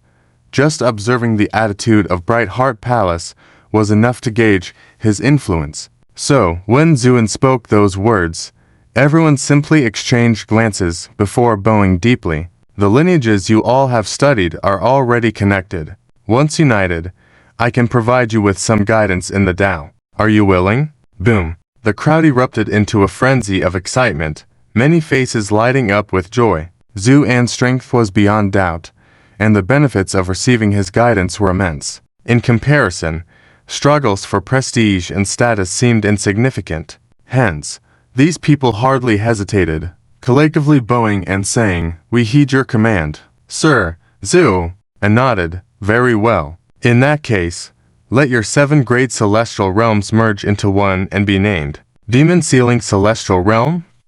Yes. A great commotion swept through the entire world. The 7 great celestial realms set aside their differences and united. Such a monumental event naturally shook everyone. Ordinary folks might not fully grasp the significance, but within this realm were not only the 7 great celestial realms, but also many scattered small sects and solo cultivators. When these people heard of the news, their initial reaction was dismissive, deeming it impossible. But their skepticism was soon shattered by the harsh reality. The rumors were indeed true, especially when they learned that the person behind this act was a young powerhouse from the same place as the founding ancestors of the 7 great celestial realms. The shock grew. Subsequently, rumors about Zhu An's Dao lineage contests, vanquishing demons and ghosts, and extinguishing states spread far and wide. Zhu An had become an influential figure suppressing the entire realm. These small sects and solo cultivators deliberated and decided that if even the 7 great celestial realms had willingly bowed down, they might as well join too. Moreover, they heard that by joining, they could learn even more profound Tao practices, a temptation strong enough to sway these individuals. Consequently, countless solo cultivators and small sects flocked to join. In no time, Demon Ceiling Town buzzed with unprecedented liveliness. However, everything proceeded smoothly, and just a month later, the 7 great celestial realms had united, with Zhu An not directly involved in the process. Instead, he utilized his abilities to transform Demon Ceiling Town into a celestial realm. Due to his unparalleled strength and vision, this celestial realm surpassed the 7 great celestial realms by far. Witnessing this, even the most conservative factions changed their stance. As for those quick-witted sects, they even relocated their mountain peaks and residences around Demon Ceiling Town. Consequently, within a few months, Demon Ceiling Town had transformed completely. The once modest city walls now stood as imposing defensive formations. While the structures mostly retained their original appearances, inside lay hidden realms. Surrounding the town were the former mansions and peaks of the 7 great celestial realms, forming an encirclement, safeguarding this town. At long last, Demon Ceiling Celestial Realm took shape. Zhu An fulfilled his promise of merging and integrating the Tao lineages of the 7 great celestial realms, a challenging task given the discrepancies and fragmentation accumulated over the years. Even with successor generations' supplemented teachings, the original Tao lineages had deviated significantly. Additionally, the 7 great celestial realms were not established by a single individual, but 7 prestigious ancestors. In such circumstances, merging the 7 lineages seemed a daunting task. Many believed it impossible to achieve. Even if Zhu An could accomplish it, a lengthy process was anticipated. Much to everyone's surprise, after receiving the Tao teachings of the 7 great celestial realms, Zhu An emerged from seclusion merely a day later with a revised and integrated version. This was out of respect for the past ancestors. Otherwise, it might have taken only an hour. After all, Zhu An's insight surpassed everyone's expectations by far. Following this, the people of the 7 great celestial realms began to cultivate the revised Tao practices under Zhu An's guidance. Just within a month, each one's strength saw substantial improvement. When faced with the previous Demon Empress, Demon Ceiling Celestial Realm now had the power to confront her, rather than being easily defeated. Finally, after completing his tasks, Zhu An prepared to venture into the Ghost Realm. "Sir, please take me along with you, even if I serve as your sword-bearing disciple," Shi Jian pleaded earnestly. Presently, he regarded Zhu An with utmost reverence, having considered joining his sect multiple times, actions that Zhu An had discouraged. Nevertheless, Shi Jian still observed the etiquette of a disciple, as the benefits he reaped from being around Zhu An were immense. His sword heart had already crystallized into a brilliant state, and with his current mastery of myriad swords, his future seemed boundless. He knew that his current achievements were all thanks to Zhu An's assistance. Hence, he desired to accompany Zhu An into the Ghost Realm. Zhu An chuckled. "No need. While the Ghost Realm may seem vast and unpredictable to you, to me, it's merely a small patch of land not worth raising an army over. Besides, as the realm's foremost sword cultivator, if you leave, and should any demons appear, wouldn't that be perilous?" Shi Jian could only lower his head in disappointment upon hearing this. acknowledging the truth in Zhu-An's words. "When will you return then, Sir Zhu?" And smiled and gazed into the distant horizon, saying calmly, "It shouldn't be too long, as I promised Peach Lady to safely rescue little Rui." Of course, Zhu-An did not mention his actual intention of exploring the source of the sinister aura that interfered during the ancient Divine Realm War. "Take care on your journey, sir. I shall hold the sword here, awaiting your victorious return." Shi Jian respectfully bid farewell. With a laugh, Zhu-An patted his shoulder. "Very well." With that, Zhu-An's figure flashed, soaring into the sky as a dazzling sword light, cleaving through the void and vanishing without a trace. At that moment, an anxious crossing Yeshu arrived, followed by Sheng Miaotong, Ni Exwishan, and others. They were a step too late, only catching a glimpse of Zhu-An's silhouette disappearing into the rifts of space. Crossing Yeshu turned pale, then bowed to the sky.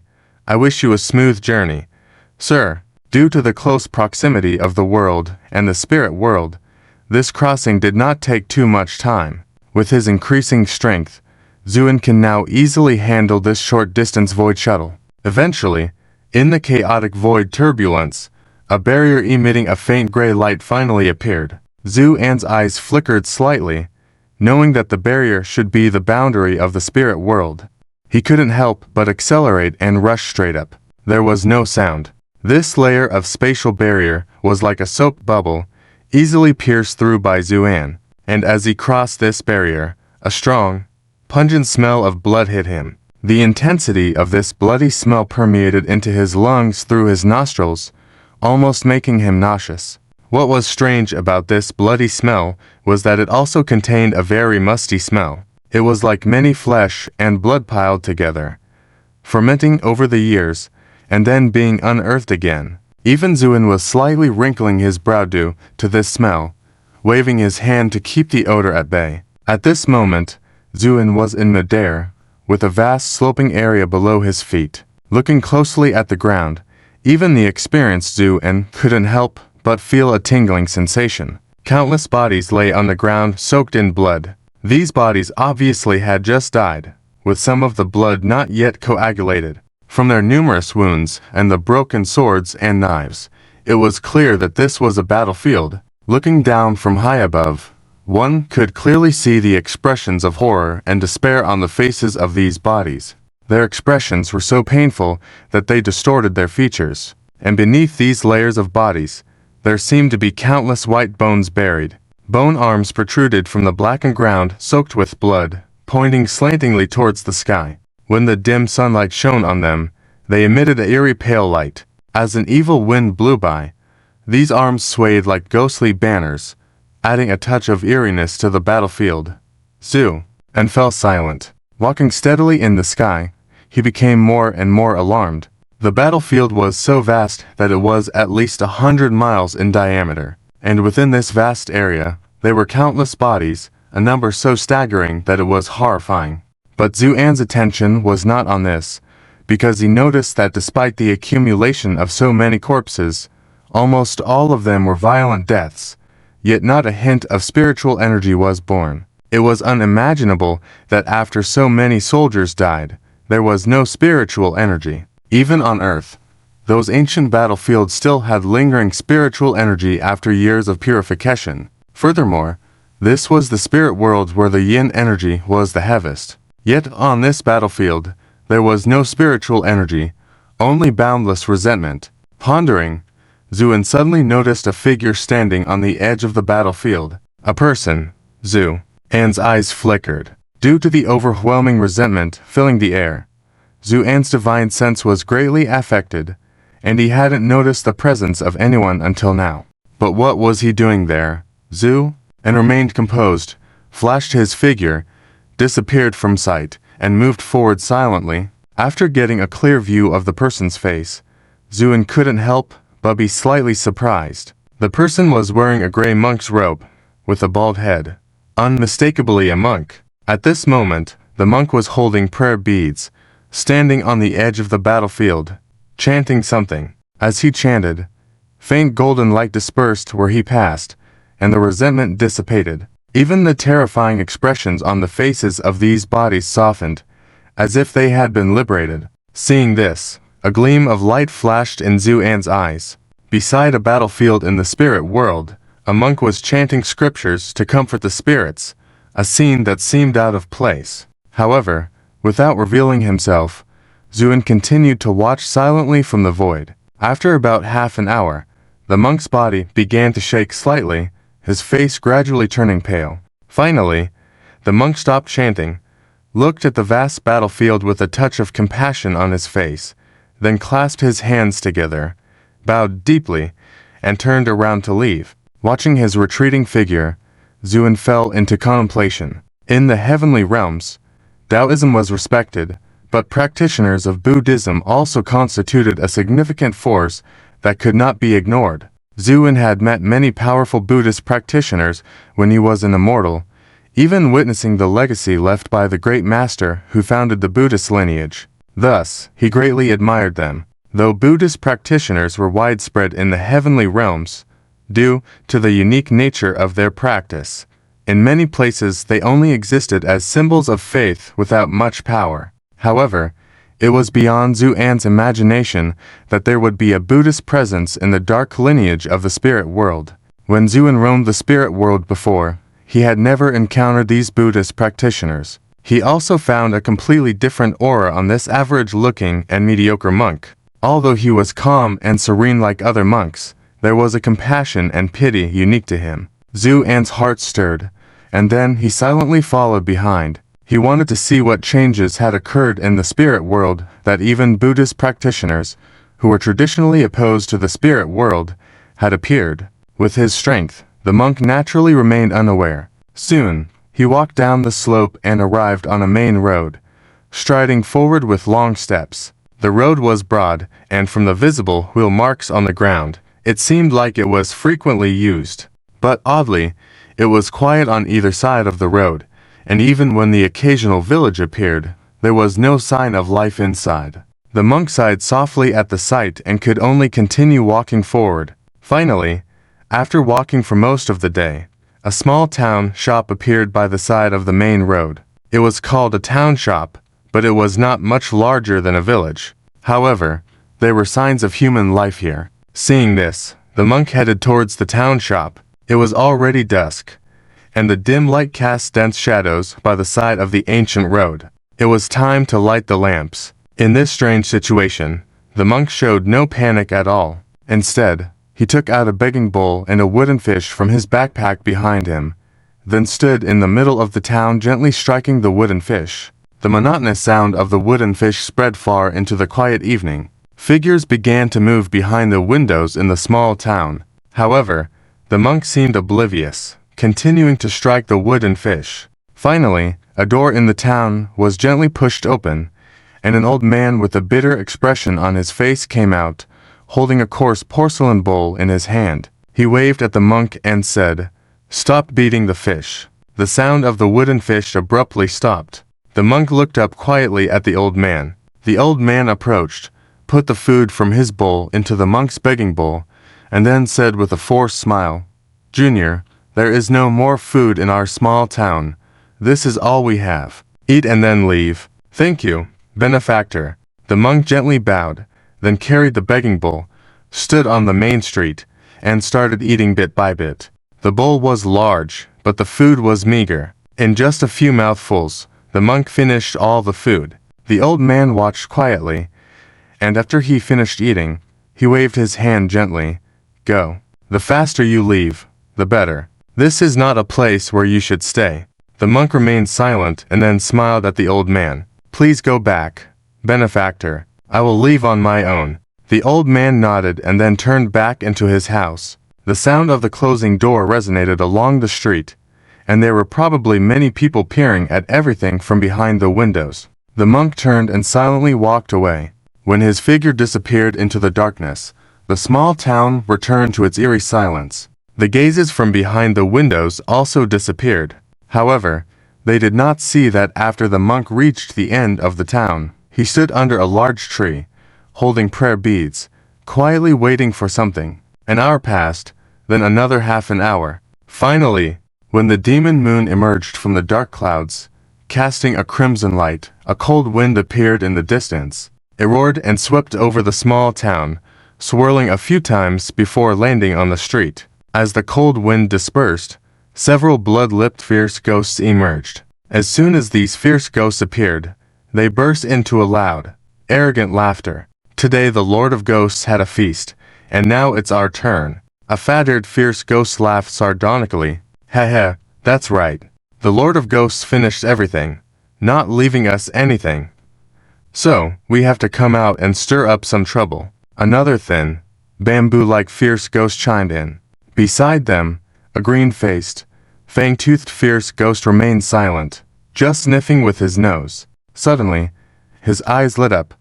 He reached out, his arm instantly extended, and reached into a building on the side of the road. A woman inside screamed, then the arm retracted, holding a frightened girl of about 15 or 16 years old in his hand. The girl was thin, with a look of terror on her face, but her delicate features were still visible. Seeing this scene, all these ghosts showed a gluttonous look. Ha, I didn't expect to find such a treasure here. We're lucky tonight, the fat-eared fierce ghost said eagerly, sticking out his crimson tongue. That's right.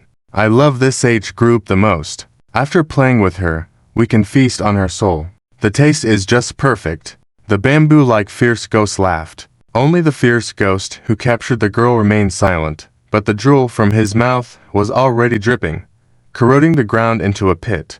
The girl was so scared that she almost fainted and finally cried out. The whole town was in commotion because of this cry. Figures behind the windows were restless, and the angry breaths they tried to suppress could be heard. The fierce ghost paid no attention to this and even laughed at the commotion. Keep crying. The louder you cry, the happier we'll be. Heh, did you hear that? The people in this town are still angry. What, don't you want to live anymore? The fat-eared fierce ghost sneered. With his roar, the agitated voices gradually faded. The girl was trembling with fear, her eyes showing despair. Just then, a door suddenly opened, and the old man came out, fearful, but still smiling. In the town, Master met the immortal elders. The town judge. Ha, what do you want? The fat-eared ghost sneered. The judge was trembling with fear, but forced a smile. Immortal elders, this girl is a fool, with no parents. Please spare her life. Spare her life. What? You have women to offer us? The bamboo-like ghost scoffed. But we have accumulated some money and food that we can offer to you, honored immortals. The old man said with a forced smile. But before he could finish speaking, the fierce ghost holding the girl suddenly shouted, Get lost. With that, he raised his hand to strike. A foul wind blew, and if his hand had landed, the old man would have been crushed on the spot. The town was in an uproar. The old man was dumbfounded. Just then, a gray-clothed monk appeared in front of him, raised his palm, and clashed with the fierce ghost holding the girl. Bang! Following a loud noise, the fierce ghost was pushed back a step, while the monk took 3 steps back. A Buddhist monk. The fat-eared fierce ghost roared. The old man was also astonished. At this moment, the monk turned to him and smiled slightly. Just a grain of rice from the benefactor, as large as Mount Meru. In this disaster, I will help resolve it for you. Resolve it. Just with you. By now, the 3 fierce ghosts had realized the monk's weakness. Seeing that he was just an ordinary young monk with little power, they all breathed a sigh of relief and then charged towards him with wicked grins. Suddenly, a gust of wind and a heavy presence of ghosts filled the air. Despite this dire situation, the monk showed no fear. He closed his eyes and softly recited scriptures. Om, Bo Lamo Lam Eni, Saha. With a single recitation, golden light shimmered and clashed with the 3 fierce ghosts. Bang! 2 of the fierce ghosts were thrown back, but the green-faced ghost shattered the golden light and sneered. If you want to save us, you must first save yourself. Saying this, he raised his palm to strike. The monk showed a look of compassion, clasped his hands together, and softly said, May my sacrifice protect your safety. After speaking, he bravely faced the approaching strike. Drew near. The old man exclaimed in shock. The green-faced ghost grinned evilly. Such foolish monks sacrificing themselves to protect others. What are you trying to achieve? The entire area fell silent. The girl who had just been bound by the grimacing demon in the air fell directly to the ground, seemingly unaware, and instead stared blankly at the other side of the street. The monk and the townspeople couldn't help but turn their heads to look. In the dim and mottled darkness, a white-clad young man emerged slowly. A faint smile played on the young man's face, accentuating his bright eyes. The appearance of this young man left many in the town feeling uneasy, unsure if he was human or ghost, friend or foe. Only the monk was slightly taken aback before deeply looking at the young man. The one who appeared here naturally was Zuan. He had followed the monk all the way and was increasingly surprised as he watched. He felt that there was something peculiar about the monk, but he couldn't quite pinpoint what it was. Therefore, Zuan stayed hidden, quietly observing from the sidelines. It wasn't until the fierce spirits appeared that Zuan saw the monk rush forward without hesitation, even preparing to sacrifice himself, that he decided to intervene. But just as Zuan had crossed half of the street, darkness suddenly surged wildly, and a black ray silently appeared by his side, aiming straight downward. Everything happened so quickly that no one could react. However, before the black ray could touch Zuan's body, an invisible pressure suddenly erupted, shattering the black ray. A shrill cry echoed from the darkness before a black light fled into the distance. Before his figure could escape far, Zuan raised his hand. Bang! The black light exploded silently, dispersing back into the darkness. With the disappearance of the black light, the entire town seemed to have lifted a fog, and everyone felt a sense of relief, breathing much easier. After completing all this, Zuan calmly approached and smiled slightly at the monk. I didn't expect to encounter a Buddhist here. The monk also smiled and clasped his hands together. Thank you, benefactor. The food on the table wasn't particularly exquisite, bordering on simple, and the wine pot was probably filled with homemade rough wine. But this was the best the town residents could offer. At this moment, Zuan sat in the middle, accompanied by the monk across from him. The townspeople and many residents stood at a distance, observing them with curiosity. Zuan attracted the most attention, given the astonishing display of power he had shown just now. Though the fierce spirits weren't particularly strong, they were still soldiers under the ghost lord of this place, yet they were annihilated by this young man without a chance to retaliate. Such power, combined with his age, naturally aroused curiosity and amazement in many onlookers. Zuan paid no mind to these stares. He gently turned the wine cup in his hand, watching as the monk calmly ate his meal and drank his rough wine. Suddenly, he smiled. Monks can't drink alcohol, can they? The monk didn't pause and replied, Benefactor has offered it, so I must plant merit for them. But what if the offering is poison? Zuan asked faintly. The monk looked up at Zuan, smiling. It's the same. Zuan looked deeply at the monk and said, From what I know, the Buddhist realm and the world of practitioners have always been incompatible. There has never been a Buddhist appearing before now. So, how do you intend to proceed? The monk set down his chopsticks, his expression unchanged, and with lowered eyes said, Benefactor is mistaken. Buddhists are not incompatible with any world. It's always the inner turmoil of people that causes conflict. Zuan smiled incredulously. Do you think I would believe that common saying? The monk also smiled. Benefactor is a person of great wisdom and broad knowledge. You should understand these truths. Right. Zuan's eyes narrowed coldly as he stared at the monk. After a moment, he diverted his gaze. But I wonder, what is your Dharma name? The monk remained silent for a while before slowly uttering two words. Jinju. Jinju. Zuan murmured softly a few times before saying with an ambiguous smile, Based on the actions of the junior master just now, it seems you want to deliver those fierce spirits. Why not? Jinju raised his eyes and asked. Zuan looked at the undistinguished-looking, but unusually clear-eyed monk and sighed lightly. I know Buddhists have always been compassionate, But you must understand, the other side is the notorious ghost clan known for their avarice and cruelty. Jinju chuckled. In my eyes, there are no distinctions between ghost and human. Zuin was momentarily taken aback but then leaned back in his chair, saying calmly, if you believe there's no distinction, how do you explain the feeding ground we just saw, Zu, and absorb the memories of those fierce spirits as he eliminated them? Thus, he knew that the battlefield they had seen was not a battlefield, but the feeding ground of the ghost lord of this place. And what exactly was a feeding ground? Well, as the name suggests, it was where the ghost lord dined. This ghost lord was formed by concentrated hostility, and he particularly favored consuming the resentful souls of those who died in battle, making that place his regular feeding ground. Hearing Zhu An's inquiry, Jinju fell silent for a moment, then placed his palms together. Delivering them is not easy, but it doesn't mean there is no hope. Not easy. Ha ha ha. Have you considered this? If you manage to deliver this ghost lord, what about those resentful souls of the fallen warriors?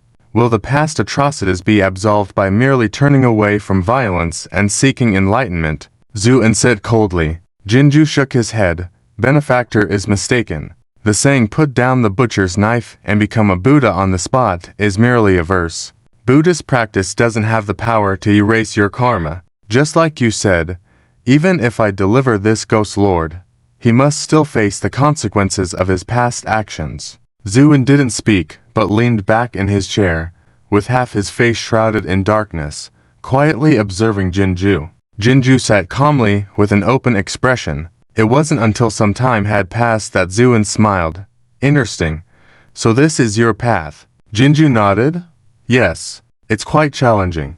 But someone has to do it, don't they? Jinju left. As he departed, he still carried his small bundle containing alms bowl and a wooden fish. Apart from those, he had nothing else. Sir, are you leaving too? The faces of the residents in the small town were somewhat pale.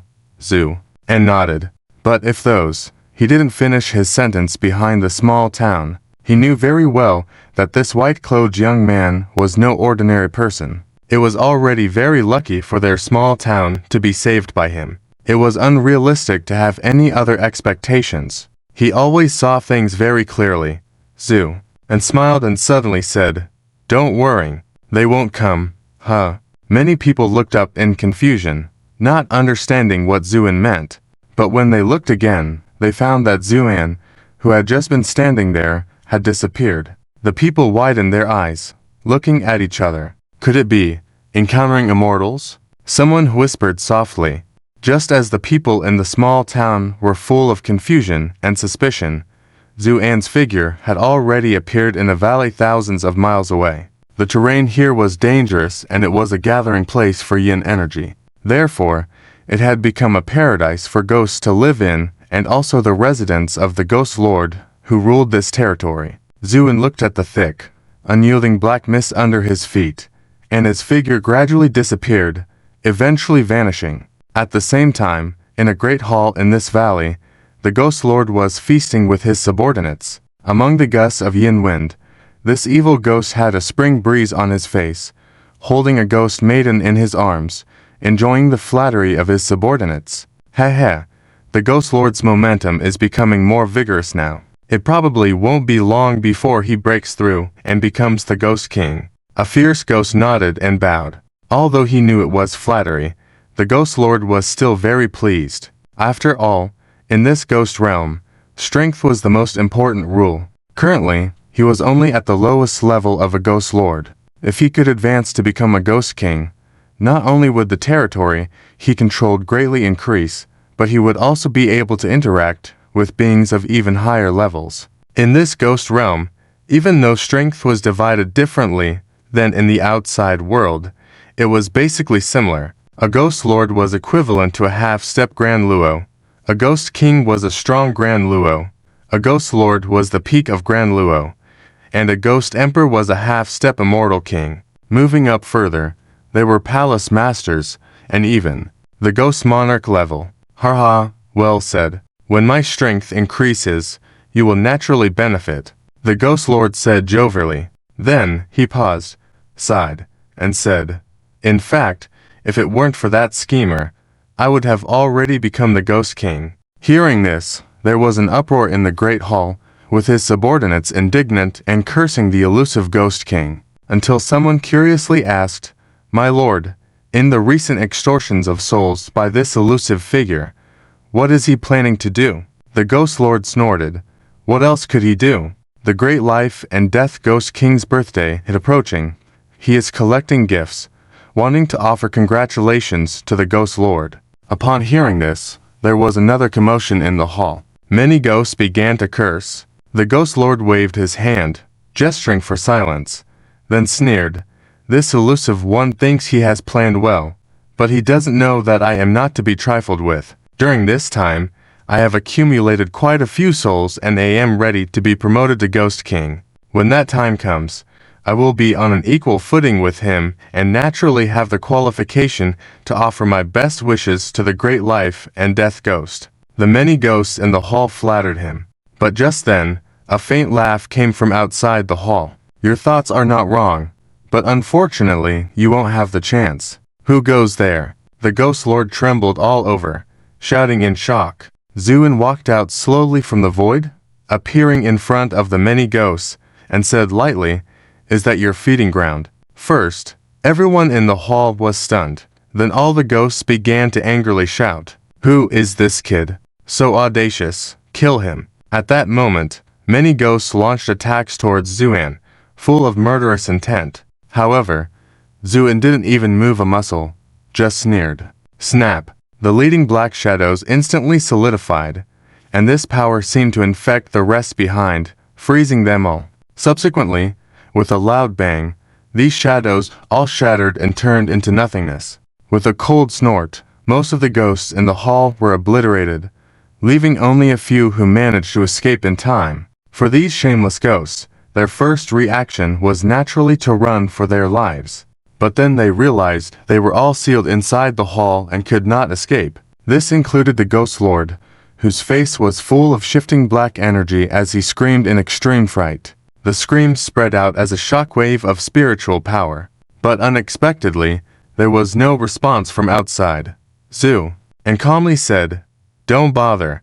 I've already killed all the ghosts outside." The Ghost Lord's black energy swirled, clearly terrified. Who are you? What do you want?" Zu, and smiled lightly. "Who I am is not important. The key question is whether that feeding ground belongs to you." Yes, it does." The Ghost Lord's heart skipped a beat and hastily added, "Moreover, I don't enjoy the feeding ground alone. 8 or 9 out of 10 souls I gather have to be handed over to the elusive Ghost King." Zuin paid no attention to these words and simply nodded. "Good." With that, he slowly raised his hand, which seemed to be carved from green jade, and an invisible pressure descended upon the scene. Under this overwhelming pressure, the few surviving ghosts who had narrowly escaped didn't even have time to scream before they turned into nothingness. Only the Ghost Lord managed to barely resist the pressure, but his black energy was swirling, and he shouted in horror, "Please listen to me, my lord. All of this was orchestrated by the elusive one." "You, Zu," and ignored the wailing and said casually, "You want to control these ghosts one by one, but I think it's faster to kill them all." This statement was abrupt, leaving the Ghost Lord bewildered. Before he could ask what was happening, Zuan's hand had already pressed down. Bang! The Ghost Lord and the entire hall disintegrated into nothingness. Zu, and stood in midair, looking at the now flattened great hall and ghost town, shaking his head seemingly dissatisfied, then took a step and disappeared into the darkness. Meanwhile, walking on the official road, Jinju, who was rushing towards the scene, suddenly stopped, looked up at the sky where a black smoke was billowing, shrouding the stars and moon. Jinju's expression changed slightly. He clasped his hands together in a gesture of respect, turned around, and left. Far away from this canyon stands a city. This city was built by a dark pool, surrounded by yin energy all year round, and is considered a rare blessing in the eyes of the ghost tribe. It controls a territory of tens of thousands of miles, where the ethereal Ghost King with over a dozen Ghost Lords resides. At this moment, The ethereal city is bustling with activity, as a dozen ghostly caravans pulled by ghostly horses and dark oxen arrive, bringing various treasures and exotic goods. All these caravans come from the ghost lords and are referred to as tributes. Only the ghost lords themselves understand the true meaning behind these tributes. Among the various treasures brought, the most abundant are different kinds of living souls. In the ghost realm, living souls have become a form of hard currency. If unsure of what to bring, offering living souls is always a safe choice. The ethereal ghost king, however, cannot derive much joy from these offerings because he cannot keep any of the valuable items. He must send them away again. For someone as inherently greedy as him, this is unacceptable. Thus, his expression remains grim, and the atmosphere in the council chamber grows heavy. The subordinates are well aware of their master's temperament and dare not make a sound, for fear of consequences. One person steps forward from the line of subordinates and reports, "My king, the poisonous webbing ghost lord, the only one who has yet to deliver the tribute as required."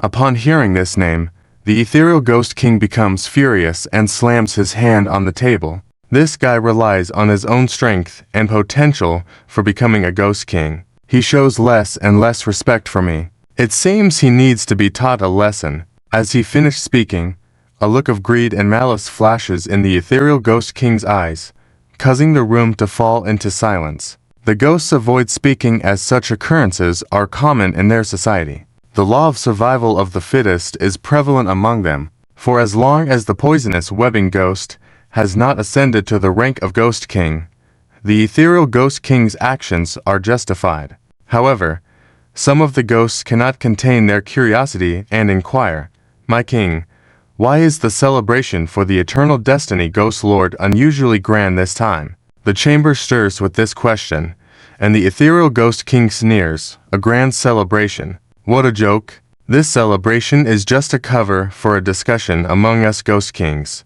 The ethereal ghost king's words display strong dissatisfaction towards his superior. He is aware that the eternal destiny ghost lord is even more ruthless and greedy than he is. Under this oppression, the ethereal ghost king constantly contemplates ways to eliminate his superior, but the vast difference in power prevents him from succeeding.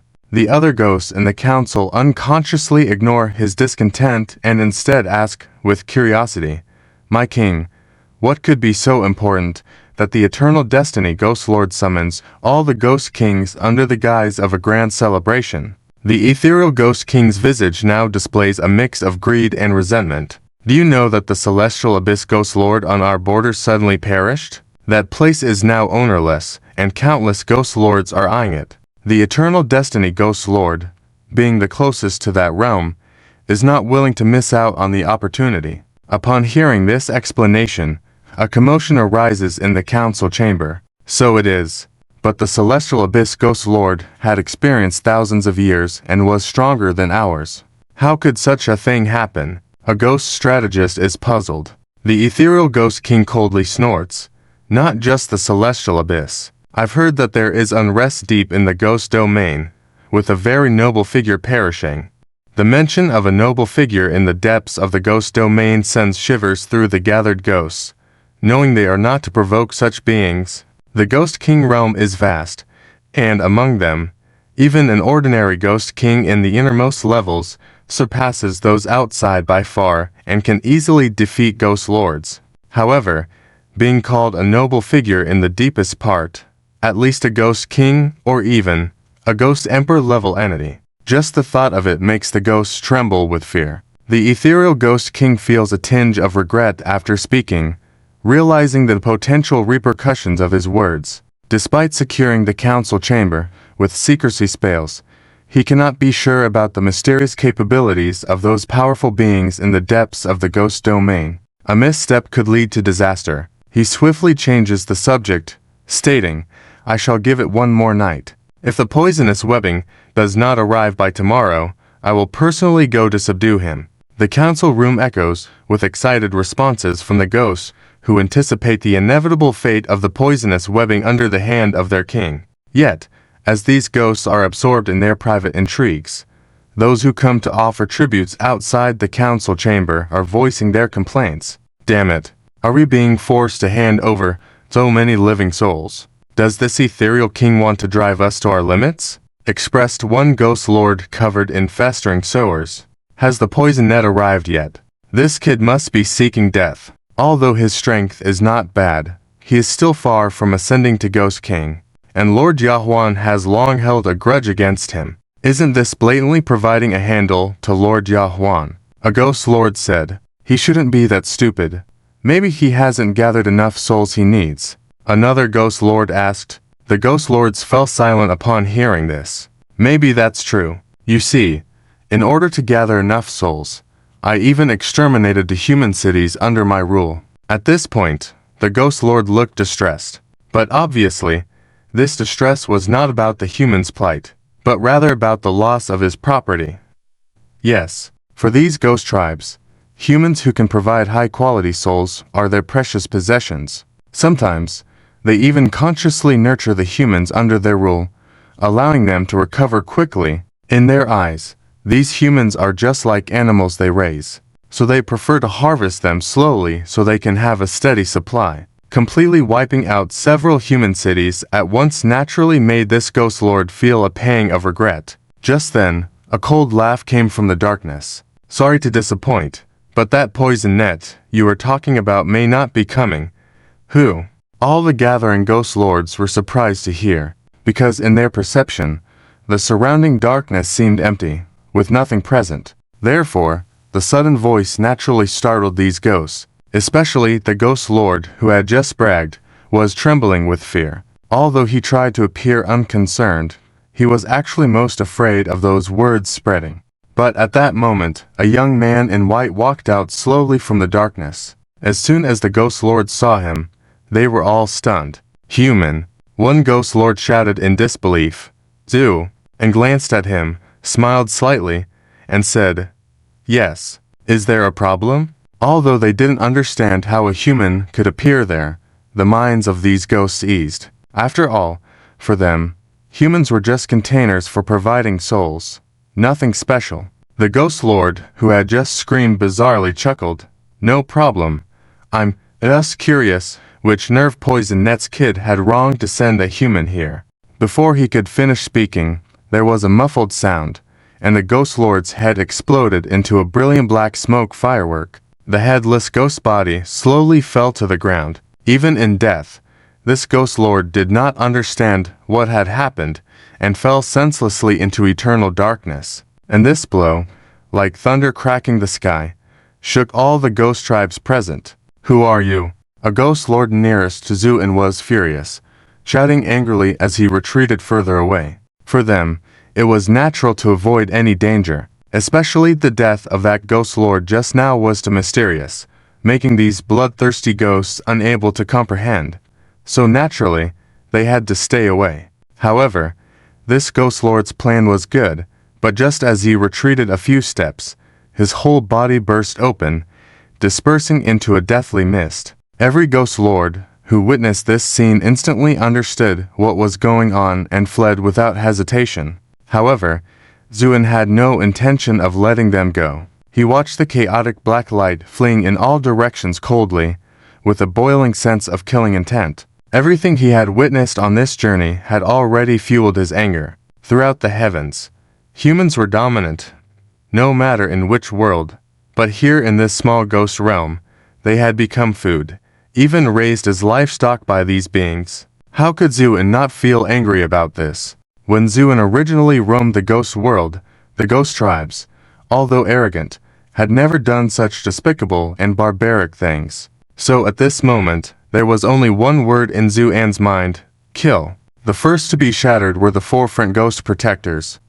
Then death descended like eternal darkness upon each ghost defender. The sound of explosions mixed with screams, creating a symphony of slaughter. Just then, a furious roar rang out.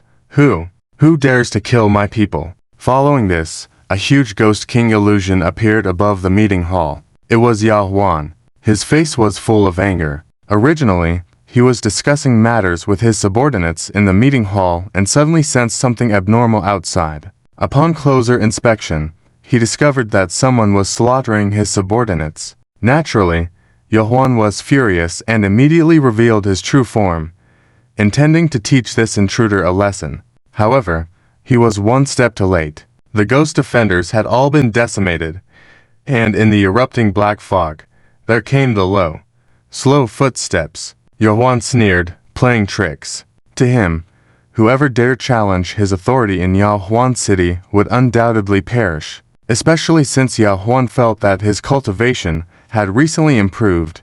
Even the illusion he projected seemed stronger, making him feel even more proud. At the same time, Zuan's figure slowly emerged from the swirling black mist. When Yaohuan saw Zuan, shock suddenly appeared on his face, which had been calm and collected. He suddenly realized that this aura seemed very familiar. Then Zuan looked up and gazed at his illusion, a cold smile playing on his lips. Long time no see.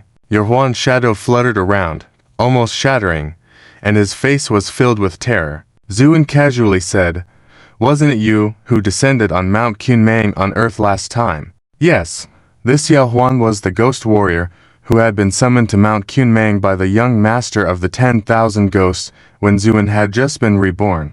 At that time, the ethereal and ghostly beings, who were revered by the 10,000 ghost sect for generations, had established a faint connection with each other. That was why, when called upon, a very subtle strand of divine soul descended from the past. Such occurrences were common in the ghost realm, not only among the ghost kings, ghost lords, and even powerful beings of the ghost emperor level would establish connections with the sects that worshipped the ghost race in the heavenly realms. Usually, these sects would offer delicious living souls as sacrifices to these powerful ghosts. When needed, these powerful ghosts would then send out avatars to descend. This way, both sides could benefit from each other. It was because of this that he had encountered Zuan, who had just been reincarnated. At that time, Zuan did not kill him but let him go. When this strand of divine thought returned, the ethereal being felt deep gratitude. After all, although he was just an ordinary ghost king living on the outermost layer of the ghost realm, he also knew the reputation of the divine fire ghost lord. But he never expected to encounter this lord again here today, and it seemed like this lord was specifically looking for him. These thoughts flashed through the ethereal being's mind, and then he humbly bowed. "I humbly bow before the ghost lord." Zuan remained silent, just watching quietly. As time passed by, the atmosphere gradually became tense. Dark energy swirled around the ethereal being, and the ghostly flames hidden in the black mist revealed a tinge of fear in their eyes. Finally, Zuan calmly said, "Are these living souls all requested by you?" With that, Zuan opened his hand, revealing a radiant ball of light in his palm. These were the living souls contributed by the ghost lords, but Zuan had collected them all, holding them in his hand. Seeing these living souls, and considering Zuan's current status, the ethereal being instantly understood everything and couldn't help but tremble, hurriedly saying, "My lord, these living souls are not requested by me. It's because I also have my own difficulties." "Oh, difficulties," Zuan smiled. "Tell me about it." Suppressing his fear, the ethereal being nervously recounted the upcoming grand celebration of the Ghost Lord Chunming and the gathering of many ghost kings. Although Zuan already knew about these events, he couldn't help but have a flicker of interest after hearing the ethereal being's words. Because according to the ethereal being, the deceased Ghost Lord Kingming, who had been forcefully summoned into the Jin Kingdom and eventually ordered to self-destruct, leading to his soul's demise, was likely located on the outermost layer of the ghost realm. Zuan pondered for a moment and then smiled slightly.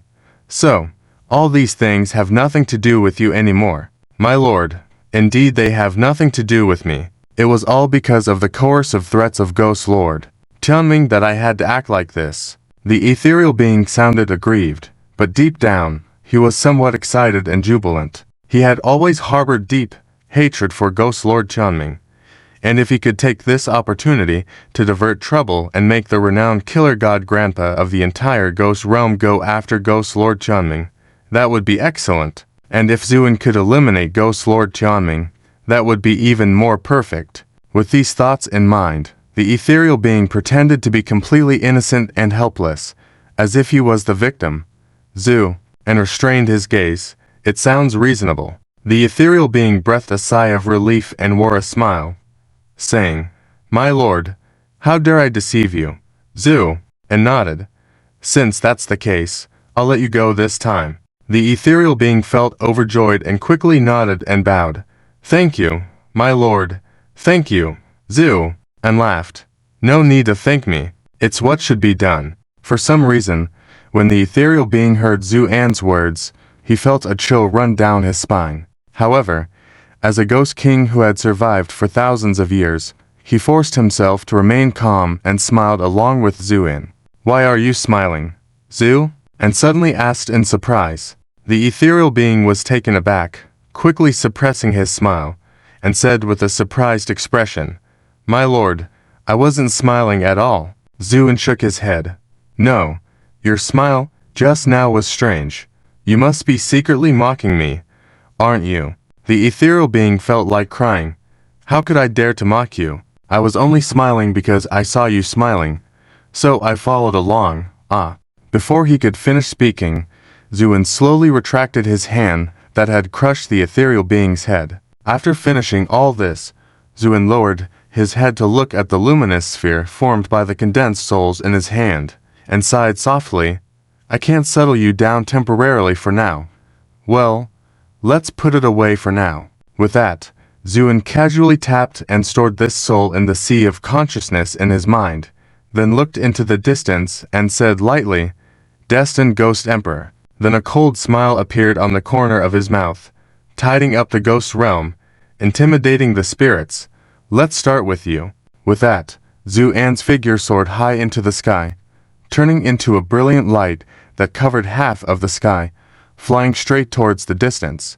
And as the light passed, the sinister and evil dissipated like snow. What is this?" Countless spirits let out earth-shattering cries, but before a breath could pass, they turned into flying ashes, dissipating into nothingness. Countless towns standing on this land for the first time saw the dawn. All the human beings who had been numb from oppression by the spirits raised their heads dumbly, watching the trail of brilliant light dragging across the sky for thousands of miles. And when they heard the pitiful cries of the spirits who had been oppressing them, these people's faces gradually showed a glimmer of light. Finally, no one knew who started first. Countless humans knelt down on the ground, worshipping the brilliant light in the sky. Some even murmured with tears already streaming down their faces. Just as the ghosts perished, under an ancient tree by the roadside, Jinju held a dried persimmon cake in his hand, looked up at Zu, and patrolling the sky, a hint of sadness suddenly appeared in his clear eyes. But in the end, he still clasped his hands together, bowed deeply towards the sky, sighed lightly, and walked away. In the end, under the rule of the Ghost King in this domain of tens of thousands of miles, the spirits were completely wiped out, and after finishing all this, Zu-An stood at the edge of the domain, watching the humans on the ground weep for joy and embrace each other, a faint smile appearing on his lips. Killing has never been the best way to solve problems, but it is certainly the most effective way. Zu-An respected Jinju's efforts to redeem the spirits, but it was just respect. For him, an eye for an eye and blood for blood is the most uncheckable truth among the heavens. At this moment, under the rule of the ghost realm, there was a clear and refreshing atmosphere, but looking forward from the edge of the domain, the ghostly aura was still prevalent. The contrast between the two created a vivid picture. Zu-An was about to continue his killing spree. Suddenly, a slight tremor from another dimension came over. Zu-An was first surprised, then a cold gleam flashed in his eyes. "Very well, since you're all here, it saves me the trouble. Let's see what kind of tricks your so-called life book has." With that, Zu-An casually formed a seal, flicked it backward. Boom! The seal swelled in the storm, sealing all the anomalies of the ghost realm in an instant. Then Zu-An's figure flickered and disappeared into the void in an instant. Just as he left, several powerful spiritual thoughts descended. Strange. Just now there were all kinds of movements in the ghost realm. Why did it suddenly disappear? One spiritual thought asked with some astonishment. Humph, it must be that ghost who caused trouble, probably trying to lure us into a trap this way. Another spiritual thought coldly snorted. That's right, we can't fall for this trick by the ghost. Judging by the current situation, there may be all sorts of ambushes in his ghost realm. Another spiritual thought said. Do they really think we're fools? Let's go. With that, these spiritual thoughts did not investigate further and dispersed without looking ahead. That's right. These spiritual thoughts were all the closest ghost kings to the ghost realm, feeling the anomalies just now. All sent out a strand of spiritual thought to see what was happening. But the illusions set up by Zuan were not something they could see through.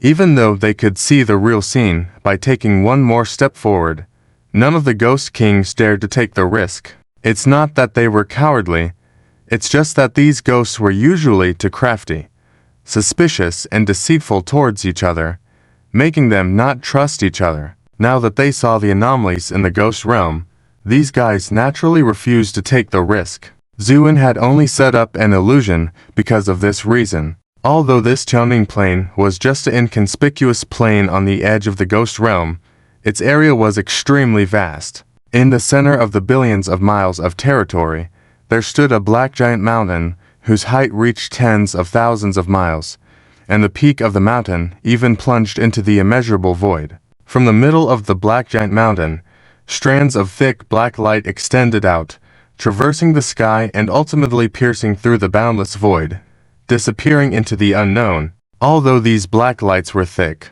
when viewed from afar, they were as thin as iron wires. Therefore, this black giant mountain was also known as Iron Net Mountain.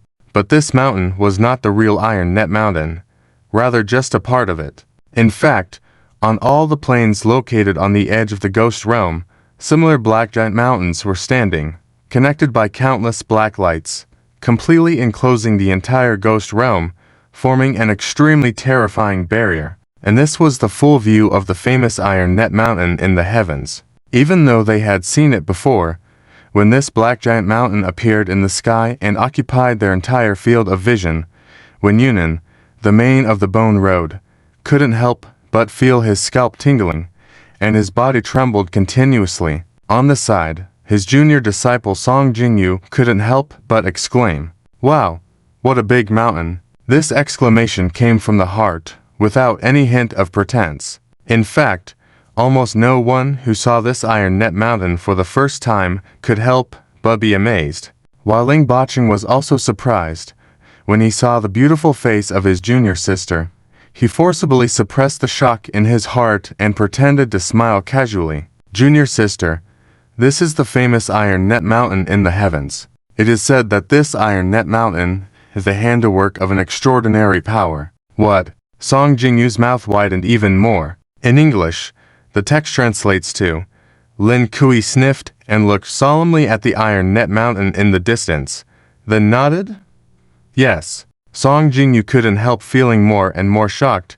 Heaven, how powerful must this great being be? Lin Qi's face showed admiration, whispering, "The first Dark Lord of all ages, do you think he's powerful?" The Dark Lord? This title made Song Jingyu's heart even more shaken. She couldn't help but ask, "Master, didn't you say that there are no more Dark Lords in the Ghost Realm now?" "Of course there are. Where is he now? Is he in the central plane of the Ghost Realm?" Song Jingyu asked persistently like a curious child.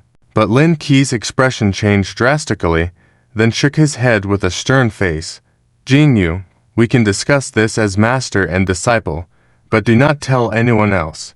"But why?" Song Jingyu couldn't resist asking again. "Because that person's existence is a taboo in the entire Ghost Realm," Lin Kui said, then shook his head self-deprecatingly. "Although we may be just ants to these beings, remember, never discuss these matters in front of ghost clans, as it may bring unnecessary trouble. Understand?"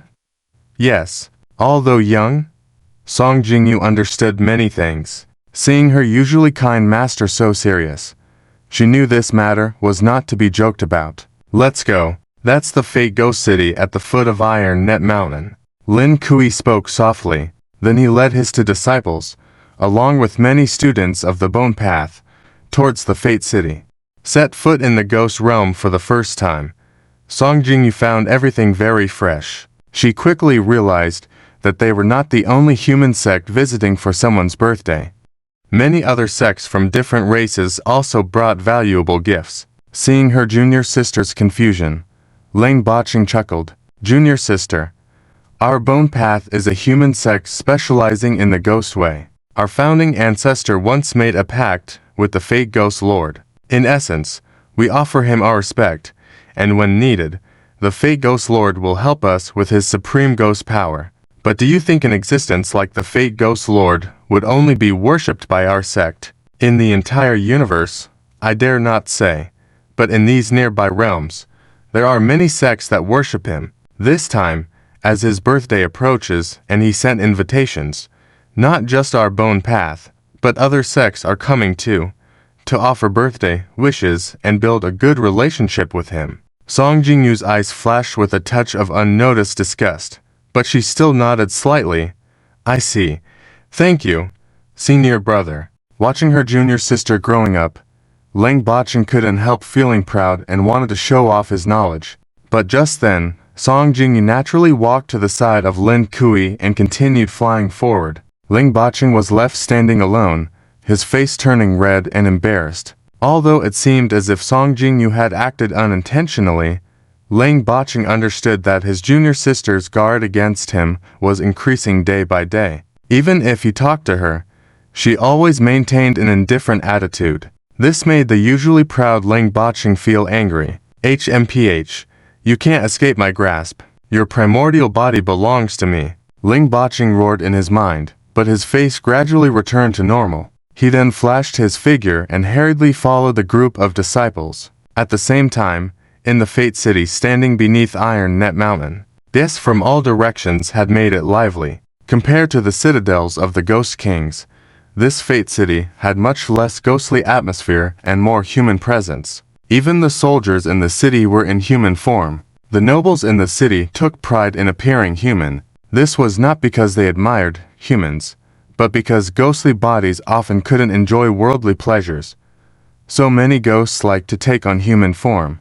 This trend didn't start with Fate City, originating from powerful planes deep within the ghost domain. Therefore, if not reminded, you wouldn't even realize you were in the ghost realm. Here, you could find everything that was unattainable outside, satisfying all your desires. This Fate City truly became the city of desires. While powerful figures from all over gathered at the center of the Fate City, in the grand residence, the Fate Ghost Lord, who ruled the plane, knelt on the ground, his face filled with excitement. A subtle black mist seeped out from the teleportation array in the center of the secret room. The Fate Ghost Lord didn't dare blink, eagerly waiting for something. Finally, with a slight tremor in the entire Fate plane, the teleportation array emitted a dazzling black light. Gradually, a figure appeared within the black light. Seeing this figure, the Fate Ghost Lord hastily bowed on the ground, not daring to lift his head, and could only glance with his peripheral vision. Within the black light, the figure became clearer, but then another human-like outline appeared next to it. The Fate Ghost Lord shuddered as the black light suddenly dissipated, revealing two figures walking out together. The one in the front sneered a few times. "It's truly a low-level plane. The yin energy here is so chaotic." Upon hearing this voice, the Fate Ghost Lord repeatedly bowed, trembling as he said, "Humble Fate, I respectfully welcome your Excellency's arrival." Hearing his greeting, the two figures gradually materialized, revealing their true appearance. The one in front was a handsome man in luxurious attire, a proud expression on his face. Behind him stood an elegant and tall woman. Seeing the Fate Ghost Lord kneeling and repeatedly bowing, the man sneered arrogantly, "Are you the so-called Fate Ghost Lord in charge of this plane? In front of your Excellency, I dare not claim to be a Ghost Lord." The Fate Ghost raised his head with excessive flattery. To know, deep within that ghostly realm, powerful families are as numerous as hairs on an ox, distinguished households like grains of sand. But truly worthy of being called unparalleled in nobility, there are only a few. Among them, the Ren family where this man belongs is considered one. The Ren family has existed for how long? it is impossible to ascertain. However, to be able to stand firm for such a long time in that chaotic place and even thrive increasingly, it can be seen how terrifying the strength of this Ren family is. And this man is a direct descendant of the Ren family, named Ren Tianyun. The Ghost Lord of Destiny has great self-awareness. Compared to such a status, his own so-called Ghost Lord is simply nothing, not even qualified to be a dog, let alone to be given to others as a dog. So, when he learned that someone from the Ren family would be arriving here, he was so excited. If he could establish a relationship with the Ren family through this matter, he would truly soar to new heights. Just as the Ghost Lord of Destiny silently calculated the beautiful vision of the future in his heart, Ren Tianyun couldn't be bothered to even look at him and instead turned to face the cold and elegant woman and smiled faintly. "Faiwen, just transported over. Are you tired?" The woman shook her head. "Young Master Ren, you don't need to worry about me. I am here for the matter concerning the Tan family." Wait, what did this woman say? Tan family. Upon hearing this name, the once excited Ghost Lord of Destiny instantly froze, because the Tan family is also a very powerful family in the depths of the Ghost realm. In terms of strength, it is not inferior to the Ren family at all. This naturally stunned the Ghost Lord of Destiny, who had just thought she was Ren Tianyun's servant. But then there was a burst of joy, because if he could establish a connection with the Tan family at the same time, it would be extremely beneficial for himself. However, after hearing the words of Tan Faiwen, Ren Tianyun's eyes flashed with an imperceptible coldness, but then he nodded. "All right." Tan Faiwen paid no attention to these and raised her hand. "Come here." The Ghost Lord of Destiny hurried forward. "I pay my respects, madam." Tan Faiwen said lightly, "No need to be so formal. I ask you, did the so-called Abyss Ghost Lord really suddenly be summoned by a mysterious force and then perish both body and soul? Is this true?" The Ghost Lord of Destiny took a deep breath and then nodded solemnly. "Naturally true. How dare I lie in such matters?" Tan Faiwen nodded. "Very well. Now, you will tell everything you know in full detail, with nothing omitted. Understood?" "Yes." The Ghost Lord of Destiny immediately nodded in agreement. This was the highest and most noble room in the City Lord's mansion. Opening the window would reveal the towering iron web mountain outside. At this moment, Ren Tianyun and Tan Faiwen, who had arrived, were both sitting by the window, drinking the top-quality spirit tea served by the Ghost Lord of Destiny, both lost in thought. After some time had passed, Tan Faiwen set down her cup and spoke gently. "Young master, what do you think?" Ren Tianyun chuckled. "Although the power of this Ghost Lord of Destiny is not much, his information is quite accurate. If what he said is true, then the death of this Abyss Ghost Lord is indeed somewhat suspicious." Tan Faiwen shook her head. "It's not somewhat suspicious, it's very suspicious." Saying this, a deep glimmer of light flashed in Tan Faiwen's eyes. Although the strength of the Ghost Lords in this edge of the Ghost Realm is not great, they are after all the strong ones guarding the territory.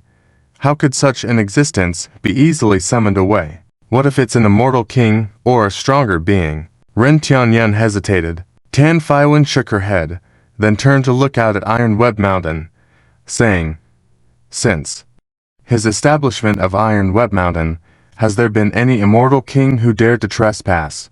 When she mentioned he, Tan Faiwen's tone was somewhat strange, and Ren Tianyun, who had always been arrogant and looked down upon others, upon hearing Tan Faiwen's words, couldn't help but glance at Iron Web Mountain, his face showing a mix of infinite awe and fear. It seemed like this was a taboo that couldn't be discussed. After a brief silence, the two of them unconsciously turned the conversation towards the Abyss Ghost Lord. If, as stated by this Ghost Lord of Destiny, then the one summoning must be extremely proficient in the way of divine symbols and controlling ghosts. Such an existence is indeed a threat to our ghost realm. As Ren Tianyun said this, a hint of killing intent flashed across his face, and the teacup in front of him silently turned into a black mist. Tan Faiwen said lightly, "Furthermore, after the Abyss Ghost was summoned away, all his avatars exploded, indicating that the opposing party's mental strength is extremely powerful. So, we must get to the bottom of this. To give our family a satisfactory explanation, Ren Tianyan nodded. Then, Faiwen, when do you plan to take action? Tan Faiwen furrowed her brows slightly, seeming to dislike the way Ren Tianyan addressed her, but then she lowered her eyes and calmly said, regardless, this Ghost Lord of Destiny has provided very important information, and with his great longevity approaching, we shall give him this face. After attending his ghost life celebration, we will then investigate the Abyss Plane. Attend his ghost life celebration. A look of disdain crossed Ren Tianyan's face. Just as he was about to say something, he suddenly caught a glimpse of the expression on Tan Faiwen's face. He was taken aback, then sealed his lips. Very well. Tan Faiwen turned back to her own room. When only Ren Tianyan was left in the room, he suddenly sneered. Give him face. You just want this Ghost Lord of Destiny to gather his people, so they can work for you. Playing both sides, truly laughable. As he said this, Ren Tianyan's breathing became heavier, and dared to show no respect to me. I will make you understand my power sooner or later. Of course, these words were sealed within a small range by his secret technique, and no one outside could know. At the same time, the people of the Bone Path had also entered the City of Destiny. After witnessing the prosperity within, Song Jingyu was amazed. Wow, Master, this place is even more prosperous than the royal city in our world. Although the bustling streets and the various exotic treasures being sold on either side of the shops, some even displaying living souls openly, were shocking. The expressions of the people seemed to indicate that they were accustomed to such scenes. Hearing Lan Jingyu had been here a few times, naturally, the initial shock was no longer present. She spoke with a solemn voice. Stop making a fuss. Let's first settle down at the inn. All right. Although Song Jingyu wanted to explore, she obediently followed her master's instructions and headed to the inn. At that moment, Lingbok City came over again and whispered, Sister, would you like to go out and play later? Song Jingyu's face remained expressionless as she said, There's no need. After speaking, she walked ahead. Lingbok City's expression turned colder, but finally suppressed his anger, then followed. And just then, a ripple appeared in a space outside the City of Destiny, and a figure walked out from it. Although it seemed abrupt, the people around acted as if they hadn't seen anything, with no signs of recognition. Zuan looked up and glanced at the distant Iron Web Mountain, smiled faintly, then turned and entered the City of Destiny. 3 days remain until the so-called grand celebration. Time-wise it is quite abundant, so Zuan is not in a hurry and instead leisurely strolls on the street, watching the various people coming and going on the street, feeling increasingly calm. At this moment, Destiny City is a mix of fish and dragons, with ghosts, humans, and even demons distributed among them, making the situation more complicated. There are also constantly various people rushing here. Faced with such a chaotic situation, Zuin remains as calm as water. He is well aware that the earlier he acts, the less resistance he will face. But what Zuin wants is not to kill a Destiny Ghost Lord, but to deter this group of ghosts who are increasingly losing their awe through this method. That's why he has the patience to wait for this grand celebration. Moreover, Zuin has not forgotten the slight trembling from the plane. He looks up at the towering city lord's mansion in the distance, a faint, almost imperceptible smirk appearing on his lips. To cause a plane to tremble, the person who descends here must be at least a ghost lord level powerful individual, and most likely from those prestigious families deep within the ghost world. Thinking of this, Zhu exhales slowly. It seems that time has been too long, so long that these fellows have already forgotten the bloody repression of the past.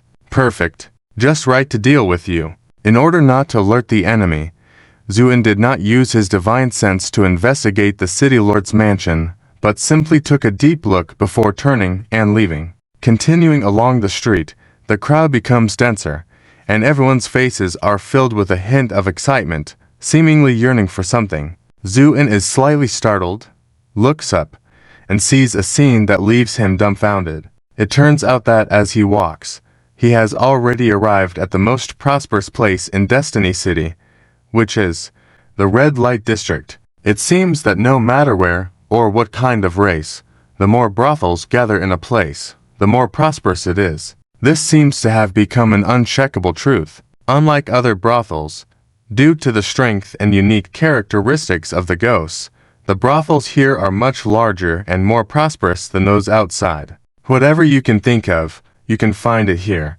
and even what you cannot think of, you can find here. This has made the Red Light District here widely known, to the point where people from other worlds come to explore even during normal times. Moreover, due to the grand celebration this time, the number of people coming to Destiny City has increased many times, including many who are curious to explore. Therefore, it is even more bustling and lively here than usual. Zoo, and smiles, about to turn and leave, but at this moment, a soft and tender female voice calls out, "Sir, please wait."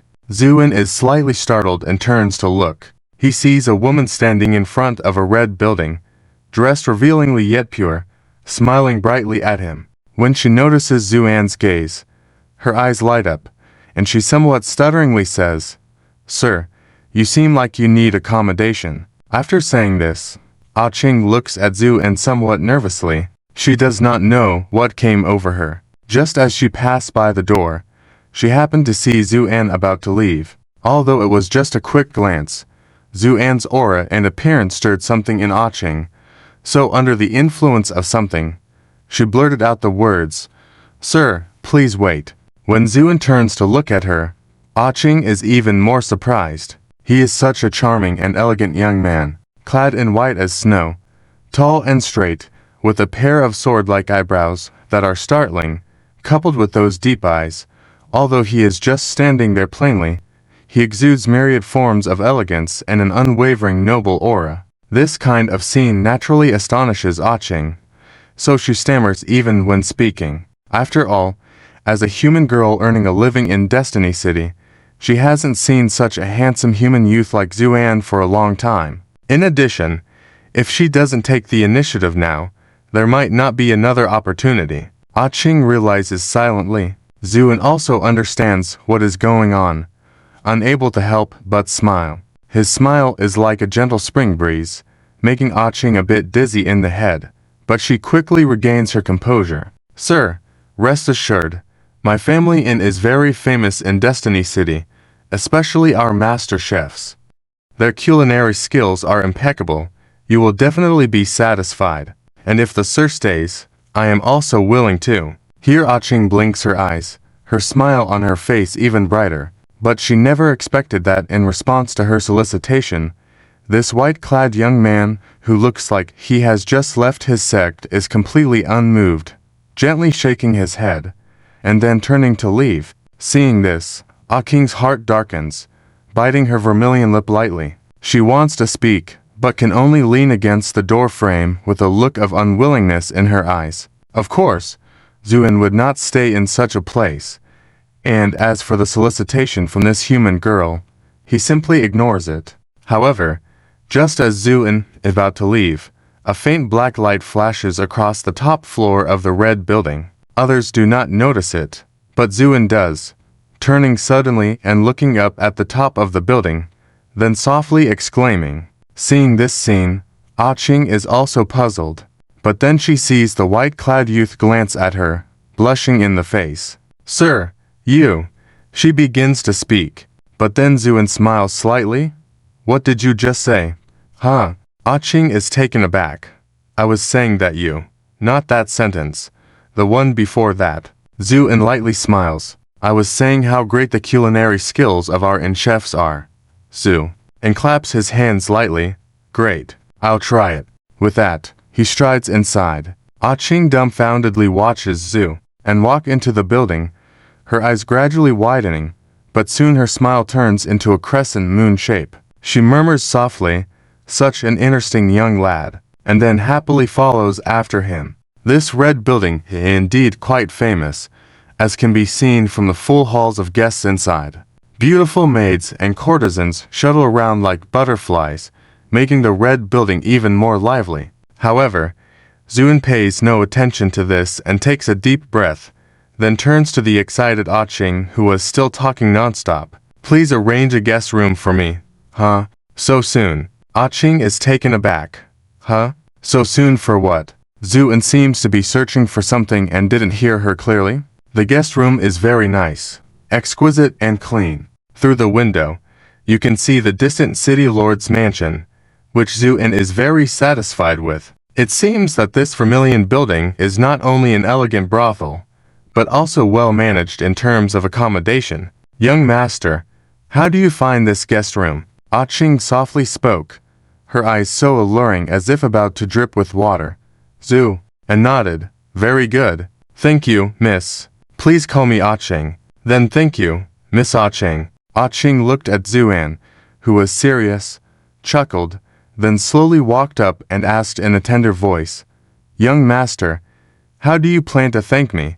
Zhu, and calmly took a half step back and said, What do you suggest? I suggest. As Ching reached out to touch Zuan, she suddenly felt herself slipping and uncontrollably rushing out of the room, almost falling to the ground. Before she could regain her balance, she heard a loud bang as the door behind her was forcefully closed. Zuan's indifferent voice came from inside. It's getting late. I should rest as well. Please leave, Miss Ching. Ching stood idly at the door. A flash of embarrassment appeared on her face. She raised her hand to knock on the door, but then seemed to remember something. Angrily stomped her foot, turned and left. Inside the room, Zuan smiled slightly, then walked to the window. After more than 3,000 years of cultivation and experiencing countless grand scenes, he naturally wouldn't take such matters to heart.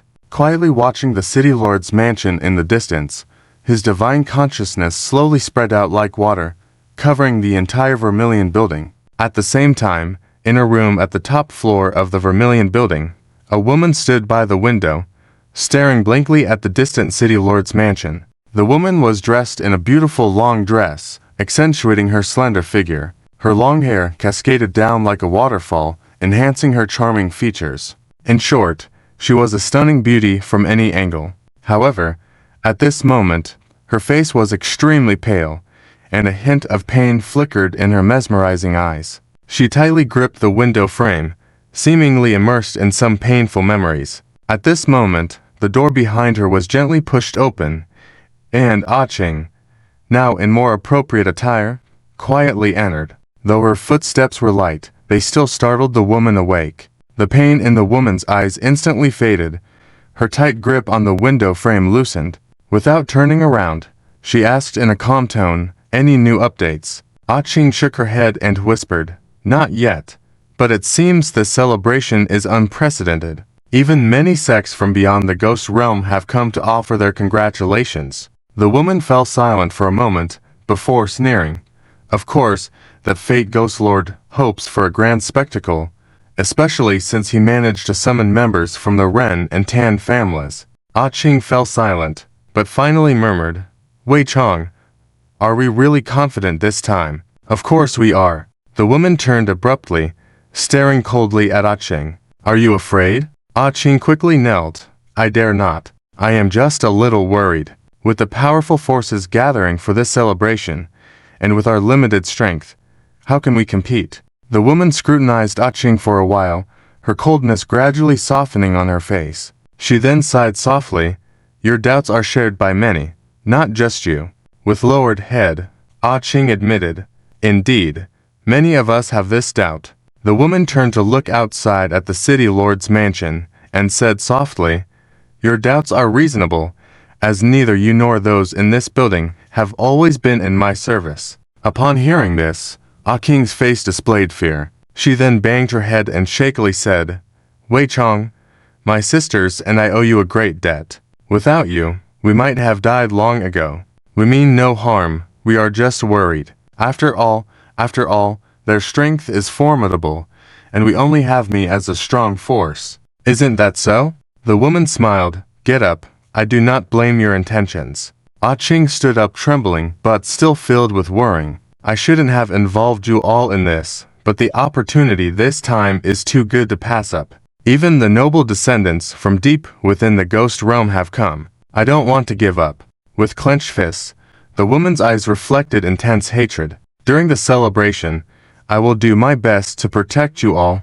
If I can't manage, then consider that I am taking back the favor I granted you in advance. Hearing this, Ah-Ching turned pale and wanted to say more, but the woman shook her head and softly said, "Go now, and remember to closely observe the situation in the Fate City in these next days. Report any anomalies to me." Ah-Ching's expression changed, and eventually, she deeply bowed and replied, "Yes." Then she backed out of the room. When she was alone in the room, tears welled up in the woman's eyes, and her body began to tremble slightly. Beneath the silent weeping, a smile gradually formed on her lips. "Lord of the underworld, can you see? The descendants of those noble families who harmed you have fallen into my trap. Soon, I will make them all pay for you." Speaking softly, the woman trembled as she took out a dark jade token from her chest. The token bore 3 characters in ghostly seal script, Shadow Guard. The woman's eyes filled with nostalgic longing as she planted a soft kiss on the jade token. "Lord of the underworld, I may not have great abilities, nor can I venture into the depths of the ghost realm. I can only survive on the edge of the ghost realm. But this time, I am willing to seek revenge for you." Towards the end of her words, a fierce look crept into the woman's eyes. The dark, flowing hair behind her started to sway without wind, a black mist swirling around her, resembling a demonic shadow, and the jade token vibrated incessantly, revealing faint threads extending into the unknowable void. Song Jingyu is very unhappy. Extremely unhappy. At the same time, her face is very red. Extremely red. Because she found out that she had underestimated the thickness of her senior brother's face. After rejecting him yesterday, Lang Baching did not give up, but continued to entice Song Jingyu with words. In the end, under the temptation of witnessing the bustling city, Song Jingyu, unaware of her master, secretly followed her senior brother and ran out.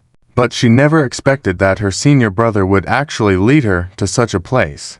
Watching the delicate and beautiful women fluttering among the crowd like butterflies, Song Jingyu gritted her teeth in anger, especially when she saw Lang Baching. Although sitting across from her, his gaze was completely focused on those women.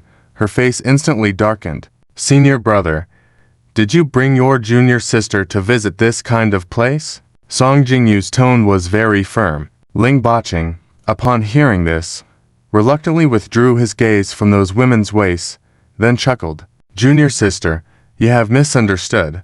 Although this Ju-Lu is known as a brothel, it is not just a brothel. The chefs here are top-notch, and the spirit wine here is also very famous. Since we are here, we should naturally taste it." As he spoke, several waitresses gracefully approached, placing exquisite dishes on the table. Although still feeling angry, when Song Jingyu saw these dishes and smelled their tempting aroma, she couldn't help but salivate. As a successor of the White Bone Dao, she rarely left the mountain, and usually only ate some nourishing spirit medicine, never tasting such delicious food. With one bite, Song Jingyu's eyes widened, and then she began to enjoy the food heartily. Lang Baching watched with a smile, a look of indulgence in his eyes as a senior brother to his junior sister. But in his heart, he was filled with a sneer. "Eat up.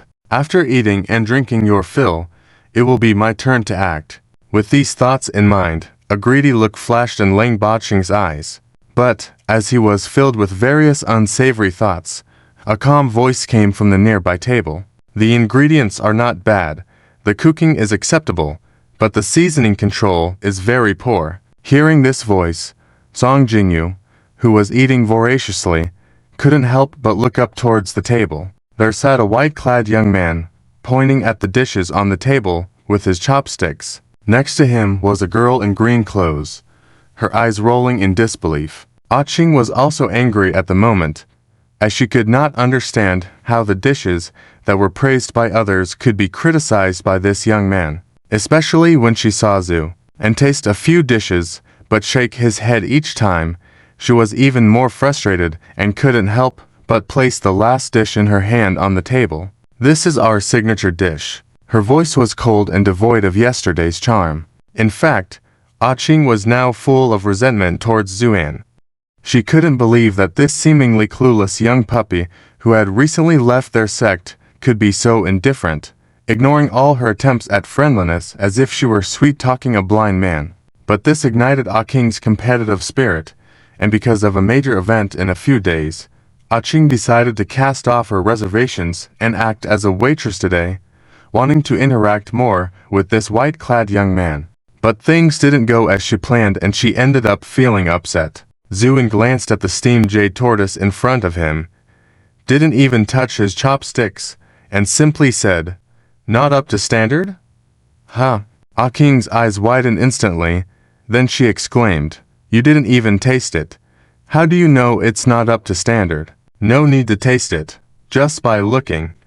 It's already not up to standard." "Looking? Are you eating food or appearances?" Ah-ching was so angry that she was about to explode.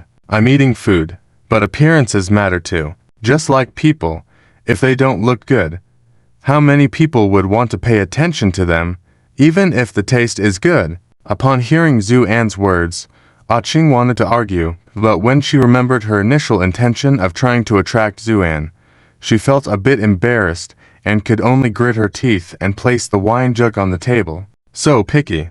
You might as well not eat at all." Zuan smiled. "This isn't being picky. You said your chef skills here are good. I'm just pointing out a few flaws. Just pointing out a few flaws."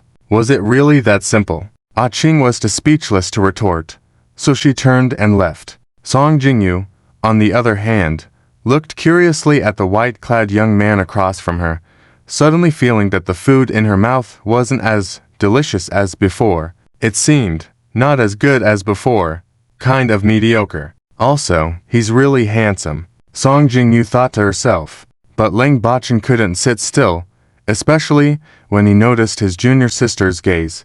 He became extremely annoyed, turned his head and glared at Zuan fiercely. When he saw that this white-clad young man was indeed very handsome, his eyes filled with vigilance. Then he snorted coldly. There was a clear warning in his tone.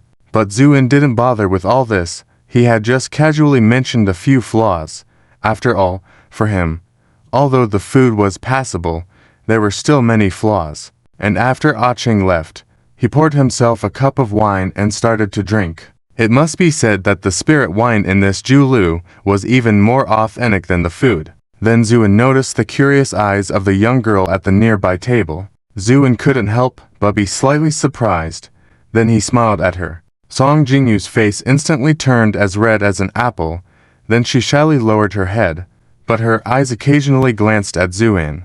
Zuan found it amusing and also felt that this little girl's eyes bore a resemblance to his two daughters. So he raised his cup towards Song Jingyu from a distance. Seeing this, Song Jingyu's face turned as red as a beet, but instinctively raised her cup in response. However, at this moment, Ling Bachin couldn't control himself any longer. He slammed the table and said in a weird tone, "Junior sister, our master has said, when outside, you must be wary of those shady characters." Although Song Jingyu was full of discontent, Ling Bachin had brought up their master, so she had to lower her head. Ling Bachin sneered at Zuan, but Zuan couldn't be bothered with this guy at all. He picked up his wine glass and continued to drink. "Humph, you know your place." After a moment, the heart of the cold city was completely taken over by restlessness, and the last shred of rationality was also shattered by the gaze of Song Jingyu looking secretly at Zuan. "Since you are unkind, don't blame me for being unjust." Thinking of this, Cold City quietly took out a small black bottle from his arms, hidden in the palm of his hand, ready to pour it into Song Jingyu's wine glass when the opportunity arises. Zuan, who was pouring and drinking by himself, suddenly flashed a cold light in his eyes, but before he could react, the compartment's bead curtain was suddenly lifted, and two loud and laughing Ghost Clan members walked out, somewhat unsteadily walking out. Out of a deep-rooted awe for the Ghost Clan, Cold City's subconscious reaction was to stiffen. Unexpectedly, these two Ghost Clan members were obviously drunk, and as they passed by Cold City, one of them floated a step and accidentally bumped into Cold City. What's more, it happened to be the hand holding the small black bottle. Click. After a barely perceptible crisp sound, a faint red smoke rose from Cold City's palm and penetrated into his wrist, disappearing. Cold City screamed in fright, but before the scream could come out, the ghost that collided with him suddenly got furious and slapped him in the face. Damn, how dare you block my path? This slap was extremely ruthless. At least Cold City's face instantly showed a big palm print. HMPH, you people, relying on the power given by our ghost clan to survive, also dare to ruin my mood here. Another ghost clan member cursed angrily. This was no longer mockery, but blatant humiliation. But even so, Cold City dared not resist at all, instead stood frozen in place, looking panic-stricken at the two ghost clan members. While he remained motionless, Song Jingyu on the side could no longer bear it. She slammed the table angrily and rebuked. What do you mean by that? You guys clearly bumped into the person first. Why turn the tables? Although she disliked her senior brother very much, because it involved the honor of the sect, this young girl rebuked them with righteous indignation. Upon hearing her words, the two ghost clan members were not angry but pleased. They exchanged a glance and smirked. Hey, just noticed, there's such a pretty little girl here. Exactly, especially the aura of Yuan Yin in her. Really makes me drool. As they spoke, their faces twisted into lecherous expressions. Song Jingyu paled, then angrily said, I hope you better show some respect with your words. Show respect? Ha ha ha, just you people. Do you think you deserve my respect? One ghost clan member sneered. That's right. Behave yourselves and follow us too. We might spare your life after we take your elemental yinsha. Otherwise, heh. The other ghost clan member sneered repeatedly. Song Jingyu was furious, raised her hand and two ghost commanding talismans flew towards the two ghost clan members. She practiced the bone path, a yin cultivation method. Although young, her outstanding talent, combined with these two ghost commanding talismans specially left to her by her master, when unleashed, had quite a formidable power. However, just as these two ghost commanding talismans rushed forward, before they could explode, one of the ghost clan members crushed them with a slap. Little girl got quite a temper. But have you forgotten? This is the ghost realm. This ghost clan member sneered, raised his hand, and a black giant palm appeared behind Song Jingyu, grabbing her in midair. Song Jingyu struggled with all her might, but as the giant palm tightened, she was instantly immobilized, unable to move. Now, fear finally appeared on Song Jingyu's face. The two ghost clan members laughed heartily. Little girl, let's see how you resist this time. Amidst the laughter, all the guests around the tables retreated in fear. Song Jingyu couldn't help but look for help at her senior brother. However, Cold City sat dumbfounded in his chair, face alternating between pale and red, eyes filled with terror. Seeing this scene, Song Jingyu's heart sank gradually. At the same time, the two ghost clan members impatiently kicked the table, shouting at Cold City, "Get lost." Cold City trembled all over, hastily got up, cast a scared glance at the trapped Song Jingyu in midair, then timidly retreated to the side. Song Jingyu finally felt utter despair. Was she really going to be defiled by these two ghost clan members today? At this moment, the two ghost clan members approached, smiling malevolently, reaching out to touch Song Jingyu's face and body. But at that moment, a flash of white light flew through the air, piercing through the heads of the two ghost clan members in the blink of an eye. Plop! After two dull thuds, the bodies of the two ghost clan members instantly disintegrated into pure black gas. Even the black gas didn't linger and evaporated in an instant. Then came a crisp sound as a white porcelain wine glass fell to the ground, trembling slightly. Everything happened so quickly, almost in an instant, that the previously arrogant two ghost clan members had not even had time to scream before they vanished into thin air. The weapon turned out to be just that white porcelain wine glass. Because the instigator had disappeared, Song Jingyu, who was airborne moments ago, naturally fell back to the ground. But no one paid attention to this, as everyone's gaze was fixed on the white porcelain wine glass on the floor. Only Song Jingyu looked at Zuan, not far away from her, as she was the only one who caught a glimpse of the fleeting white light in his hand. At that moment, a violent commotion erupted in the grand hall. Many people finally regained their senses and fled in panic, their faces showing fear. After all, Tago's clan members had died. Who would dare to provoke such trouble? Zhu, and stood by the window, listening to the chaos in the alley behind him, as well as the mad howls of a man, and couldn't help but sneer coldly. Beauty poison, such despicable means. This can also be considered getting what you deserve. The white porcelain wine glass turned slowly in his hand, while when Mulian had been bowing her head for a long time, Aching couldn't help but say, Captain Wei, the families of the 2 dead ghost tribes have been urging us on. How should we respond to them? When Mulian was slightly stunned, raised her head to look at Aching, and after a moment, a hint of ruthlessness flashed in her eyes. Tell them that we, Ju Tower, have it covered, but it will have to wait until after this celebration to resolve it. Aching nodded. Understood. But even after saying this, Aching did not leave. Is there anything else? When Mulian asked, a strange look flashed on Aching's face, and she whispered, Captain Wei, last night, a person rushed into the chaotic alley behind our building. When Mulian nodded, I know. Aching licked her lips. But the intruder is a man, and he seems to have been almost played to death. Disgust flashed in when Mulian's eyes. You should be well aware of the kind of people in that alley. Since this man is seeking death on his own, it's not the fault of others. Let a few men drag him out and throw him out. Yes. Aching glanced deeply at the white porcelain wine glass in when Mulian's hand, then bowed and left. After the door closed, when Mulian fiddled with the wine glass and murmured, Strange, why can't I detect any residual aura on this wine glass? Everyone has their own unique aura, and whenever you touch something, that aura will linger on it. This provides a basis for tracing back to its origin. However, when Mulian found no clues on this wine glass, but the fact that this wine glass alone eliminated the ghost tribes made when Mulian amazed. Since no clues could be found, it also meant that the other party was unwilling to reveal their track. During this special period, when Mulian had to temporarily put it aside. However, she did not know that after Aching left, instead of returning to her own room, she quietly came to Zuan's room, and then gently knocked on the door. Zuan seemed to have known she would come, sat by the window, didn't turn around and said, Come in, the door's not locked. Creak. The door was pushed open.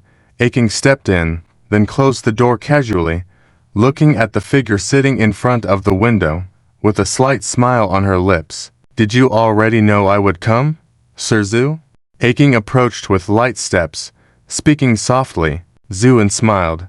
I don't know what you're talking about. The smile on Aching's face deepened.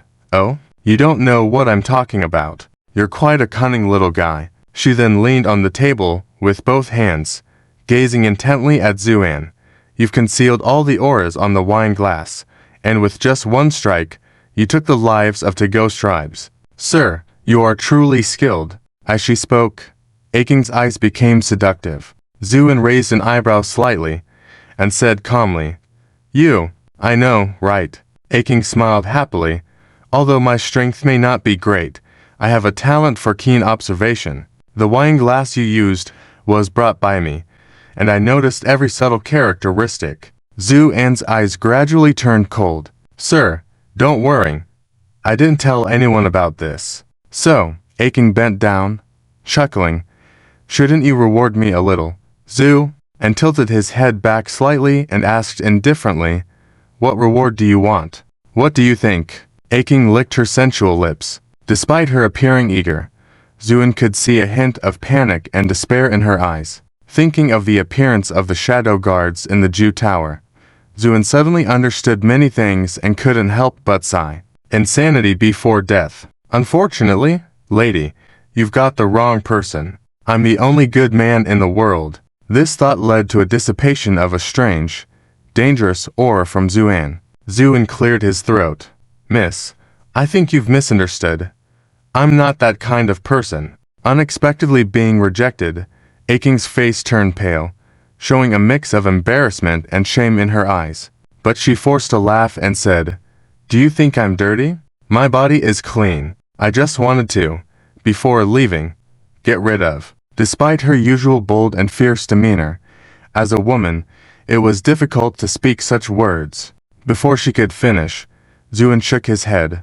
"Miss, you've misunderstood. It's not that I find you repulsive, but I already have someone else in my heart." This statement struck Aking like thunder, leaving her stunned in place. "Wrong love at the wrong time. My apologies," Zuin said. A teardrop shone in Aking's eyes, but she quickly concealed it, and then laughed heartily. "What a joke. Was I trying to throw myself at you? It's hilarious." With that, she turned and walked out. However, as she grabbed the door handle, her body paused, then she spoke in a deep voice. "You have killed two high-ranking Ghost Clan members. They have been exerting pressure on Ju Tower, and our innkeeper has temporarily shielded you from them. But after the celebration the day after tomorrow, something might happen to Ju Tower. At that time, there may be no one to protect you. So, if you're smart, take the opportunity to escape now." With that, she opened the door and left. Zuin watched her leave, sighed softly. "Are you planning to burn the bridges?" Meanwhile, Ling Baching, lying on the stretcher in a bizarre position, was carried back by someone. Upon seeing the state of his disciple, Wenlinghui couldn't help but gasp in shock. What's going on?" Ling Baching's face was pale, his eyes dull, like a ragdoll that had been ruined by someone. It wasn't until he heard the shouts of his master that a bit of clarity returned to his eyes, and then he burst into tears. "Master, my body is no longer pure. There are many bad people." Sobbing. Finally, in his intermittent narrative, Wenlinghui and Song Jingyu roughly understood what had happened. Wenlinghui was infuriated, with an iron expression. "These people, they are unforgivable." But Song Jingyu, who had returned to the sect last night, hid the situation from her master because she was worried about causing a big uproar. And she was no fool. After careful consideration, she discovered many suspicious details. Seeing Ling Baching's miserable state today, she understood even more. So she had no sympathy for her senior brother, because she knew that if it weren't for a twist of fate last night, she would have been the one to suffer in the end. Seeing Wenlinghui gritting her teeth, ready to avenge her disciple immediately, Song Jingyu hesitated for a moment, then whispered, "Master, I think it's not advisable to publicize this matter, as it would damage the reputation of our sect." This immediately calmed Wenlinghui down. "What do you suggest then, Yue?" Song Jingyu glanced at the stretcher with Ling Baching, lips moving silently, with a clear meaning. "Ghost clans." Ling Baching shuddered all over, immediately understanding what she meant, shaking like a sieve. Then Song Jingyu smiled and said, "Master, the best course of action now is to act as if this never happened. As for those who harmed senior brother, we can deal with them after the celebration. Although the ghost race doesn't actually to wear so-called clothes, they can completely form a set of clothes through mimicry. But to show respect, the fake ghost lord still changed into a brand new human outfit." Then he began to wait anxiously. Finally, Ren Yun and Tan Faiwen walked down the stairs leisurely. The fake ghost lord hurriedly greeted them, smiling ingratiatingly. "Your Excellencies, the carriage is ready. Let's depart now." Ren Yun didn't even lift her eyelids. "Why isn't this so-called grand celebration held at your own city lord's mansion?" The fake ghost lord hastily smiled apologetically. "Because this place is small and inconvenient, so this celebration is arranged under the Iron Web Mountain outside the city. There is a newly built courtyard. HMPH. The ability is not great, but the pretense is not small." Ren Yun sneered. The fake ghost lord nodded and bowed, not daring to show any dissatisfaction.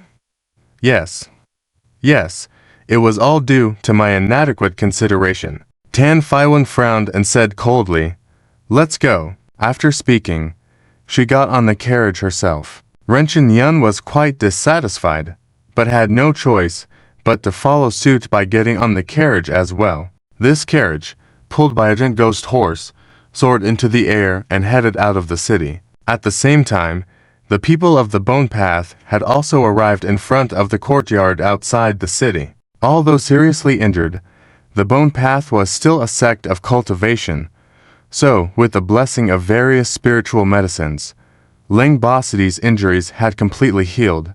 But while the physical injuries had healed, the emotional wounds were still unhealed. At least now, he would break out in a cold sweat whenever he saw a strange man. As for the little junior sister he had previously tried to pursue, he now avoided her even more. Such change made Song Jingyu happy, but she had not been sleeping well these days. Every time she closed her eyes, she saw the smiling young man in white clothes. Even in her dreams, she saw the scenes that happened in the Red Tower, but because she was afraid of getting involved in the turmoil that led to the deaths of the two ghost races, she dared not go back to the Red Tower, so she could only sit idly in her room every day. When Lingui thought she was worried about her senior brother and had counseled her several times, but she had no idea what her disciple was thinking. At this moment, Song Jingyu regretted deeply. If only she had boldly asked his name back then, how good would it have been? At least she wouldn't only remember his face, but have no idea about his name and origin. The thought that she might never see the young man in white clothes again and thank him in person made Song Jingyu want to cry. But then she suddenly remembered something. Since the young man in white clothes could defeat two ghost races with ease, it was evident that he had cultivation, and a person like this coming to the City of Fate was obviously to celebrate the Fate Ghost Lord's birthday. So as long as she searched carefully at the celebration, she might find him. This thought made Song Jingyu excited, so she was so eager to come to the celebration. However, when she arrived there, Song Jingyu despairingly discovered that her thoughts were too simple. She was not the only one from her sect who came to celebrate. In fact, before the celebration officially began, the courtyard, which covered thousands of acres, was already packed full. Ghost races, human races, and others were mixed together, making it extremely lively. To find one person among such a crowd would be extremely difficult. Song Jingyu couldn't help but fall into deep despair, her expression turning gloomy. At the same time, a commanding voice was heard, and a massive ghost horse pulled a huge carriage that slowly stopped at the tall patio in the center of the courtyard. Upon seeing this scene, the crowd stirred.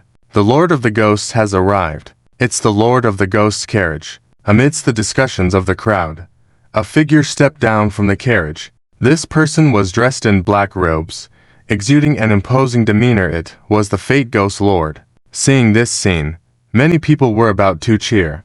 But when the Fate Ghost Lord stepped down from the carriage and did not leave, but instead stood solemnly to the side, as if waiting for something, the crowd instantly fell silent. If even the Fate Ghost Lord treated this person so solemnly, who could this person be? Just as everyone craned their necks to see, two figures walked down from the carriage one after the other. It was Renshin Yun and Tan Faiwen. Their appearance made the atmosphere somewhat eerie, because no one knew who they were. At the same time, the Fate Ghost Lord shouted loudly, "Fate, welcome the Ren family and Tan family descendants deep from the ghost realm." Boom. This sentence seemed to ignite a powder keg, and the whole place was in an uproar. What? People from the depths of the ghost realm have come. Wow! The Ren family and the Tan family, even in the depths of the ghost realm, have distinguished names. No wonder the Fate Ghost Lord treats them with such respect. Why are they here? Wasn't it said that the ghost realm looks down upon us on the edge of the ghost realm? These discussions were continuous, filled with envy, jealousy, shock, and confusion. There were various thoughts. The people of the Bone Path were completely dumbfounded. Then when Lingui, who had just been surprised, said, "People from the depths of the ghost realm are here." Now the Fate Ghost Lord's face is fully revealed. Song Jingyu asked in confusion, "Master, is the ghost realm very powerful?" "It's not just powerful in words. Strictly speaking, that place is the true ancient ghost realm." When Lingui sighed with immense envy and awe as she looked at Renshin Yun and Tan Faiwen. If the Bone Path could form an alliance with such beings, their strength would immediately increase significantly, and they might even become a supreme sect leader. But when Linqui was well aware of her own limitations and knew that these ghost realm powerhouses looked down on small sects like hers. At this moment, Renchen Yun on the high platform revealed a smile. He enjoyed being admired by thousands of people, so his previous dissatisfaction had vanished. After he and Tan Faiwan took their seats on the main stage, the Fate Ghost Lord waved his hand with a beaming face. The celebration begins. With the command, servants brought out various delicacies and dishes. In a moment, tables were set, and a variety of dishes were served, one after another like flowing water. Many guests who had come to celebrate, whether ghost or human, were all seated. However, the delicious food that was usually pleasing to the taste became tasteless to Song Jingyu at the moment. Her eyes kept scanning the crowd, trying to find that figure. Then, on the high platform, the Fate Ghost Lord smiled and asked Renchen Yun, "Your Excellency, would you like to enjoy a performance?" "What performance?" Renchen Yun became interested. The Fate Ghost Lord smirked, clapped lightly, and immediately someone passed on the order. Soon, those waiting in the flower hall in the depths of the courtyard all received the message. When Linqui stood up slowly, adjusted her dress, and then walked forward, Ah Ching, who hit a sharp blade, couldn't help but tremble and said, "Commander." When Linqui smiled faintly, "Let's go. The show has already begun." After the appearance of Wen Muling and the figures of the girls on the steps leading to the high platform, the originally quiet crowd immediately became lively. "It's Miss Wen from Julu. They actually came too. It seems like they were also invited by the Lord of Heaven's will." The crowd discussed one after another. Song Jingyu widened her eyes and looked over. Although they were both women, when she saw Wen Muling in a gorgeous long dress like a fairy, even she couldn't help but show a hint of amazement in her eyes. But her master, Wen Linqui, sighed softly at this moment. "She's also from the human race. What a pity." "Master, what a pity." Song Jingyu was a bit puzzled. Wen Linqui shook her head and did not continue speaking. At the same time, Wen Muling led the girls to the top of the platform, bowing respectfully to the Lord of Heaven's will. "Greetings, my lord." The Lord of Heaven's will smiled. "No need for formalities." Then he turned to Ren Tianyan and said, "My lord, what do you think?" The rest of the sentence was not continued because Ren Tianyan trembled slightly, snapping out of her mesmerized state, then nodded, "Very nice." The Lord of Heaven's will smiled with satisfaction, then closed his mouth, bowing deeply, because he knew he had made the right move. At this moment, Ren Tianyan looked at Wen Muling standing with her head down, and after a moment, she smiled teasingly, "What is your name?" Wen Muling remained silent. The Lord of Heavens will quickly introduced, "My lord, this is Miss Wen Muling from Julu in my Heavens Will City." Turning to Wen Muling, he said, "Miss Wen, this is the distinguished son of the Ren family from the depths of the ghost world. Don't be disrespectful. Why not pay your respects?" Wen Muling still did not raise her head, just slightly bowing, "Greetings to the Ren son." Her voice was soft and pleasant, making Ren Tianyan itch. Although there were beautiful women in the depths of the ghost world, human women with such elegant temperament were rare. A greedy look flashed in Ren Tianyan's eyes, then he chuckled, "Wen Muling, what a beautiful name. How do you plan to celebrate Heaven's Will's birthday?" "A dance." Wen Muling spoke with her head bowed. "A dance. Well, then I will enjoy Miss Wen's dance." Ren Tianyan now appeared refined and polite, devoid of any aggression typical of the ghost race. To him, Wen Muling was obviously a woman worth a little bit of effort. That's why he was so nonchalant and polite. The Lord of Heaven's will's eyes lit up even more. Regardless of race or strength, every man loves a beautiful woman. At this point, the girls from Julu slowly dispersed, each holding a musical instrument, standing quietly. Wen Muling stood in the center. Suddenly, a drum sounded. Wen Muling gracefully extended her hand, raised her eyes abruptly, and began to dance. The entire courtyard fell silent, and gradually people widened their eyes, showing astonishment on their faces. They saw as her dance steps swayed, the gorgeous long dress she wore also swirled, as if blooming flowers, mesmerizing everyone. Ren Tianyan was also stunned. He thought the dance was just a show, but he didn't expect this woman's dance to be so captivating. As he watched, even he couldn't help but show a fascinated expression. The Lord of Heavens will approached and whispered, "My lord, what do you think?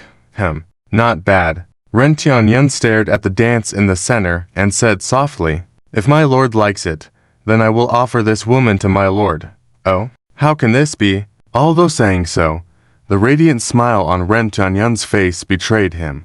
"If my lord likes her, it's her fortune, and her Zhulu has been operating for many years in my Heavensville city. I have always taken care of it, giving her face. She should at least give me something in return."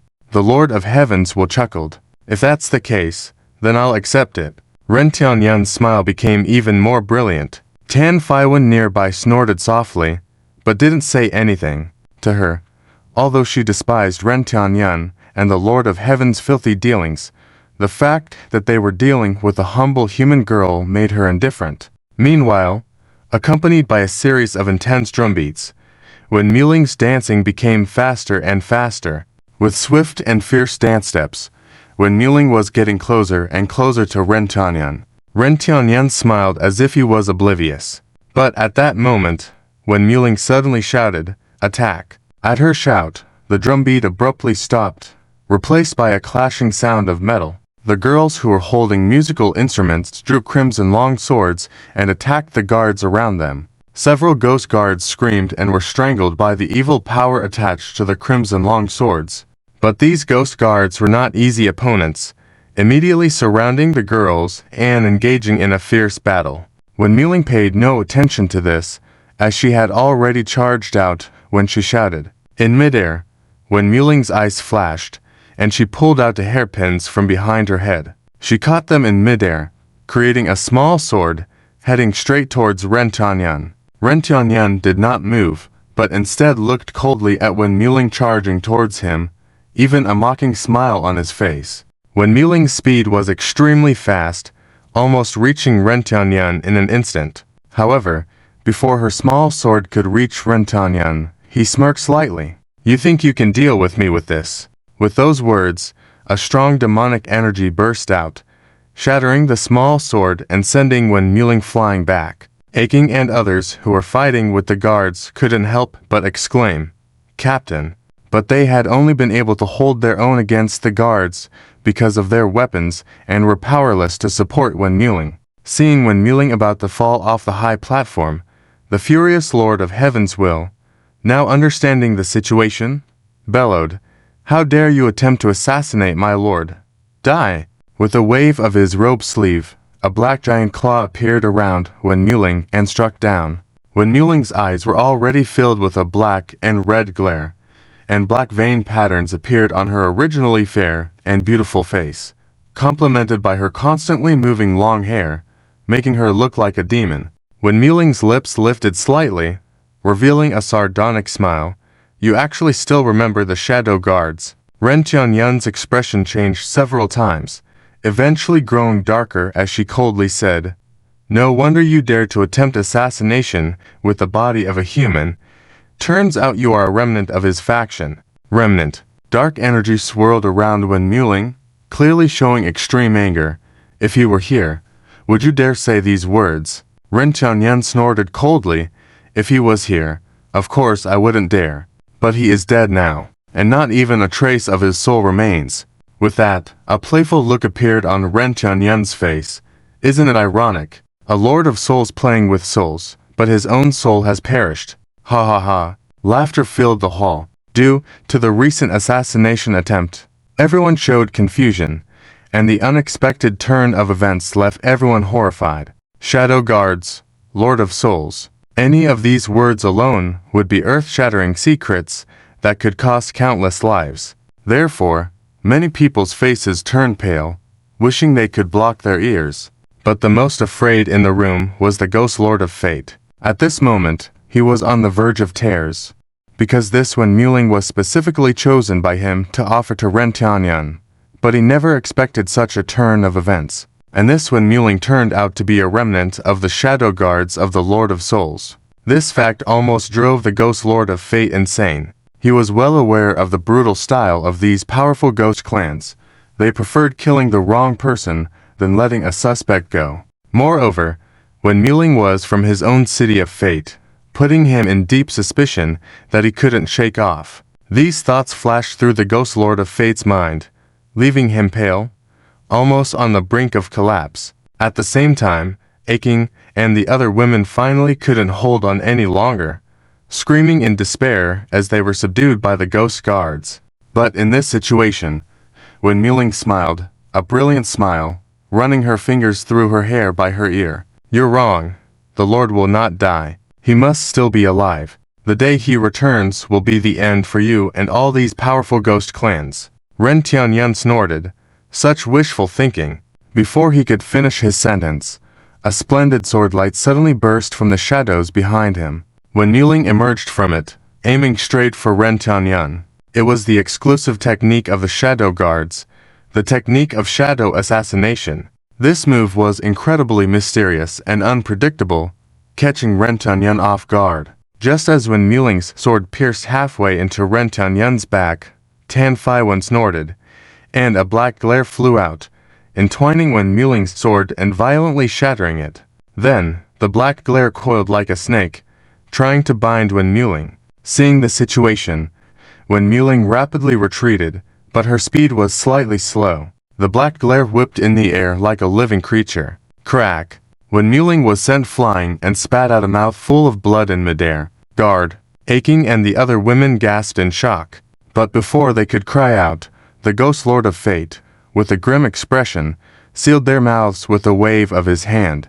Wen Muling staggered, flying far away before finally managing to stop. Her face, originally fair, was now as white as paper, with her lips stained crimson with blood. Ren Tianyun only had a small wound on his back, which was nothing to him, but the damage to his pride made him furious. "How dare you hurt me? I will bring you back to the depths of the Hell Realm, into the eternal torment of the abyss," Ren Tianyun roared. In this situation, when Muling's body trembled, seemingly unable to hold on any longer, Aching and the others, despite being unable to speak, gazed at Wen Muling with despair and sorrow in their eyes. As for the people in the courtyard, they were silent as well. Song Jingyu's expression was very gloomy. Although she didn't know who Wen Muling was, the current situation reminded her of yesterday's events, making her feel a sense of empathy. Despite the slim hope, she quietly asked, "Master, what are the shadow guards?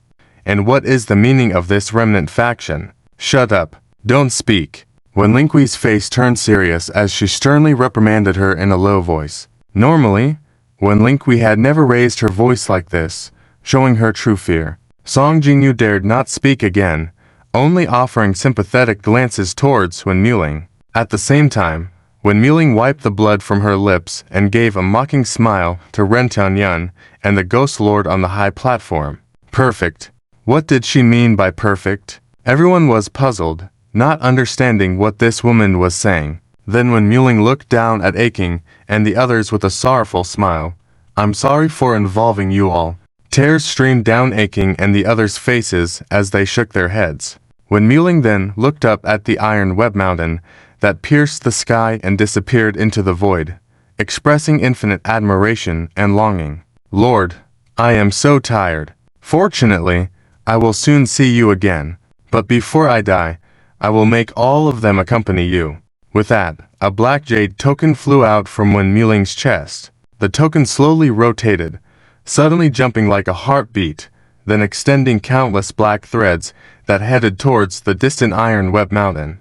Tan Faiwen suddenly understood, screaming in horror, "Stop her!" Ren Tianyun also realized the danger and mobilized all his cultivation strength to try to kill Wen Muling. But it was too late. The black threads extended from the black jade token instantly connected with the numerous black lights on the iron web mountain. Boom! The entire iron web mountain trembled slightly. Because of its towering height, the tremor was faint, but it caused the entire platform and even the entire city of Fate to shake violently. The violent force swept through the area, and when Muling burst into joyous laughter, tears of blood flowing down her face. This is the power left by the Lord of Souls. Who dares to defy it? When Muling's eyebrows raised, her voice echoing in the sky. Ren Tianyun, Tan Faiwen, the Ghost Lord of Fate, and everyone present were filled with horror, especially Ren Tianyun and the other two, trembling all over as they felt the tremendous power. Die! When Muling's face was filled with ecstatic sickness, for this power, that she couldn't control, was leading to the annihilation of her soul. Just as countless black threads covered the sky, preparing to kill everything, a slender and well-defined hand suddenly appeared next to the black glare-enveloped jade token. With a firm grasp, the hand shattered the black jade token. The whole scene fell into a deathly silence. Everyone widened their eyes, staring blankly at the white-robed youth floating in the sky. Their brains went blank. Song Jingyu shook all over, overwhelmed with joy. It was him. She couldn't believe she would see him here. Song Jingyu had a deep memory of the youth who saved her in the Vermilion Tower. But then, she thought of something, and her heart sank as worrying clouded her face. What was he planning to do? Didn't he see the situation in the field now? Equally stunned was Aching on the high platform.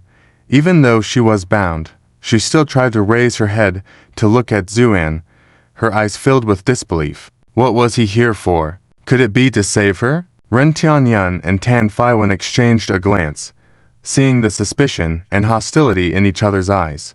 Regardless, the appearance of this white-robed youth was strange, and whether he was friend or foe was unclear, so both had prepared themselves secretly. At the same time, when Muling finally snapped out of her confusion and roared, "Give me back the jade pendant," she then pounced towards him in a frenzy. Zhu, and toyed with the jade pendant and sighed lightly, "You're quite devoted, take a rest first." With that, when Muling, who was charging towards him, froze instantly, her eyes filled with horror as she realized she had lost control of her entire body, unable to even move a finger. Zhu, and smiled, then turned to look at the people on the high platform, finally fixing his gaze on Ren Tianyun and Tan Faiwen, saying calmly, "Ren family, Tan family, that's right, I am Ren Tianyun, the direct descendant of the Ren family. And who are you?" Ren Tianyun asked coldly with a look of arrogance. Zuan's lips curved into a playful smile. "Who am I? It seems you are not qualified to know who I am." "You." Ren Tianyun was furious, about to erupt. At this moment, the Lord of Fate stepped forward, roaring, "Boy, do you know who you're talking to?" The Lord of Fate was eager to prove himself at this moment, as his fate lay in Ren Tianyun's hands. If he were to return and say he might be in cahoots with the remnants of the underworld overlord, he would be in deep trouble. That's why he couldn't wait to rush out like this. However, as soon as he finished speaking, a cold glint flashed in Zuan's eyes as he raised his hand and struck out. The strike seemed to come from the heavens, landing directly on the Lord of Fate's head. Bang! There was a series of cracking bones. The Lord of Fate, who had been standing arrogantly on the high platform, was turned into a pulp by this strike. Flesh and blood splattered on the ground, blood flowing freely, and the air filled with a foul smell. This blow shocked the entire audience. Ren Tianyun and Tan Faiwen were also startled. They had not expected Zuan to strike so suddenly. Unexpectedly, Ren Tianyun, who had been ready to fight moments ago, remained calm at this moment, just staring coldly at Zuan without speaking. On the other hand, Tan Faiwen's expression was grim. Taking a deep breath, she asked in a deep voice, "What is your intention?" "Intention, Azu," and smiled, "Nothing much. I just didn't like him, so I decided to kill him." "You?" Tan Faiwen's face turned pale, feeling choked. This answer sent shivers down many people's spines, as they felt that this white-robed youth had caused a big problem. The Ghost Clan had always oppressed the Human Clan, never the other way around. Now that he had acted in such a manner, it would surely provoke the anger of the powerful Ghost Clan. Sure enough, dark energy emerged from the blurred body on the ground, reforming into the Lord of Fate. However, this time, the Lord of Fate was no longer in his human form, but had transformed into a complete Ghost Clan entity. "I will tear you apart completely." The Lord of Fate was on the verge of madness at this moment. Having lived for thousands of years, he had never experienced such humiliation. He had only spoken a few words, and this mysterious white-robed youth had destroyed the human body he had painstakingly cultivated. So, the Lord of Fate, now revealed in his true form, was filled with rage and surged towards Zuan. But just as his body left the ground, Zuan snorted coldly and stomped lightly. Boom! The void shook, and a mighty force instantly pressed down on the Lord of Fate's head. Although this strike did not crush his entire body like the previous one, it made him kneel on the ground, unable to rise again.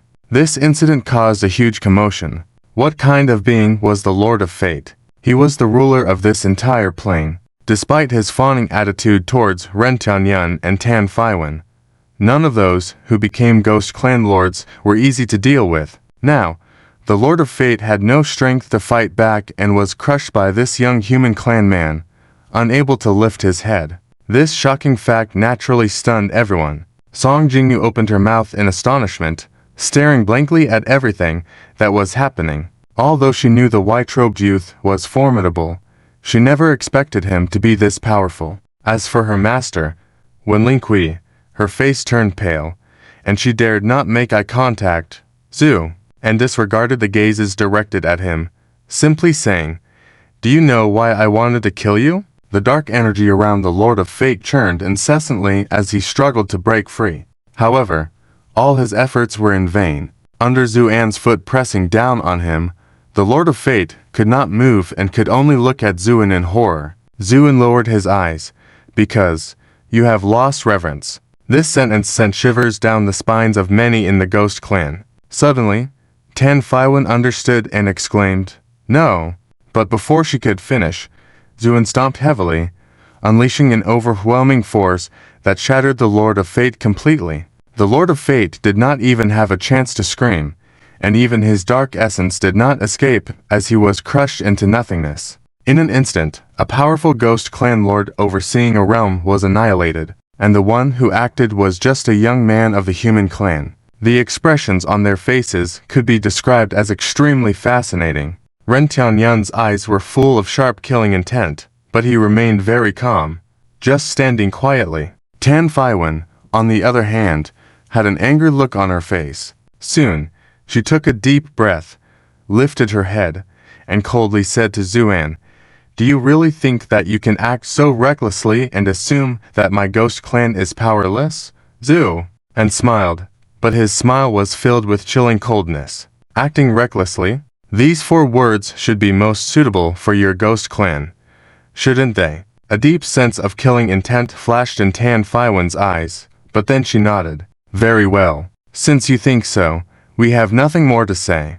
We'll meet again in the future." With that, she turned and walked away. Ren Tianyun also gave Zuan a deep look, sneered, and then turned to leave as well. For them, as direct descendants of ancient prestigious families, they not only received cultivation training, but also education in various aspects. An important aspect of this education was to always remain calm no matter the situation. So, whether it was Ren Tianyun or Tan Faiwen, despite being filled with anger towards Zuan's actions, they found his appearance suspicious and his origins unclear, his strength unknown. Therefore, they both decided to temporarily avoid confrontation, knowing that with the power of the Ren and Tan families, they could investigate this person's background thoroughly and deal with him later. That is why they both independently chose to leave. Many people breathed a sigh of relief upon seeing this scene. As long as they could temporarily get through this ordeal, it would be good enough. Many had made up their minds to leave the fated plane as soon as this situation passed. After all, at this moment, the fated plane seemed like a volcano about to erupt. As Ren Tianyun and Tan Faiwen were about to leave, Zuan calmly said, "Do you think you can still leave now?" A silent commotion swept through the crowd. Everyone was stunned. Did he just provoke the prominent Ren and Tan families? Has this young man in white lost his mind? Song Jingyu was also stunned. Then her eyes filled with tears. She pulled her master's sleeve urgently and said, "Master, he ... When Lingqi showed no signs of noticing her disciple's odd behavior. In fact, at this moment, the master of the White Bone sect was also dumbfounded, full of shock. This young man should be very powerful, but he seems to have forgotten that the other party comes from the depths of the ghost realm, from a prominent family. When Lin Kuei-si murmured softly, as expected, upon hearing Zhu An's words, Ren Tianyun and Tan Faiwen turned around simultaneously, their faces full of astonishment as they looked at Zhu An, seemingly surprised by his words. After a moment, Ren Tianyun grinned. How interesting. To think there is someone so arrogant in this world. Do you think you are powerful? While Tan Faiwen remained silent, the glint of killing intent in her eyes clearly revealed her inner thoughts. Zhu An smiled slightly. I'm sorry. I don't think I'm powerful. I just am. Ha ha ha. Ren Tianyun seemed to have heard a joke, laughing heartily. But before he could finish laughing, his expression suddenly turned solemn, and he said coldly, Very well. I was thinking of letting you off the hook, but since you seek death, do not blame others. Today, I'll show you the might of the Ren family. As he spoke, Ren Tianyun's figure had already disappeared from where he stood, and when he reappeared, he was already standing before Zhu An, raising his hand for a strike. Even without saying anything, the sheer speed of this attack was enough to be deemed extraordinary. However, in the face of this overwhelmingly powerful strike, Zhu An seemed unperturbed, standing there quietly without even changing the smile on his face. A low murmur swept through the crowd, many shaking their heads, assuming Zhu An was sure to be defeated. But just as this thought arose, Zhu An's hand suddenly lifted at a hair's breadth of time, catching Ren Tianyun's fist that had already thundered close, then gripping it fiercely. With a series of screams, Ren Tianyun was instantly sent flying, and his arm had twisted into a spiral, emitting strands of black energy continuously dissipating. This scene stunned everyone, and Zhu An calmly said, Is this your mighty Ren family? His tone was indifferent but filled with mockery. Ren Tianyun was furious. From birth until now, he had always been superior to others and had never suffered such a huge loss. Combined with Zhu An's mockery, it was unbearable for Ren Tianyun, so he smiled grimly. Very well. Since you seek death, I shall grant it to you. Blood flame, sky incineration. With a roar, Ren Tianyun's eyes instantly turned a dark red color like hell, and spakes of blood radiance appeared around him. One split into two, to split into four. In an instant, this blood radiance exponentially grew to dominate the entire sky. Ren Tianyun chuckled weirdly. Allowing me to use this move is something to be proud of. With that, he took a step forward. A thunderous burst of blood radiance consumed everything. Within the fiery shadows, the sheer dominance made everyone tremble and almost unable to stand. When Lin Kuei-si nearly moaned, shouting, This is the true power of the Ghost Realm's prestigious family. This young man is doomed. Song Jingyu looked dazedly at Zhu An enveloped in the blood flame, her heart clenched into a knot. Due to the death of the Ghost Lord of Fate, Ah Ching and the others had already broken free. So at this moment, Ah Ching suddenly shouted, Run away. Hearing her call, Zhu An lowered his head to glance at her, then smiled slightly. Run. Why should I run? Ren Tianyun laughed heartily. I like your stubbornness even when facing death. Die for me. With a thunder, the boundless blood flame surged forth. In the face of this impending attack, Zhu An's figure appeared so small. Many had already closed their eyes, unable to bear the sight.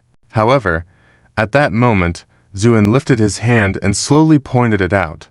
When this finger was pointed, the void trembled, and an invisible ripple instantly spread out. The surging blood flame under this ripple extinguished itself as if small flames in a gale, without even struggling. Almost in an instant, the blood flames that once dominated the entire universe disintegrated. Ren Tianyun's pride froze on his face, shock and disbelief taking over as he looked at everything. Zhu An then smiled faintly. I also like your audacity without power, so please face your demise as well. With that, Zhu An took a step forward, directly approaching Ren Tianyun, then unleashed a punch. Ren Tianyun tried to dodge, but panicked to find himself unable to move, only able to watch the fist approaching. But then, a flickering black aura suddenly appeared, binding Ren Tianyun, pulling him to the side just in time to avoid Zhu An's punch. Nevertheless, The force of the attack still damaged the black aura, and Tan Faiwen couldn't hold back and spat out a mouthful of blood, her eyes filled with horror. Just the aftermath of the punch had already injured her. How powerful was this person? At the same time, Zuin restrained his punch, looking down at Tan Faiwen with a cold smile. Very well. Since you've stepped in as well, let's die together. Upon seeing Zuan's smile, Tan Faiwen's heart turned cold. The swaying black aura, resembling a living creature, instantly surrounded her, protecting her tightly within. Her movements were indeed swift, but in the moment when the black aura just took form, a cold voice came from behind her. To condense resentment to such a level of control, just how many souls have you harmed? Upon hearing this voice, Tan Faiwen froze, feeling even the warm air flow on her neck. Under infinite terror, Tan Faiwen decisively unleashed her most powerful skill.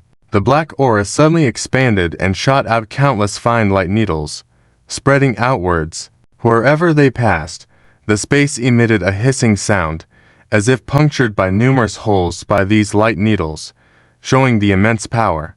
However, in this situation, a hand slowly reached out, directly piercing through the layers of light needles and grabbing the core of the black aura. The black aura suddenly stagnated and then shattered into pieces with a crack. Countless black energy dispersed, accompanying faint weeping voices scattered away. Tan Faiwen was scared silly, only able to stare blankly at the dispersing black aura, her mind blank. Bestowed by the Ming family, and also the most powerful treasure she relied on for fame, was actually shattered with a single move by him. Tan Faiwen suddenly felt bone-chilling cold. At the same time, Zuin slowly walked out of the black vortex, eyebrows slightly raised, faintly smiling. Is this all the strength you have? Tan Faiwen gazed dumbfoundedly at Zuan. Suddenly, she noticed a dim figure in the darkness behind Zuin silently approaching. Tan Faiwen's heart stirred, immediately understanding what was happening. Thus she spoke in a solemn voice. Indeed, you are formidable. But have you thought about the consequences of going against my Tan family? Consequences? Zuin smiled. I haven't thought about it, and I'm too lazy to think about it. After all, your Tan family won't last much longer. So why bother? Tan Faiwen snorted angrily, but her gaze caught sight of the almost transparent figure getting closer to Zuan, while Zuin seemed oblivious, standing quietly there. This made Tan Faiwen feel reassured, unable to help but chuckle. Though you are formidable, boasting like this only makes you a laughing stock. Besides, we have no grudges between us. Solely for a ghost sovereign, it's not worth it. So, if you are willing, our Tan family can overlook the past and be friends with you. Tan Faiwen began beating around the bush, attempting to mitigate Zuan's fighting spirit through her words. While she spoke, her attention was entirely focused on the figure approaching from behind. Closer and closer. Tan Faiwen licked her lips, a charming smile appearing on her delicate face. What do you think? This smile caused many to lose their composure. Zuin didn't say anything, just gave Tan Faiwen a deep look. Then a strange smile appeared on his face. Not impossible, but I have a condition. Oh? What condition, Azu? And said lightly, you must become my servant. Obey my every command. If you can do that, I may consider sparing you. This statement was like a bombshell, causing a huge uproar. Tan Faiwen was infuriated, her face turning pale. But when she saw the figure closing in on Zhu and just a few yards away, she couldn't help but take a deep breath, forcefully suppressing her anger and speaking coldly. Oh, if you really want that, then I can agree. What? The legitimate successor of the prestigious Tan family agreeing to become a servant to an unknown youth. This fact left many people with their mouths slightly agape, unable to close them. Zhu, and smiled. Very well. However, before he could finish his sentence, within the darkness behind him suddenly burst a brilliant blood flame, shooting straight towards Zuan's back. The force was so strong, it seemed to pierce the sky. This sudden change caused many to pale. Aching had been closely monitoring the situation, and when she heard Zhu demanding Tan Faiwen to become his servant, her face contorted with a strange expression, whispering softly, HMPH, men are all the same. Just at that moment, the blood flame exploded. Aiken couldn't help but cry out, "Be careful." However, Zuin didn't even glance back, simply saying, "I was planning to take turns, but are you in such a rush to die?" Tan Faiwen's eyes revealed an ecstatic look, because she knew that since Ren Chen-yun dared to do this, it wouldn't be just a simple strike. As expected, right as the blood flame was about to reach its target, a pitch-black dagger exuding a strong ominous aura appeared silently in the darkness, aiming directly at Zhu An's vital point. Such an attack was wicked and treacherous to the extreme. Hidden under the cover of the blood flame, the attack's aura was perfectly concealed. Ren Chen-yun, lurking in the darkness, smirked without a sound, his face full of mockery. "No matter how powerful you are, under my assassination, even if your strength is formidable, you will still die." The dagger pierced through Zhu An's body without any obstruction. Ren Chen-yun's smile froze as he realized there was no expected blood, and the sensation from the dagger was different. Not good. Just as this thought entered his mind, his body instinctively prepared to retreat. However, at that moment, a faint sigh came from behind him. Ren Chen-yun barely had time to turn half his body when he saw Zhu An standing behind him. Zhu An's face was mostly covered by darkness, with only his eyes shining like stars. Ren Chen-yun felt a shock in his heart, his throat trembling as he tried to say something. However, Zhu An didn't give him the chance. A glint flashed in his eyes, a sword aura shot forth, piercing directly through Ren Chen-yun's forehead, passing through to the back of his head, creating a large hole. Ren Chen-yun stood motionless, his eyes still showing shock and fear that hadn't dissipated. Then his body shattered into pieces. Not only that, amidst the spreading black energy, although Ren Chen-yun's soul struggled to gather back together, no matter how he tried, the wound at his forehead remained unmoving, gradually spreading. Finally, shaking, she looked at the lifeless Ren Chen-yun on the ground, her face pale and devoid of color. You actually killed him. Any problem?" Zhu An slowly stepped over the ground stained with Ren Chen-yun's blood. Indifferent. Tan Faiwen trembled all over, then remembered something and quickly lowered her head, trembling as she spoke. "It's nothing." This Ren Chen-yun dared to oppose the master, so his death is well deserved. "Master Azu," and repeated in a light tone, a faint smile appearing on his lips. "That's right. Didn't the master just say that as long as I am willing to become your servant, you would spare me? I am now willing to serve you as my master," Tan Faiwen said earnestly. Zhu An did not respond, but walked slowly towards Tan Faiwen, quietly observing her. Although Tan Faiwen's face was still pale, her expression was serious, and she smiled faintly at Zhu An, exuding a charming demeanor. Ah Ching cursed silently in her heart, reckless fool. But Zhu An also smiled, then gently lifted Tan Faiwen's chin. A look of humiliation flashed in Tan Faiwen's eyes, but she obediently raised her head, Zhu, and stared quietly before suddenly saying, "Unfortunately, I forgot to tell you that you don't qualify to be my servant even if you want to." This statement was even more shocking than Ren Chen-yun's death, us now, and many people were wide-eyed and looked at Zhu An, wondering what this young man intended to do. Tan Faiwen was also taken aback, feeling immense shame, but she bit her lip and asked softly, "Master, what do you mean?"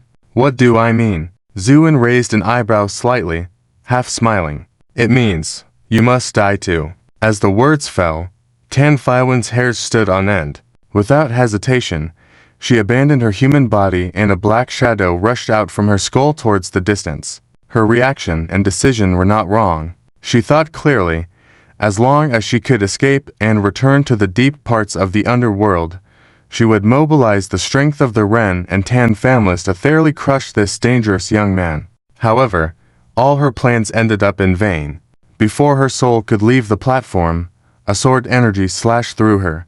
With a dull sound, Tan Faiwen let out a scream as her soul was split into halves, and no matter how the two black masses writhed, they could not join together. Without hesitation, Tan Faiwen abandoned the half of her soul, trying to preserve her consciousness and escape. Zhu An remained unchanged, simply raised his hand and forcefully clenched it. Bang!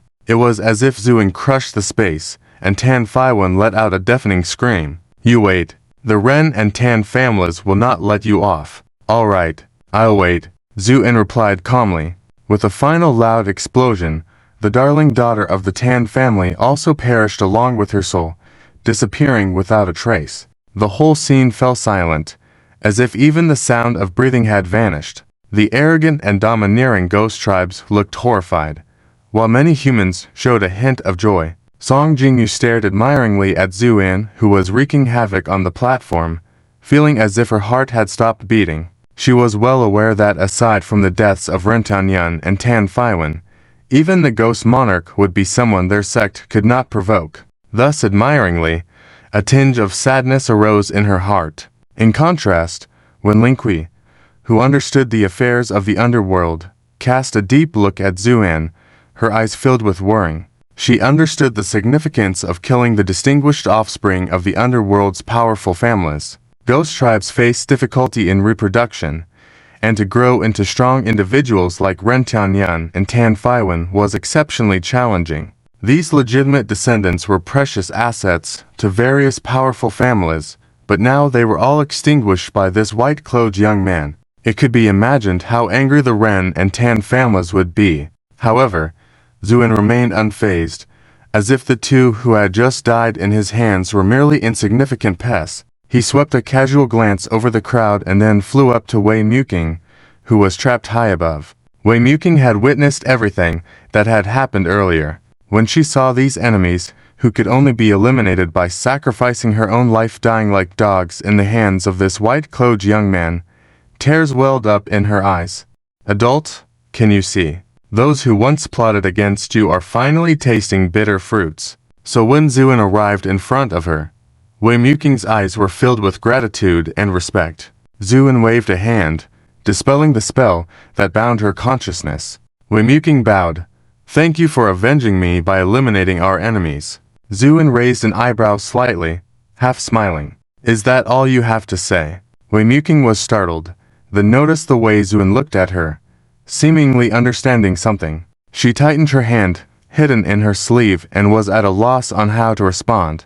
However, Zuin paid no attention to her reaction and calmly said, Kneel down. Huh? This order made Wei Muking widen her eyes in astonishment, before a look of puzzlement appeared on her face. Despite that, she managed to calm herself down and said in a low voice, Master, I made a vow that I would only kneel to one person in this lifetime, so please forgive me. Zuin remained silent and just watched Wei Muking, creating a tense atmosphere. As Qing was about to speak, Zuin turned around and calmly said, How do you think these people should be dealt with? Wei Muking hesitated, then looked down at the masses at her feet. She could see the fear on the faces of the Ghost Tribe members and the timidity in the eyes of many humans. Memories and thoughts flooded her mind, and she shook her head, saying softly, Master, Zhu, and didn't give her a chance to continue speaking. Stepping forward, he spoke softly, This world is too dirty. With that said, his eyebrows furrowed and he shouted, Evil-seeking sword, appear. Boom. Countless sword energies appeared in the endless sky, with flickering flames at their tips. Under a single stroke, the sword energy fell to the ground like a river, pouring down.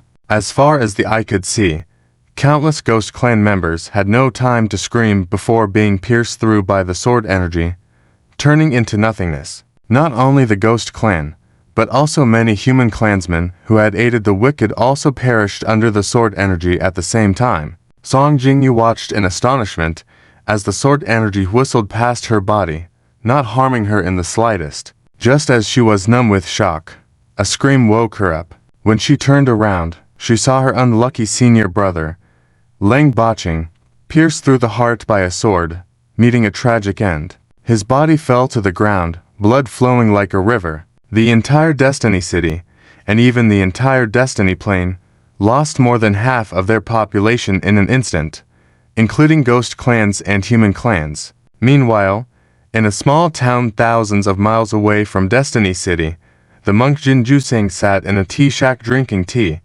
while the tea shop owner had already fled in fear, because behind Jin Juseng stood a respectful-looking ghost clan member. This ghost clan member appeared to be a young boy, but lacked the usual arrogance and ferocity of most ghost clans. Despite this, the tea shop owner was still frightened and fled. The young ghost clan member seemed troubled. "Master, are we, the ghost clan, always so hated?" Jinjusing nodded, continuing to calmly eat his dry biscuit. The young ghost clan member sighed lightly. "I know my sins are grave. Fortunately I met you, Master, or else my life may have passed in confusion and sin." Jinjusing smiled. Suddenly, an anomaly in the sky caught the attention of the young ghost clan member. When he saw the countless sword energies and noticed the flames burning at their tips, he was shocked and exclaimed, "Master, look!" Jinjusing naturally sensed the anomaly, and when he looked up, a hint of amazement flickered in his clear eyes. But soon his expression became calm and he said softly, "Don't worry about them. Do you still remember the repentance chant I taught you?" "I do." "Recite it." "Yes." Despite his fear, the young ghost clan member closed his eyes and began reciting the chant softly. At the same time, the sword energies had poured down and swept everything in an instant. When the sword energies descended upon the tea shack, almost all of them seemed to be directed towards the young ghost clan member. But as they approached, they suddenly stopped, then began to rotate slightly. The young ghost clan member kept his eyes closed, continuing to chant the repentance chant. The sword energies gradually softened, then slowly retracted. Surprisingly, as the sword energies passed by Jinjusing, they all gently bowed, as if greeting an acquaintance, before dissipating. Jinjusing was slightly startled, then smiled. When the threat of the sword energies disappeared, the young ghost clan member, who had been filled with fear, finally opened his eyes.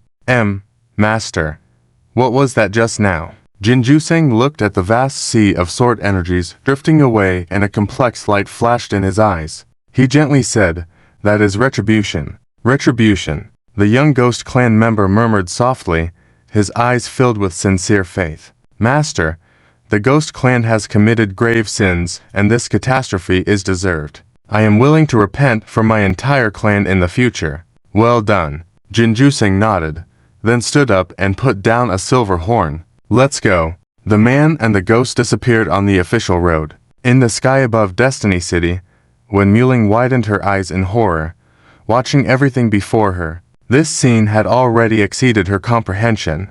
Besides the former lord of the underworld, she had never seen such a powerful existence as Zuan. The beings under the sword energies were silent, almost unable to stand. Finally, after being thoroughly cleansed, the sword energies gradually dissipated, revealing the scene below. Countless bodies turned into nothingness, leaving only a small number of people standing in place, pale and trembling.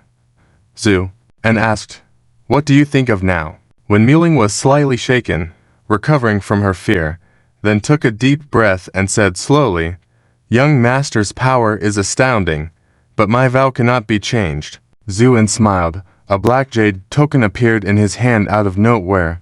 He lightly weighed it, and said, "He is fortunate to have such loyal followers like you."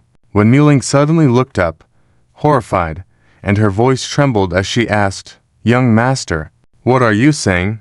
Zhu, and smiled, "I meant he is lucky to have loyal followers like you."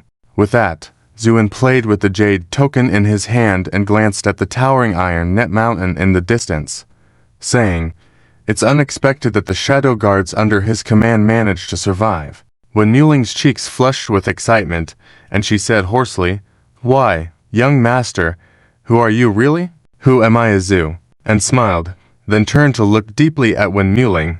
A thread of white flame suddenly appeared between his brows. Seeing this flame, Wen Muling was struck as if by lightning, her whole body trembling, even her eyes became distracted. "Now, do you know who I am, Zhu?" and retracted the flame, asking calmly. When Muling finally came to her senses from the shock, and without hesitation, knelt down, unable to say anything and just choked out. "Under the command of the Lord of the Underworld, Shadow Guard Wen Muling, I have seen the Great Ghost Lord?" Yes. Back then, when Zuin ruled the Ghost World, one of his most famous titles was the Godfire Ghost Lord. equal in reputation to the former lord of the underworld. However, Wen Muling's respectful attitude and immediate kneeling were not solely due to her reverence for Zuan. The real reason was that Wen Muling had heard from the lord of the underworld himself that Zuan and the lord of the underworld had a very close relationship, even considered as sworn brothers. This fact resonated with her. At that time, the God-Fire Ghost Lord and the lord of the underworld had done many earth-shattering things together, even subduing the top powers of the deep and central regions of the ghost world, forcing all the powerful families and factions to bow in submission. At that time, when Muling was just an insignificant girl among the shadow guards, barely noticed by anyone, including the lord of the underworld, whom she had only glimpsed from afar a few times. But this did not hinder her admiration for the lord of the underworld and Zuan.